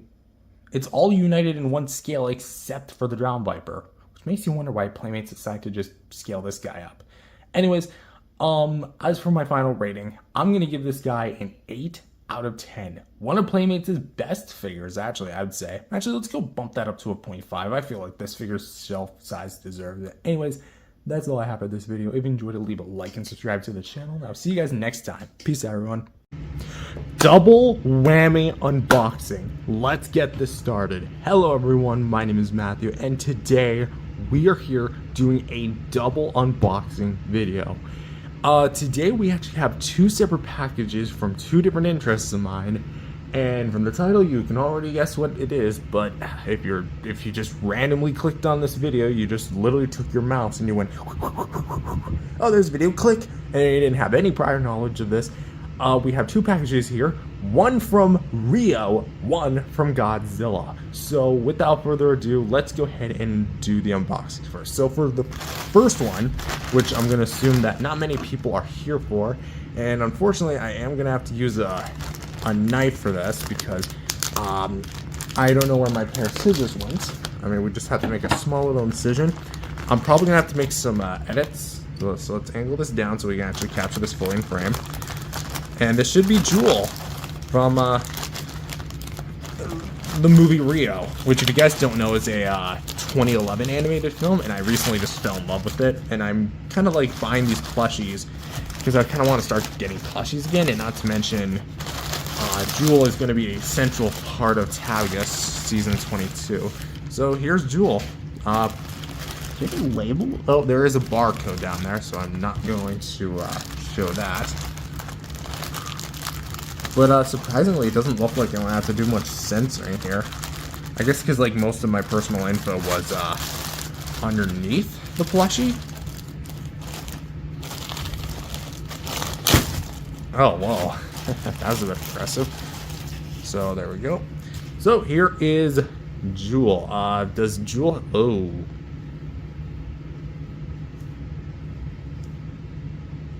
Huh. This is interesting.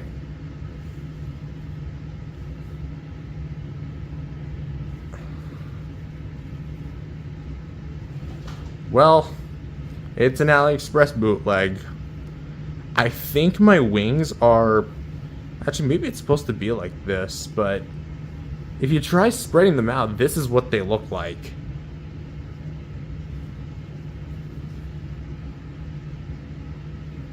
It basically just feels like the same exact thing as Blue does. I put Blue away, but I'm gonna have the two together. So yeah, this actually does look pretty good. I thought it would look kind of miserable. Is the wire still? Yeah, the wire's still in there. Feet. That looks actually pretty decent, especially for a bootleg little tag. Yeah. This isn't half bad. I'm actually kind of impressed. Yeah, not bad at all.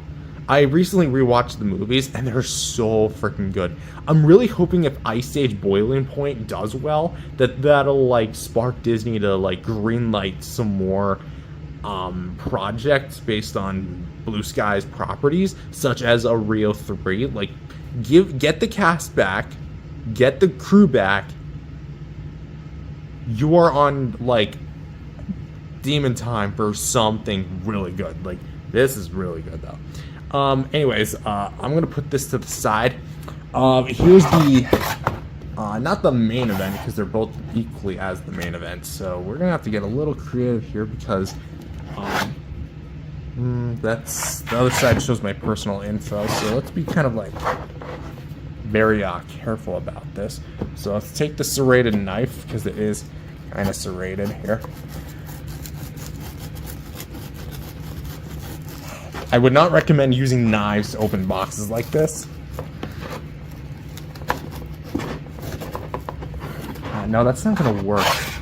I'm trying to think here, because like, okay, what if we just literally make an incision from the top and just tear the fricker open? Or, and actually just do this.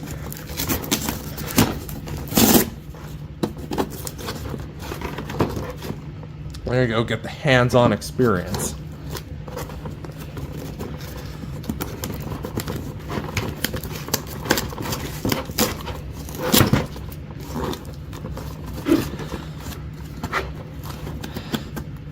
Oh, I might have to censor that. But there you go. Oh, it's upside down. So here is the Playmates One Eye, and it's the last figure in the third wave. So I have Real Feel Godzilla, Real Feel Kong, Drowned Viper, and One Eye now. So let's kind of get this guy out of the package.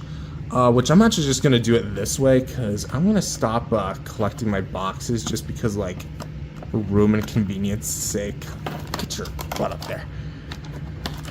There we go. Just kind of.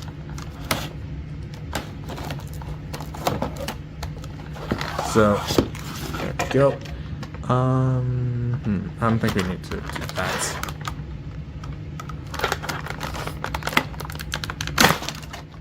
Whoa. Damn. That was... Okay. Don't put that much force onto this thing.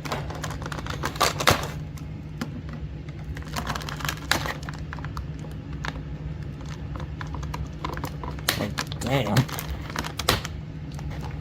Almost cut myself. Oh, wait. Let's actually get the bone club, like, out here first. Actually, we're kind of just like... So let's get the bone club, because I'm actually kind of curious about this. It's bigger than I thought it'd be, because, like, in retrospect to the film, it looked about the same size as the axe. And the axe is, I think, a bit smaller than this. This is actually pretty, like, nice bone club. I wonder what Titan this is from, because it can't be from a Kong, unless this was a really big Kong. Let's continue. This is gonna take a little while, because again, I don't have my scissors on me.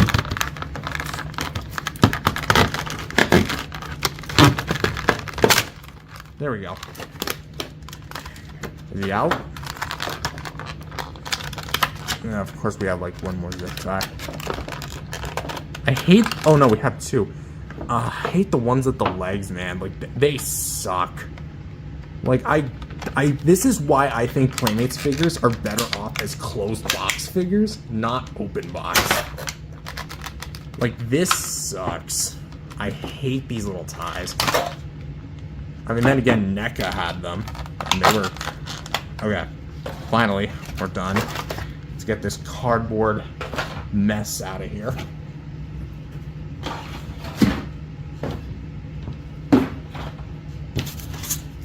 Got a lot to clean up after this.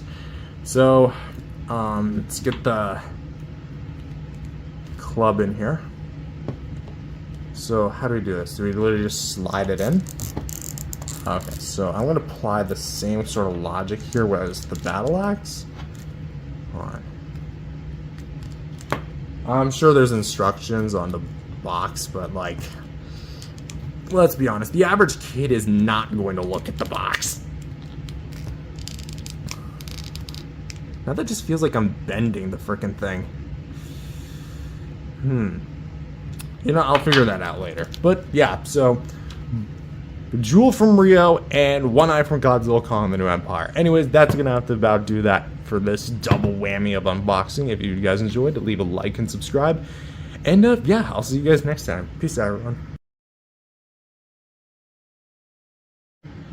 Sorry, Scar King, but looks like someone else is in charge. Hello, everyone. Welcome back to another review. My name is Matthew, and today we're continuing our waters, trenching right through them, with another addition to the Godzilla Kong the New Empire lineup from Playmates Toys.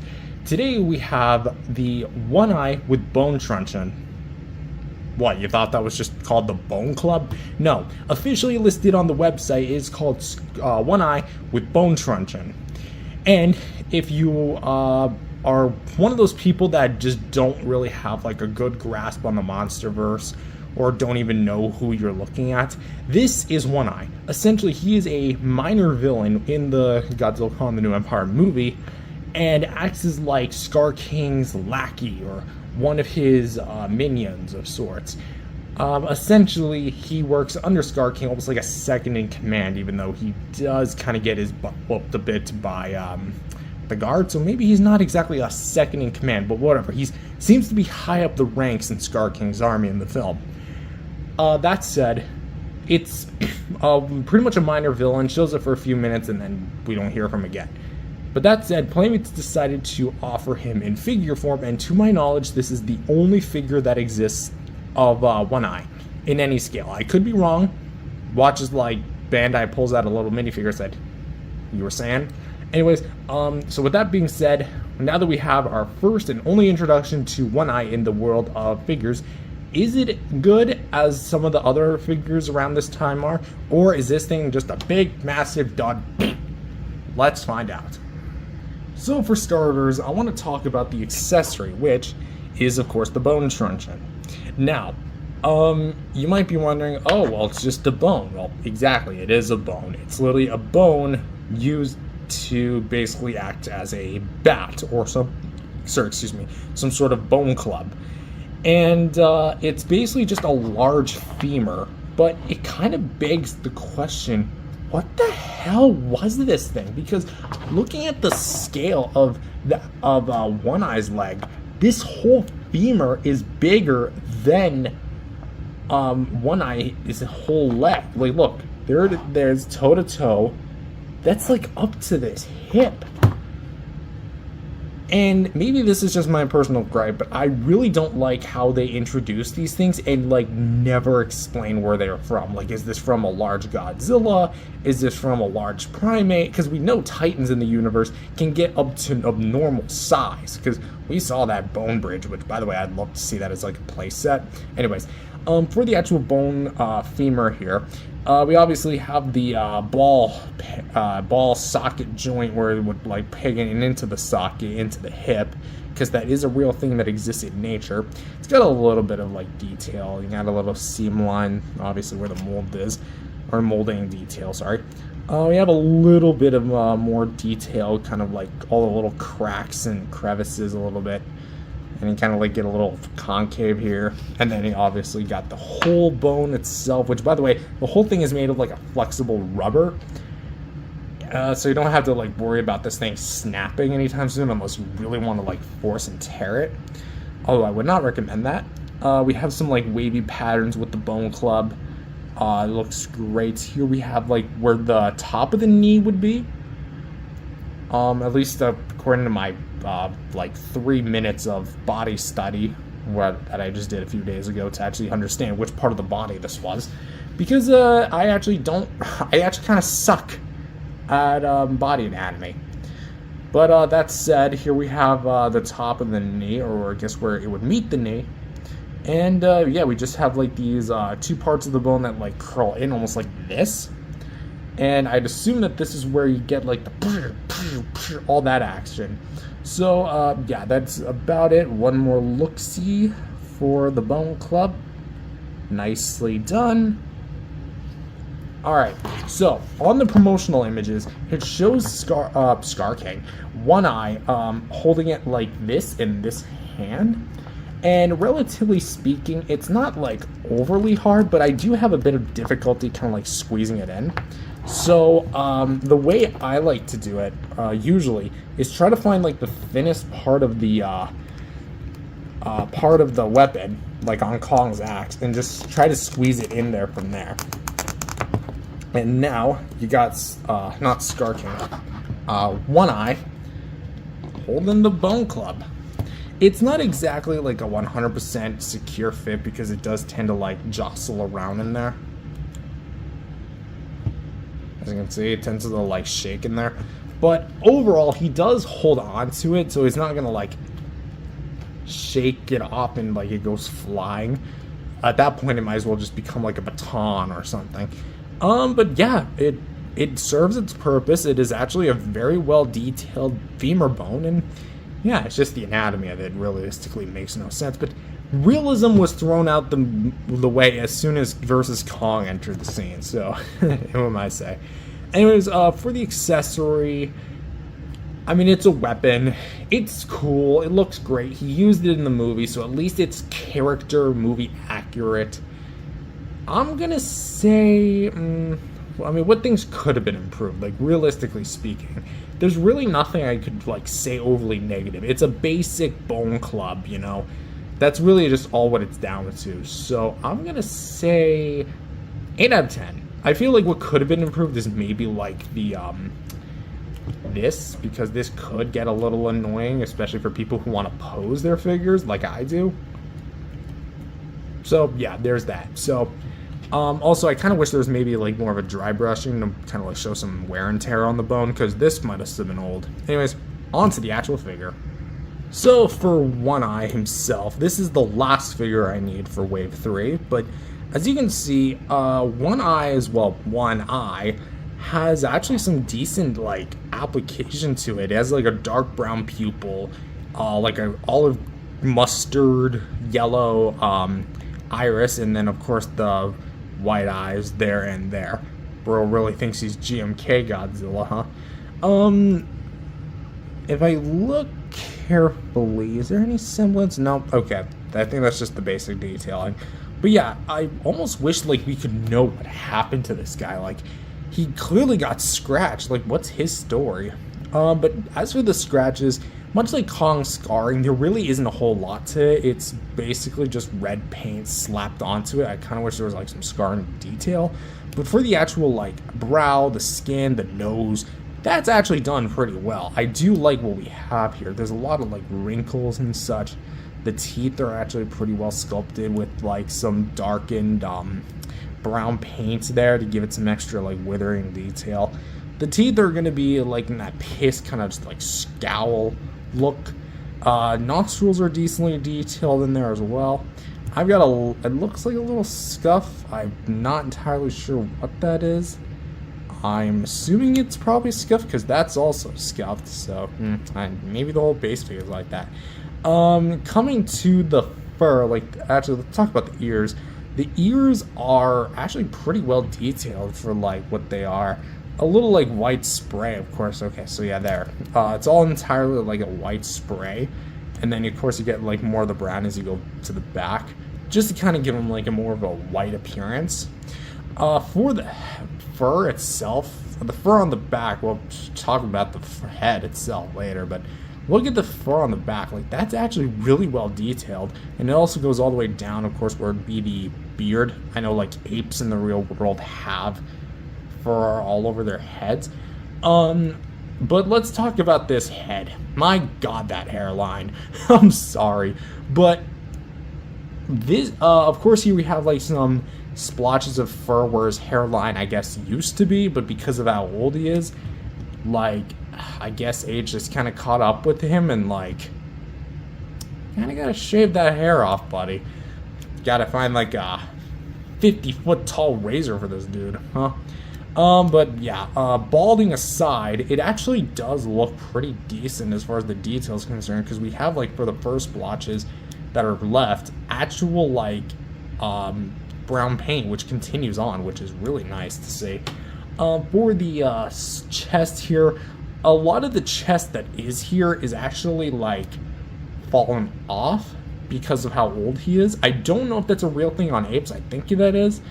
But yeah, because of how old he is, he just doesn't have as much fur as I guess he used to in his prime. We have this big splotch of red paint, which I'm assuming is supposed to be like some tribal war-esque painting that Star King has applied to not only his minions, but also One Eye in this case.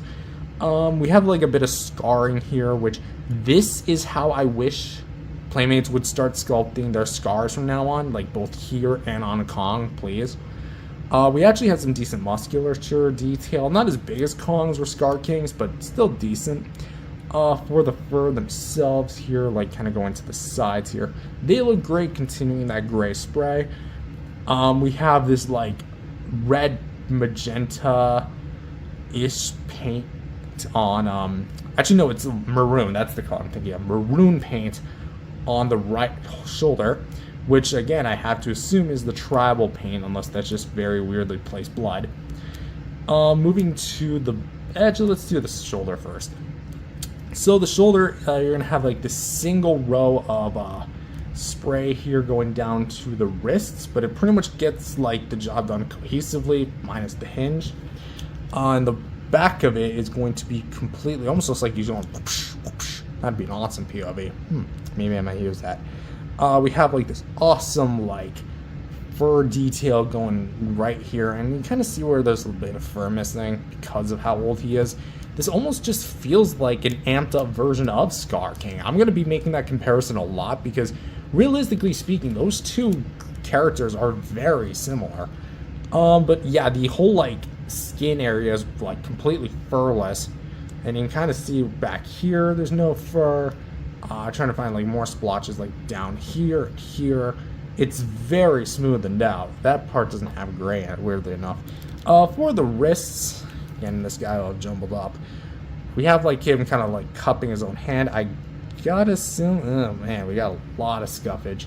I don't think that's from the Bone Club. As weird as that sounds, it can't be from the Bone Club because I've had this thing for like less than a week. Like, damn. But yeah, it's inside the hand, so like barely anyone would notice anyway. So we have the 4 fingers, nice spray, nice detail work, nice little thumb. Looks very nice. For the waist here, looks very well detailed. Monkey booty, very, very, very unfortunately thick. But actually has some very nice detail work. And of course you get more of the skin, which is going to be completely furless, as well as a bit on the back of the leg, like specifically here. Not so much here because it is kind of like randomized, although there is some parts here. And for the forelegs, here we have another bit of like spray, kind of going around, showing you all that detail. Here we get a lot more of that detail work at the back, there and there. And lastly, for the feet, because being an ape, this guy does not have a tail to look all out to. The feet are actually pretty decently done. We have some copyright info. Copyright and trademark legendary. But yeah, it looks pretty damn solid. So, for sculpt and paint, I will admit, personally, I think Playmates is one of more stronger efforts in their lineup, because this is one of their later releases, because they do get better with age. That said, I do think that there are some like drawbacks. For example, I do think the scarring, because it's done here, like why couldn't it be done there? And I also do kind of wish the white paint was a bit more evened out in some aspects, because looking at the back here, he's basically like blank. There's entire sections like at the back here and here, some arm stuff like where there's could be white paint to give this guy an extra flair, but there's really nothing of it. But with that said, again, it's not the best, but it's definitely one of the better releases in the Playmates line. So I'm gonna rate this guy fair rating of 7.5 out of 10 for sculpt and paint. Next up is articulation. Now what's cool is that we have not seen an articulated head that allows a Kong or any sort of ape to look up and down since Kong Skull Island.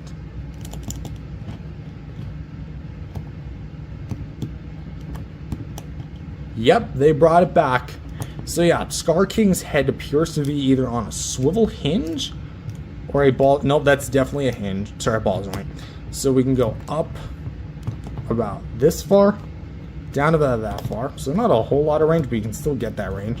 Side to side like this, in a full 360 degrees. So you can move it like that. Swivel hinges for the shoulders, so you can go up about and pushing it like that, up about that far, down about that far.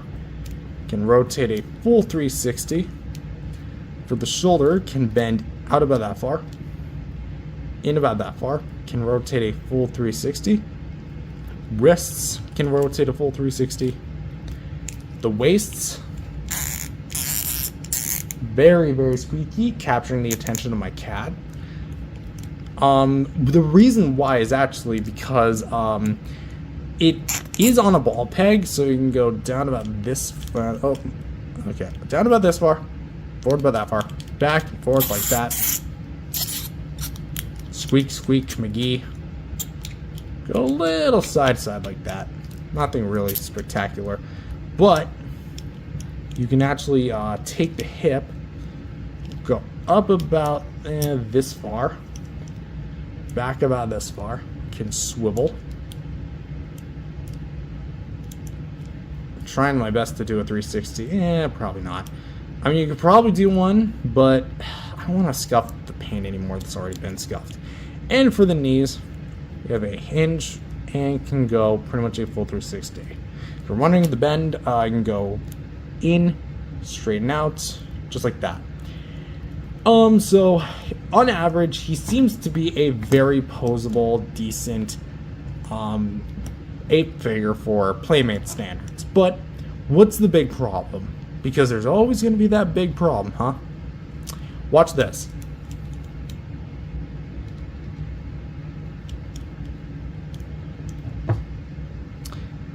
It's not straightened, like it's not aligned.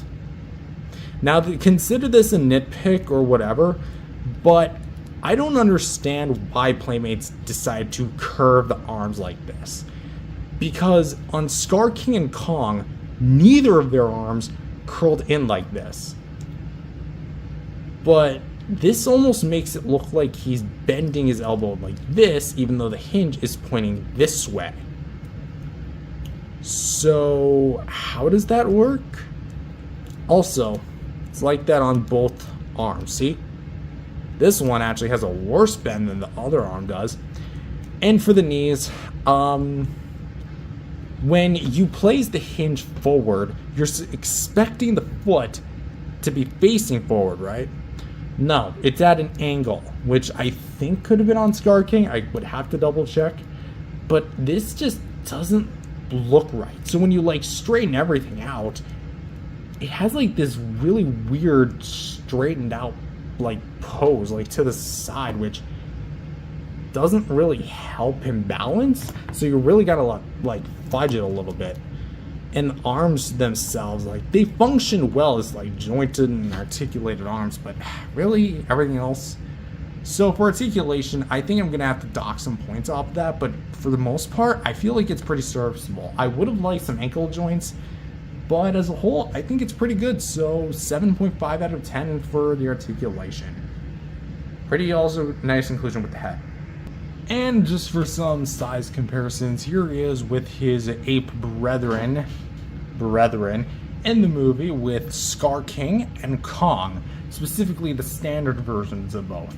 And I have to say, how ironic that they're all holding bone weapons, huh? But I also have to say, what a massive upgrade this is compared to this. Now, let's remove Kong from the equation and talk about One Eye versus Scar King here. Does this look like a fair matchup? I'm sorry, but look at how much scrawnier of an ape Scar King is. Yeah, he's got the whip, but come on, look at the bone club. Like, also, as far as like the sheer figure quality is, yes, I'll admit this is Playmates' first wave, but this is just figure on figure. This blows Scar King out of the water. The only thing Scar King I say really has over One Eye is the better articulation, but even then that's really putting it lightly.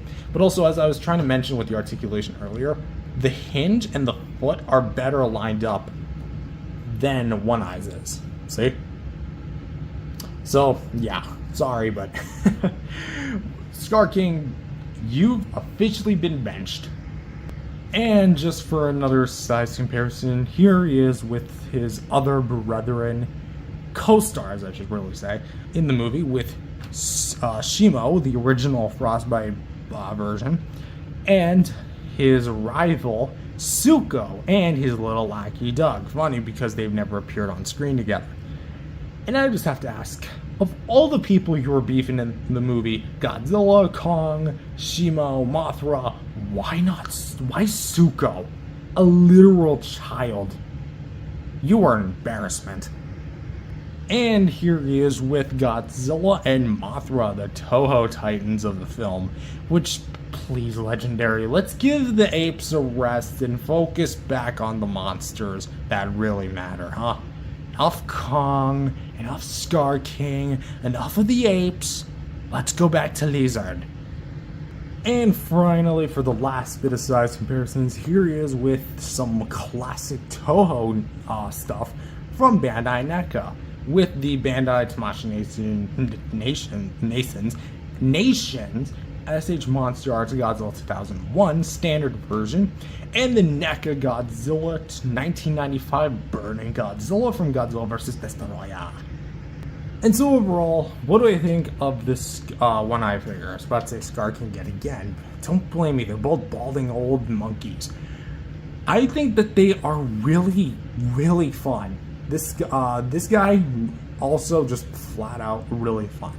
He's got a lot to him. He's got actually a fair amount of detail, really good detail actually. Some pretty decent paint, you know, it's not necessarily the best, but definitely an upgrade from what came before. A nice range of articulation, and an accessory that I think will satisfy many. If you're looking for something like super high quality, no. This is not of that quality. This is absolutely meant for a younger demographic. That said, if you want a one-eye figure, this is literally your only option, because I don't imagine Hiya Toys might make one. Monsters doesn't seem too keen on making the other Titans, because it seems like after King of the Monsters versus Kong and now the New Empire, them making the secondary Titans just doesn't seem like a big priority. Really, they are only out for what makes them the most money. This one is literally just another Titan to go on the shelf, at least in terms of the retrospect of the companies. But as it stands, if you want a one-eye figure, this is literally your only option. If you like what you see, get it. If you don't like what you see, don't bother. But that said, that's all I have for this video. If you enjoyed it, leave it. Well, actually, for the first final ranking, I'm going to do a final ranking of, let's go 7.8. I like that. Feels right in between. Anyways, that's all I've got for this video. If you enjoyed it, leave a like and subscribe to the channel. And before I forget, just for the outro, there you go. Nice light show display. You know, one eye deserves it. That said, thank you guys for watching. Leave a like and subscribe, and I'll see you guys next time. Peace out, everyone. Double whammy unboxing. Hello, everyone. Welcome back to another video. My name is Matthew, and today we have a double Monsterverse unboxing with us today. We have two different figures from two different toy lines, of course. On the left here, we have the Playmates Monsterverse Godzilla X Kong New Empire Tiamat, and with the submarine, of course, and the Hiya Toys Exquisite Basic Godzilla vs. Kong 2021 original release.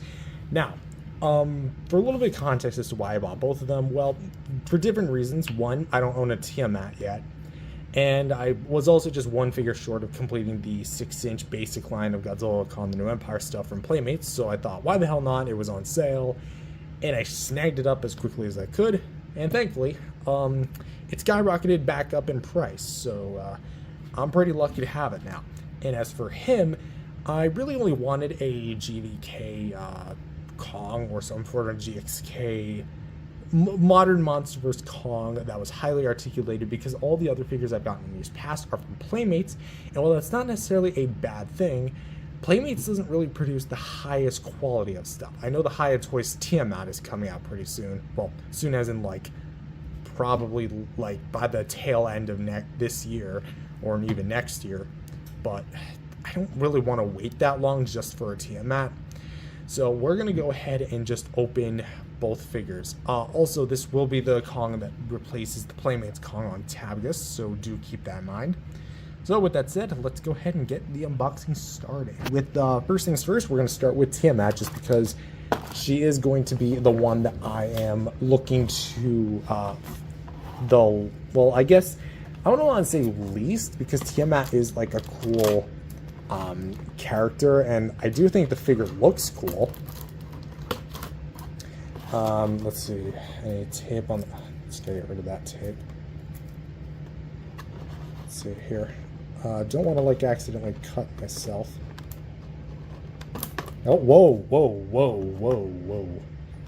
I am a real hypocrite. So, you know, we'll actually take it to the left hand, and we'll actually just cut up. There you go. Oh, would you look at that? There's another piece of tape. How much tape does a figure like this need? If a figure needs this much tape, just make it... Hold on. I realize I'm kind of getting this out of frame. So let's actually expand this and put a little up like that. There we go. So, like I was making mention, let's actually start doing these closed box instead of open box. How does that sound, Playmates? Like, please? Like, I'm kind of tired of these things being open box. That was work for the Bandai figures, not for this. Oh, wait. This thing should be... Oh, come on. There's another freaking thing of tape.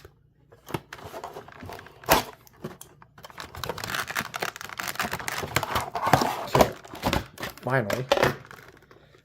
So this is my first experience with the new MonsterVerse packaging. Okay. I don't think there's any more tape, so we'll just, oh wow. So I guess we'll just take these.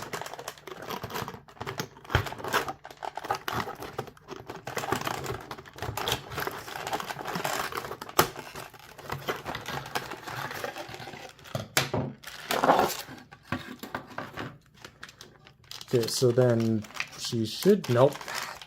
Freaking twist ties, I hate these stupid little things.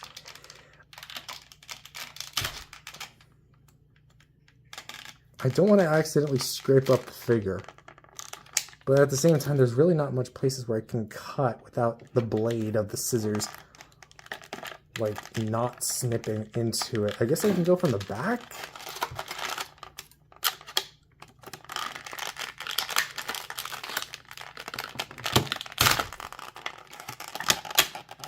Okay, so thankfully there's only one more. I can already tell she is loosey-goosey.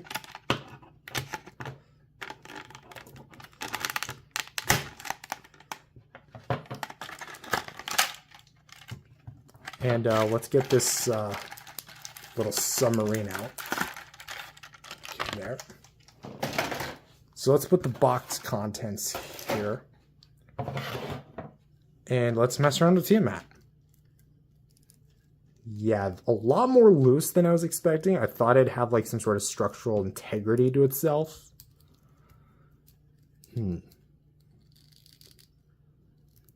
That is quite the pie hole.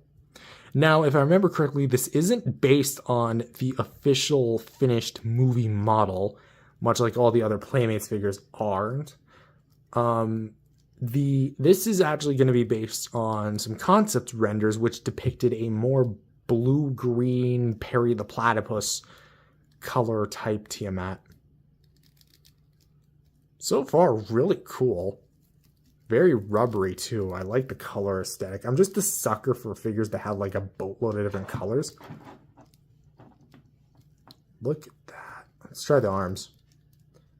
Very rubbery. Like, the whole figure's embelled in this kind of, like, soft plastic. Like, there's no part of the figure that feels absolutely sturdy ridge. Even the tail does feel flexible. So, essentially, if you want, like, a all...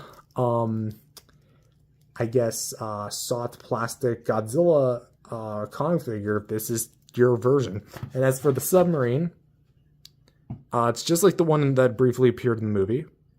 The one that was monitoring Tiamat and then got not blasted away, but it got caught up in the crossfire. So, that is Tiamat. So, after I review the figure and have my fun with her, I'm going to be doing a mega comparison between all the 6-inch variety of Godzilla Kong, the New Empire figures, all ranked together, including Tiamat, now that I have her. So let's move Tiamat off to the side. And let's end off the video with Kong. So we're going to actually kind of angle the phone a little up just because the box is so large.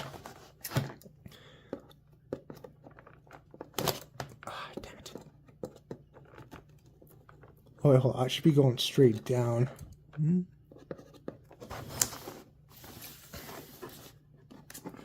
Oh god, it already has like scuffs. Nice. Okay, so is there any on the sides? No, it does not look like it. See, this is what I want figures to be. Have it cleared out here and have it trade. Is that so much to ask? Okay. So let's get this party started. Now, I know very minimal about the original. Oh, god damn it. So, a little backstory. I originally was supposed to get this for Christmas back in 2023.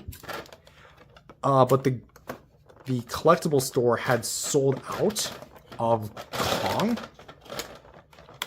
So I was never able to get the, sold out of Kong. So I was never able to get the Kong. I was wondering what it was caught on. And, wouldn't you know it, they still had Godzilla. So I only ever had the Godzilla for, like, all those years. Then I bought G14, which, like, I only really bought just out of mere curiosity, and I didn't want to leave empty-handed. Because I already own the NECA, I didn't really see a need to own it. Like, yeah, it's an upgrade, but I'm content with my NECA figure.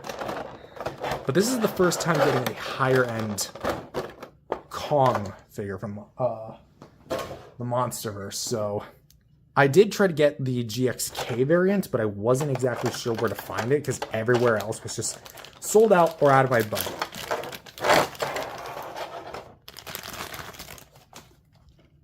Ooh, look at you. Fluid head movement. That looks nice. Twist side to side. Bicep swivels galore. Dude, that arm movement. Nice hand. Let's see about the leg spread. Oh, sweet. He has swivel hinges? That's almost like the NECA one. Although that does mean I'm going to have to be a little careful because I have heard nightmare stories about joints like that. Not just specifically on Kong, but... That knee. I don't like how that pokes out. I mean, I guess I can bend it in and it'll look fine. I'm curious about let's actually pull out everything else. Let's pull out the alternate head. Oh my god, those teeth. Okay, I'm not a fan of the way that the teeth here are painted. Like, those just look ugly. And not even in, like, Kong standards. Because, like, Kong's, teeth were not painted like that in the movie, or colored like that. Not as bad, but still not the ideal color for me. Now, yes, I know that there's a newer version, but I really only bought this because it was the only one readily available to me for a decent price. Everything else is colored fine. The eyes are painted well. The face is painted well. Like, everything else here is at least of service. And then we have the arms, which I guess we'll take a brief look at. These are his knuckle draggers. The ones where he goes, like, on all fours with. The clenched fists. Or actually, no, these are the axe hands. And these are the clenched fists.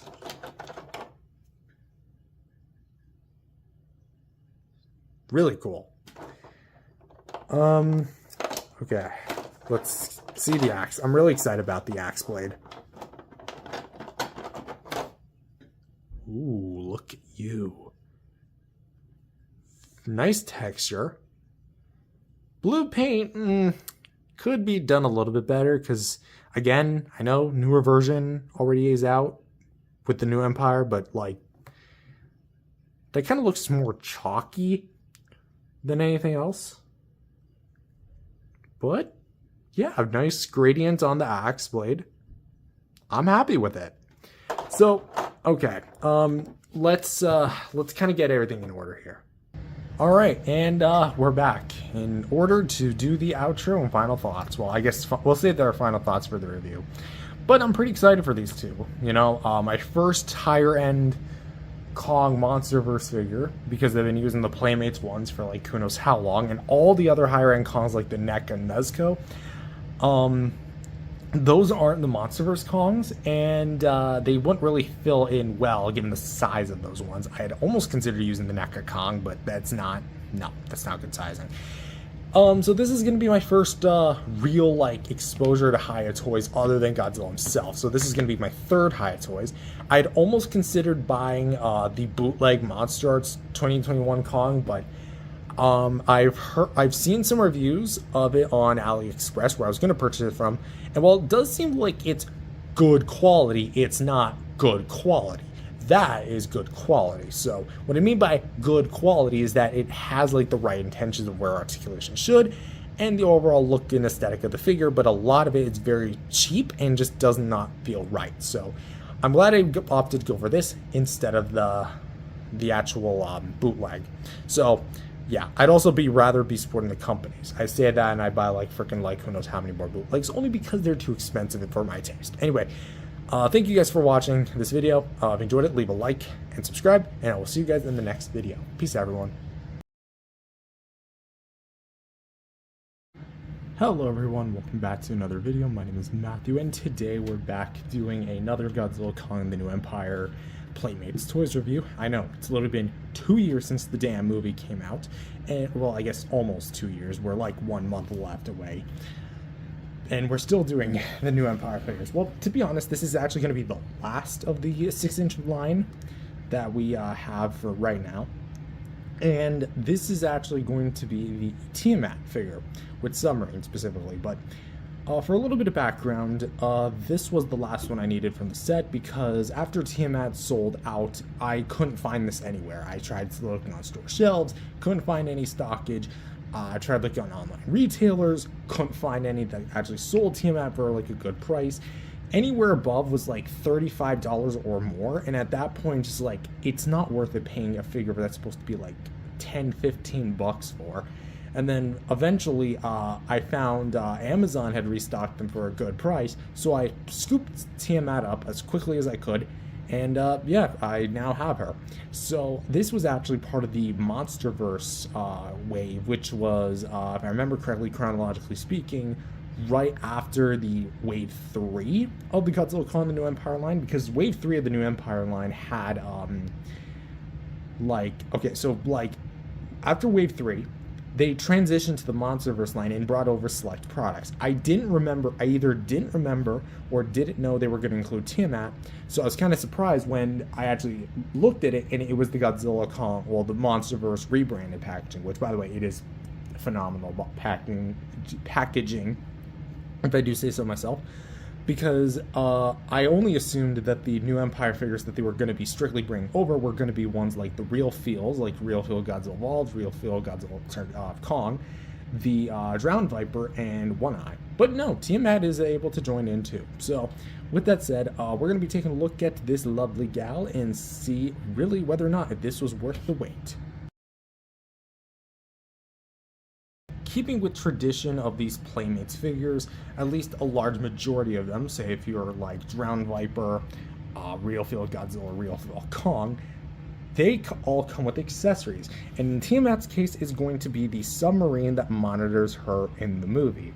If you don't remember, during the big fight, or just before the big fight between Energized Godzilla and Tiamat, this is the submarine in the film that is like, apparently like in the real world is stupidly huge.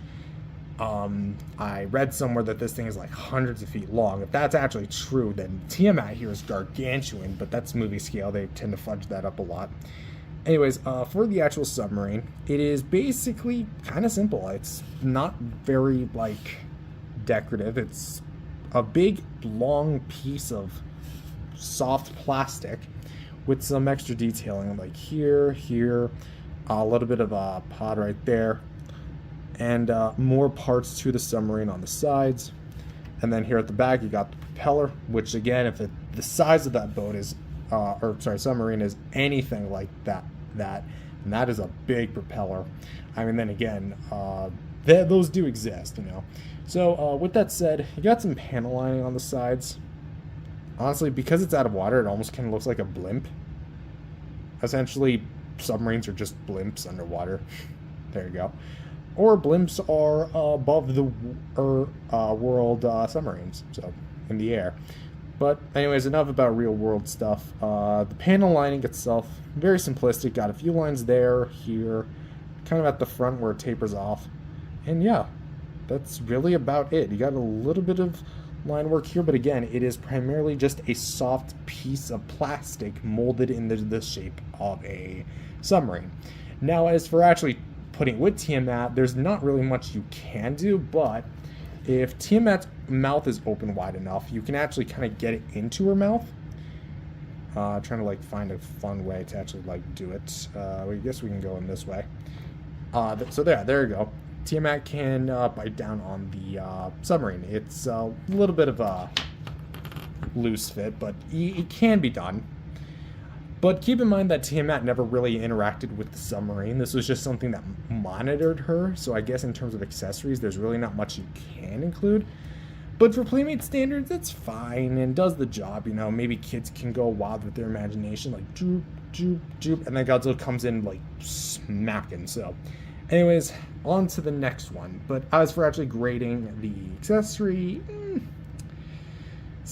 I'm feeling like a 6 out of 10, 6.5. It's not really like anything mind-blowing. It's a piece of soft plastic molded in the shape of a submarine. Nothing really too, like, eventful. So, yeah, I don't really have much. I kind of wish there was a little bit more to it, like maybe some, like, battle damage. I know, like, in the film, it never really takes any damage, but, again, it's all make-believe. So maybe, like, something else could have been fine, but whatever. On to the figure.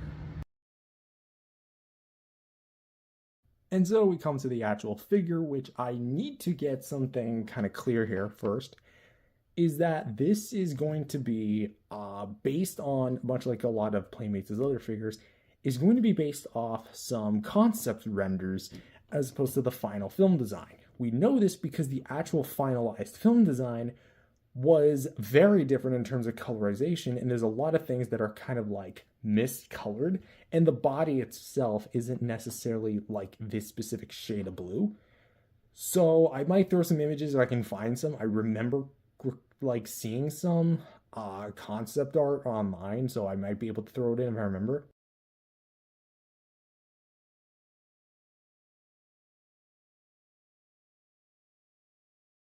So but yeah, also another thing worth noting is that the entire figure, from head to tail, both feet, the joints, everything is made of a soft plastic. Nothing here is really hard and rigid, unlike something like the Godzilla Evolved, where like a portion of the body is like hard plastic and some of it's soft plastic. All of this is essentially a real feel 2.5. or 2.0, I guess in this case. And as for why, I'd honestly have to assume it just boosts the flexibility of the figure like Tiamat. So again, just be wary that this figure does have some form of structural integrity to it, but it's not meant to be like holding any specific poses, but we'll talk about in the articulation. So first, let's start off with the head. So for the head here, the eyes are going to be painted a orange and black for the pupils, and they are at least like in the correct position where they should be, so at least they didn't screw that part up. The actual base color of the figure, like I mentioned, is like a teal, blue, green color. I will literally fight anyone fist and cuffs if they say that this is green. Like, it's a blue, clearly. Like, come on, it's obviously blue. I know what blue is, and that is definitely blue. Anyway. But for the details, the top of the head is a bit more soft in terms of the detail, very like smoothed over. But for the sides, you get a lot of like the nice like sculpted details here, and it's very wavy, very, I would even say elegant, because it just looks that cool. It's not like anything like in depth or anything, but it does do the job in terms of providing some good details. There is a bit of a seam line that kind of goes over, but that's only really because like that's where it was applied to anyway. So again, just a bit wary. You also get some, I don't know the names of these. Probably have some form of name, probably in post when I'm editing this. But essentially you have these parts of the head and these parts, which are all made of like a very flexible, soft rubber. And again, like I made mention, they're all going to be like very flexible. They're not going to be like bendy wires or anything where you can hold their pose. They are in pre-post positions, but I guess like when in transit, they do kind of get a little warped. So maybe for all I know, they're supposed to be like this. But what is cool about them is they do have a bit of a gradient when it comes to the actual colorization. And they go from that teal blue to this very like peachy kind of yellow tan color. And honestly, this is really cool. I really wouldn't expect them to actually like put a gradient on them, but it is nice that they were keeping consistent with the other parts of the figure, like for example the bottom jaw not being blue, but it does retain that more kind of peach style color. For also, you do get these little fins, which in the movie Tiamat uses that to like clamp down on Godzilla's head and then eventually gets her head blown right off, but that's besides the point. Even though these are based off concepts, the movie was still like out when this figure was dropped. So I honestly kind of wish that there would be like maybe some purple highlights to this thing, kind of what you see with the fins back there, but we'll talk about those in just a sec. So I kind of wish there was a bit more like that, but for what you do get some nice detailing on the sides, very rigid, and they are kind of made of a more, not necessarily harder plastic, but still like the same flexible plastic, you know. So there is that. Moving down from the head, just to kind of get like every part of it in view. So there you go. Moving down from the head, you have the first segment, which is going to be the underside here, and you get some white spray that kind of goes down to roughly here of the stomach. Kind of wish they went all the way, but from here to here you get that white spray, and it looks pretty nice. And for the fins, I like the fins here. They look very reminiscent of the, the Hong Kong Battle Godzilla, like how his dorsal plates were painted. It's almost like that in the same way, except they're not translucent. They're very much solid, so there's that. I also like how like shiny they are, and very much like so, because they actually look really nice and give off a very nice kind of glowing aesthetic. But yeah, going back here, more details here with the stomach. We have like the overlapping plate designs and the scales here for the actual fins. It almost looks like what's his name? That one purple monster from Monsters Inc. I haven't seen the movie in like a long time, but it kind of looks like him. Anyway, so for the arms, not too much in the way of paint. I mean, really, it's only just one solid color.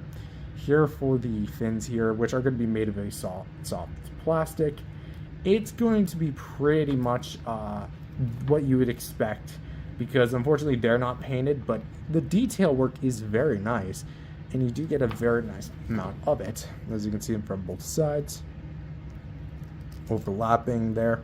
And of course the 5-fingered hands, which yes, unlike the Dominion design, this actually does have arms, so just keep that in mind.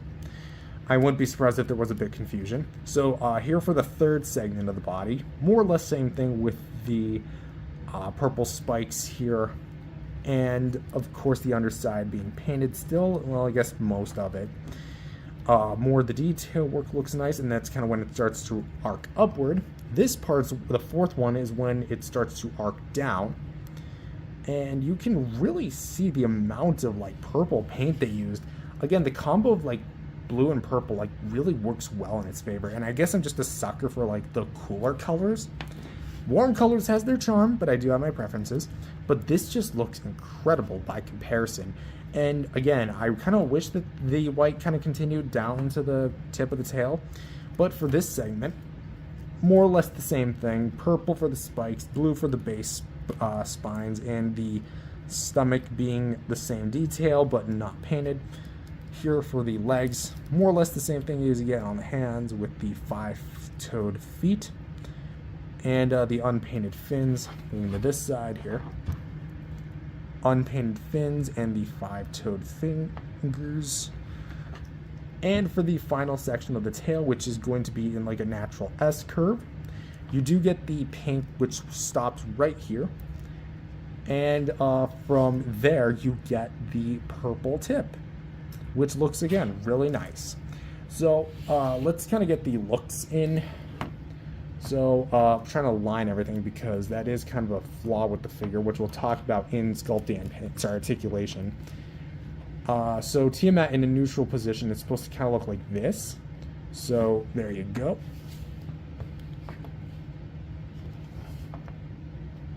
And there we go, from behind. So overall, for the sculpt and paint, lots of things to unpack. Oh wait, hold on. I think I forgot to talk about the mouth. Okay, so I guess just to briefly rehash the mouth. Pink paint instead of the more purple-ish paint. Here for the jaw, again, the throat actually does have a sculpt to it, and the bottom jaw does have more paint to it as well. Teeth are not painted themselves, but the pink does look really nice, almost has the look of like bubble gum. So I guess that kind of makes sense. Gum, bubble gum, yada yada.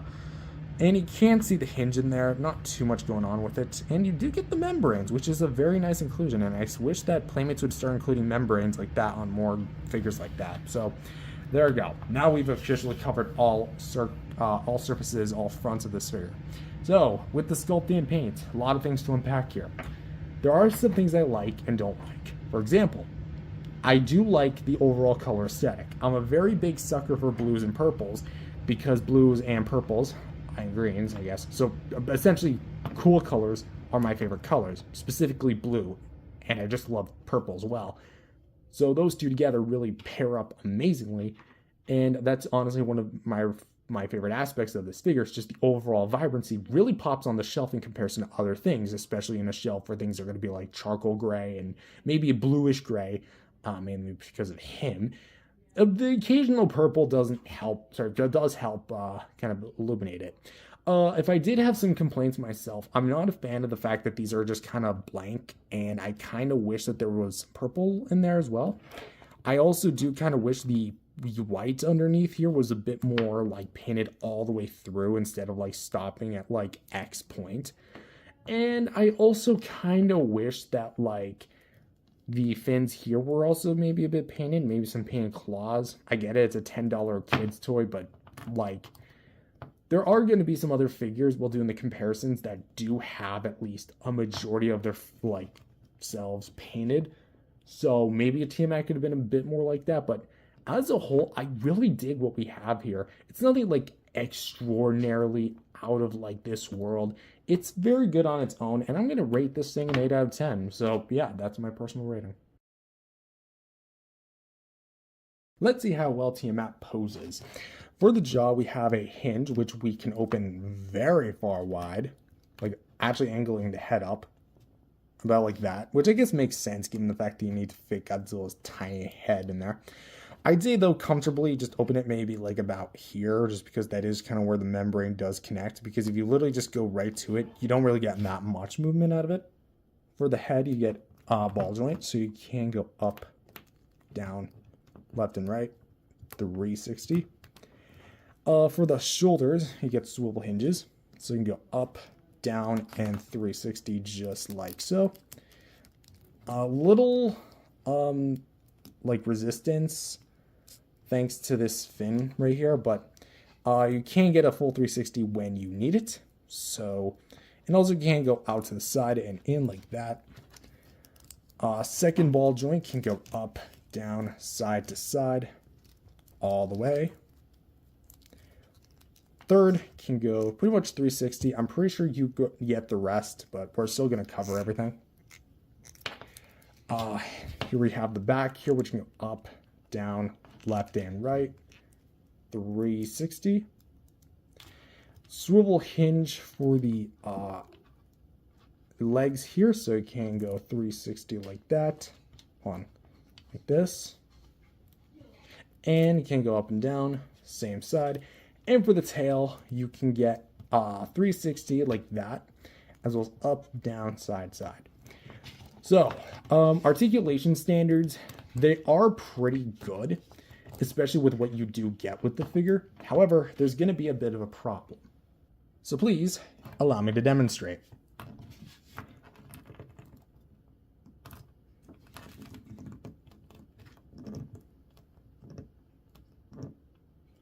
The weight of the figure is very, very, because of the soft plastic, it doesn't really have the best structural support system. And while I understand Tiamat is not a terrestrial kaiju, like able to be on the ground that much, you still want to pose this thing. I don't imagine the average kid or collector even, taking out like a freaking fish tank and dunking Tiamat in and just expecting that to like that's how you're going to display Tiamat, like they're going to want Tiamat to be like out and about, like maybe kind of like doing some stuff like this, which I assume is something that the Hiya Toys version is going to be able to do, but not this version.